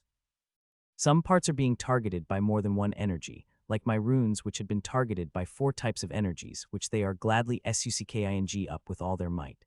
These energies are not only targeting the body, soul, and runes, they are also targeting the honeycomb. They are not filling it like normal strengthening energy does. Instead, they are strengthening its structure. Seeing that ecstatic smile couldn't help but appear on my face. With honeycomb strengthening, not only would future complications lessen, but the honeycomb will also be able to fill the energies better and merge flawlessly with them. These energies are extremely nourishing, and they are feel good that I just want to close my eyes and enjoy their sensation, and I plan on doing just that. But before I do that, there is one thing I have to do first. I closed my eyes and started to build the momentum of energy. It is time to reach the 7th floor of the refinement tower. This time when I got out, I did not want to unprepared. If I could across Tyrant, I do not want to run away like a beaten dog. I build and build the momentum till I could not contain it anymore and released it towards the 7th floor. Bang. The energy crashed into the 7th floor, and as it did, it shattered the floor that was blocking it and entered the 7th floor, and I did not waste any time and started refining the energy. Finally, after so long, I could use that formula of the inheritance energy that I had derived long ago. With it, my inheritance energy would now become very powerful, many times more powerful than the previous version of inheritance energy. I just felt giddy just thinking about how powerful my moves would be when using this inheritance energy. I refined the energy for nearly 2 hours, and when I finished, I felt quite tired and laid back in the pond with my eyes closed, and within a second I fell asleep. Mitchell, wake up, you have only half an hour in the garden. The sound of Lord Owl woke me from my deep sleep. How long I slept? I asked groggily as I opened my eyes. I seemed to have slept for quite a while as the purple liquid had turned faint brown, and there are no energies are coming inside me. You have slept for little more than 21 hours, Lord Owl replied. Hearing that, I couldn't help but felt surprised for a moment before understood the reason behind it. I had been awake for 3 weeks with the help of the environment of garden and food that I ate, but I had to sleep, and if it not for Lord Owl waking me up, I am sure I would have slept for a day more. I will get the sleep once I got out of here and reach the safe place. I dried myself with my ability and wore a new set of clothes, and found Lord Owl looking at me. There seemed to be something different about his expression, which I can't put a head on it. Choo, choo. I was in my thoughts when Ashlin's excited chirp blew me out of my thoughts, and I saw her coming out of the pond. She seemed very happy about her experience, and I mean, who wouldn't? The ponds of Sir Owl are amazing. Of course, it is at least I could do for her ma. I mean this little girl after you have entertained me for long. Lord Owl said, stuttering the first time I had ever seen him stutter. He has always been so calm, seeming to know about everything. Sir Owl, are you fine? I asked worriedly, fearing this soul had lost the power, just like that lady with wings. It's nothing, I am fine. He replied with his usual smile, but I still felt something wrong, though I did not ask about it. You have less than a half hour remained, Mitchell, and I have prepared a reward for you, he said, and again moved his hand with a flourish, and wooden treasure chest appeared in front of me. It is long and wide as my whole hand. There must be many good things inside it, seeing its size. Mitchell, deal with that curse inside you as soon as possible. It is much more dangerous than it looked, Lord Owl cautioned. I will keep that in mind, Lord Owl, I replied. Go then, I hope one day you will able to meet the main soul. He said. To that, I just smiled. What he had just said is a very big thing. The chances of that happening is extremely low, but I will try to make that happen with all my efforts. Goodbye, Lord Owl, it is my great fortune to meet you, I said. He just waved his hand with a smile without saying anything. A few minutes later, I reached the edge of the garden. I step, and I would walk out of it, but before I do that, there is one thing I have to do. I reached out to my storage and took out the mask before putting it on my face. A moment later, changes begin to occur in my body and face. Lord Owl had made me remove the mask the first hour into our conversation, and I did. I used the same face I had when I entered the garden. There is no need to change into another face. The grim monsters are going to kill or capture any human who entered this deep, so it did not matter which face I wore. Little more than a minute later, my face and body changed, and armor appeared on my body. The armor looked slightly different than before, more radiant, which is to be expected seeing the rise I had in every aspect of my strength. Sigh. With one last look at Lord Owl and a deep sigh, I took a step through the solid golden sunlight, and the next moment I appeared outside. Who is she? Owl asked himself, and couldn't help but shudder when he remembered the silver flash of in that small bird's eyes which suppressed his very being.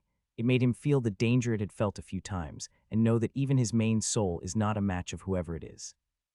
I don't know who that bird really is. It did not reveal any aura, just a suppression that told me she stands much higher on the power scale than the main body. So the only question is, what is she doing in this tiny world? He soon shook his head. Nothing could be said about these powerful beings, and no one predicts their truth. I should also wait and watch after I inform the main soul of this. He thought and looked at a muddy pool where that bird had been. She had extorted him for it after her partner slept, and it is not just a little pond she had absorbed, but also a vast underground alchemical lake in the underground. She had absorbed it all, and now the garden only what is visible to the eyes. It will take a decade to fill them again, which is fine with him. Then he could watch the happenings of the world while replenishing the reserves. He is sure this decade would be interesting with such a powerful being in this small world. Step. As I stepped outside, I was hit with intense suppression. It is extremely powerful, but still felt less powerful than I had expected it to be. I am not feeling as much as suppressed as I should be, or it's just I have become powerful enough. I don't know how powerful I've became through everything I had gone through. Not a single cell of honeycomb had been filled. All those powerful energies from food and ponds that had merged with my body had directly bypassed the honeycomb. If the energies had filled the cells of a honeycomb, I would have been able to guess my strength, and now I would know through the combat. I couldn't help but be surprised seeing these arcs and about to move to dodge the attack when I stopped myself and whipped out my blade. Let's see how powerful I have become, I thought, and moved my sword toward the closest arc. This attack is powerful, but I am confident that I could deal with it with the advancements I had made in the past 3 weeks. Rip. My sword moved at the blurring speed, and when it touched the first energy arc, it directly ripped through it cleanly before moving toward the other energy arc. Seeing such clean cut, I couldn't help but feel surprised. I had thought with the density of energy present in the blade, cutting them would be much harder than crushing them, but it looked like I was wrong. My new inheritance energy is more powerful than I thought to make the sharpness enchantment so powerful that they directly cut through these highly dense energy arcs. Rip, rip, rip. With the first arc cut so smoothly, I poured even more energy into the sharp enchantments, and the next moment its results were visible as my sword cut these energy arcs even more smoothly, and within few seconds, hundreds of energy arcs cut smooth by my sword. I did not think you would be waiting for me for such long. I am extremely flattered, I said with a smile to the crocman, who is looking at me with shocked eyes. It is not the only one shocked. I am too is shocked, not because I had seen it waiting for me, which is a little surprising but not much, seeing how grim monsters get obsessed with their prey, a prey that brought them shame. So it is really true, human emperors do receive huge advancements inside the Sun Dome, it said while its eyes flashing red with jealously. You have no idea, I said back, making its jealous eyes glower at me even more. You have become too much of a threat, human. I will kill you even if I have to burn every drop of blood in my body to do it, it said, and a powerful aura blasted out of its body. Heikin's rage. It shouted and came at me with the powerful bone axe with its hand. I had the first-hand experience of how powerful this weapon it is when it clashed against the protective shield of the talisman. Not to forget I am dealing with Tyrant here. A slight underestimation could cost me my life. First boost, I shouted inside me and moved toward the crocman. There is no way to fight this battle passively. I want to pay the bastard back for what it did to me by killing it. I moved with blurring speed that matched its, which seemed to surprise it but did not stop it from increasing its speed further and powering its axe even more than it began to vibrate with power. Clang, our weapons clashed, and a huge amount of energy came at me. It came like an overbearing tsunami that would drown the cities in an instant. I couldn't help but feel shocked by such a huge amount of powerful energy. The energy had not surprised me. What surprised me is the volume and power it was able to release in such intense suppression. We are fighting in the most suppressed part of the Devil Forest. Emperors would turn to paste under such suppression, and tyrants like itself had to spend a huge amount of effort in flying. But still, it was able to attack with such a huge amount of energy, and it is just the beginning. It looked shocked. I don't whether it is shocked by me attacking it with the powerful energy or me taking its attack without problem, but it is shocking. And if not for me appearing in front of the heart and attacking it, it wouldn't have come to itself this early. Clang, clang, clang. It moved its bone axe fast and countered my attack, but the next moment, I launched another one and then another.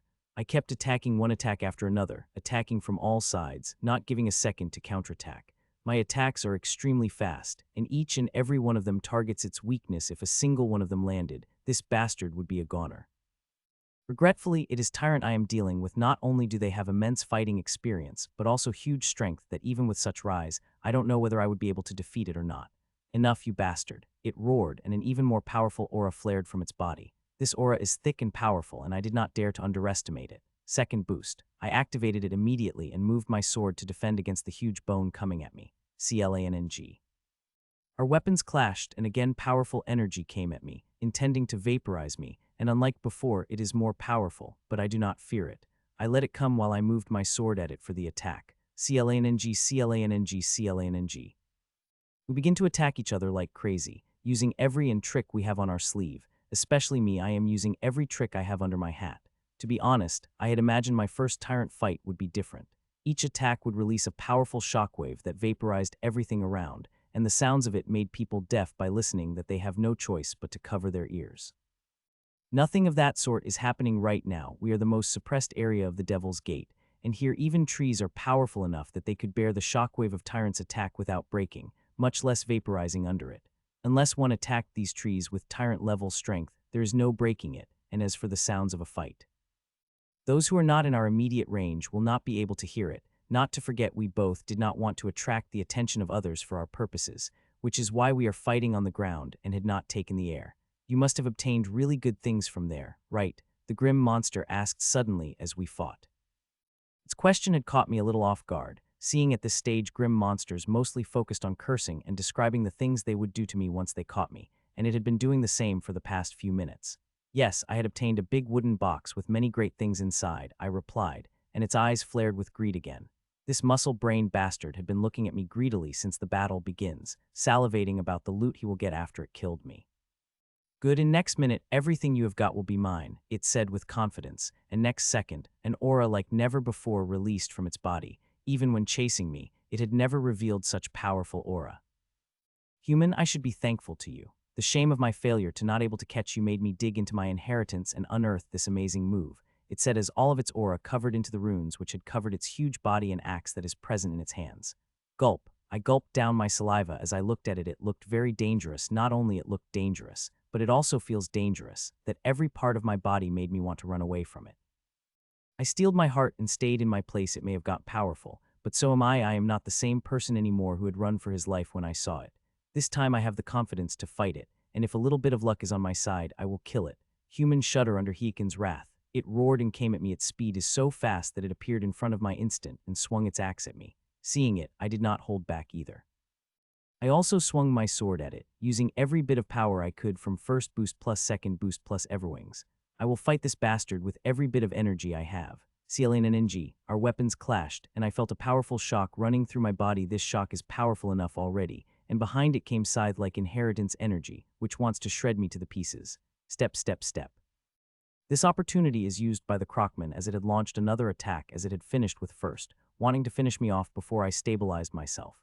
Escalating. Its axe moved swiftly, but I acted immediately too and defended against its attack while taking a step back as its heavy momentum came crashing down on me, and it was just the beginning of its attacks. Escalating. Attack after attack came, and the only thing I could do is defend against them. The bastard is too powerful and fast for me to counterattack. While I could not attack it, it could not do anything against me too. My defense is extremely tight that no matter what type of trick is used, I had always defended against it. If one thing I am better at, then it would be a defense. It is through such tight defense, I was able to survive against the ghouls for 6 months, who were not only much more powerful than me, but also had huge battle experience. There is one more thing that had helped me against the ghouls, and that is learning their battle style and then exploiting it. I chose to go with that strategy again, and luckily my killing rule had reached a peak of master stage. With its help, I could even analyze the tyrant's moves, which are extremely complex and require high analytical ability. Escalating.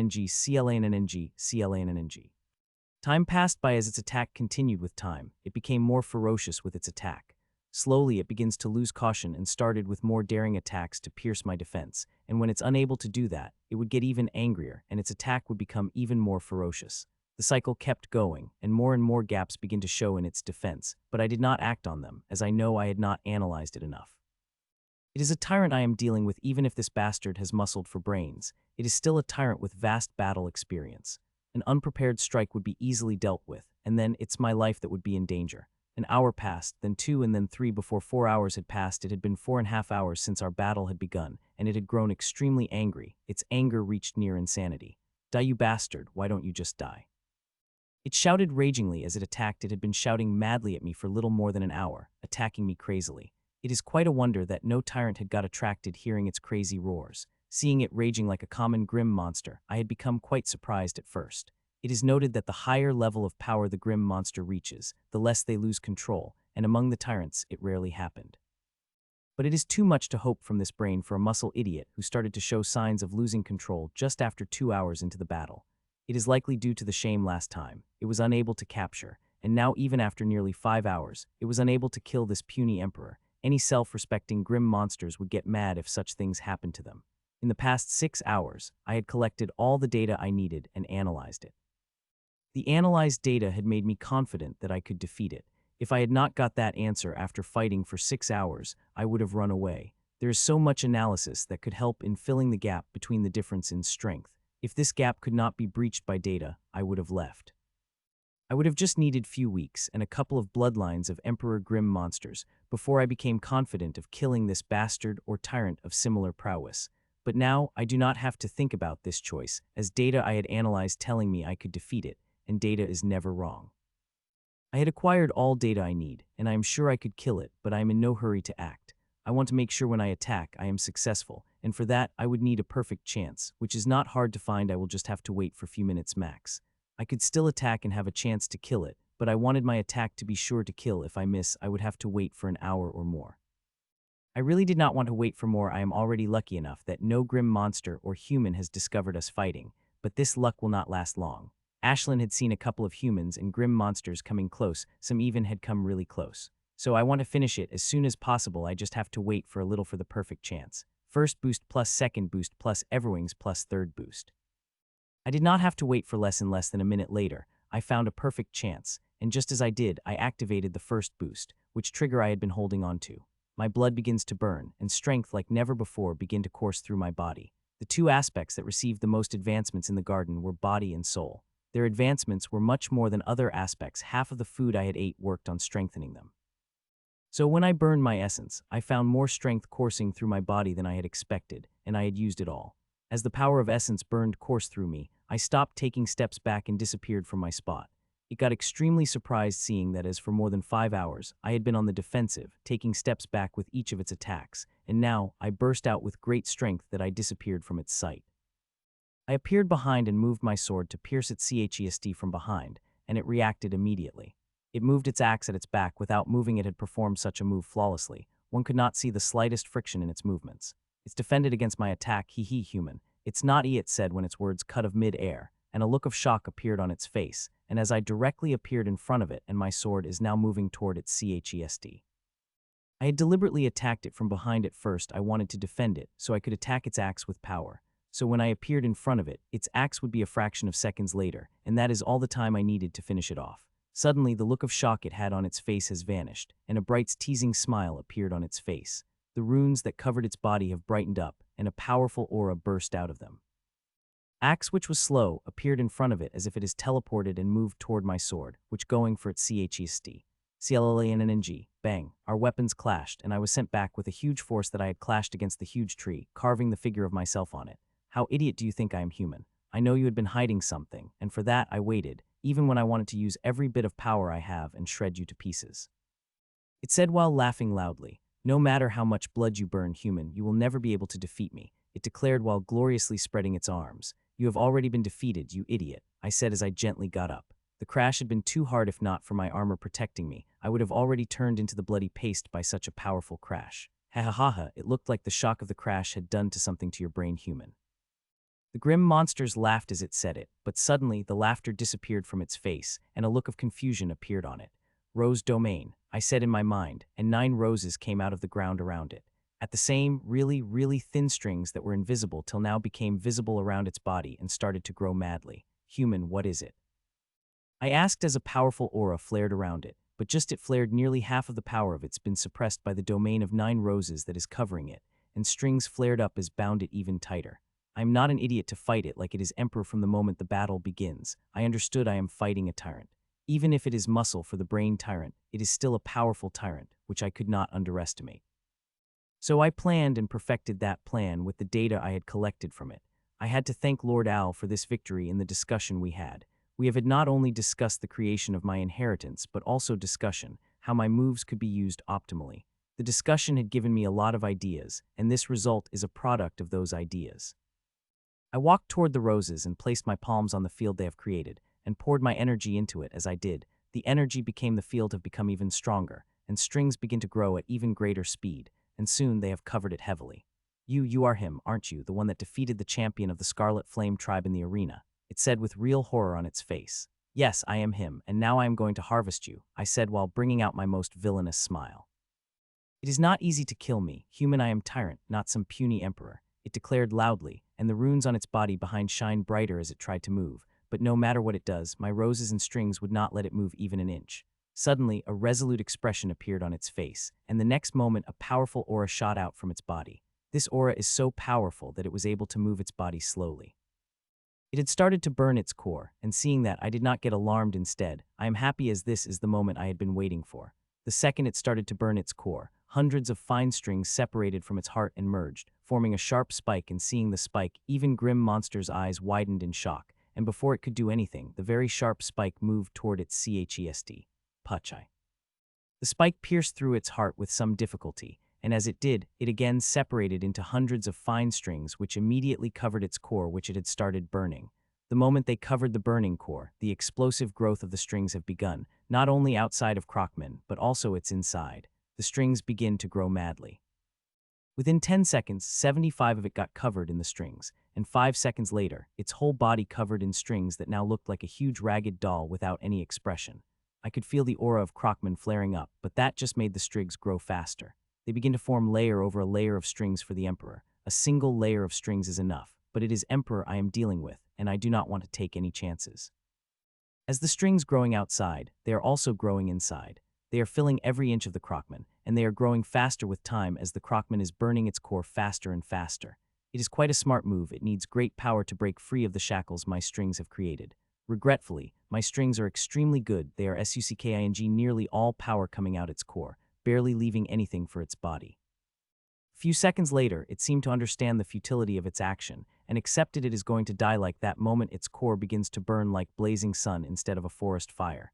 It had begun the self-detonation process. I couldn't help but curse seeing it. I know it would be doing it, seeing its condition becoming more and desperate, but I thought it would wait for a few more seconds, but apparently not. If I do not want to get vaporized under a powerful energy explosion, I need to work fast. Its core became volatile, and a huge amount of power began to release from its core. Even the layers and layers of strings around its core were able to absorb all the energy. Still, they suck as much energy as possible and spread to the strings, which begin to grow even at even greater speed. I should be started the real harvest process, but I waited and focused more on growing the strings. I want to be prepared for all foreseeable stances. It is Tyrant I am dealing with. It suddenly could gain the extreme strength and broke out of my vines. For that to not happen, I need to be prepared. Not to forget these layers of strings would help in muffling the power of explosion if it had really exploded. It is time to begin the real harvest, I said when I felt secure with layers of vines. The energy which was going for vines to grow now going toward the stomach of Grim Monster, where vines have formed harvesting core, where dense runes could be seen. These dense runes will form the essence rose from the energies of Crockman. With no more focus on growing the strings begin to transfer all the energy toward the core, and they are going very fast, much faster than when the vines were growing. From capturing 70 of the core's energy, they went to capture 90 energy from the core.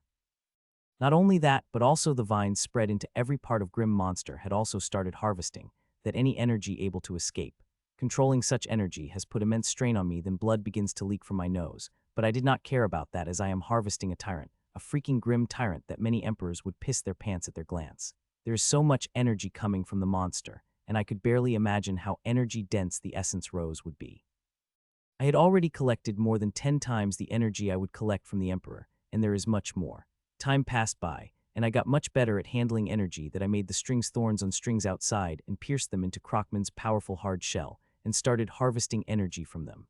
Now, not only am I harvesting the energy from inside, but also from outside, and it is agonizing for the grim monster. It is an extremely painful process as I am harvesting its very essence, and unlike when I harvest Emperor, it won't be quick. It will take quite a lot of time for me to harvest it, as not only do tyrants have immense energy, but their internal defenses are also stronger, which will make the process long. I am concentrating everything on harvesting when suddenly I noticed something rising in it, which changed my expression drastically. Shit. I cursed loudly, just when I had got everything under control, when another fucking problem unloaded on my head. Shit. I couldn't help but curse loudly multiple times. I am very familiar with this feeling, way too familiar. Whenever I harvest the Grim Monster, I always wish I would feel this feeling from it. It is the feeling of bloodline awakening when in extreme danger, Grim Monsters were able to dig through their latent potential and awaken their bloodlines. If it had been Emperor, I would have been ecstatic, but it is freaking Tyrant I am dealing with. With its bloodline awakened, its strength would rise sharply, and I don't know whether or not my strings will able to contain it. Now there are only two ways in front of me, either kill it before it awaken its bloodline completely or continue with harvesting. The choices are extremely difficult to make. If I kill it, then I could forget about the tyrant essence rose, but doing that, I would not be in danger. If I chose the second option, then not only would I have a tyrant-grade essence rose, but also a tyrant's bloodline, which would be many times powerful than the Emperor's bloodline. It would increase my strength beyond I could imagine, but with its great flaws, I could very well die. The bloodline is going to be powerful, and with it might even be able to break its bounds. Once that happened, I would have no choice but to run away. So I thought hard before finally make the decision. I decided to take the risk even if there are chances of breaking out of its bounds. I am willing to take risks. So when the bloodline completely awakened, I had to hold it back for a couple of seconds before runes came out, and once they do, the grim monsters would be good as dead. I conveniently choose to forget that I'm dealing with Tyrant, and there is a slight chance that green and silver may not come out for harvest. with me making a decision, I focused even more on harvesting. I did not hold back anything, including the pseudo-bloodline that I had not used till now. I had been keeping it as a trump card to use against any dangerous foe that might suddenly appear. Such things have happened to me too many times that I always keep an eye for something like that, but now the bloodline is awakening, I have to use it. The next moment, diamond energy began to spread into my runes, and within few seconds, it had covered all the strings in the Crocman's body. I also begin to sew my strings into the internal organs of the grim monsters further. Lets its bloodline give it strength, I will make sure that its body will not be capable of using that strength. Seconds passed by, and the crescendo of bloodline awakening continued to build higher and higher till it reached its peak. Boo! Suddenly, a thundering sound broke out from its body, with my strings covering every part of it. I felt as if a giant volcano had exploded and extremely powerful lava power began to spread into the body of the Crocman. This lava strength is extremely peculiar. While most lava gives the feeling of melted rocks, this one is pure metallic. I had read about grim monsters' bloodlines extensively ever since I had begun to harvest them, but I have never heard about this type of bloodline in the Crocman tribe, which is not strange seeing every tribe had many bloodline, and some of them did not awaken for thousands of years. This might be one of the bloodlines that had not awakened in thousands of years, or any human never comes across such bloodline, so it was never recorded in our archives. It awakened with powerful strength within a few seconds. I begin to feel the resistance from it. I begin to harvest less and less energy from it, and when its core stopped burning, I am barely able to harvest any energy from it. Hee human, you have done me a great favor by helping me achieve my long-forgotten dream of awakening bloodline, and it is archaic lava crocfiend, Crocman said with a very low straining voice. Its voice surprised me as I had stitched its mouth, but despite that, it was able to speak. Seeing that, I became even more serious and began focusing on binding further. Currently, it is not resisting it, is letting the power of bloodline consolidate in it, which is a great thing for me. It would give it less to me resisting against me. Once the runes came out, it will not have this opportunity. Seconds passed by, and each second, I hoped the runes would come out sooner, but they did not. Usually runes came out between 10 to 15 seconds of bloodline detection, but they have not come out yet. Die human. At the 13th second, the Crocman acted, and a humongous, powerful, thick lava aura shot out of it, and it begins to move. Same time I also acted, I poured energy into lotuses and strings, and at the same time my strings begin to drain the aura. I will be free human. It roared, and the aura it released became thicker, and its movements became faster that it had reached the edge of the cage that my lotus have created. Seeing that, I poured into the lotus cage without a limit, and also tightened the strings binding the Crocman tighter.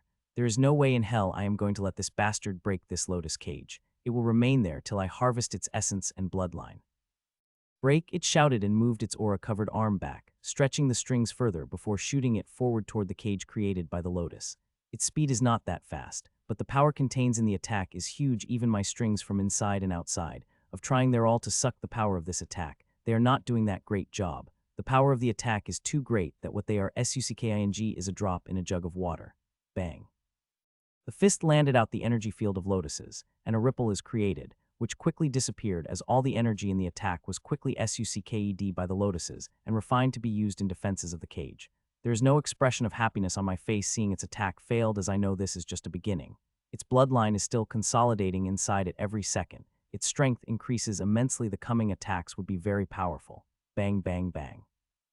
As I have said, just after it finished with its first attack, it moved its hand back and launched the second attack, which again created a huge ripple across the energy cage, which quickly got absorbed like the first attack. Crocman did not get disheartened and continued with its attacks. Every attack of it would be powerful than a previous one. I feared that if the strength of its attacks continued growing like this, it wouldn't be long before it creates serious trouble for me. Why don't you come out, runes?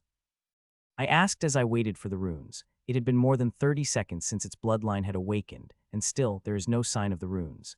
Now I really begin to have second thoughts about the decision I had made, but it's too late to regret right now. With its bloodline awakening, I had missed the chance of killing it. The bloodline energy had surrounded my strings inside, and moving them the slightest became difficult. The only thing I could make them do is to suck as much bloodline energy they could to weaken it. If its bloodline had not been awakened, I would be able to deal with it with some difficulties.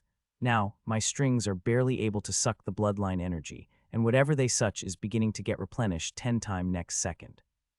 As the consolidation continued, it started to become more powerful, and it is creating huge vibration across the cage. And still, there is no sign of the runes which normally appeared within 10 seconds, but now even after more than 3 minutes, I see no sign of them. I began to fear for the worst and started to make the preparation. That is when I noticed something inside me which shocked me greatly, and a small wry smile couldn't help but appear on my face. While that thing won't be able to help me against this bastard, but I would at least able to preserve my life against it. Bang.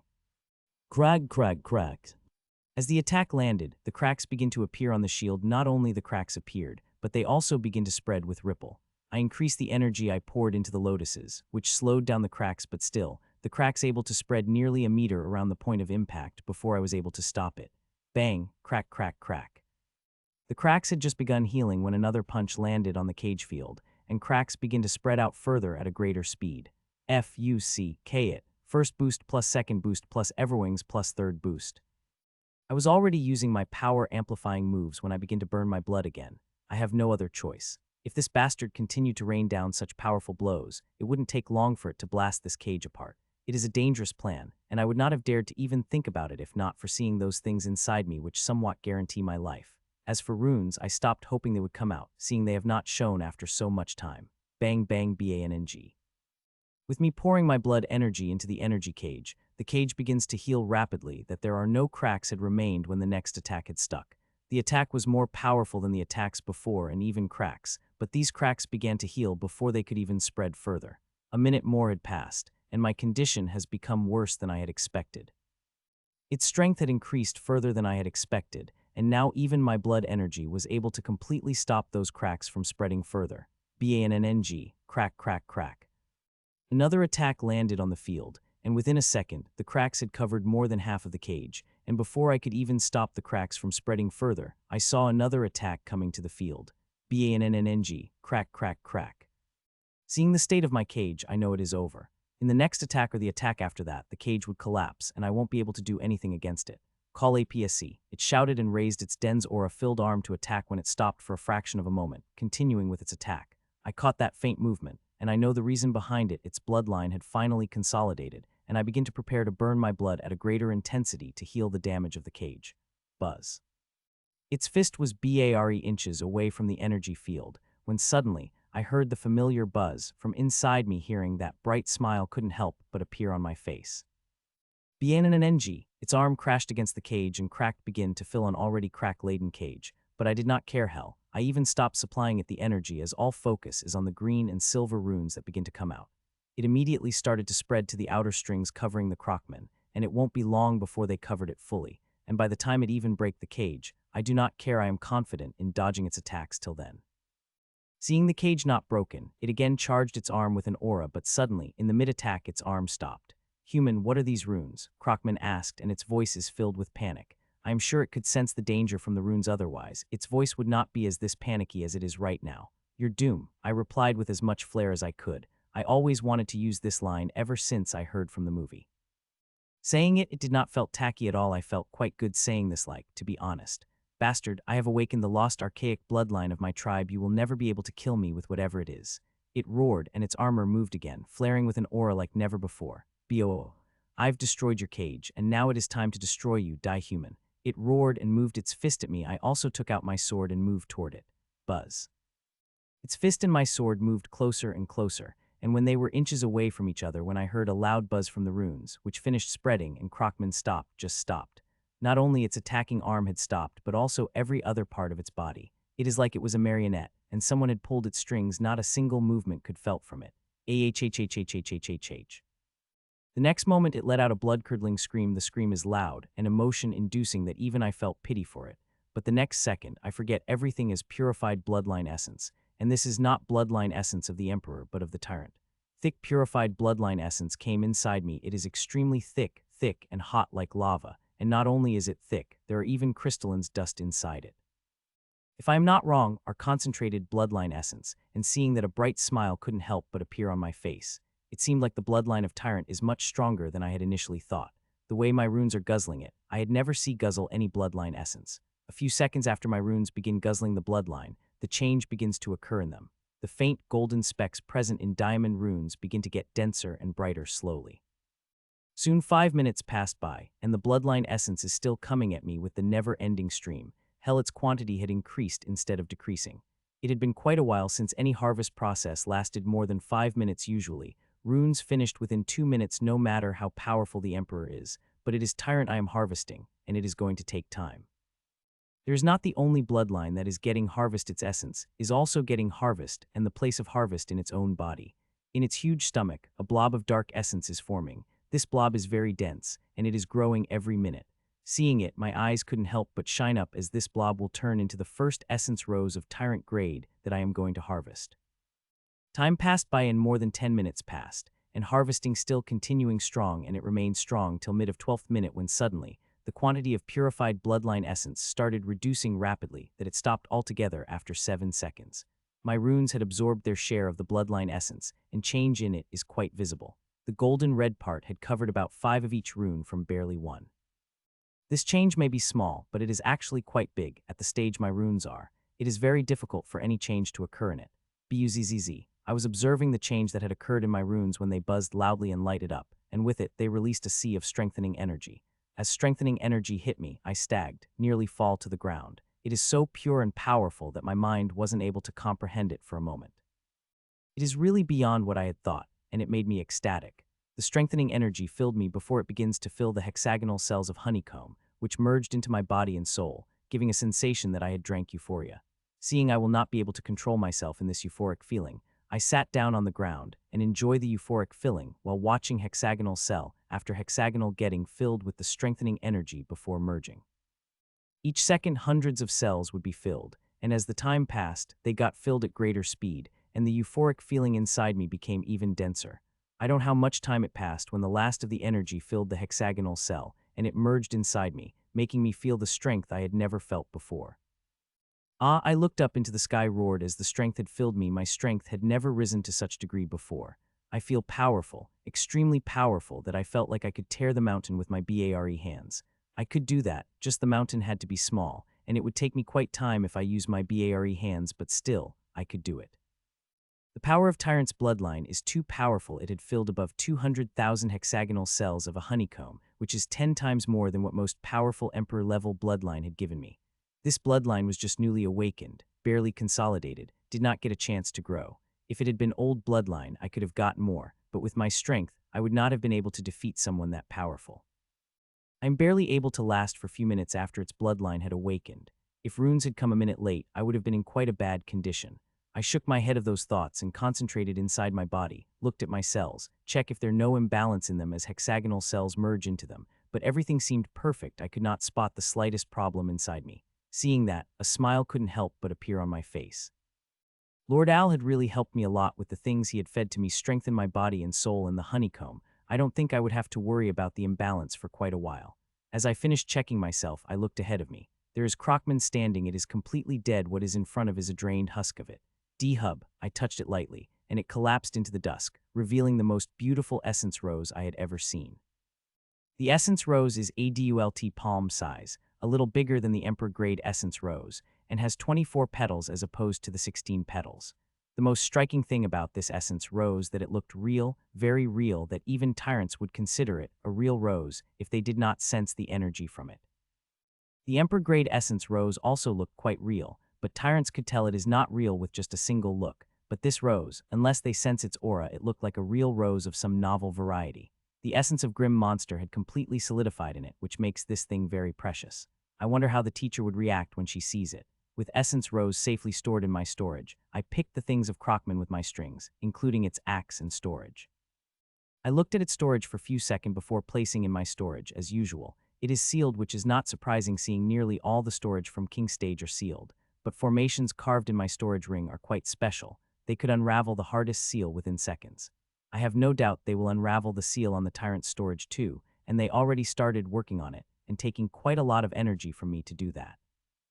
I am quite excited about the storage of Tyrant. I had never killed the Tyrant and examined its storage, but from what I heard, they contain quite a lot of things. Seeing it might take few seconds for a ring to break the seal, I busied myself. I cleared the sign of a battle, or rather the signs of the harvest process. I do not want to reveal my battle power to anyone. It is my greatest trump card against the tyrants. A few minutes later, I finished erasing all the signs of husk, and if Tyrant did not look at a specific spot very carefully, they would not find anything.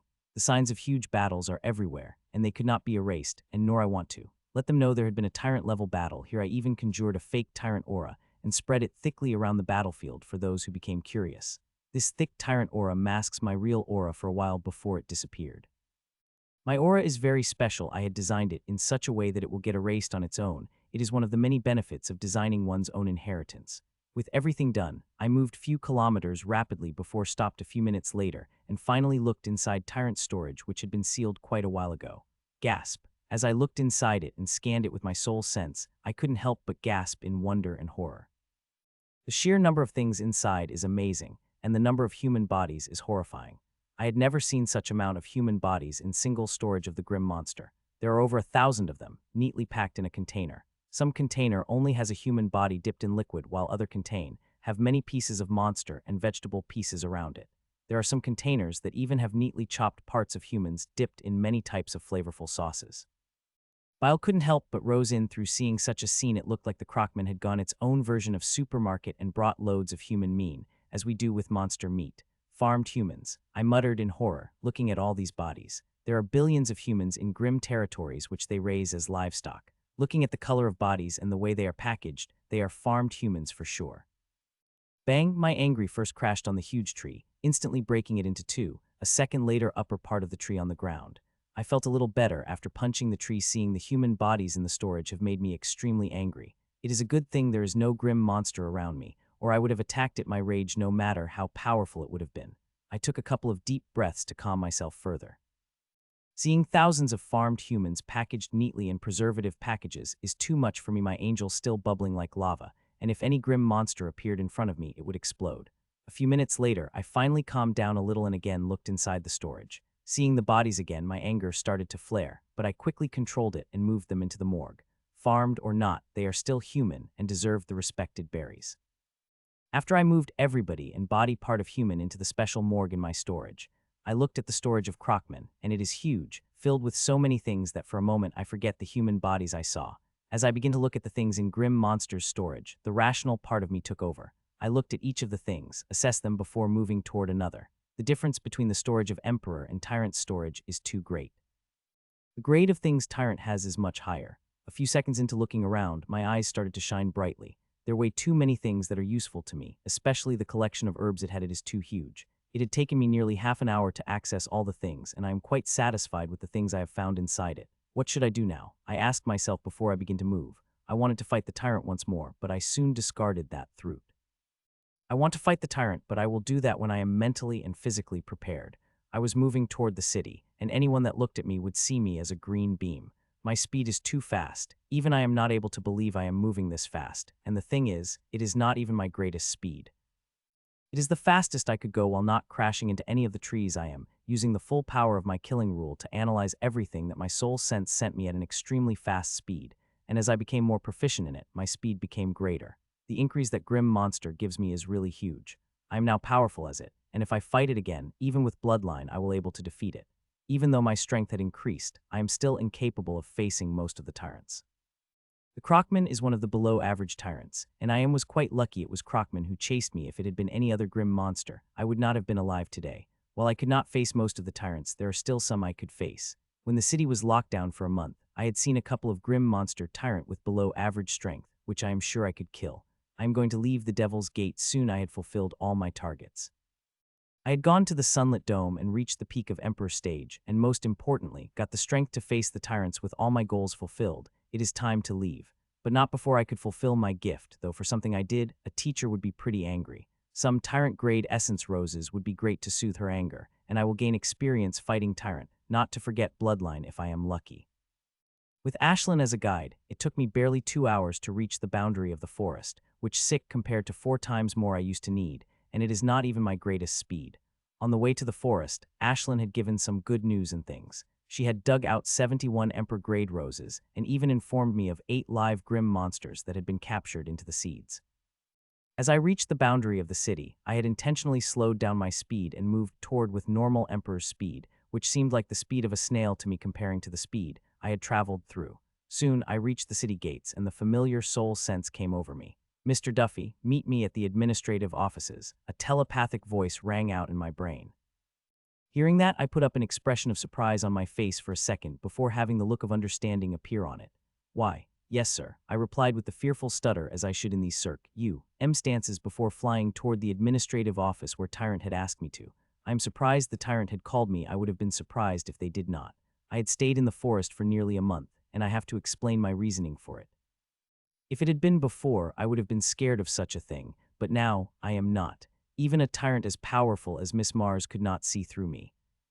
Hugh, that old woman was quite intense, I said as I flew into the air as I got out of administrative hall after 3 long hours of questioning, more of an interrogation where that old woman would bore down her aura with every question.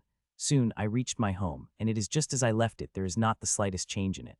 Though the floors looked a little cleaner, the drone must have cleaned a few minutes ago. The first thing I did after reaching my home was to shower. I hadn't had a shower in a month. The only time I have submerged myself in liquid in the past month was when I am inside the medicinal pond, which does not count as a bath. I remained in the shower for more than half an hour, washing away all the grime